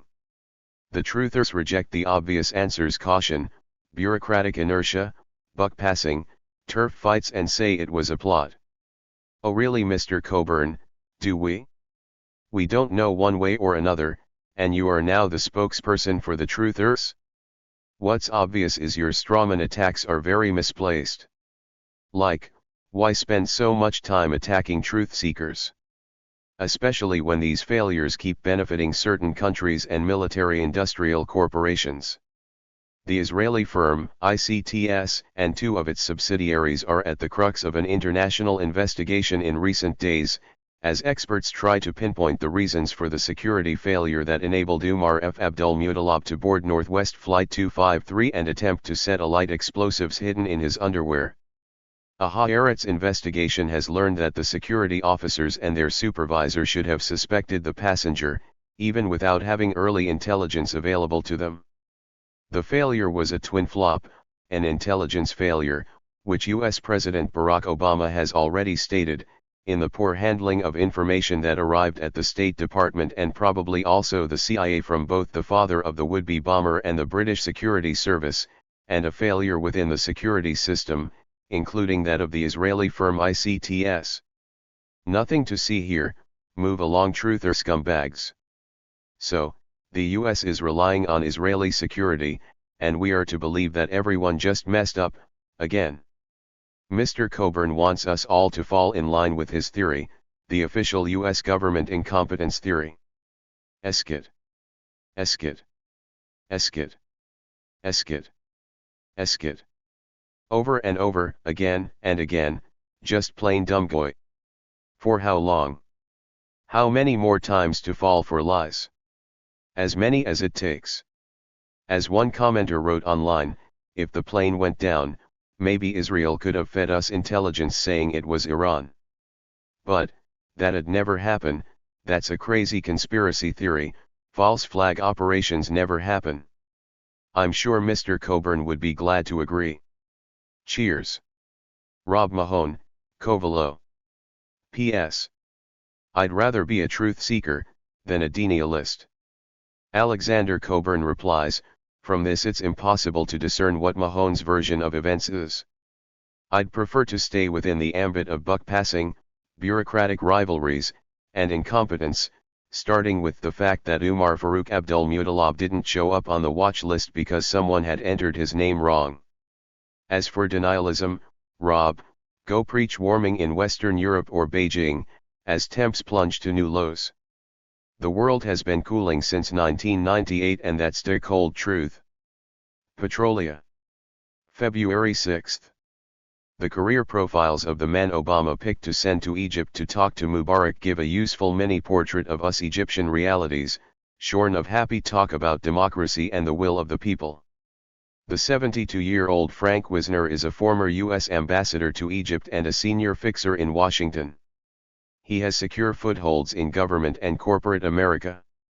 Until recently he was vice chairman of AIG, which he left to become a foreign policy advisor at the politically powerful law firm and lobby shop, Patton Boggs. Wisner's father, Frank Sr., ran the CIA's covert arm, went mad after the failure of the Hungarian Rising of 1956, and committed suicide in odd circumstances in a CIA secure house outside Washington, D.C., in 1967. As ambassador to Egypt, Wisner formed a close relationship with Mubarak and long after leaving Cairo continued to nourish it. In 2005 he celebrated the Egyptian election as a historic day. Wisner promptly headed further into egregious falsehood. There were no instances of repression, there wasn't heavy police presence on the streets. The atmosphere was not one of police intimidation. Mubarak is despised, as he has been throughout his entire career. These days, mutilated by neoliberal policies forced on it by the usual international agencies, Egypt is an economic disaster zone, able to feed its exploding population for only 9 months in the year. The current political explosion has sharply aggravated the economic crisis. The custodians of the American empire are right to be perturbed. Those crowds in Tunis and in Cairo, facing projectiles made in America, know well enough the ultimate sponsor of the tyrannies against which they have risen. A belated chirp for democracy from Obama or Secretary of State Clinton will not purge that record. February 11. We need good news. When was the last time we had some, here in this country? The Seattle riots against the WTO. That was back in 1999. Around the world? Hard to remember, it's been a long dry spell. It reminds me of the old Jacobin shivering in the chill night of Bourbon Restoration, and crying out, "Oh, son of 93, when shall I feel thy warmth again?" We raise our glass to the Egyptian people. The brave Egyptian demonstrators did it. Conscripts ready to mutiny if ordered to fire on the crowds did it. Immensely courageous Egyptian union organizers active for years did it. Look at the numbers of striking workers enumerated by Issam al-Amin today. This was close to a general strike. It reminds me of France, its economy paralyzed in the uprising in the spring of 1968. That was when President de Gaulle, displaying a good deal more energy and sang-froid than Mubarak, flew to meetings with senior French military commanders to get pledges of loyalty and received requisite assurance. And next for Egypt? These chapters are unwritten, but the world is bracingly different this week than what it was a month ago. Rulers and tyrants everywhere know that. They know bad news when they see it, same way we know good news when we hear its welcome knock on the door of history. February 14th.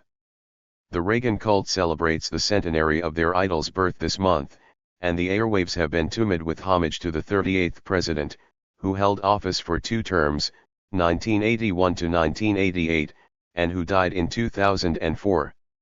The script of these recurring homages is unchanging, with his straightforward, sunny disposition and "aw shucks can-do" style. The manly Reagan gave America back its confidence. In less flattering terms, he and his PR crew catered expertly to the demands of the American national fantasy, that homely common sense could return America to the vigor of its youth and the economy of the 1950s. When he took over the Oval Office at the age of 66, whatever powers of concentration he might have once had were failing. The Joint Chiefs of Staff mounted their traditional show-and-tell briefings for him, replete with simple charts and a senior general explicating them in simple terms. Reagan found these briefings way too complicated and dozed off. The Joint Chiefs then set up a secret unit, staffed by cartoonists. The balance of forces were set forth in easily accessible caricature, with Soviet missiles the size of upended zeppelins, pulsing on their launch pads, with the minuscule US ICBMs shriveled in their bunkers. Little cartoon bubbles would contain the points the Joint Chiefs wanted to hammer into Reagan's brain, most of them to the effect that we need more money. The president really enjoyed the shows and sometimes even asked for repeats. March 11th. The inhibitions that prompted his stutter extended to other regions of the king's body, as Kitty Kelly narrates in her fine book The Royals. Sexual dysfunction plagued poor George VI.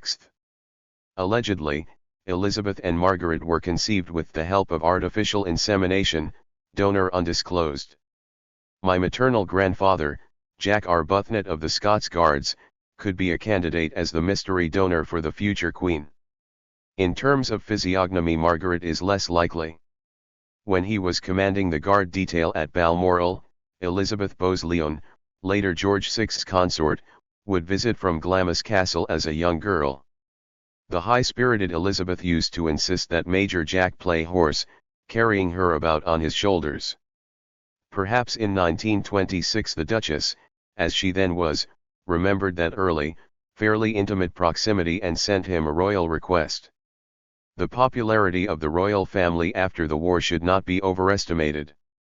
In his excellent history Austerity Britain, David Kynaston quotes James Lees-Milne as recording in his diary for November 18, 1947, apropos the announcement of the engagement of Princess Elizabeth to Prince Philip of Greece: a disturbing dinner with Simon Mosley of the Coldstream Guards, says that 50% of the guardsmen in his company refused to contribute towards a present for Princess Elizabeth. The dissentients came to him in a body and, quite pleasantly, gave him their reasons. 1. The royal family did nothing for anybody, and 2. The royal family would not contribute towards a present for their weddings. Moreover, when Simon Mosley said that without the royal family the Brigade of Guards, with its privileges and traditions, would cease to exist, they replied, "Good. Let them both cease to exist." March 17th. Last Sunday my phone rang a couple of times from people watching 60 Minutes reporting that in a segment on Christopher Hitchens, the following exchange occurred.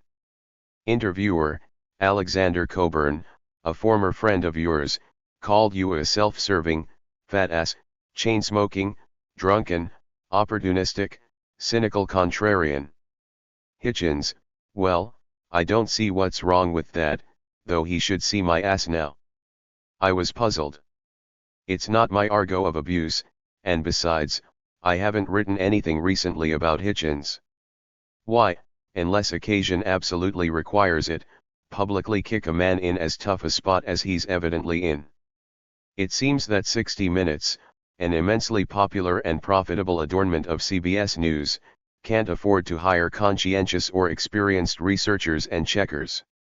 The phrase is taken from the headline of a torrent of measured abuse of Hitchens written by Jack McCarthy for Counterpunch in 2002, a year when emotions were running high, amid the work-up to the attack on Iraq.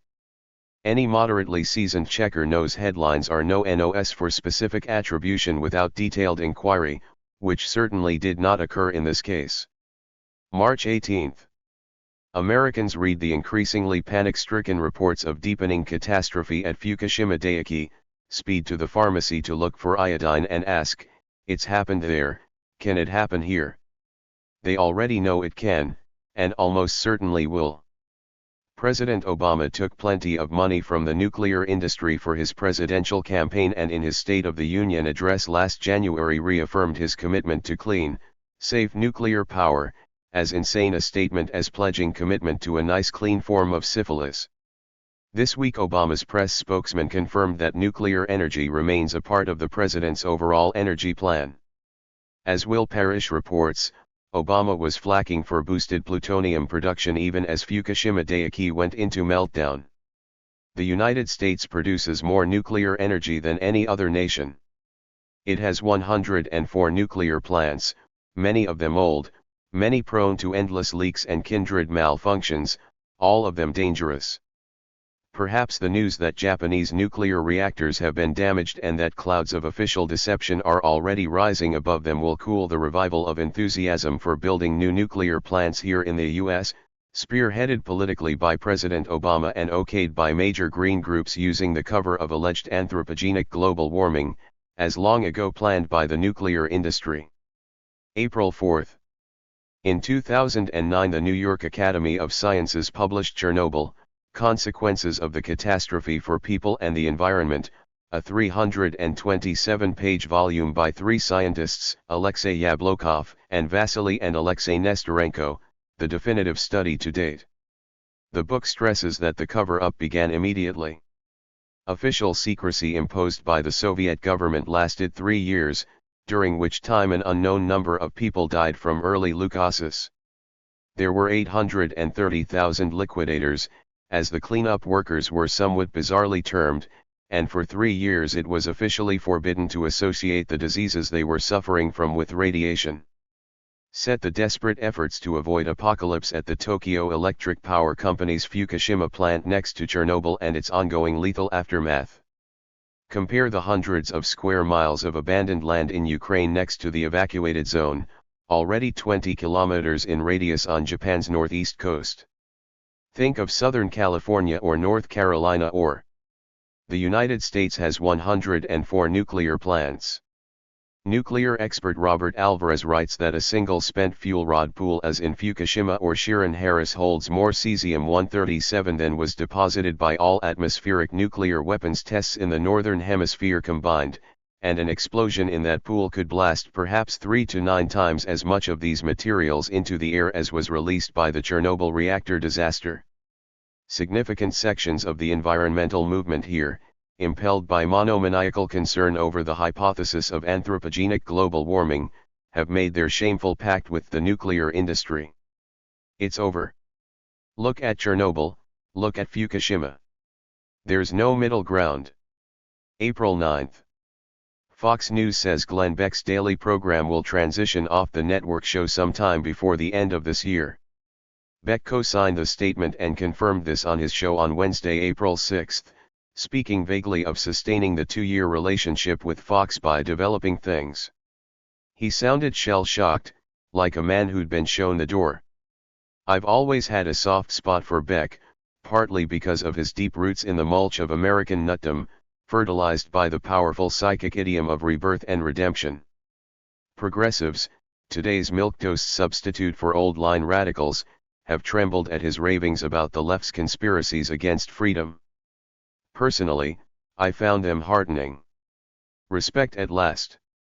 Who but Beck could turn a conservative African-American Harvard grad, an errand boy for corporate America, into a latter-day recreation of W.E.B. Du Bois and Malcolm X, now installed in the White House? A fairly typical reaction from the PWOG sector was that of Michael Keegan, president of People for the American Way, who swiftly proclaimed that it's encouraging to know that it is no longer economically viable for a major television network to support the demagogic rantings of its most unhinged conspiracy theorist. But from Keegan's point of view, aren't demagogic and unhinged rantings exactly what he and his liberal fellows should want from Fox? Isn't it good to have a clownish ideologue bringing the Republican Party into disrepute? Give me Beck any day. April 14.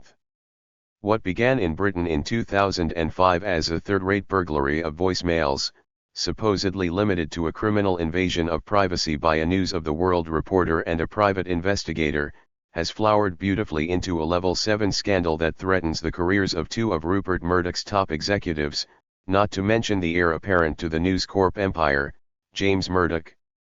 It even laps at the ankles of the 80-year-old magnate, threatening the final financial triumph that was scheduled to usher him into Valhalla. Will Rupert himself be enmeshed? Bruce Page, author of a fine book on Murdoch, suggests to me that what could drag the dirty digger into the swamp would be the disclosure of any deal he may have made to stem the scandal when Gordon Brown was still PM. Brown won't confirm or deny that Murdoch approached him. April 20. It looks as though eastern Libya will slide into the Mediterranean under the sheer weight of Western journalists assembled in Benghazi and Misrata.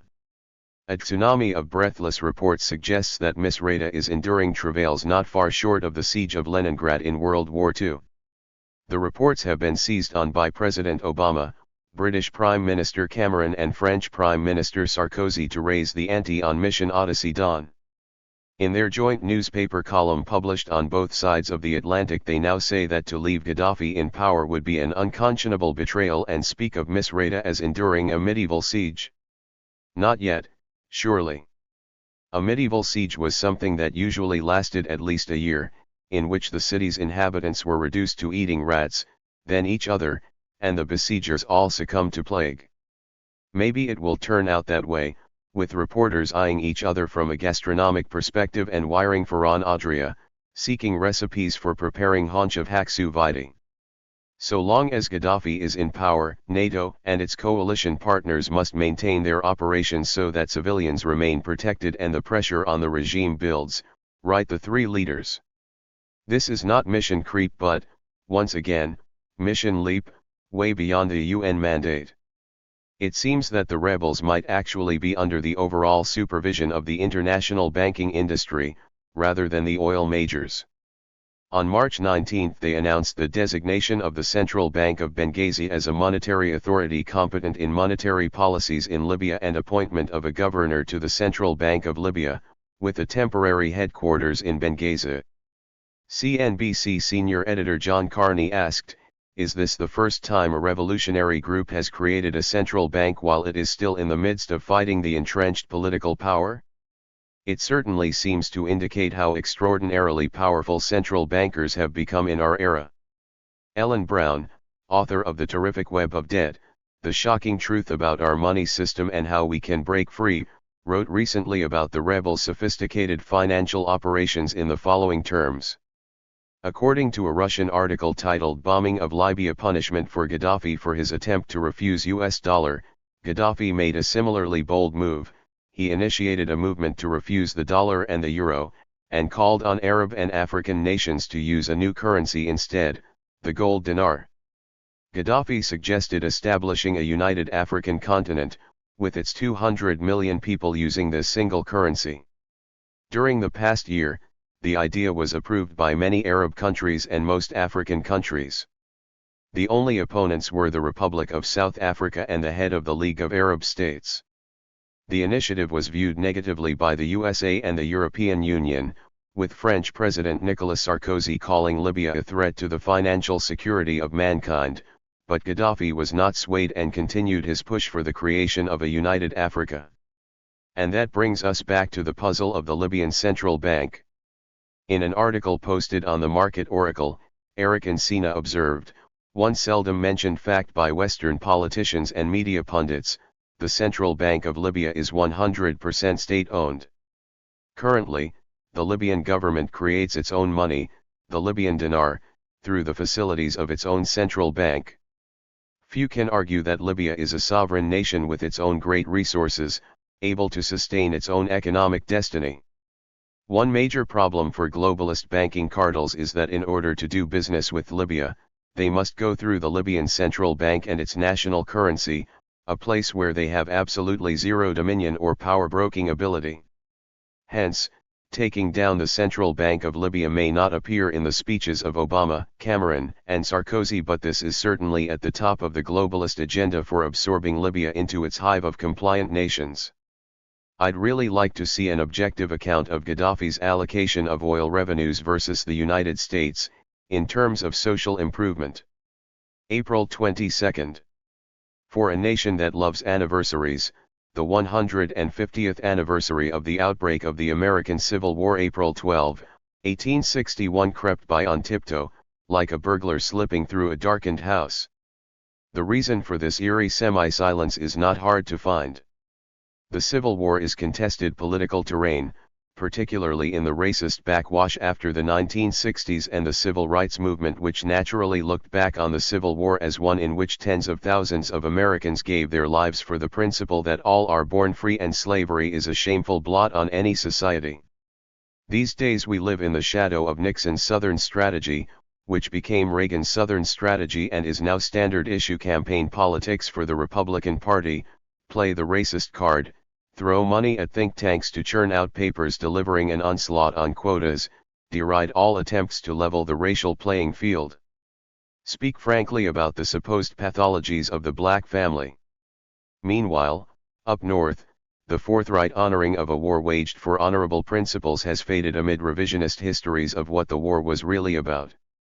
Add to this a general wan feeling that the fruits of a terrible conflict were the appalling racism of the Reconstruction period after the Civil War, when the Ku Klux Klan began to burn and lynch, and the migration of Southern slaves and their descendants from the Deep South to the slums of Chicago and other northern cities. Ahead lay decades of poverty and oppression that prompted the riots of the 1960s. So the Civil War is a dangerous football to start kicking around on network TV, bad for the advertising business, except for the deadened hand of Ken Burns. The arrival of a black man to the White House has naturally intensified these divisions. April 28.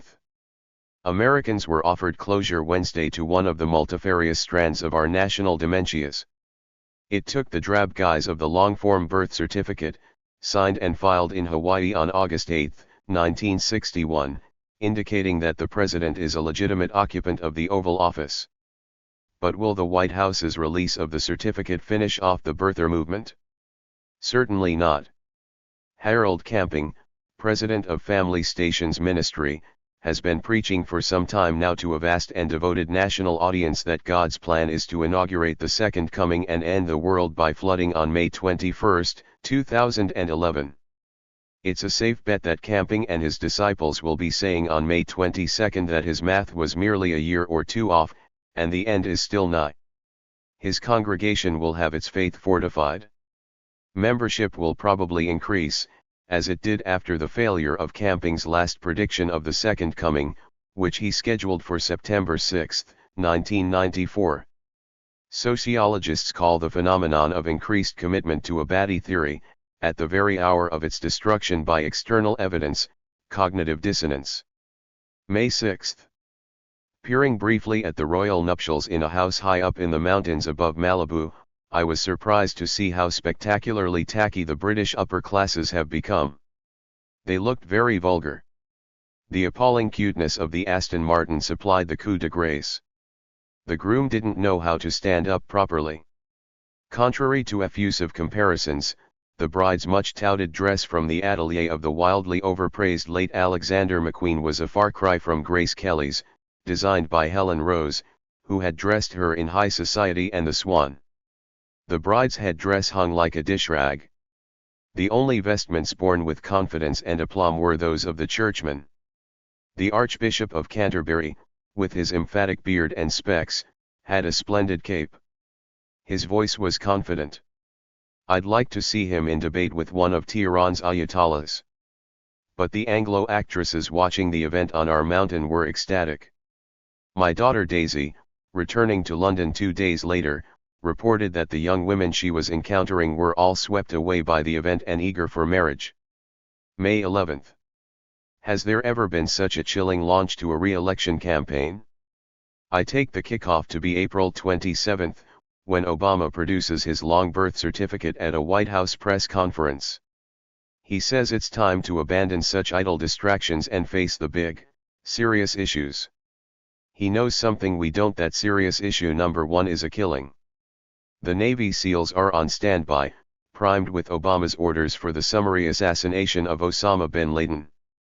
There's cloud cover over Abbottabad, so bin Laden gets an extra couple of days puttering around the house listening to his old speeches. William and Kate won't have to share Saturday's headlines with the head of Osama. Had all gone well, Sunday's newspapers would have been freighted with the news that Muammar Gaddafi had been killed in the course of a NATO bombing strike on a command and control site in Tripoli. It had been on the cards from day one. Indeed, on April 29 the Russian Foreign Intelligence Service leaked an accurate forecast to Rex, a Russian online news agency, whose Kirill Svititsky quoted an anonymous source within the intelligence service. There will be an attempt to kill Muammar Gaddafi on or before May 2. The governments of France, Britain, and the US decided on it, for the warfare in Libya does not proceed well for the anti-Libyan alliance. The April 30, 2011, bombing attack, made in the direct aftermath of Gaddafi's call for a ceasefire, was not burdened with fancy talk about Article 51. UN Resolution 1973, which simply established a no-fly zone, was the sole legal pretext for targeted assassination. Obama is certainly not the first US president to have taken a keen interest in assassinations.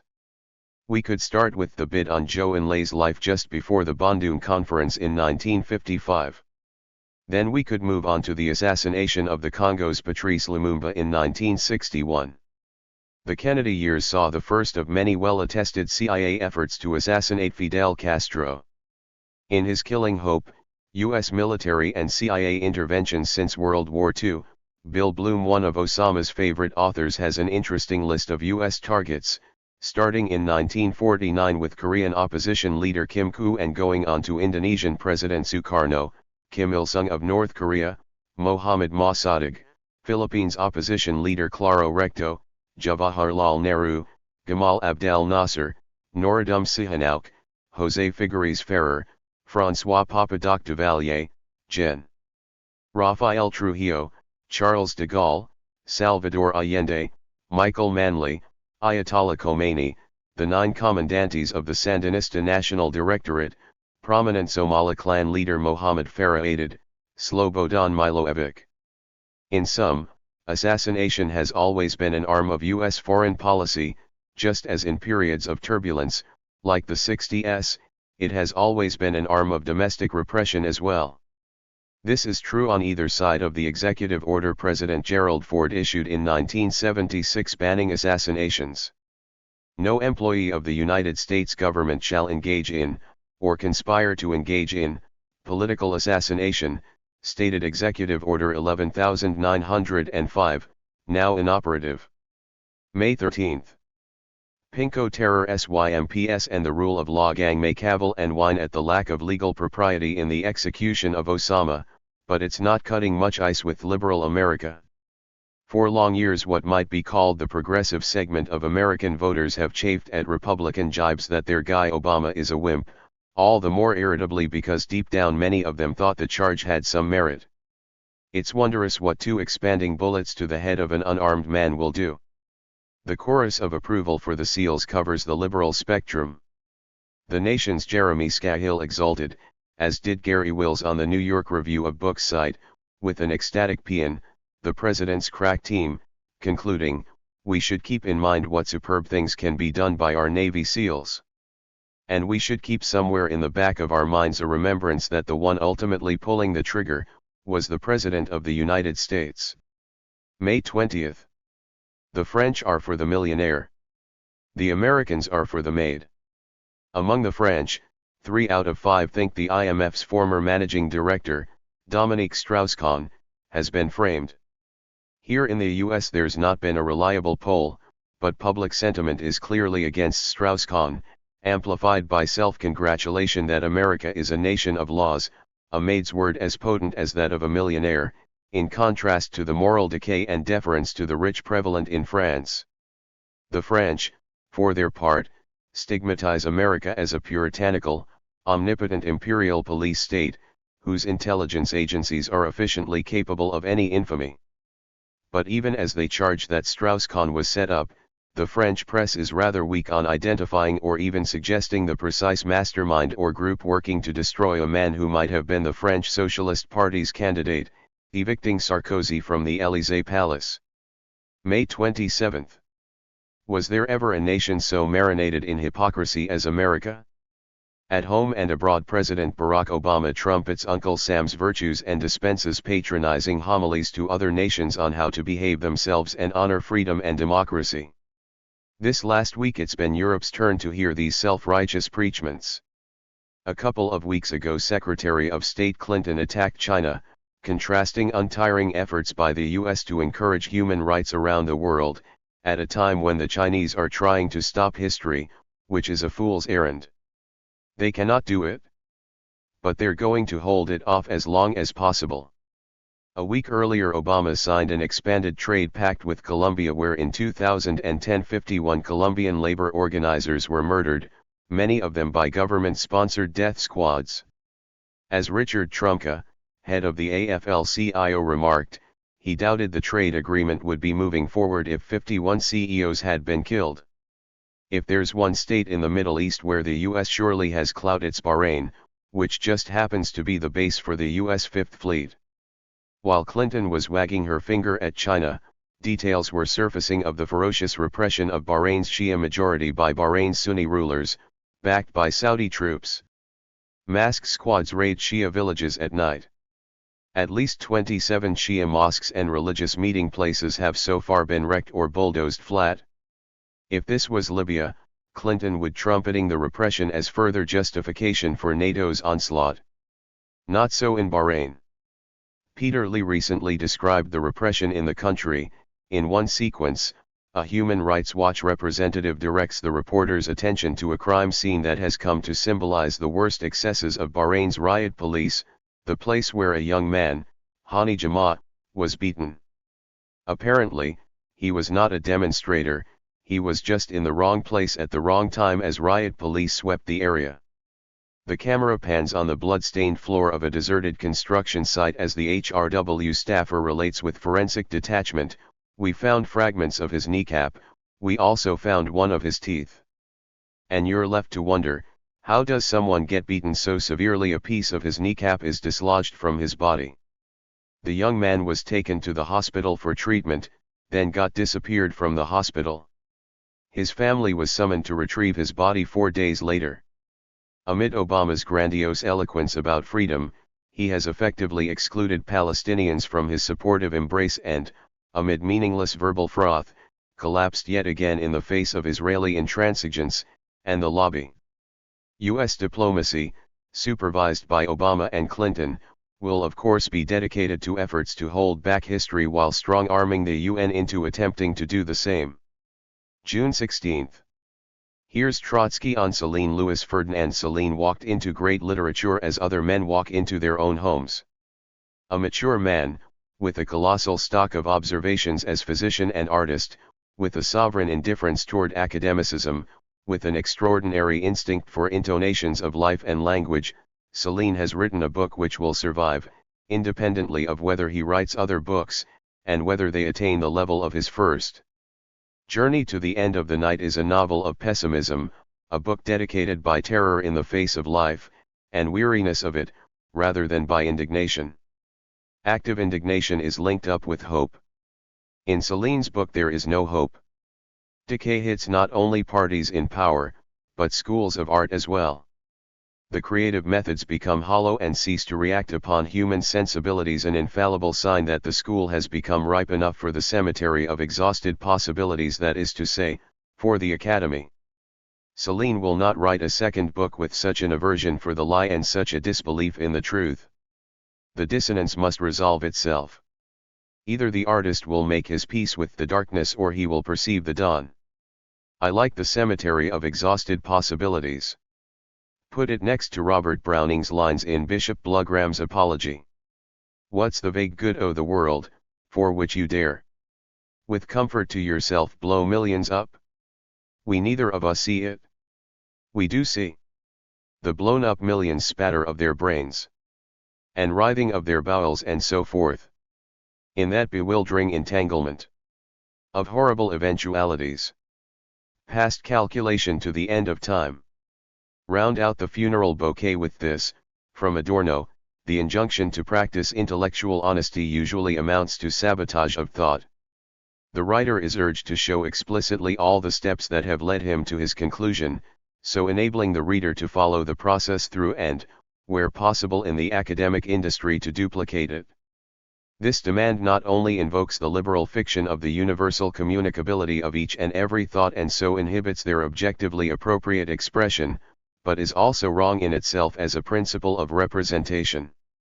For the value of a thought is measured by its distance from the continuity of the familiar. From Minima Moralia, and as succinct a critique of the culture of the Internet as one can find. June 29. How many nails does it require to whack down forever the coffin lid on European social democracy? Lenin, outraged in 1914 at the sight of social democratic parties across Europe rallying behind their national flags and voting war credits to unleash the horrors of World War I, would have been caustically unsurprised just over a century later at the current spectacle in Athens. Here, last Wednesday, Greek Prime Minister George Papandreou won a no-confidence vote for what Michael Hudson describes as a program for national suicide, which can only be thwarted by a national referendum. The confidence vote was to ram through an austerity package, amounting to over €78 billion, against the furious protests and resistance of the Greek people. Around €28 billion of the total is to be raised through spending cuts and increased revenue, while €50 billion will be raised through the privatization of state enterprises. It really is a bit rich to hear preachments from Germany about the importance of paying debts. 90% of all Germans oppose a bailout for Greece on the grounds of the latter's aversion to paying reparations for its supposed profligacy. Never has a country flourished more mightily than Germany from flouting reparations and debts.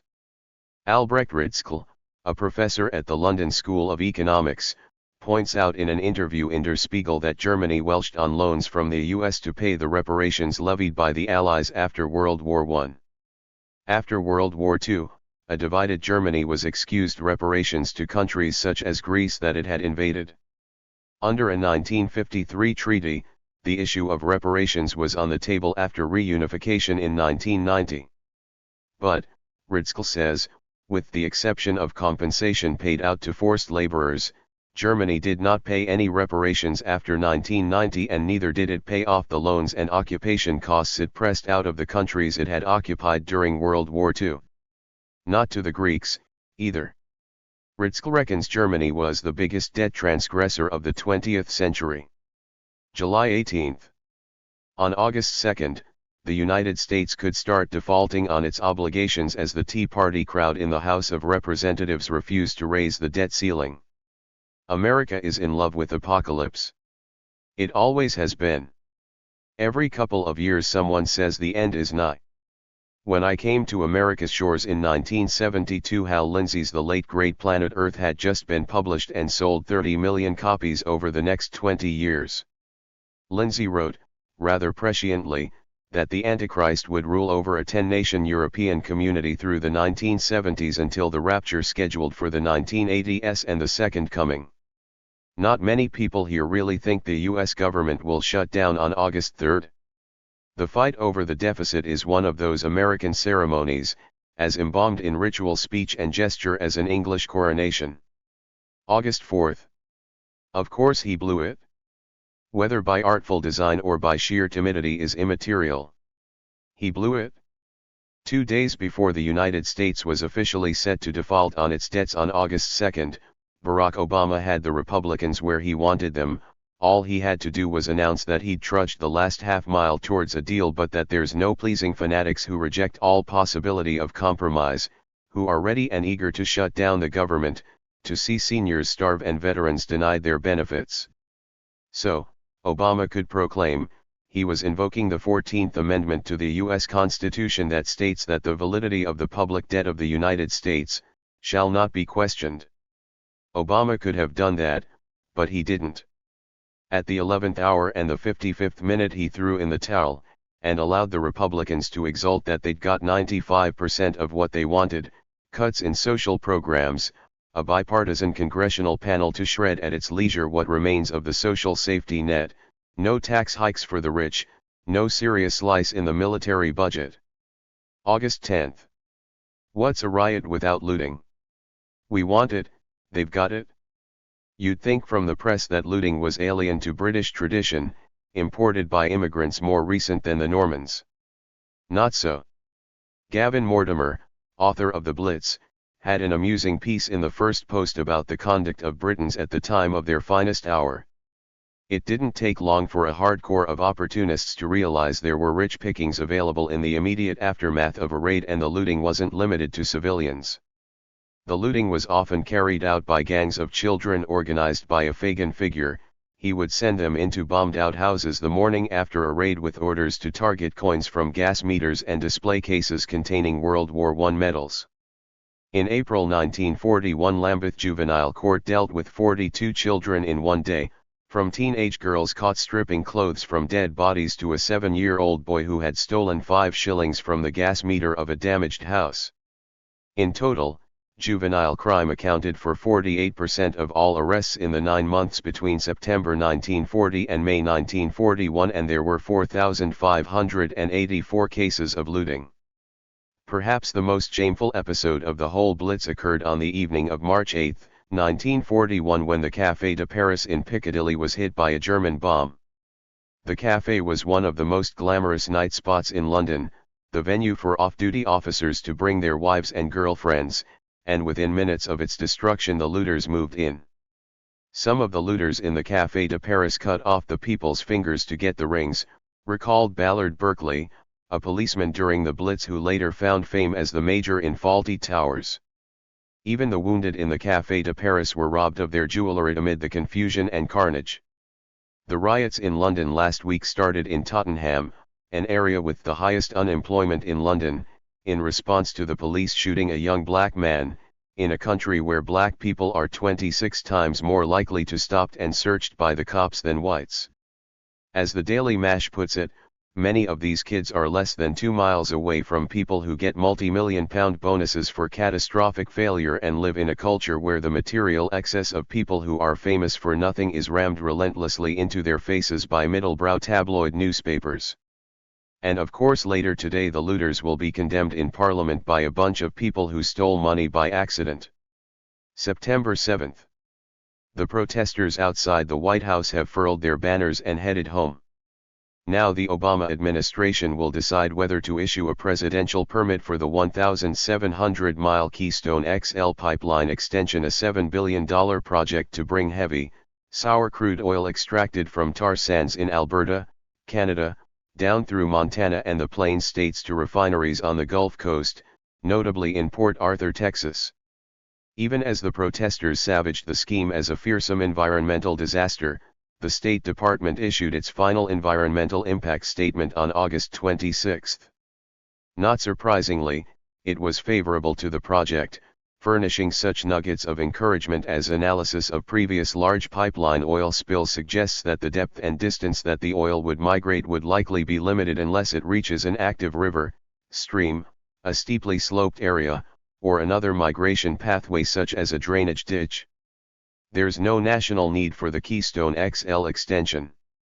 But money talks, of course. Obama received $884,000 from the oil and gas industry during the 2008 campaign, more than any other lawmaker except John McCain. September 8. America's problems are huge. 14 million Americans officially looking for jobs, about 4 job seekers for every job vacancy, 8.8 million part-time workers since the recession began, roughly 2.6 million people too discouraged even to look for a job, total about 25 million people needing work or more work, and an economy that is creating no new jobs. As the economists Randall Wray and Stephanie Kelton point out, business will not hire more workers until it has more sales. Consumers will not spend more until they've got more jobs. You can find America's future in blueprints minted in business-funded think tanks 30 to 40 years ago at the dawn of the neoliberal age: destruction of organized labor, attrition of the social safety net, attrition of government regulation, a war on the poor, fought without mercy at every level. Last year the New York police stopped and questioned 601,055 people, predominantly blacks and Hispanics, and the numbers were up 13% for the first 6 months of this year. September 22. First, a simple rule for killers: if you are going to murder someone in the United States, don't try to get the job done in Texas. Keep your captive alive in the car till New Mexico, which recently banned the death penalty, or press on to California, which retains the death penalty but makes available very large sums of state money, potentially hundreds of thousands of dollars, for a capable death penalty defense. Business is correspondingly brisk in the lethal injection chamber in Huntsville, Texas. There are currently 413 on death row, and at the time of writing, 475 have been executed since 1976, 235 of them during Rick Perry's decade-long stint as governor. It turned out Thursday we won't have to adjust the numbers yet. On September 15, the scheduled execution day for Dwayne Edward Buck, the U.S. Supreme Court granted a stay of execution for Buck while it reviews the case. No one claims that Buck, 48, didn't shoot to death his former girlfriend and her male companion and wound a third in Houston in 1995. He himself admits his crimes. At issue is what an expert witness told the court during the sentencing hearing, where the jury decides whether the convicted murderer should go to prison for a life term or get lodgings on death row.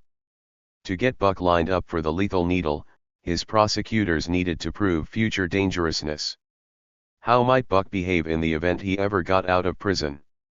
Dr. Walter Quijano, a psychologist practicing in Conroe, a town just south of Huntsville, had actually been called by the defense, who hoped he would testify that Buck's killing spree was an act of rage unlikely to be repeated. Under cross-examination, however, the prosecutors asked Quijano, the race factor, black, increases the future dangerousness for various complicated reasons, is that correct? Yes, Quijano answered, probably out of sheer force of habit, because usually he was the prosecution's expert, and he had testified in similar fashion for the prosecution in 6 other cases, racially profiling the defendants into the Huntsville death house. His yes was enough for the jury, which cut smartly through all uncertainty about Buck's future decisions by saying he should die, thus rendering speculation unnecessary. In 2000, then Texas Attorney General John Cornyn, recognizing the constitutional abuse for what it was, called for Buck and the other 6 to receive a retrial. Buck is the only condemned man who hasn't gotten one. On September 13, Linda Giffen, one of Buck's prosecutors in 1995, joined the chorus of voices calling on Gov. Perry to stay his execution. Of course, it doesn't help anyone on death row, headed for the injection chamber and amid last-ditch appeals, that we're in campaign mode and right after Perry issued a fervent endorsement of the death penalty, earning him hearty cheers in the auditorium of the Ronald Reagan Presidential Library, when he stressed that imposing it has never lost him a moment's sleep. October 12. Even by the forgiving standards of American credulity, the supposed Iranian plot to assassinate the Saudi ambassador to the U.S. is spectacularly ludicrous. Why would Iran want to kill the Saudi envoy, the mild-mannered functionary, Adel al-Jubair? I could understand an inclination to dispose of the irksome Prince Bandar, who held the job for 22 years, from 1983 to 2005, simply in the spirit of change. But to kill any ambassador, particularly a Saudi ambassador, is to invite lethal retaliation, even war. Iran doesn't want war with the US. Suppose the CIA leaks a secret national security review concluding that the moon is actually made of cheese, and the Chinese are planning to send up a pair of gigantic bioengineered rats to breed in numbers sufficient to eat the cheese and thus sabotage US plans for missile defense radar deployment on the moon's dark side. The headlines will initially proclaim doubts on Chinese rat threat widespread. Many scoff. The lead paragraphs in news stories in the New York Times, Washington Post, and Wall Street Journal will quote the scoffers, but then balance will mandate respectful quotation from intelligence sources, faculty professors, think tank experts and the like, all eager to dance to the government's tune. Many say rat scenario plausible, etc., etc. Lo and behold, by the end of a couple of days of such news stories, the Chinese rat plot is firmly ensconced as a credible proposition. News reports then turn to respectful discussion of the US government's options in confronting and routing the Chinese rat threat. Vice President says all options are on the table, etc. October 28. Denied post-mortem imagery of Osama bin Laden and Anwar al-Awlaki. The world now has at its disposal photographs of Muammar Gaddafi, dispatched with a bullet to the head after being wounded by NATO's ground troops outside Sirte. Did the terminal command finish him off come via cell phone from the U.S. State Department, whose secretary, Hillary Clinton, had earlier called for his death, or by dint of local initiative? At all events, since Gaddafi was a prisoner at the time of his execution, it was a war crime, and I trust that in the years of her retirement Mrs. Clinton will be detained amid some foreign vacation and handed a subpoena. My friend and neighbor in Petrolia, Joe Paff, wrote a response to a dreadful story about Gaddafi's killing on Yahoo's site, commenting, "This kind of gloating is bound to come back and bite your butt." Imagine how many people in the world would like to see Netanyahu or Obama dragged from their hiding holes and tortured. It will take about 6 months for everyone to regret the new Libyan Democrats. Yahoo's initial electronic response was to write to Joe, "Oops. Try again." So he checked post a second time. Yahoo then rewrote his comment, complete with misspellings, stripped of any mention of Netanyahu or Obama, and posted it as, "This is the kind of gloating that comes back and bites you on the butt." Just imagine how many people in the world would like to see Americans dragged through the streets and tortured to death. As Joe wrote me, just another small episode in artificial intelligence and the present taboos. October 29. Remember Tilikum, kidnapped by whale slavers off Iceland at the age of 2 in 1983?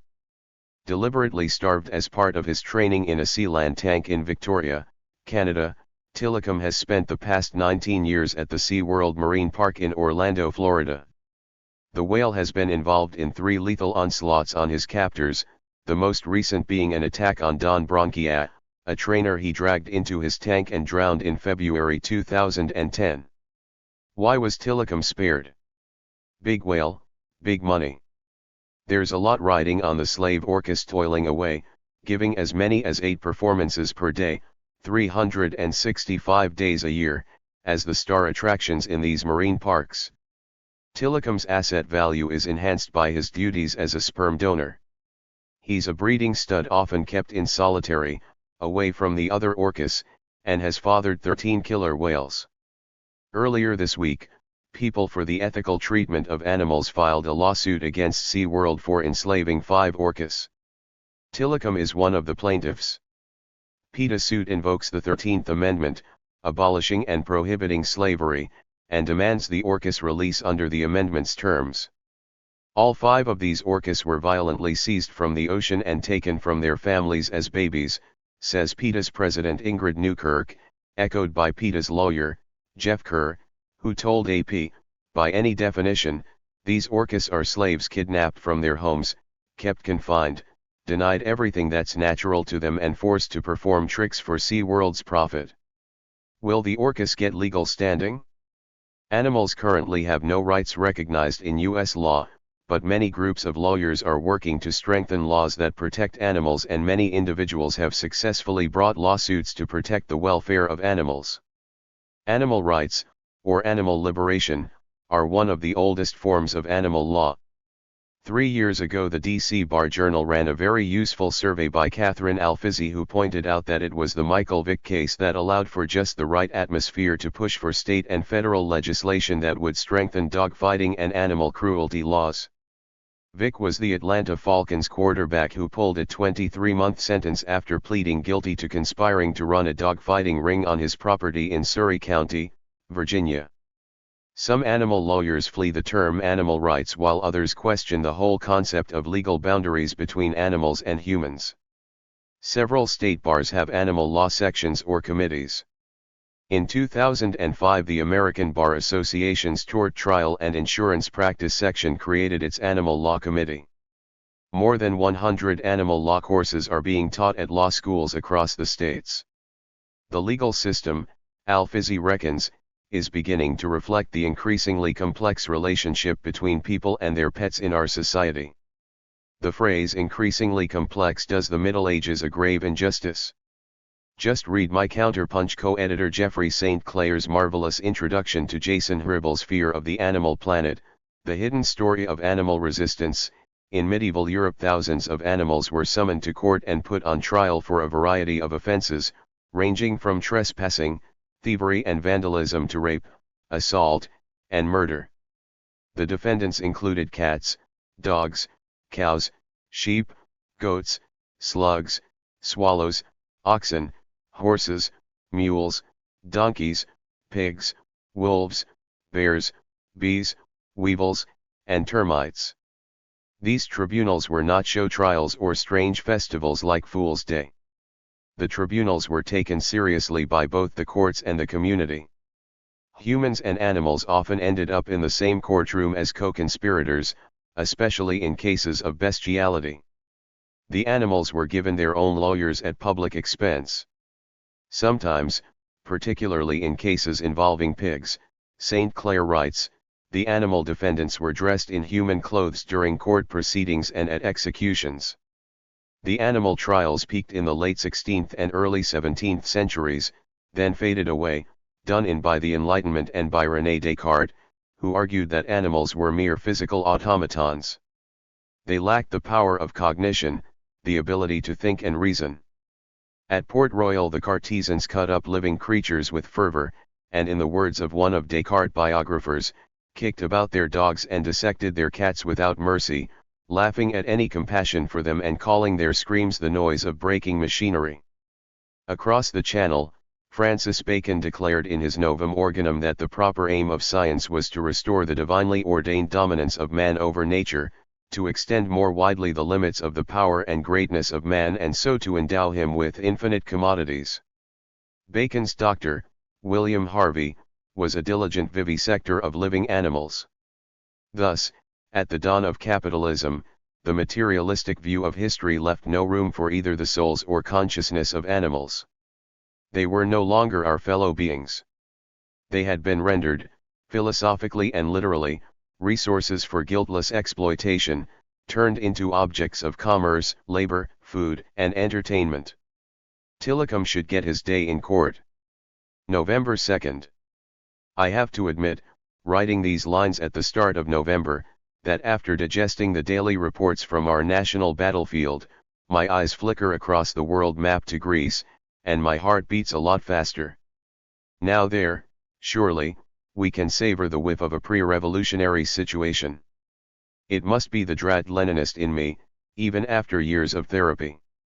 Surfeited with somewhat turgid paeans to the democratic gentility of the OW Sirs, I clamber up to the dusty top shelf, furtively haul down Vladimir Ilyitch's April theses of 1917 and dip in, end the war, confiscate the big estates, immediately merge all the banks into one general national bank. The blood flows back into my cheeks, my eyes sparkle. Then, hearing my daughter's footfall outside the library, I shove Lenin back into place, scuttle back down the ladder and pluck a copy of E.F. Schumacher, even though I'm not at all sure what is on the OW Sirs reading lists or Twitter menus. Now take an arc of Greek history, as evoked in a photo that landed in my inbox at the end of October, featuring a group of Greek demonstrators in front of the Parthenon holding a white banner with OXI 1940, 2011 written on it in red and black letters. In Greek OXI means no. The email reminded me that the no of 1940 was the answer, given on October 28, to the Italian ambassador relaying Mussolini's demand that Greece open its borders to the Italian army. The no thus marked Greece's entry into World War II. Annual ceremonies have officially commemorated this response to fascism. This year, on the morning of October 28, a group of artists, authors, and academics smuggled a big OXI sign onto the Acropolis, wrapped up around the body of an excellent theater actress under a very large coat. And we managed to demonstrate for more than half an hour on the Acropolis itself. The group could do this because all policemen were at the parade's battlegrounds at Syntagma and everywhere in Attiki, and none managed to climb the Acropolis in time. OXI in 1940 to Mussolini. OXI in 2011 to the bankers seeking to plant their neoliberal jackboots on the neck of the Greek people. OXI to the bankers' local collaborators. Like Greece, the strength of the OWS movement lies in the simplicity and truth of its basic message: the few are rich, the many are poor. In terms of its pretensions, the capitalist system has failed. Nearly 6 million manufacturing jobs in the United States have disappeared since 2000, and more than 40,000 factories have closed. African Americans have endured what has been described as the greatest loss of collective assets in their history. Hispanics have seen their net worth drop by 2/3. Millions of whites have been pitchforked into penury and desperation. But for all its simplicity and truth, how much staying power does the OWS message have as presently deployed? In terms of its powers of repression, the system has not failed.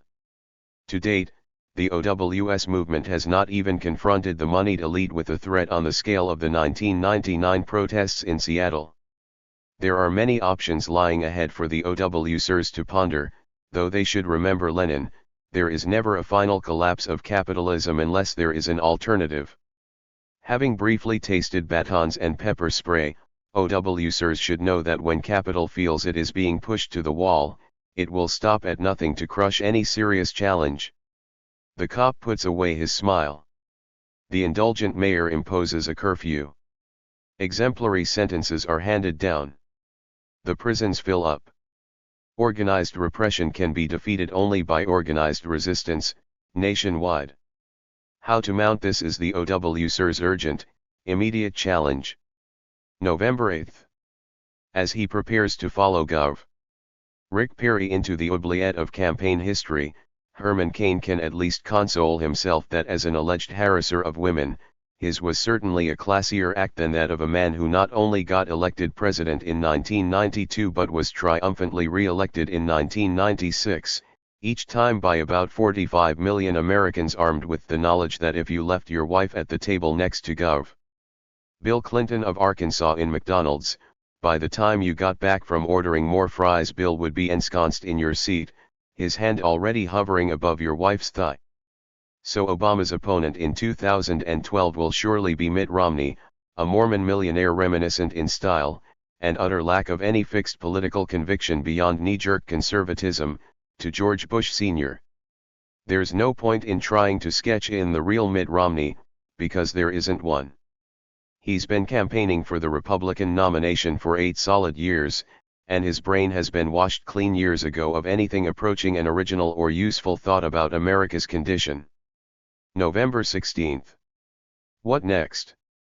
Thus far the OWS movement has mostly been evoked by its participants in terms of self-education and consciousness raising about the nature of America's political economy. There's been a lot of talk about a brave new world being born. One fellow chided me for not writing more about the movement which he hailed as the most militant upsurge from the left since the Vietnam War, the most frontal assault on the worst features of capitalism since the Great Depression. This is a vast overstatement. In terms of substantive achievements, OWS has a long way to go, which is scarcely a reason for reproof since it only really got going in September. The most frontal assault on the worst features of capitalism since the Great Depression. Scarcely. Today, the OWSers have registered a presence and won considerable public support, which should not be surprising because America is in poor shape, the rich unpopular, and politicians despised. But, as yet, there is no sign of any material political consequence deriving from this popularity. November 24th. It's Thanksgiving here in America, a day of infamy for turkeys.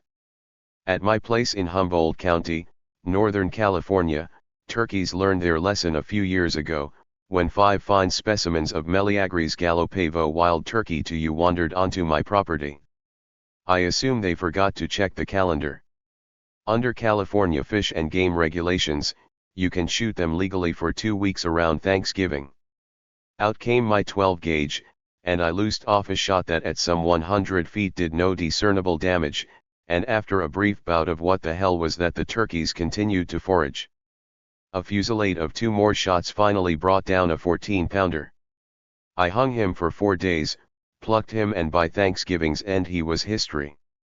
Wild turkeys hadn't been seen in California since earlier in the Cenozoic era, but in recent years 2 ranchers in my valley imported a few, and now they've begun to appear in our neighborhood in substantial numbers. I've heard reports of flocks of up to 100 wild turkeys 15 miles up the Mattole River around Honeydew, an impressive quantity though still far short of the 1,000 birds counted in one day by 2 hunters in New England in the 1630s. The taste of wild turkey? Between you, me, the drumstick and my dog Jasper, it was markedly similar to farm-raised turkeys, though of course superior to the flanges of blotting paper consequent upon the familiar over-roasting of store-bought turkey at low temperatures for 10 hours. I'm for high heat and about 3.5 hours for a turkey of average size, though not for the dirigibles they used to raise on a farm in Loletta, near here, which turned the scales at 40 pounds. Globalism has its alluring sides. It was good that turkeys, potatoes, and peppers got to Europe. That was early globalism. It was much more rapid in those days. The speed with which New World foods spread across Europe and Asia is astounding. The first Indian housewife got the basics for what we regard as part of the eternal Indian diet curry in about 1550, and within 5 years it was on every household menu in India. The Spanish brought turkeys back to Europe from Mexico, and by the 1530s they were well known in Germany and England, hailed at the festive board as part of tradition immemorial.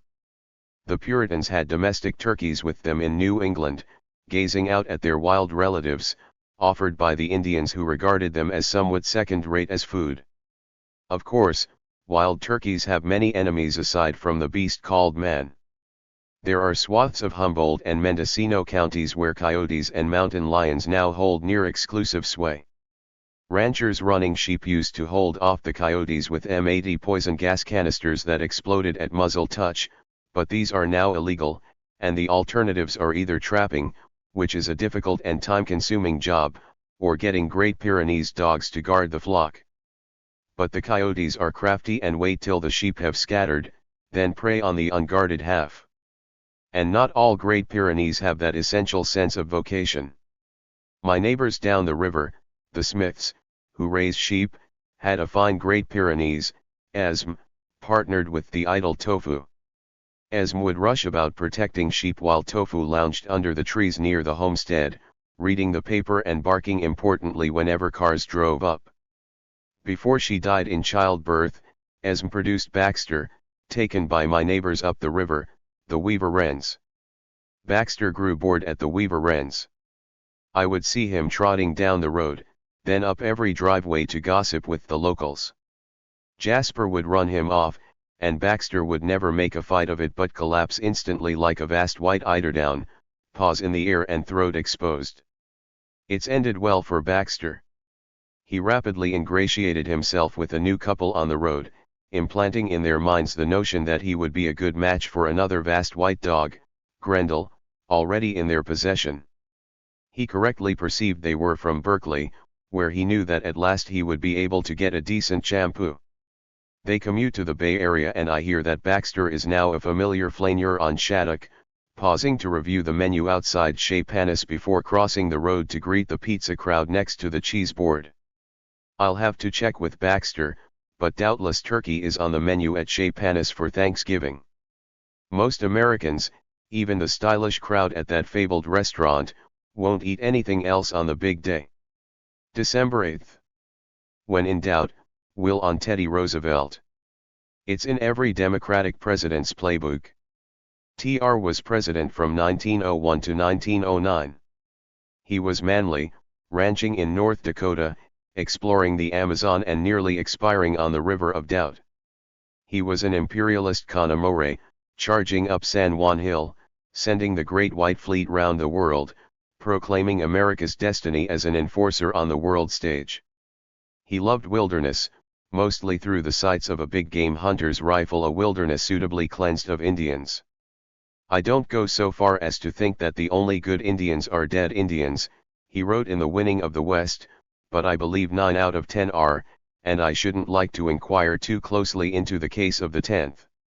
When necessary he could play the populist rabble-rousers card, flaying the trusts, railing against the malefactors of great wealth. But on TR's watch the modern, centralized corporate American state came of age. LBJ loved TR for his toughness.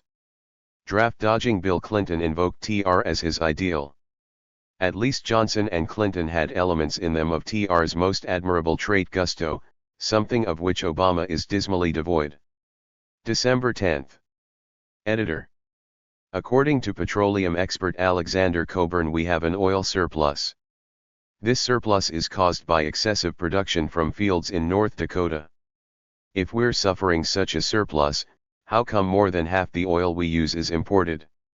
Seems like this glut problem is easy to fix. Best regards.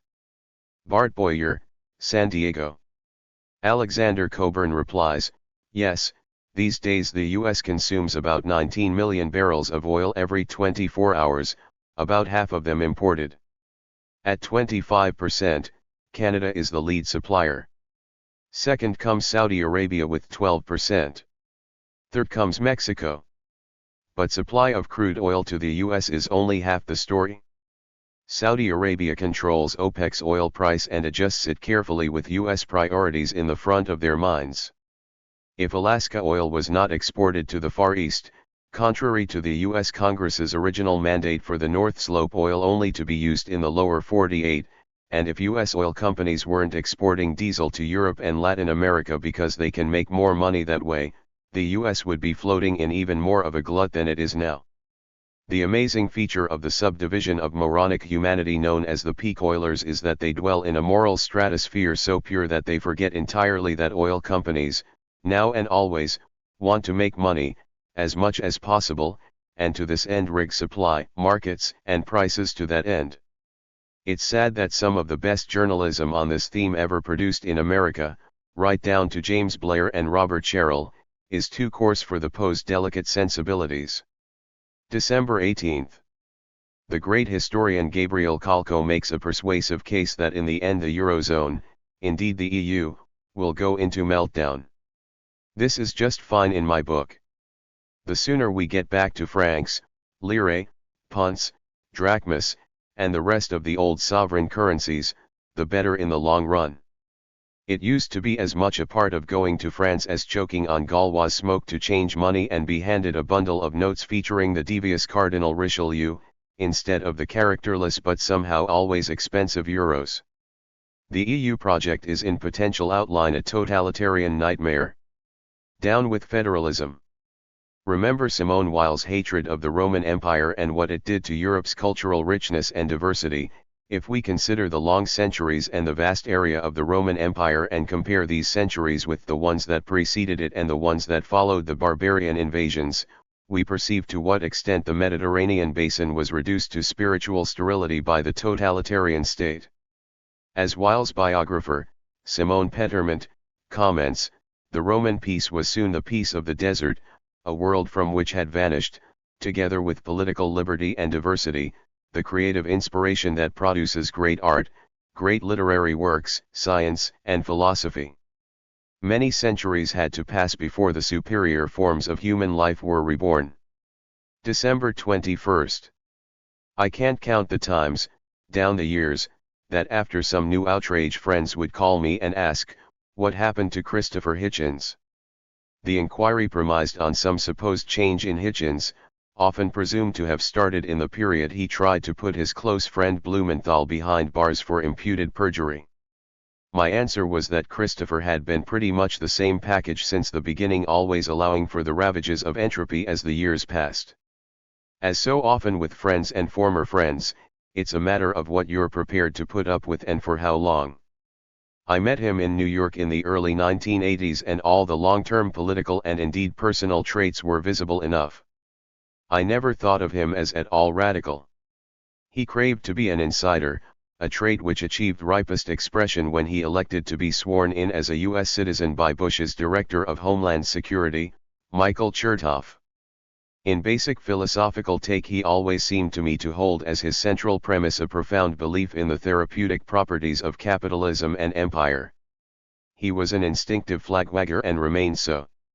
He wrote some really awful stuff in the early 90s about how indigenous peoples, Indians in the Americas, were inevitably going to be rolled over by the wheels of progress and should not be mourned. On the plane of weekly columns in the late 1980s and 90s, it mostly seemed to be a matter of what was currently obsessing him. 4 years in the 80s he wrote scores of columns for The Nation, charging that the Republicans had stolen the 1980 election by the October surprise, denying Carter the advantage of a hostage release. He got rather boring. Then in the 90s he got a bee in his bonnet about Clinton, which developed into full-blown obsessive megalomania, the dream that he, Hitchens, would be the one to seize the time and finish off Bill. Why did Bill, a zealous and fairly efficient executive of Empire, bother Hitchens so much? I'm not sure. He used to hint that Clinton had behaved abominably to some woman he, Hitchens, knew. Actually, I think he'd got to that moment in life when he was asking himself if he could make a difference. He obviously thought he could, and so he sloshed his way across his own personal Rubicon and tried to topple Clinton via betrayal of his close friendship with Sid Blumenthal, whom he did his best to ruin financially and get sent to prison for perjury. Since then it was all pretty predictable, down to his role as flagwagger for Bush. I guess the lowest of a number of low points was when he went to the White House to give a cheerleading speech on the eve of the 2003 invasion of Iraq. I think he knew long before that this is where he would end up, as a right-wing codger. He used to go on, back in the 80s, about sodden old wrecks like John Brain, who'd ended up more or less where Hitchens got to, trumpeting away about Islamofascism like a Cheltenham colonel in some ancient Punch cartoon. I used to warn my friends at the New Left Review and Verso in the early 90s, who were happy to make money off Hitchens's books on Mother Teresa and the like, that they should watch out, but they didn't, and then kept asking 10 years later, what happened? Between the two of them, my sympathies were always with Mother Teresa. One awful piece of opportunism on Hitchens's part was his decision to attack Edward Said just before his death, and then for good measure again in his obituary. With his attacks on Edward, especially the final post-mortem, Hitchens couldn't even claim the pretense of despising a corrupt presidency, a rapist and liar, or any of the other things he called Clinton. That final attack on Said was purely for attention, which fueled his other attacks, but this one most starkly because of the absence of any high principle to invoke. Here he decided both to bask in his former friend's fame, recalling the little moments that made it clear he was intimate with the man, and to put himself at the center of the spotlight by taking his old friend down a few notches. In a career of awful moves, that was one of the worst. He courted the label contrarian, but if the word is to have any muscle, it surely must imply the expression of dangerous opinions. Hitchens never wrote anything truly discommoding to respectable opinion, and if he had, he would never have enjoyed so long a billet at Vanity Fair. Attacking God. The big battles on that issue were fought 1, 2, even 500 years ago when they burned Giordano Bruno at the stake in the Campo de' Fiori. A contrarian these days would be someone who staunchly argued for the existence of a supreme being. he was for America's wars. I thought he was relatively solid on Israel/Palestine, but there too he trimmed. The Jewish Telegraphic Agency put out a friendly obit, noting that despite his rejection of religious precepts, Hitchens would make a point of telling interviewers that according to Halacha, he was Jewish, and noting his suggestion that Wald and Mearsheimer might be anti-Semitic, also his sliming of a boatload of pro-Palestinian activists aiming to breach Israel's blockade of the Gaza Strip. I always liked Noam Chomsky's crack to me when Christopher announced in Grand Street that he was a Jew, from anti-Semite to self-hating Jew, all in one day. As a writer his prose was limited in range. In extempore speeches and arguments he was quick on his feet. I remember affectionately many jovial sessions from years ago, in his early days at The Nation, but I found the Hitchens cult of recent years entirely mystifying. He endured his final ordeal with pluck, sustained indomitably by his wife Carol. December 22. A couple of months ago came a mile marker in America's steady slide downhill towards the status of a banana republic, with Obama's assertion that he has the right as president to order secretly the assassination, without trial, of a U.S. citizen he deems to be working with terrorists. This followed his betrayal in 2009 of his pledge to end the indefinite imprisonment without charges or trial of prisoners in Guantanamo. Now, after months of declaring that he would veto such legislation, Obama has crumbled and will soon sign a monstrosity called the Levin/McCain Detention Bill, named for its two senatorial sponsors, Carl Levin and John McCain. It snugged into the 2012 National Defense Authorization Act. The detention bill mandates don't glide too easily past that word that all accused terrorists be indefinitely imprisoned by the military rather than in the civilian court system. This includes U.S. citizens within the borders of the United States. Simultaneous to the looming shadow of indefinite internment by the military for naysayers, we have what appears to be immunity from prosecution for private military contractors retained by the U.S. government, another extremely sinister development. The corporations involved are now arguing in court that they should be exempt from any investigation into the allegations against them because, among other reasons, the U.S. government's interests in executing wars would be at stake if corporate contractors can be sued. They are also invoking a new, sweeping defense. The new rule is termed battlefield preemption and aims to eliminate any civil lawsuits against contractors that take place on any battlefield. You've guessed it. As with associated forces, an elastic concept discussed above, in the Great War on Terror the entire world is a battlefield. 2012. January 6. Rumor is running rife. Prosecutor Fouquier Tinville has agreed that there are certain words that have counter-revolutionary potential, in the sense they have the power, as Fouquier put it, to debase and coarsen common speech by repeated and thoughtless use. There's a grinding noise, a squeaking of axle, and round the corner from its long journey from the conciergerie comes the first load of the condemned. First up, sustainable. It's been at least a decade since this earnest word was drained of all energy, having become the prime unit of exchange in the argot of purposeful uplift. As the final indication of its degraded status, I found it in President Obama's signing statement which accompanied the whisper of his pen, as on New Year's Eve, a very quiet day when news editors were all asleep, he signed into law the National Defense Authorization Act for 2012 which handed $662 billion to the Pentagon, and for good measure ratified by legal statute the exposure of U.S. citizens to arbitrary arrest without subsequent benefit of counsel, and to possible torture and imprisonment. Signed I, abolishing habeas corpus. Don't bother asking what happens to non-US citizens. As he set his name to this repugnant legislation, the President issued a signing statement in which I came upon the following passage: over the last several years, my administration has developed an effective, sustainable framework for the detention, interrogation, and trial of suspected terrorists. So much for sustainable. Into the tumbrils with it. Next up, iconic. I trip over this golly gee epithet 30 times a day. No warrant for its arrest is necessary, nor benefit of counsel or trial in a U.S. court. Off to the tumbrils, arm in arm with narrative. These days everyone has a narrative, an earnest word originally recruited, I believe, by anthropologists. So we read according to the Pentagon's narrative. Why not use some more energetic formulation, like, according to the patent nonsense minted by the Pentagon's press office? Suddenly we're surrounded by narratives, all endowed with equal status. Into the tumbrils with it? I think Parse has almost run its course, though occasionally the shooting star of 2011 is to be spotted panting along in some peloton of waffle from the commentariat. Off with its head, along with meme, an exhausted little word that deserves the long dark rest of oblivion. January 13th. The world's press is chock-a-block with if questions about Iran and war. Will Israel attack?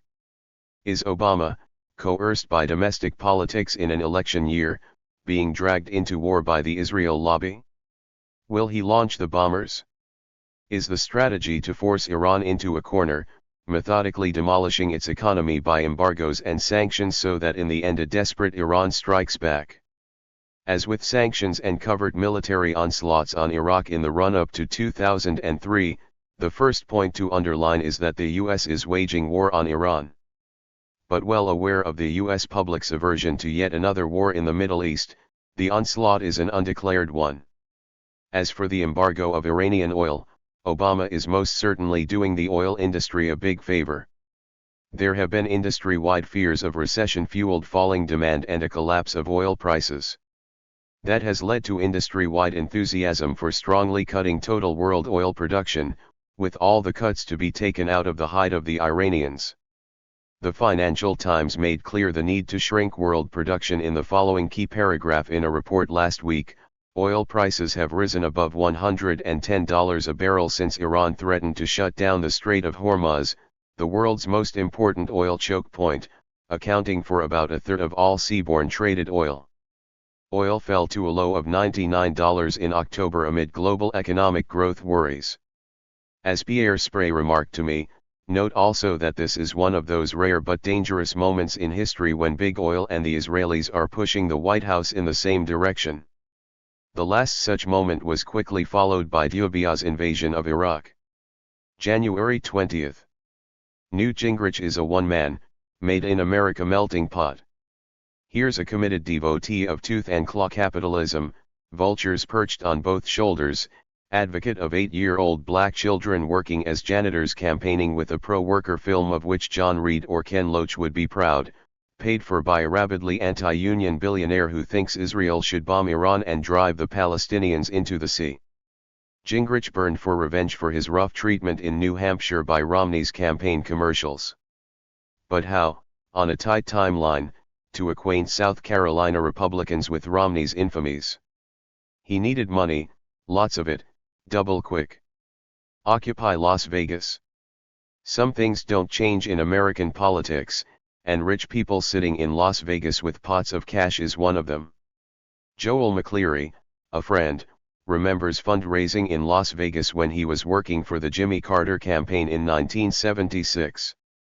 The crucial Pennsylvania primary was coming up and the Carter people needed a big wad of cash for the final push against Henry Scoop Jackson of Washington, known as the senator from Boeing, also running for the Democratic nomination and favored by powerful labor chieftains in Pennsylvania.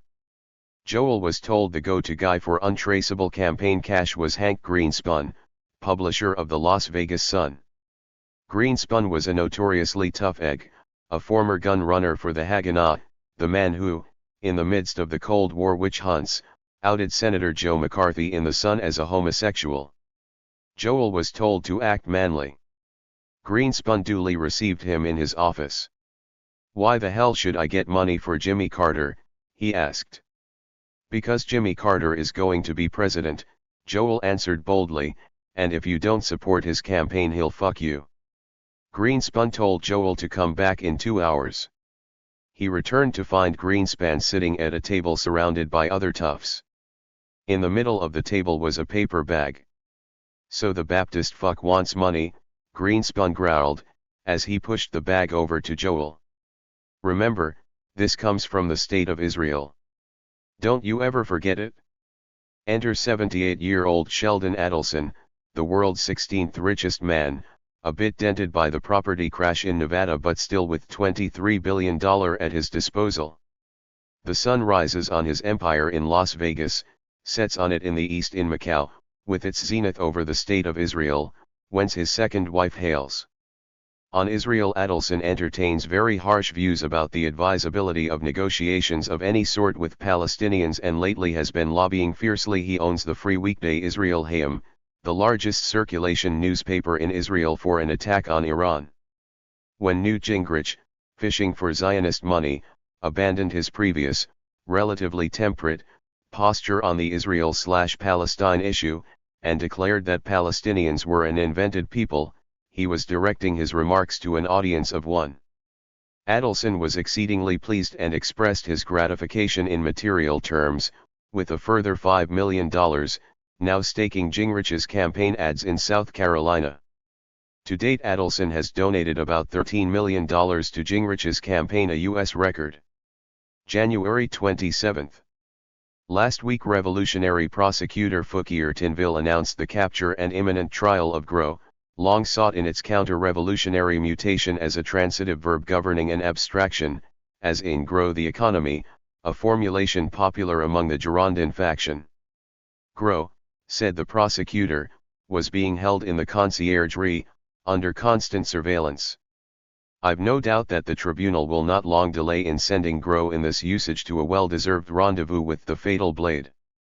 I associate the usage with the 1992 Clinton campaign, where talk about growing the economy was at gale force. My friends and neighbors here in Petrolia, Karen and Joe Paff, tell me that when they were starting up their coffee business, Gold Rush, at the start of the 1980s, the local bank officials were already hard at it, talking about growing the business. I hate the usage, with its smarmy implication of virtuous horticultural effort. As counterpuncher Michael Greenberg writes, it sounds phony, aggressive, and even grammatically incorrect, not the nurturing grow that one associates with living things. Joining grow in the tumbril will, I trust, be blood and treasure, used with great solemnity by opinion formers to describe the cost, often the supposedly worthy sacrifice, attached to America's wars. The usage apparently goes back to Jefferson, but that's no excuse. The catchphrase seeks to turn slaughter and the shoveling of money to arms manufacturers into a noble, almost mythic expenditure. Shackled to blood and treasure should be its co-conspirator, in harm's way. Jack Flanagan writes from Kerala, Mr. Cockburn, somebody might have beat me to it, but my candidate for the squeaky old tumbril is in harm's way. It has, especially in the last 10 years, acquired a treacly red, white, and blue patina about it that is overwhelmingly connected to the military and police. Someone sailing on a Gaza flotilla or staring down a line of sneering, rabid cops is not very likely to be referred by our political/media elites as in harm's way. Last week, dispatching the phrase to the tumbrils, I said the G.H. Bush campaign of 1979 for the Republican nomination heft it's not over till the fat lady sings to national prominence. Jeremy Pixar writes to say the phrase was actually first popularized by the coach of the Baltimore Bullets basketball team in 1978. As usual, G.H. Bush was only capable of feeble imitation when he used it, hoping to sound like a real guy. Further research discloses its use in sports journalism has been attributed to writer/broadcaster Dan Cook around the same time, and in the mid-70s by a Texas Tech sports official. From Kevin Rath. Mr. Cockburn. Recently I have been accosted with the phrase reaching out to you by salespeople. While it may be inappropriate since your focus is the news, this stupid phrase people from marketing use in their email subject titles and language is really annoying. Reaching out to your tumbril card. Kevin Rath, a CP member. January 31. Why do American jobs end up in China? The supposed answer in an anecdote, the late Steve Jobs summons his senior lieutenants and holds up the iPhone prototype. It's due to be shipped to stores in not much more than a month. He points out that the plastic screen has been scratched by his keys. I won't sell a product that gets scratched, he says, according to a recent New York Times story. I want a glass screen, and I want it perfect in 6 weeks. After one executive left that meeting, he booked a flight to Shenzhen, China, the Times reports. If Mr. Jobs wanted perfect, there was nowhere else to go. The next sequence reads like a montage in some 1920s film about industrial production. Within days, a Corning glass plant in China is turning out big sheets of toughened glass, which are shipped to a nearby Chinese plant to be cut into iPhone panes. The small panes are trucked to a Foxconn factory complex 8 hours away. The first truckloads arrived in the dead of night, according to a former Apple executive. Managers rousted thousands of workers out of their beds, lined them up, gave each of them a biscuit and a cup of tea and launched them on a 12-hour shift. In 96 hours, the plant was producing more than 10,000 iPhones a day. Within 3 months, Apple had sold 1 million of them. Since then Foxconn has assembled more than 200 million units. The suicide rate among its workers was, Jobs insisted, below the overall Chinese rate. Of course, typical Times readers nod their heads. No, cohorts of American workers aren't available to be kicked out of bed in their communal dorms and put to work in half an hour. There's no China-subsidized factory space. And pulsing just below the surface of the text, no tiny, skillful Oriental fingers, not to mention tiny Oriental wages, for the uniformed assemblers. When President Obama dined with the kings of Silicon Valley last year and asked, "Why can't that work come home?" Jobs' reply was unambiguous, "Those jobs aren't coming back." Apple is spiritually offshore. "We sell iPhones in over 100 countries, an Apple executive told the Times. We don't have an obligation to solve America's problems. Our only obligation is making the best product possible." It was the phrase about having no obligation that riled up Clyde Prestovitz, one of the U.S. government's top trade negotiators in the Reagan years. In an acrid posting on the Foreign Policy website and in a chat over the phone with me from his winter quarters in Maui, Prestovitz efficiently dismembered Apple's no-obligation pretensions and its rationale for why it and kindred companies had no alternative to offshoring. In the 1981-86 period, Prestovitz says, Jobs and his executives had the funny notion that the U.S. government had an obligation to help them.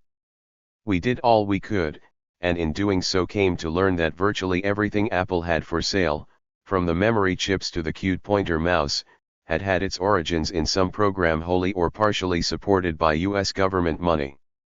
The heart of the computer is the microprocessor, and Apple's derived from Motorola 680X0, which was developed with much assistance, direct and indirect, from the Defense Department, as were the DRAM memory chips.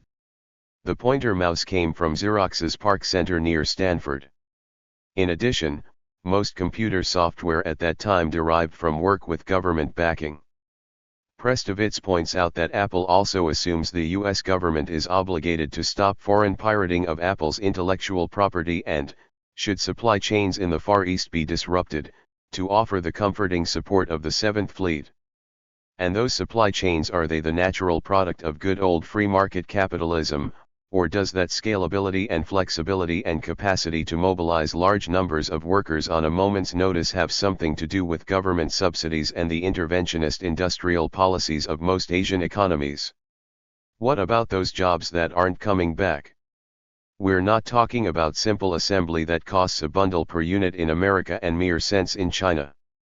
In the mid-90s, at the Apple plant in Elk Grove, California, the cost of building a computer was $22 a machine, compared with as little as $5 at a factory in Taiwan.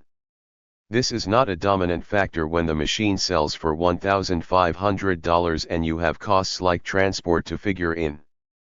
Furthermore, stricken America is actually becoming a low-wage magnet. The high-wage, more complicated manufacturing jobs are in microprocessors, memory chips, displays, circuitry, chipsets and so forth. This is where America is supposed to have a comparative advantage. So why are Asian countries supplying the memory chips and microprocessors and displays instead of the United States? Prestovitz points to government subsidies and protection for Asian producers, currency manipulation and bureaucratic pressure on U.S. corporations by Beijing to make the product in China. So there's nothing irrevocable about the job loss.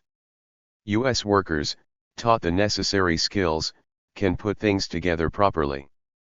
But if the jobs keep going away, why would any American lay out the money to learn those skills?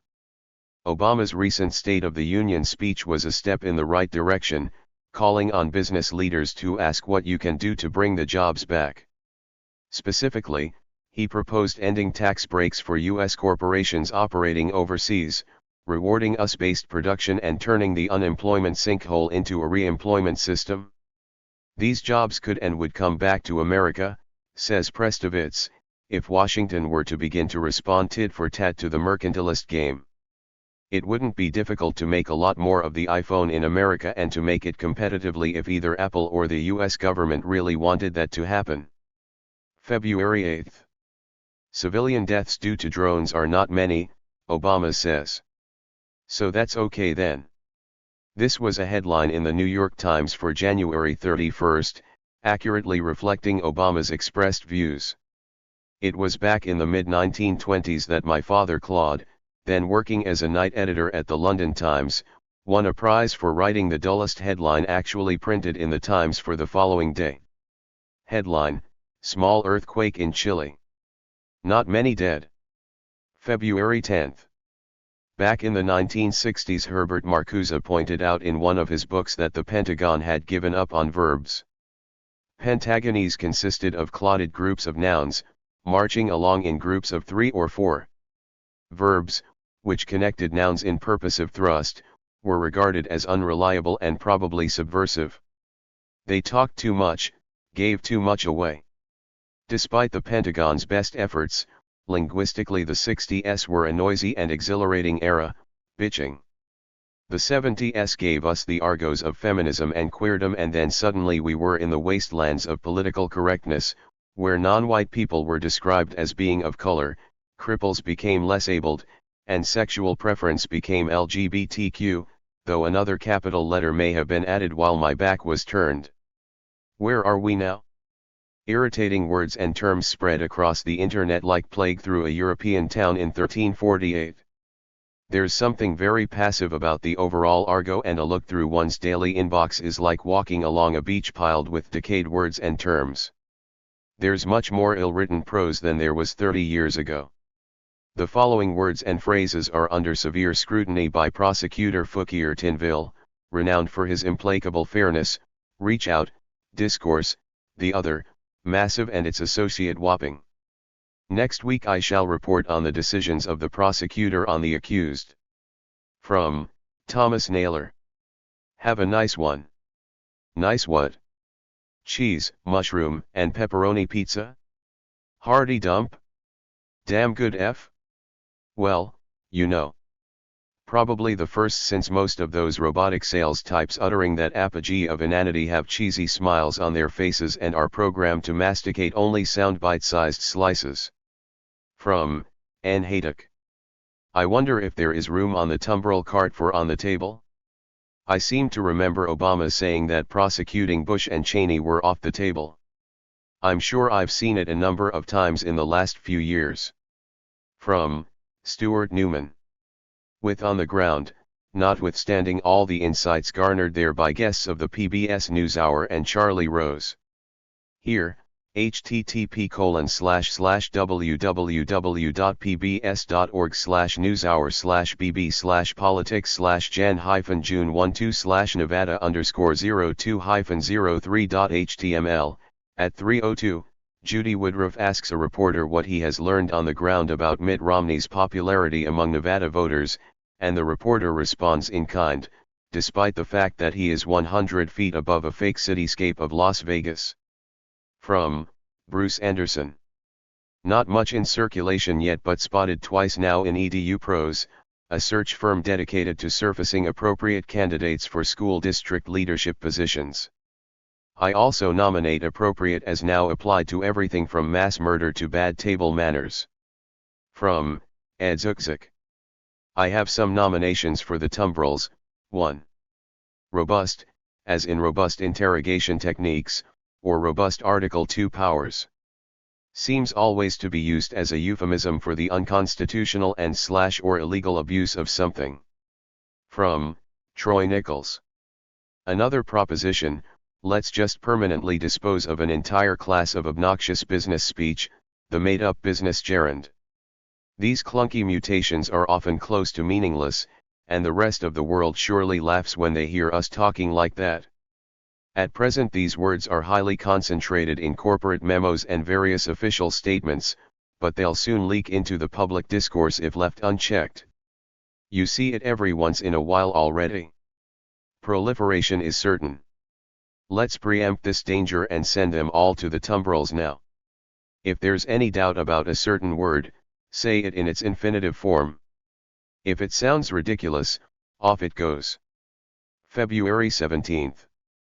Few spectacles have been more surreal than that of senior U.S. officials, starting with the President, the Secretary of State and the U.S. Ambassador to the UN, solemnly lecturing Assad and his beleaguered Syrian government on the need to accommodate rebel forces whose GCC sponsors are intent on slaughtering the ruling Alawite minority or driving them into the sea. At one grimly hilarious moment last Friday, these worthy sermons were buttressed by a message from Ayman al-Zawahiri, the head of al-Qaeda, therefore presumably the number one target on President Obama's hit list, similarly praising the Lions of Syria for rising up against the Assad regime. Al-Qaeda and the White House in sync. March 7th. Suddenly the right has gone truly crazy. It must be sunspots. We're 3 years into sunspot cycle number 24 and it crests in activity with 59 sunspots in early 2013, the weakest sunspot cycle in 100 years, therefore not much help in the Earth's current cooling phase, during which, contrary to warmist doctrine, CO2 levels have been rising. Overall there has been a fairly steady warming trend of 0.5 degrees Celsius per century since 1680, which is when that notorious playboy Charles II of England began racing his Ferrari at Silverstone. If you're into sunspot theory, increased negative ionization during sunspot maximum periods increases human excitability. The sunspot-sodden American right, in this instance the male right, is imploding under the sheer pressure of its repressions, always nearer the surface than in the more decorous psychic plumbing of the liberal legions. It feels like we're back in 1960 when the pill first came online and predictions of moral collapse were selling by the gross at every convenience store. March 23rd. In the 21st century, the best anti-poverty program around is a first-class education, President Obama famously declared in his 2010 State of the Union address, just as millions of high schoolers across the nation were embarking on the annual ritual of picking their preferred colleges and preparing the grand tour of the prospects, with parents in tow, gazing ashen-faced at the prospective fees. The images of the toiling students springing from lecture room to well-paying jobs demanding advanced skills in all the arts that can make America great again, outknowing the Chinese, Japanese, Indians, South Koreans, and Germans in the cutting-edge, cutthroat high-tech economies of tomorrow. Start with the raw material in this epic knowledge battle. As a dose of cold water over all this high-minded talk, it's worth looking at Josip Araksa and Richard Aram's recently published Academically Adrift, Limited Learning on College Campuses. The two profs followed more than 2,300 undergraduates at 29 universities, selected to represent the range of America's 2,000-plus four-year college institutions. As summarized by Stephen Kent in Daily Finance. Among the author's findings, 32% of the students whom they followed in an average semester did not take any courses that assigned more than 40 pages of reading per week. Half did not take any courses in which more than 20 pages of writing were assigned throughout the entire term. Furthermore, 35% of the students sampled spent 5 hours or less a week studying alone. Typical students spent about 16% of their time on academic pursuits, and were academically engaged, write the authors, less than 30 hours a week. After 2 years in college, 45% of students showed no significant gains in learning. After 4 years, 36% showed little change. And the students who did show improvement only logged very modest gains. Students spent 50% less time studying compared with students a few decades ago. Students who majored in traditional liberal arts fields like philosophy, history, and English showed significantly higher gains in critical thinking, complex reasoning and writing skills over time than students in other fields of study. But of course these are the courses and instructors being ruthlessly pruned back. One of the study's authors, Richard Aram, says college governing boards, shoveling out colossal sums to their presidents, athletic coaches and senior administrative staff, demand that the focus be student retention, also known as trying very hard not to kick anyone out for not doing any measurable work. As Aram put it to Money College, students are much more likely to drop out of school when they are not socially engaged, and colleges and universities increasingly view students as consumers and clients. Unfortunately, there is no guarantee that all students want to be exposed to a rigorous academic program. The U.S. government's Bureau of Labor Statistics reports that in 2010 only 20% of jobs required a bachelor's degree, whereas 26% of jobs did not even require a high school diploma, and another 43% required only a high school diploma or equivalent. Please note that the latter 69% were therefore free of the one debt in America that's even more certain than taxes: a student loan. At least if you're provably broke, the IRS will countenance an offer in compromise. In fact, they recently made the process slightly easier. No such luck with student loans. The banks are in your pocket till the last dime of loan plus interest has been extorted. Now for the next dose of cold water. The BLS reckons that by 2020 the overwhelming majority of jobs will still require only a high school diploma or less, and that nearly 3/4 of job openings due to growth and replacement needs over the next 10 years will pay a median wage of less than $35,000 a year, with nearly 30% paying a median of about $20,000 a year. As Jack Metzger, Emeritus Professor of Humanities at Roosevelt University, correctly remarks, put these two sets of numbers together, and it is hard to avoid the conclusion that Americans are overeducated for the jobs that we have and are going to have. It's hard to imagine why anybody would call us a knowledge economy. In other words, millions of Americans are overeducated, servicing endless debt to the banks and boosting the bottom lines of Red Bull and the breweries. The snobbery, as Metzger points out, stems from the fact that America's endless, mostly arid debates about education are conducted by the roughly 1/3 who are college educated and have okay jobs and a decent income. The knowledge economy in the US now needs more than 6 million people with master's or doctoral degrees, with another 1.3 million needed by 2020. But this will still be less than 5% of the overall economy. Even if we expand the definition to include jobs requiring any education beyond high school, the knowledge economy now and a decade from now will still represent less than 1/3 of all available jobs. This is a lot of jobs, about 44 million now, and if you work and live in this 1/3, especially in its upper reaches, more education can seem like the answer to everything. Indeed, according to the BLS, having a bachelor's degree should yield a person nearly $30,000 a year more in wages than a high school graduate. But most of the American economy is not like this. The BLS's 3 largest occupational categories by themselves accounted for more than 1/3 of the workforce in 2010, and they will make an outsized contribution to the new jobs projected for 2020. They are office and administrative support occupations, sales and related occupations, food preparation and serving occupations. Other occupations projected to provide the largest number of new jobs in the next decade include child care workers, personal care aides, home health aides, janitors and cleaners, teacher assistants, non-construction laborers, security guards, and construction laborers. So what is the best anti-poverty program? Higher wages for the jobs that are out there, currently yielding impossibly low annual incomes. The current American minimum wage ranges between $7.25 and $8.67 per hour. From time to time, senior executives of Walmart call for a rise in the minimum wage since, in the words of one former CEO, Lee Scott, our customers simply don't have the money to buy basic necessities between paychecks. The minimum wage in Ontario, Canada, is currently well over $10 per hour, while in France it now stands at nearly $13. Australia recently raised its minimum wage to over $16 per hour, and nonetheless has an unemployment rate of just 5%. March 23. From Michael Dawson, Portland, or in harm's way. This one was apparently used by our friend Staff SGT.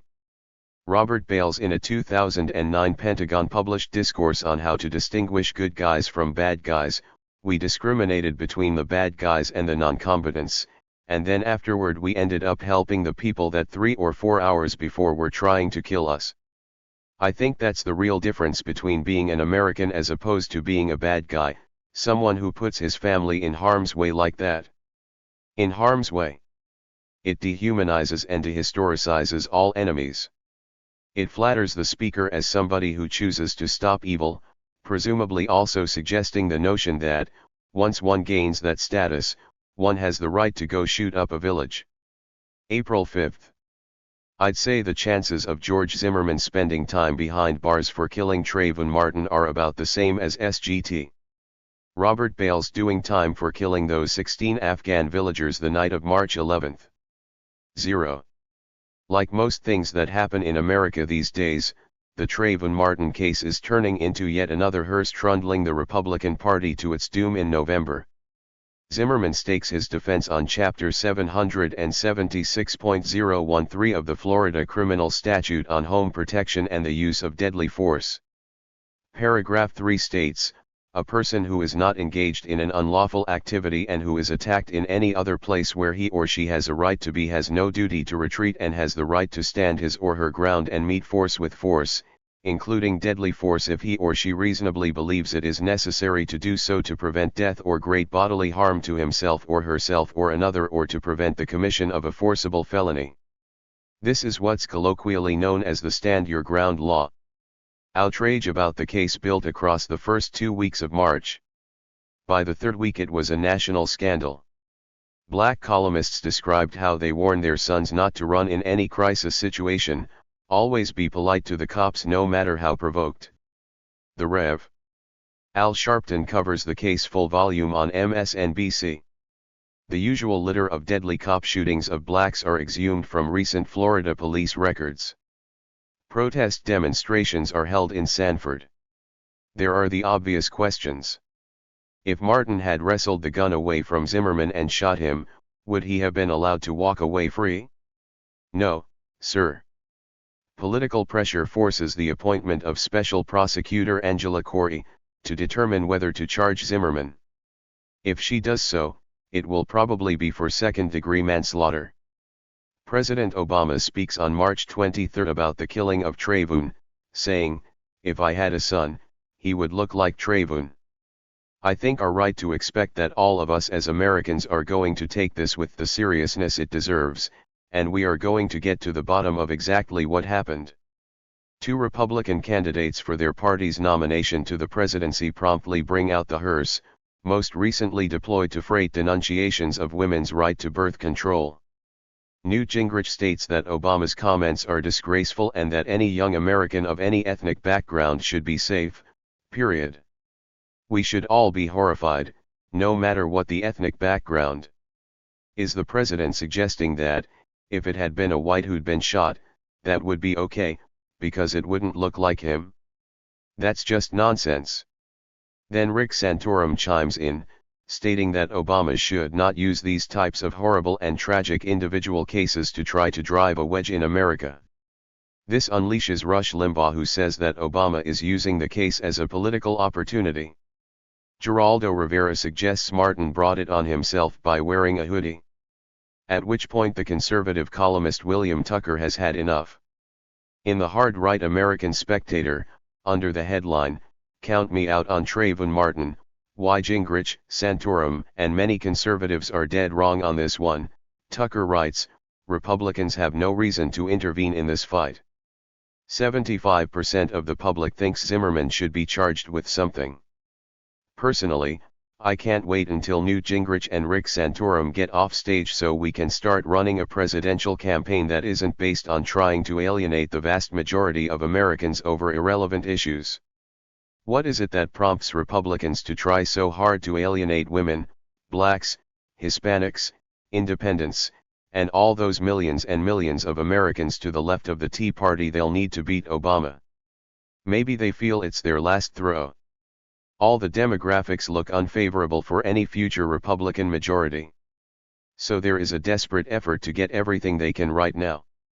Conning working-class whites with racism, sexism, anti-gay/anti-immigrant rhetoric, etc., has worked so well since Nixon that it's become an addiction.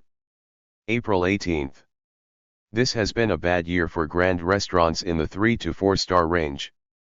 The clang of their closing doors raises the question: is the whole gastro frenzy that stirred into life in the mid-1970s finally lurching towards closure?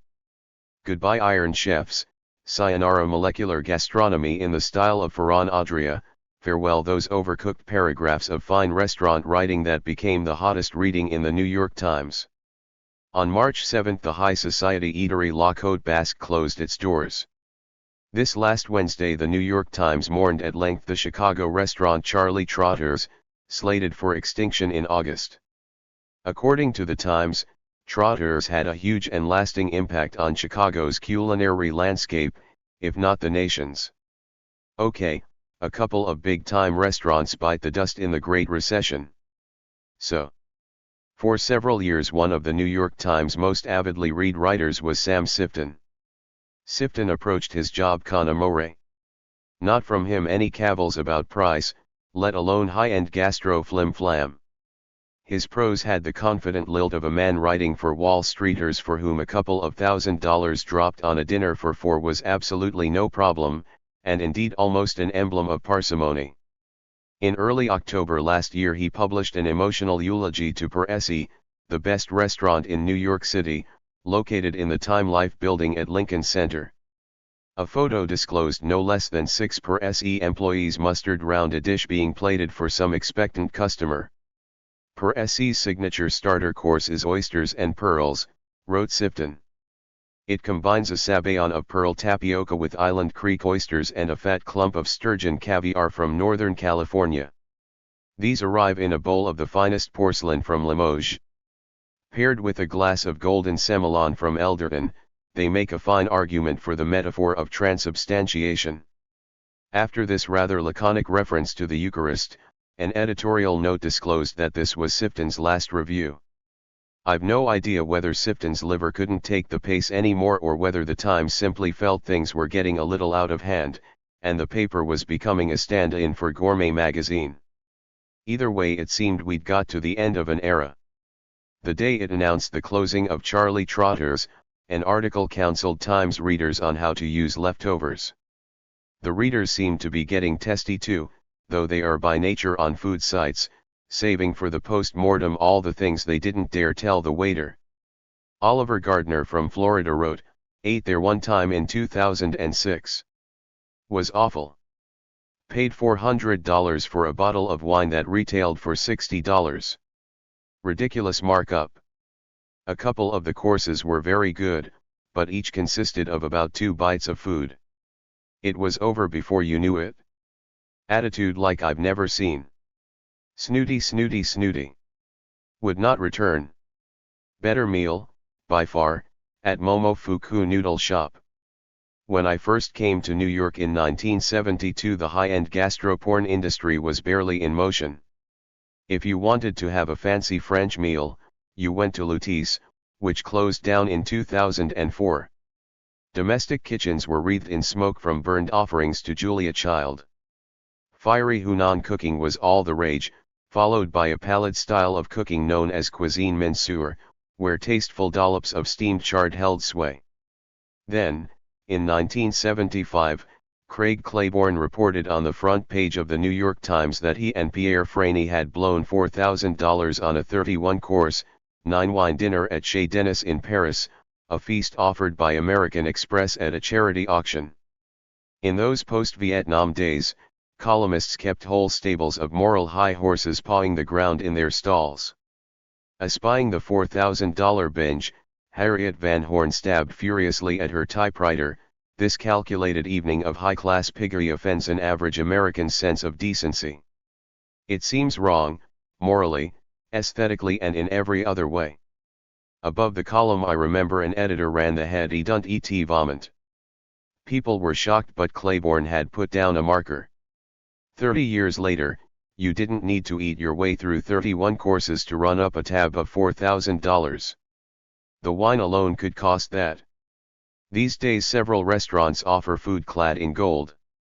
New York Serendipity, for example, advertises the Golden Opulence Sundae, a chocolate sundae covered in 23-karat gold leaf, suffused with gold drogettes, and served with an 18-karat gold spoon that diners can keep.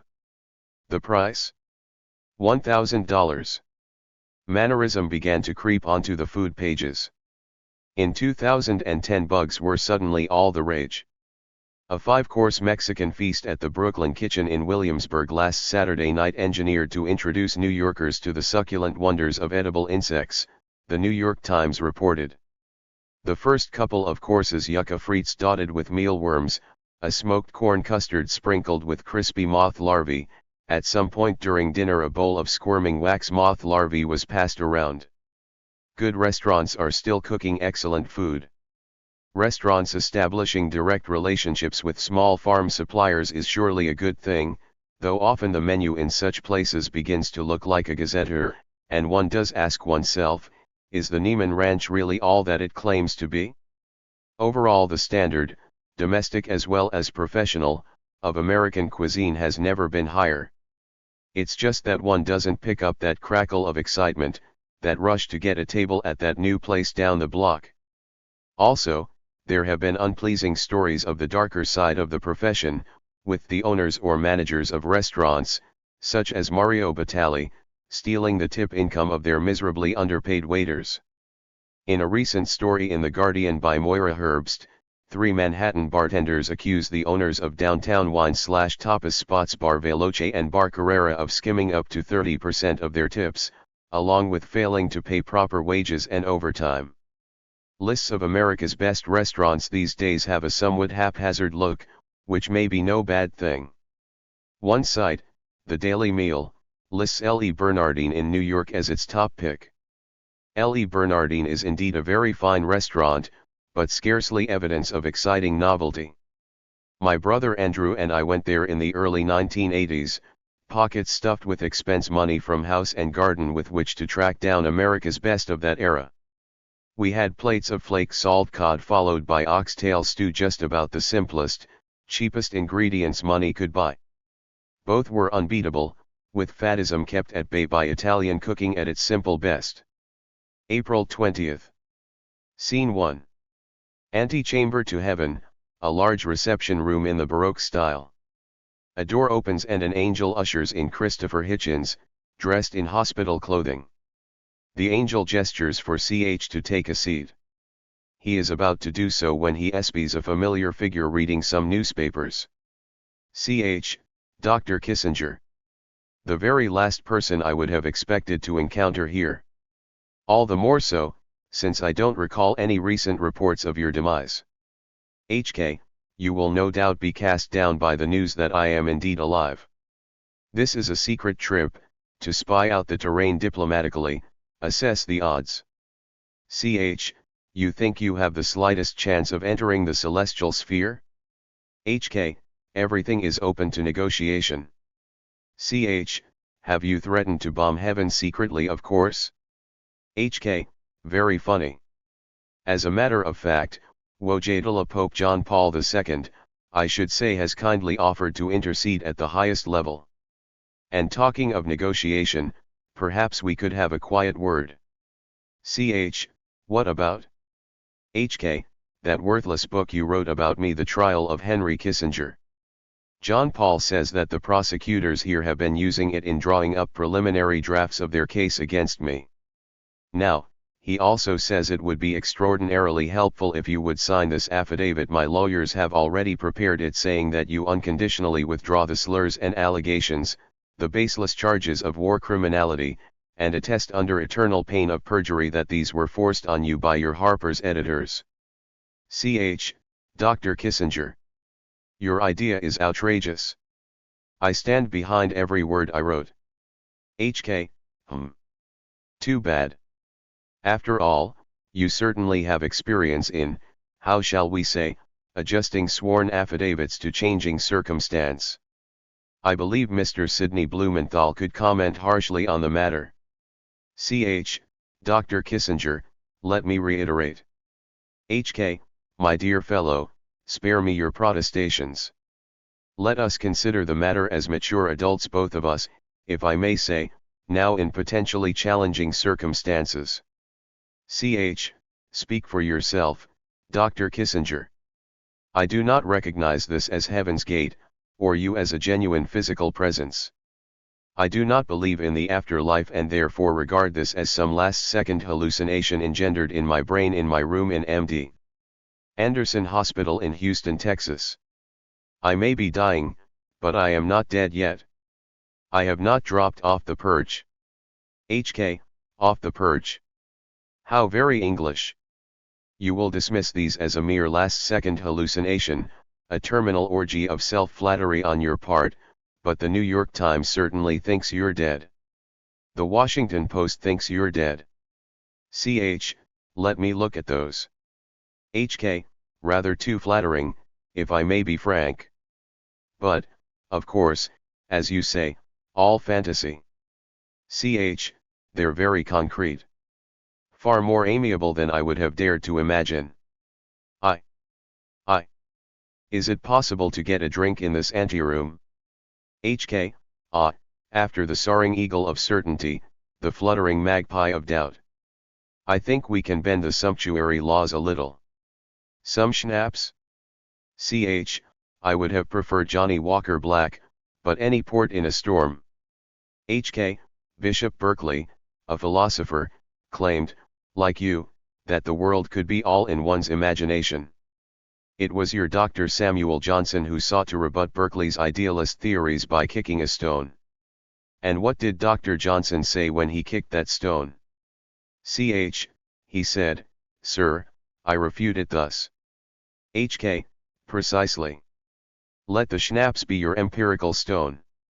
Now, if I may, let me continue with my proposition. As you know, you wrote another pamphlet, equally stuffed with lies and foul abuse, called The Missionary Position. Ch. Yes, a fine piece of work about that old slag, Mother Teresa. HK, the old slag, as you ungallantly term the woman, is now part of an extremely influential faction in heaven, including Pope John Paul II. Mother Teresa remains vexed by your portrait. She says it is in libraries and all over the internet. She, like me, would dearly love to see you make an unqualified retraction of your slurs. Ch. And that, of course, I will not do. HK, you're aware of the fate of Giordano Bruno? Ch. Certainly. One of reason's noblest martyrs. Burned at the stake in the Campo de' Fiori in Rome in 1600 for heresy. He insisted, with Copernicus, that the earth revolves around the sun and that the universe is infinite. HK, quite so. A noble end, but an extremely painful one. Perhaps, with satanic assistance, I can remind you of it. He claps his hands, and two fallen angels in black robes draw open a pair of heavy red velvet curtains at the far end of the room. HK makes a theatrical bow and motions Ch forward. The latter edges near the space are now suffused with leaping flames. For a brief moment there's a ghastly wailing, and Ch leaps back into the room. Ch, great God! HK, you seem to have reverted to religious belief with startling speed. Ch, no. It was purely a facon de parlor. Not a pretty sight. HK, but in your view, a pure hallucination, Neen. No need to kick the stone, like Dr. Johnson. Before Ch can answer, the fallen angels seize him and start dragging him toward the open curtains. They are about to hurl him into the pit, when St. Michael, stop. He hands CH and HK tickets. These are one-day passes to heaven.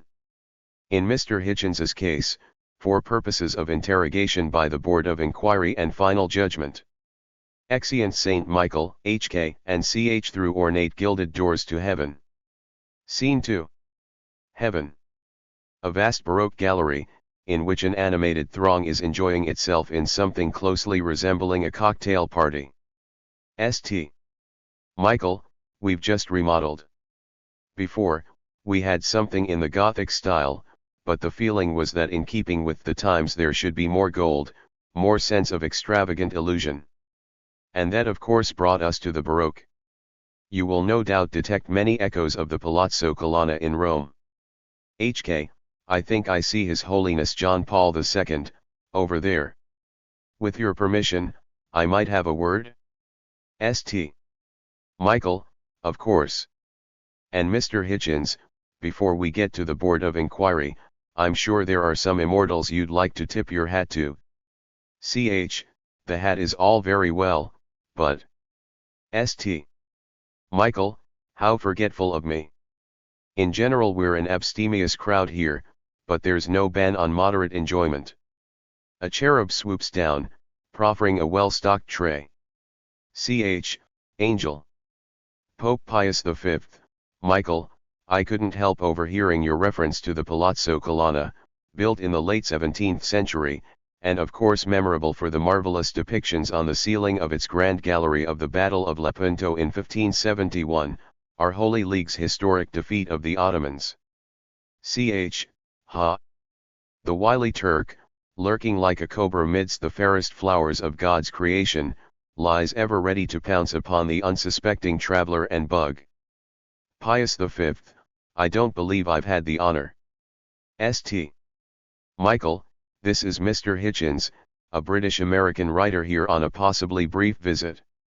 And this is Saint Pius V, who indeed occupied the Holy See at the time of Lepanto. Ch. The honor is mine. Pius V, those were the days, when the wind was truly at our backs. 210 ships of the Ottoman Armada, almost their entire fleet, sent to the bottom of the Gulf of Patras, the Counter-Reformation in full spate, the Council of Trent a magnificent success, heresy confronted and extirpated by our inquisitors. Ch.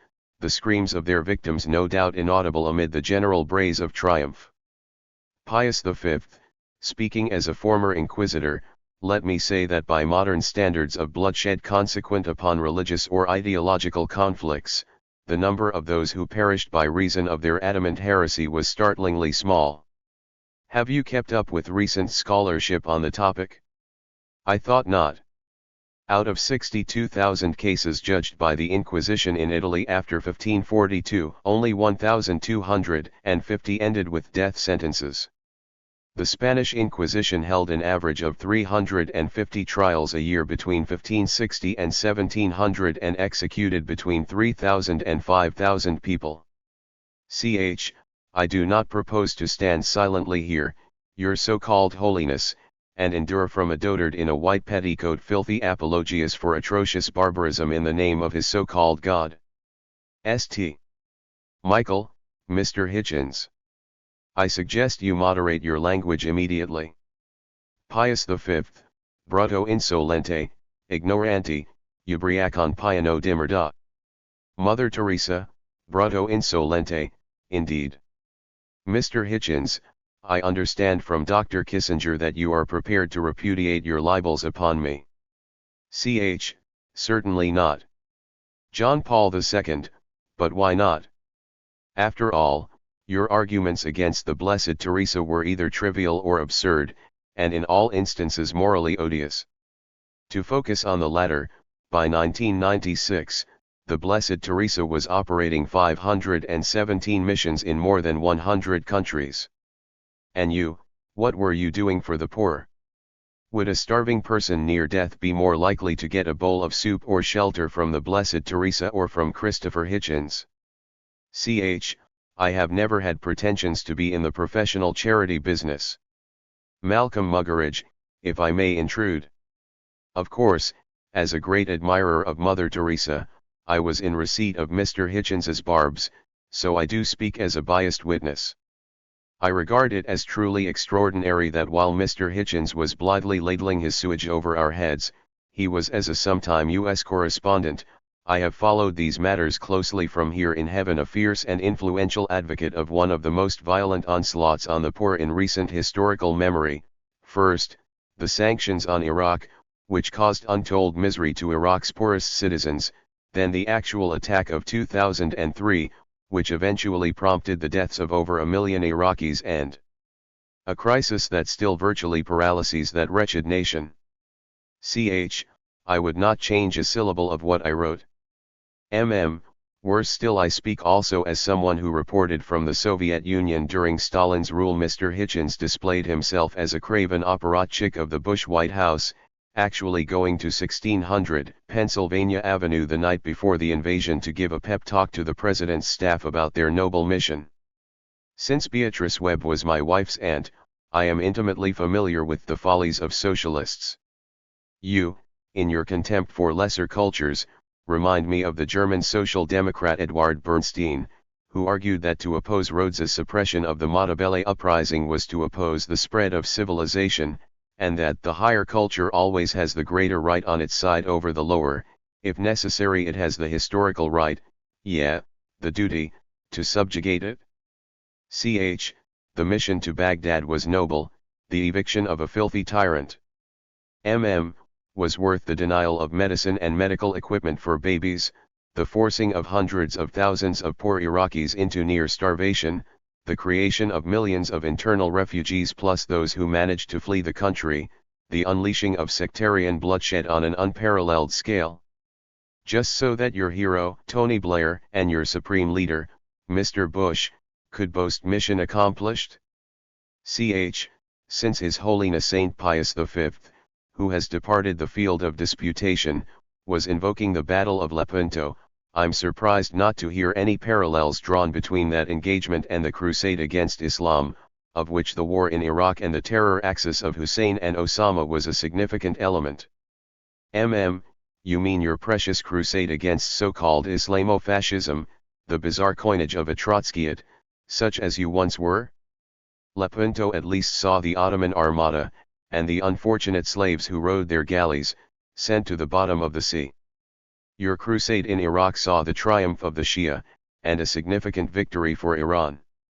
With Vice President Cheney, you must be the last two men alive who believe in the Hussein/Osama axis. John Paul II, the Holy See, strongly opposed the war. Before it began, I sent Cardinal Pio Laghi to tell Bush it would be a disaster and would destroy human life. The war was useless, served no purpose, and was a defeat for humanity. Such was my view, which was the recorded opinion of the Holy See. Surely, a more humane posture than your own hosannas to cluster bombs. Those steel pellets will go straight through somebody and out the other side and through somebody else. So they won't be able to say, I was bearing a Quran over my heart and, guess what, the missile stopped halfway through. No way, 'cause it'll go straight through that as well. They'll be dead, in other words. Rather well put, if I say so myself. You are impervious to rebuke, which is not surprising, since if one rebuke is let in the door, it can usher in another, and then some serious inner reflection may become unavoidable. As Cardinal Newman put it, to live is to change, and to be perfect is to have changed often. Newman, that old queen. Like Saint Pius, I'll quit the field now, but let me return to something His Holiness John Paul II said. Would a starving person near death be more likely to get a bowl of soup or shelter from the Blessed Teresa or from Christopher Hitchens? What has constantly struck me is the desolate sterility of your atheism. We had atheists in our generation, of course, but they lived in a world and consorted with people for whom religion had profound meaning, often inspiring them to acts of nobility and extraordinary self-sacrifice. In your book, religious people are stupid. But they weren't stupid, and the atheists I'm thinking of, my dear friend, a man you profess to have admired, Claude Cockburn didn't deride them, but cheerfully swapped quotations from the Sermon on the Mount. The context was one of respect and mutual striving for a better world. What sort of moral leadership did you, the great and ultimately rather wealthy exponent of atheism, display? Extreme disloyalty to close friends, constant public drunkenness and brutish rudeness, particularly to women, and a life, if I may say so, of almost psychotic self-centeredness and exhibitionism. You had your claque Messrs. Amos, Fenton, and the others, and their energies in promoting you as a major intellectual and stylist were unceasing, and in their somewhat homoerotic loyalty, rather touching, but I don't think the verdict of history will be quite so kind. Scene 3. Antechamber to heaven. CH is sitting on a bench. Door opens and St. Michael bids HK a cheerful goodbye. HK, Mr. Hitchens. You seem somewhat subdued. A little schnapps? CH, my dear fellow. You arranged your affairs successfully. HK, entirely so. In large part owing to you. Pope John Paul II and Mother Teresa, not to mention Saint Pius V, were so shocked by your views and by your language that they entirely discounted the charges you leveled against me, and believe me to have been vilely traduced. Ch, I suppose I should be glad to have been of service. But let me ask a question, since you are Jewish, why would you be taking such trouble to build up contacts in what is clearly a Christian heaven? HK, between ourselves, I am preparing for a final conversion and absolution. Jews are vague about heaven and, after a lifetime's observation, I am inclined to think that the atmosphere in Gehenna would be extremely acrimonious. Your plans? Ch, once again, I feel it necessary to insist that I do not recognize myself as being in heaven, or disputing with a 16th century pope, or indeed being reprimanded by St. Michael and Malcolm Muggeridge, or talking affably with Henry Kissinger. So, please, regard this as ongoing cerebral activity on the part of C.E. Hitchens, patient at M.D. Anderson. HK, as you wish. But here, just remember Dr. Johnson's stone. Farewell, my friend. Lights fade to a dark red. End. April 27th. Alex. During last week's tumbril break, while the blade was resharpened and the cartwheels greased, Fouquier Tinville's agents ever vigilant fingered another enemy of the revolution, an expression that has managed to evade tribunal scrutiny and a well-deserved turn in the tumbril, the new normal. The new normal is the new vexing news-speak for matters that are rotten. Mark how the new normal only refers to degeneration and deterioration, political, economic, social, cultural, environmental, and so on. That our kids are graduating from college with no job prospects and debts approaching a home mortgage is the new normal. That millions of skilled factory workers and tradespeople can only find work flipping burgers or emptying bedpans in nursing homes is the new normal. That the NSA now vacuums up and stores all of our electronic communications is the new normal. That grannies and toddlers are groped or scoped at airports is the new normal. That our legal system has become two-tiered, no accountability for political and economic elites while the rest of us face strip searches and isolation cells for petty infractions is the new normal. Perhaps I missed one, but I can't recall any usage of the new normal in reference to a situation that is better now than it was a decade or a generation ago, unless it was used in a corporate boardroom. If I may reword a statement by the late philosopher and teacher J. Krishnamurthy, there's nothing normal about being well adjusted to a sick society. Off with it. Best regards. Bill Allen, Philo CA. Bill, your denunciation carries no small measure of the passion of the great Maximilian. The new normal has trundled on its last journey to the Place de la Revolution, shoulder to shoulder with nuanced, a wormy little term that has crept into popular usage in the press in recent months. Its function seems to be one of flattery by the writer for sentiments which, if set forth in straightforward English, would excite derision, as in his nuanced arguments for reforms in Social Security and Medicare. 2 weeks ago I wrote Fouquier Tinville is preparing for a major trial, having announced the arrest and incarceration in the conciergerie of telling truth to power, a hugely annoying phrase, simultaneously exaggerating the courage required to tell the truth and underestimating power's own resourcefulness in adjusting truth to its own requirements. The preparations continue. April 28. In September 2004, Merck, one of America's largest pharmaceutical companies, issued a sudden recall of Vioxx, its anti-pain medication widely used to treat arthritis-related ailments. There was a fair amount of news coverage after the recall, but pretty slim considering the alleged 55,000 death toll. A big class action lawsuit dragged its way through the courts for years, eventually being settled for $4.85 billion in 2007. Senior FDA officials apologized for their lack of effective oversight and promised to do better in the future. The Vioxx scandal began to sink into the vast marsh of semi-forgotten international pharmaceutical scandals. The year after Vioxx was pulled from the market, the New York Times and other media outlets ran minor news items, usually down column, noting that American death rates had undergone a striking and completely unexpected decline. Typical was the headline on a short article that ran in the April 19, 2005, edition of USA Today: USA records largest drop in annual deaths in at least 60 years. During that 1 year, American deaths fell by 50,000 despite the growth in both the size and the age of the nation's population. Government health experts were quoted as being greatly surprised and scratching heads over this strange anomaly, which was led by a sharp drop in fatal heart attacks. May 18. The news is in. White births are no longer a majority in the United States.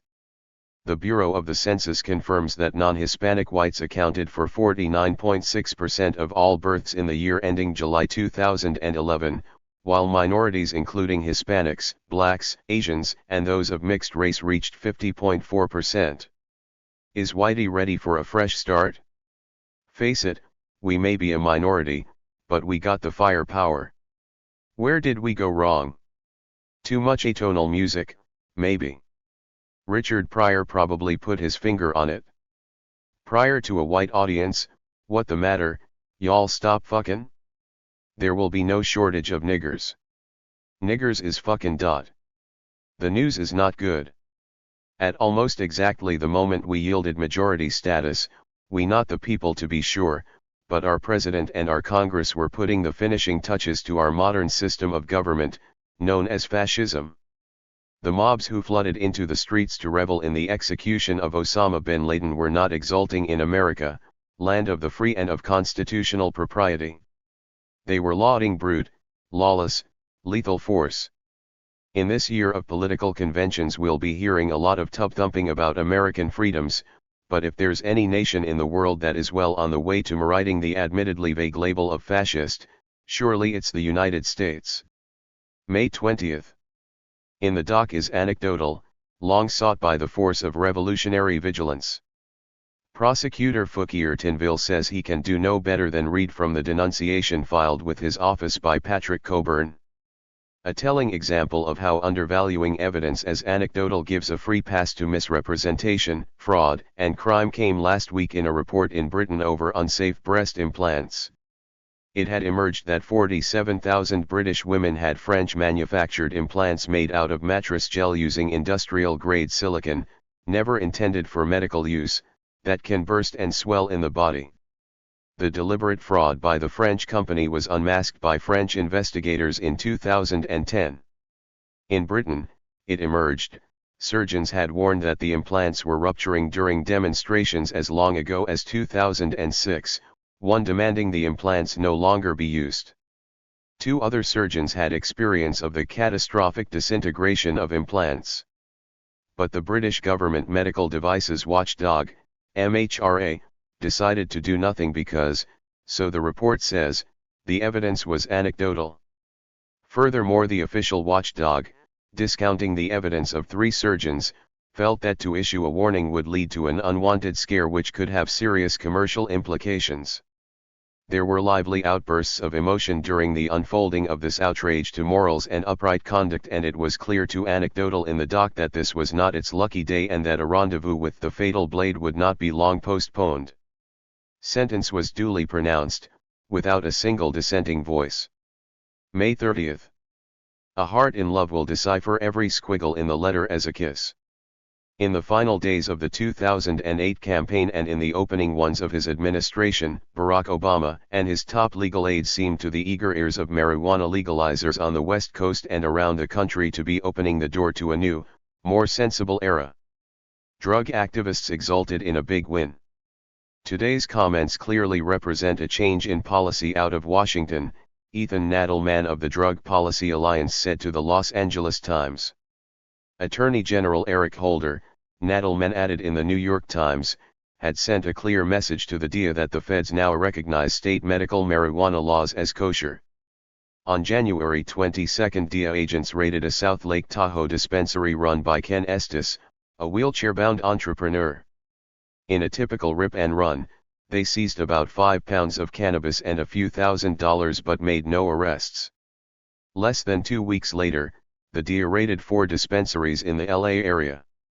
8 days after that came a bust on the Mendo Healing Cooperative Farm in Fort Bragg, California. The love-lost Obamians had forgotten how to read political declarations with a close and cynical eye, and to bear in mind the eternal power struggle between federal prosecutors and enforcers, e.g., the DEA and equivalent state bodies.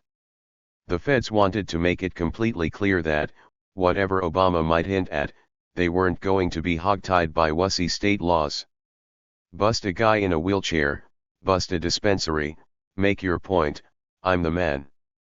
Meanwhile, what has been happening out in the fields, dells, plastic greenhouses, and indoor grows in the counties of Mendocino, Humboldt, and Trinity? The timeless rhythms of agriculture, overproduction, plummeting prices, the remorseless toll of costly inputs like soil and fertilizers.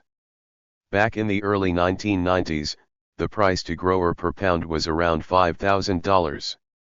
A couple of years ago, the average had dropped to about $2,000 more for really skilled growers who black box their greenhouses, darkening them earlier each day to trick the plants into putting out an early crop. Right now, it's down to maybe $1,000 a pound in the fall, $600 in the Christmas rush. Do these prices bear any relation to the prices in the fancy dispensaries in Southern California? Guess. Bruce Anderson, editor of the weekly Anderson Valley Advertiser, says that in recent weeks, raids were conducted on 2 homes, one in Eureka, one in Redwood Valley, where better than $400,000 cash was confiscated by the forces of law and order. Every time the cops make big cash hauls, more people are convinced that they, too, should get into the pot business. Looked at objectively, and all things considered, the nebulous legal status of marijuana is perfect for Mendocino County's financial well-being. Every year the cops take off just enough dope to keep pot prices at least $1,000 a pound. Legalization would further depress the Mendocino County economy, and depress it big time. Short of legalization, nothing is going to stop any kind of grow, indoors or outdoors. But legalization is not a realistic prospect, and so the status of the herb will inevitably remain cloudy. For its part, the DEA is announcing big impending raids in Mendocino County, some targeting the vast stretches of the Mendocino National Forest and the growers drawing on the waters of the Middle Eel. This is all happening under the aegis of a president who cozily disclosed his marijuana habit as a young man. One bust and Obama would still be organizing communities on the south side of Chicago. But his sense of self-righteousness is too distended to be deflated by any sense of hypocrisy. The war on marijuana has nothing to do with medical properties and so forth. U.S. drug policy is about social control. That's the name of the game. June 1st. Never trust a president who claims he reads himself to sleep with the help of Marcus Aurelius. That was Bill Clinton, who claimed this thundering imperial boar never strayed far from his hand. Most certainly view with profound suspicion a president who professes to be guided in his conduct in grave moral matters by Augustine and Aquinas.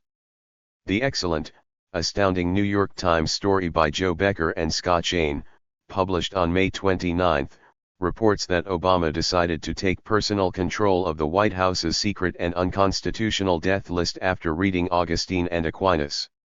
A student of writings on war by Augustine and Thomas Aquinas, he believes that he should take moral responsibility for such actions. And he knows that bad strikes can tarnish America's image and derail diplomacy.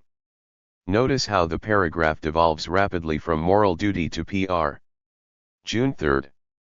With rare emotion, prosecutor Fouquier Tinville announced that Play by the Rules had been captured by revolutionary vigilance, and faced the supreme penalty. This pious phrase, he said, is the tribute power pays to the oppressed. Yes, he cried, the feudal peasants whose daughters were raped by Monsieur le Vicomte played by the rules, even as they groaned under the extra taxes levied by the Vicomte. Our glorious revolution says no, we do not play by the rules. A stormy ovation accompanied the condemned to his final night in the conciergerie. The keen blade of justice must fall swiftly on the word tsunami, which has turned into a cliché through overuse with astonishing speed. This happened rapidly after the 2004 Indian Ocean tsunami, and its use reached epidemic proportions after the tsunami in Japan in 2011. Its use is mainly to add verbal spice and drama to usually mundane events by suggesting that what is happening is massive, devastating, and unstoppable. Users of the word can often hope to see their use of the phrase "a tsunami of" promoted into a headline. Take, for instance, the case of identity theft tax fraud in southern Florida. Whatever else this is doing, it is not, unlike Sri Lanka in 2004 or Fukushima in 2011, killing a lot of people. But the chief federal prosecutor for the Southern District of Florida, Wilfredo A. Ferrer, first described it as an epidemic and then added the IRS is doing what they can to prevent this, but this is like a tsunami of fraud. And sure enough, tsunami of fraud was in the headline in the International Herald Tribune version of the New York Times story. June 4. 2. Patrick Cockburn. Subject, Directions. After reviewing our intended restaurants in what aides emphasized was an unusual personal initiative, it seems to me much better you come directly to the apartment, leave your bags, and then we can walk the 100 m or so to a restaurant reconnoitered by Daisy. Tell your taxi driver to cross onto the Isle St. Louis from the right bank across the Pont Marie, debouching on the Isle itself into the Rue des Ponts. Cross straight over the quays Bourbon/d'Anjou running on the northern edge of the Isle. Then, take a right, onto the Rue St. Louis NL Isle. Then take the first right on the Rue Regratier, go about 20 m. Number 24 is on the right-hand side and an antique shop on the left. We'll be able to spot you. NB I think there's some mysterious Isle St. Louis elsewhere in their search engines. Just Thunder Isle St. Louis, next to Notre Dame Island. June 15. I'd never realized, until reading Neil Schaefer's biography, how close Sada came to being guillotined by the Committee of Public Safety. His trial, which would also have been his death sentence followed by instant decapitation, was scheduled for July 27, 1794. But the bailiff never came for him at his prison at Picpus. There's no clear explanation why. Bribery of the bailiff by Sada's faithful friend Madame Quesnette may have been Sada's salvation. That same day, July 27, spelled Robespierre's own doom, on 9 Thermidor, in the revolutionary calendar. The next day Robespierre was executed and Sada was safe. He was freed on October 15, 1794. This was not the end of his experience in prison. By the end of 1801 Sada was in Charenton, dying there in 1814, his final liaison being with Magdeleine Leclerc, a 17-year-old. He was 74 and there seems to have been affection on both sides. He recorded her visits to the prison meticulously, as was his habit. The last embrace was their 94th. Poor Madame de Sada. She had to run around Paris looking for glass test tubes that would serve as dildos for her husband, the Marquis, to use in autoerotic stimulation in his prison in Vincennes. She had to order them from a glass-blowing factory, where the salesfolk would ogle respectable Renee, indicating their view that these glass flasks Sada wanted, some of them 9.5 inches in circumference, were intended for her own gratification. In 27 months, Sada noted, he used such flasks a total of 6,536 times, an average of 8 a day. Name Sada called his wife in one letter sent from Vincennes in the late fall of 1783 included Mohammed's delight, heavenly pussy, fresh pork of my thoughts, shining paintbox of my eyes, mirror of beauty, spur of my nerves, violet of the Garden of Eden, 17th planet of space, discharge of angelic spirit, rose fallen from the bosom of graces, my baby doll. June 22nd. The predictable word is in from Rio, failure. The conference 20 years on from the huge Earth Summit, Rio 92, has been unable to produce even the pretense of an energetic verbal commitment of the world's community to sustainable principles. The reason? These conferences have always been pretty fraudulent affairs, lofted on excited green rhetoric and larded with ominous advisories that this time we cannot afford to fail and that the tipping point is finally here. But failure has been a loyal companion, and many a tipping point has tipped without a miss. There is no such thing as a world community. There are rich nations and poor nations, all with differing national interests, and the former will never accede willingly to the agendas of the latter, however intricate the language of the final windy declaration. Since G.R.O. Brundtland lofted it to glory in 1987, the word sustainable has long been drained of all meaning. The general absurdity of these Earth summits, Rio, Kyoto, Copenhagen, Durban, and now Rio again, is summed up in what the Green forces hoped this time would be a concluding declaration to which enough nations could fix their name and declare victory for the planet. Originally it was to be the commitment to a green world, but not enough nations cared for that, so the fallback face saver was a plan for a UN treaty to protect the international high seas. To the Greens' utter astonishment, early on Tuesday it turned out that the US and Venezuela were vetoing this plan. Whatever Hugo Chávez's motives, the reason for the US veto was obvious and should have been so from the moment the plan was moved. The Brazilians threw in the towel, insisting on a spineless final declaration. Sustainability was suddenly thrust forward as a face saver. Like some trollopian parson, somehow surviving the bureaucratic infighting was the Commission on Sustainable Development, which had been leading a quiet and unassuming life in some UN back office. Now the hitherto toothless commission will be elevated into a high-level body charged with monitoring and enforcing sustainable development goals and will report to the UN General Assembly. Among its possible areas of concern, food security and sustainable agriculture, sustainable energy for all, water access and efficiency, sustainable cities, green jobs, decent work, and something called social inclusion. By the time the actual world leaders settled into their suites, US President Barack Obama, Britain's David Cameron, and German leader Angela Merkel were all no-shows. There was absolutely nothing to do, no rousing declarations, just muted jawboning about how the mere fact that these sessions were taking place was important for the planet. These and other conferences sustain, year by year, a kind of fiscal stimulus for NGOs and the hospitality industry. Ban Ki-moon himself admits nothing useful will be agreed in Rio, but says calling such conferences junkets is irresponsible.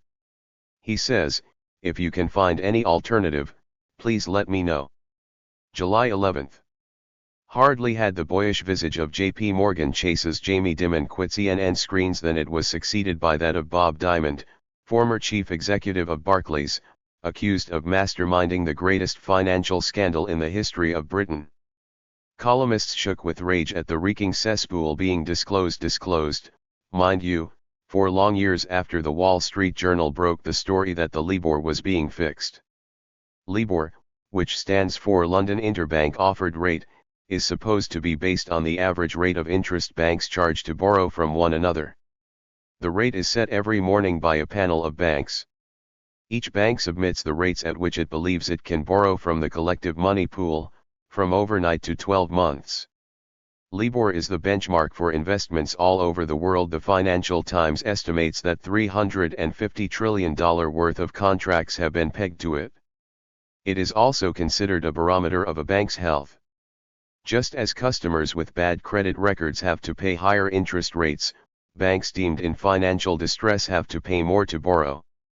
In October 2008, a doomsday month for the world banking industry, it looked like Barclays was next in line for a rescue after taxpayers bailed out the Royal Bank of Scotland and Lloyds/HBOS on October 13. One big warning flare was that beleaguered Barclays could borrow from the common money pool only at a very high rate of interest. The answer was to fix the rate, with Barclays traders secretly winching it down. It was all completely illegal. Next thing we knew, there was Diamond being reprimanded by a select committee of the House of Commons for being nothing better than a common thief. But then into the hurly-burly suddenly intruded a new actor, actually one in the form of a savior, Paul Tucker, Deputy Governor of the Bank of England. It turned out that Diamond and Tucker had had a conversation of considerable moment, one prudently recorded by Barclays, on October 29, 2008. Diamond said Tucker had relayed concerns from senior Whitehall figures that Barclays's LIBOR was consistently higher than that of other banks. Tucker is alleged to have conveyed the view from Westminster that the bank's rate did not always need to appear as high as it had recently. In other words, Westminster wanted Barclays to massage its rate to a lower level. But all with full deniability. According to Barclays, Bob Diamond did not believe he received an instruction from Paul Tucker or that he gave an instruction to Jerry Dalmessier. However, Jerry Dalmessier concluded that an instruction had been passed down from the Bank of England not to keep LIBOR so high, and he therefore passed down a direction to that effect to the submitters. Barclays said there was no allegation by the authorities that this instruction was intended to manipulate the LIBOR. And when he was questioned by Tory MP David Ruffley on July 9, Tucker testified that a bell did not go off in my head that banks were lowering their LIBOR submissions. Marvelous, the join between civil society and state was tactfully seamless, with deniability all round. So first there are the senior Whitehall figures, i.e., the permanent government running Britain. When a senior Whitehall figure urges the commission of a serious crime, he merely murmurs that the bank's LIBOR did not always need to appear as high as it had recently. There then follows a flurry of talk about misunderstandings, but, Lord save us, certainly not in order to fix the LIBOR. Then, unmistakably, there is a huge plunge in Barclays's rate. The government's concern that Barclays might appear to be on the brink is averted. But we live in a capitalist world, duly furnished with its rewards and penalties. Barclays has agreed to a $450 million settlement, and Diamond and Dalmessier have resigned. On his way out the door, Diamond said he'd been promised £18 million as a golden handshake. The standing committee had a good jeer, but Diamond stuck to his guns, and there the matter rested until July 10, when Barclays announced that Diamond will forfeit up to £20 million in bonuses and incentives but will retain 1 year's salary, pension, and other benefits worth £2 million. Of course, there have been furious calls for further punishment and reform. Labour leader Ed Miliband says, "We should break the dominance of the big five banks, and strike off those whose conduct lets this country down and prosecute those who break the law." He also wants to increase competition by forcing the big banks to sell off up to 1,000 of their branches. In the current culture of rabid criminality in the banking system, that would surely be unwise, unleashing 1,000 small-time banksters. People calling for banking reform on either side of the Atlantic are underestimating the problems of enforcement. A writer on the financial news blog Zero Hedge recently remarked that the LIBOR scandal seems to be waking people up to manipulation and fraud by the big banks. Of course, there are tools at the ready: sanctions, tribunals, a ban for life for crooked traders. But LIBOR was meant to be the prime glittering advertisement for the free market. Now it turns out that the whole thing is a fix, a grimy hand all too visible. It's like the spy in Conrad's Secret Agent vowing to destroy the first meridian. Is it possible to reform the banking system? There are the usual nostrums: tighter regulations, savage penalties for misbehavior, a ban from financial markets for life. But I have to say I'm dubious. I think the system will collapse, but not through our agency. July 13. 2 years after he was sacked by President Obama as the top commander in Afghanistan for suggesting to Rolling Stone magazine that the real enemy were the wimps in the White House, General Stanley A. McChrystal has recycled a perennial chestnut: bring back the draft, i.e., a conscripted army, not the volunteer army of today. These days McChrystal teaches at Yale with what must be a protection unique in the annals of academic freedom. Everything he tells his students is by contractual agreement off the record. But he made his proposal about the draft in a public venue. McChrystal claimed, "One of the few good legacies of Vietnam is that after years of abuses we finally learned how to run the draft fairly. A strictly impartial lottery, with no deferments, can ensure that the draft intake matches military needs. Chance, not connections, or clever manipulation, would determine who serves. It's certainly true that the volunteer army is a mess. Suicides are surging among the troops. According to AP, the 154 suicides for active duty troops in the first 155 days of the year far outdistance the U.S. forces killed in Afghanistan. The volunteer army also struggles with increased sexual assaults, alcohol abuse, and domestic violence. Liberals like the idea of a draft army because they think it would curb any president's eagerness to go to war. There are indeed sound arguments for a draft.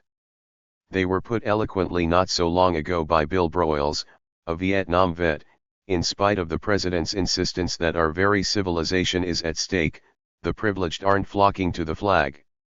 The war, Broyles wrote, is being fought by other people's children. If the children of the nation's elites were facing enemy fire without body armor, riding through gauntlets of bombs in unarmored Humvees, fighting desperately in an increasingly hostile environment because of arrogant and incompetent leadership, then those problems might well find faster solutions. The truth is that despite all these fine words, a draft is never going to happen. The military-industrial complex needs the money. It's why they're cutting back troops right now. When Obama introduced the new strategy last year, he emphasized that the Pentagon will be getting more money, not less.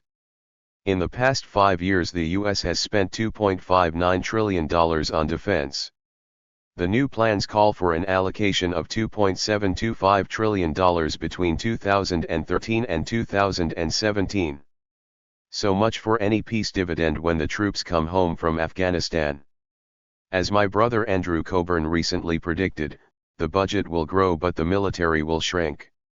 There will be no more nation building with its long and expensive occupations. Overall, troop levels will be cut by about 100,000 soldiers and Marines. Fewer new planes will be built. America will no longer be equipped to fight 2 full-scale wars at the same time, an official requirement for decades. Such was the military-cultural context for calls for the draft, huge ground forces stocked with draftees.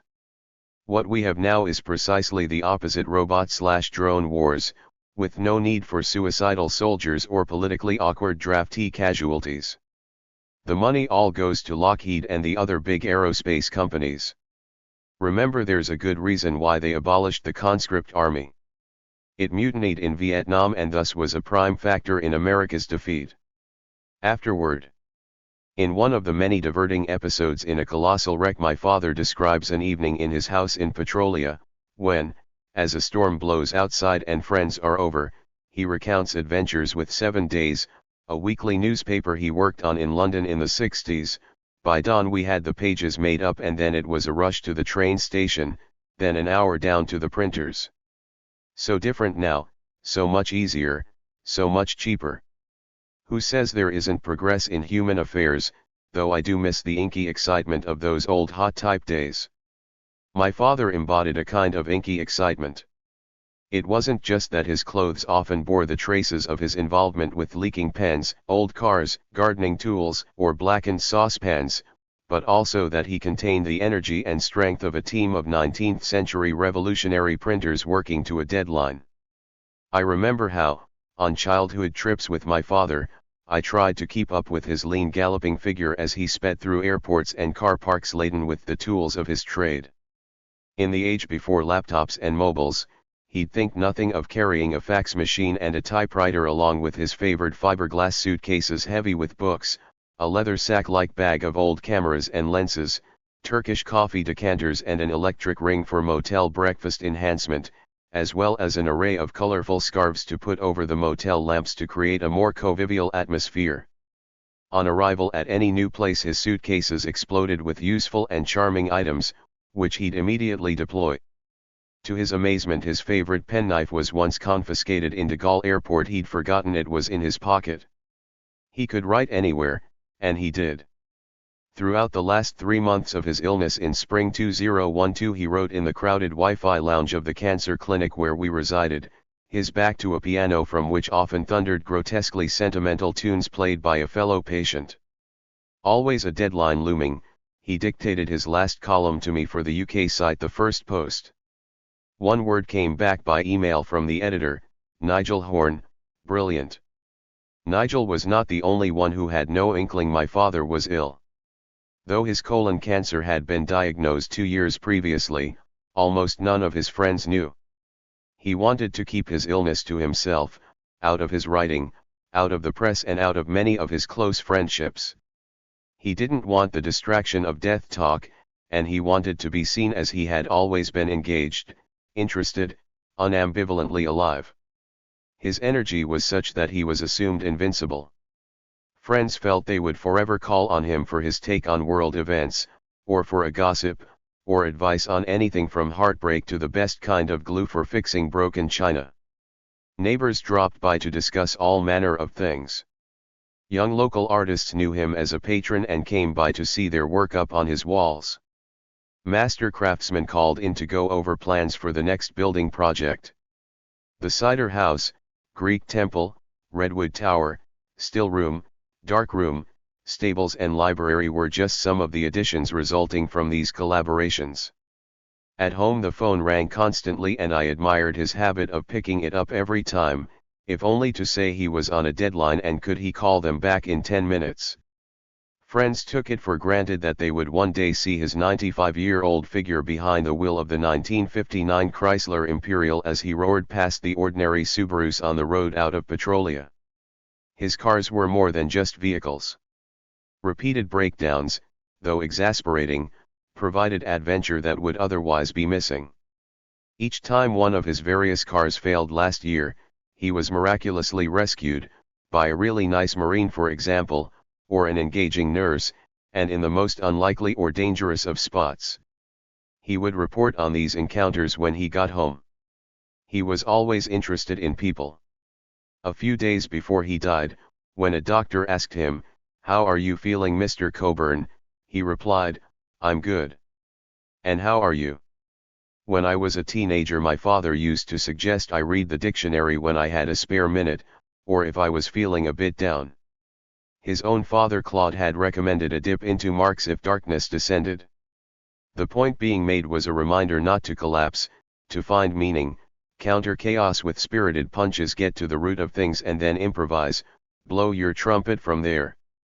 Beat the devil, fanning the flames of discontent. These phrases were at one point in the 80s darned into colorful patches onto his jacket and baseball cap. And more recently Counterpunch designed a badge featuring the slogan "Dogs Against Romney" above an image of our dog Jasper. His death came as an impossible blow, not only to those closest to him, but to the thousands that depended upon his voice week after week. That voice remains, and is at its constant best, in a colossal wreck. Daisy Cockburn. Petrolia, March 2013.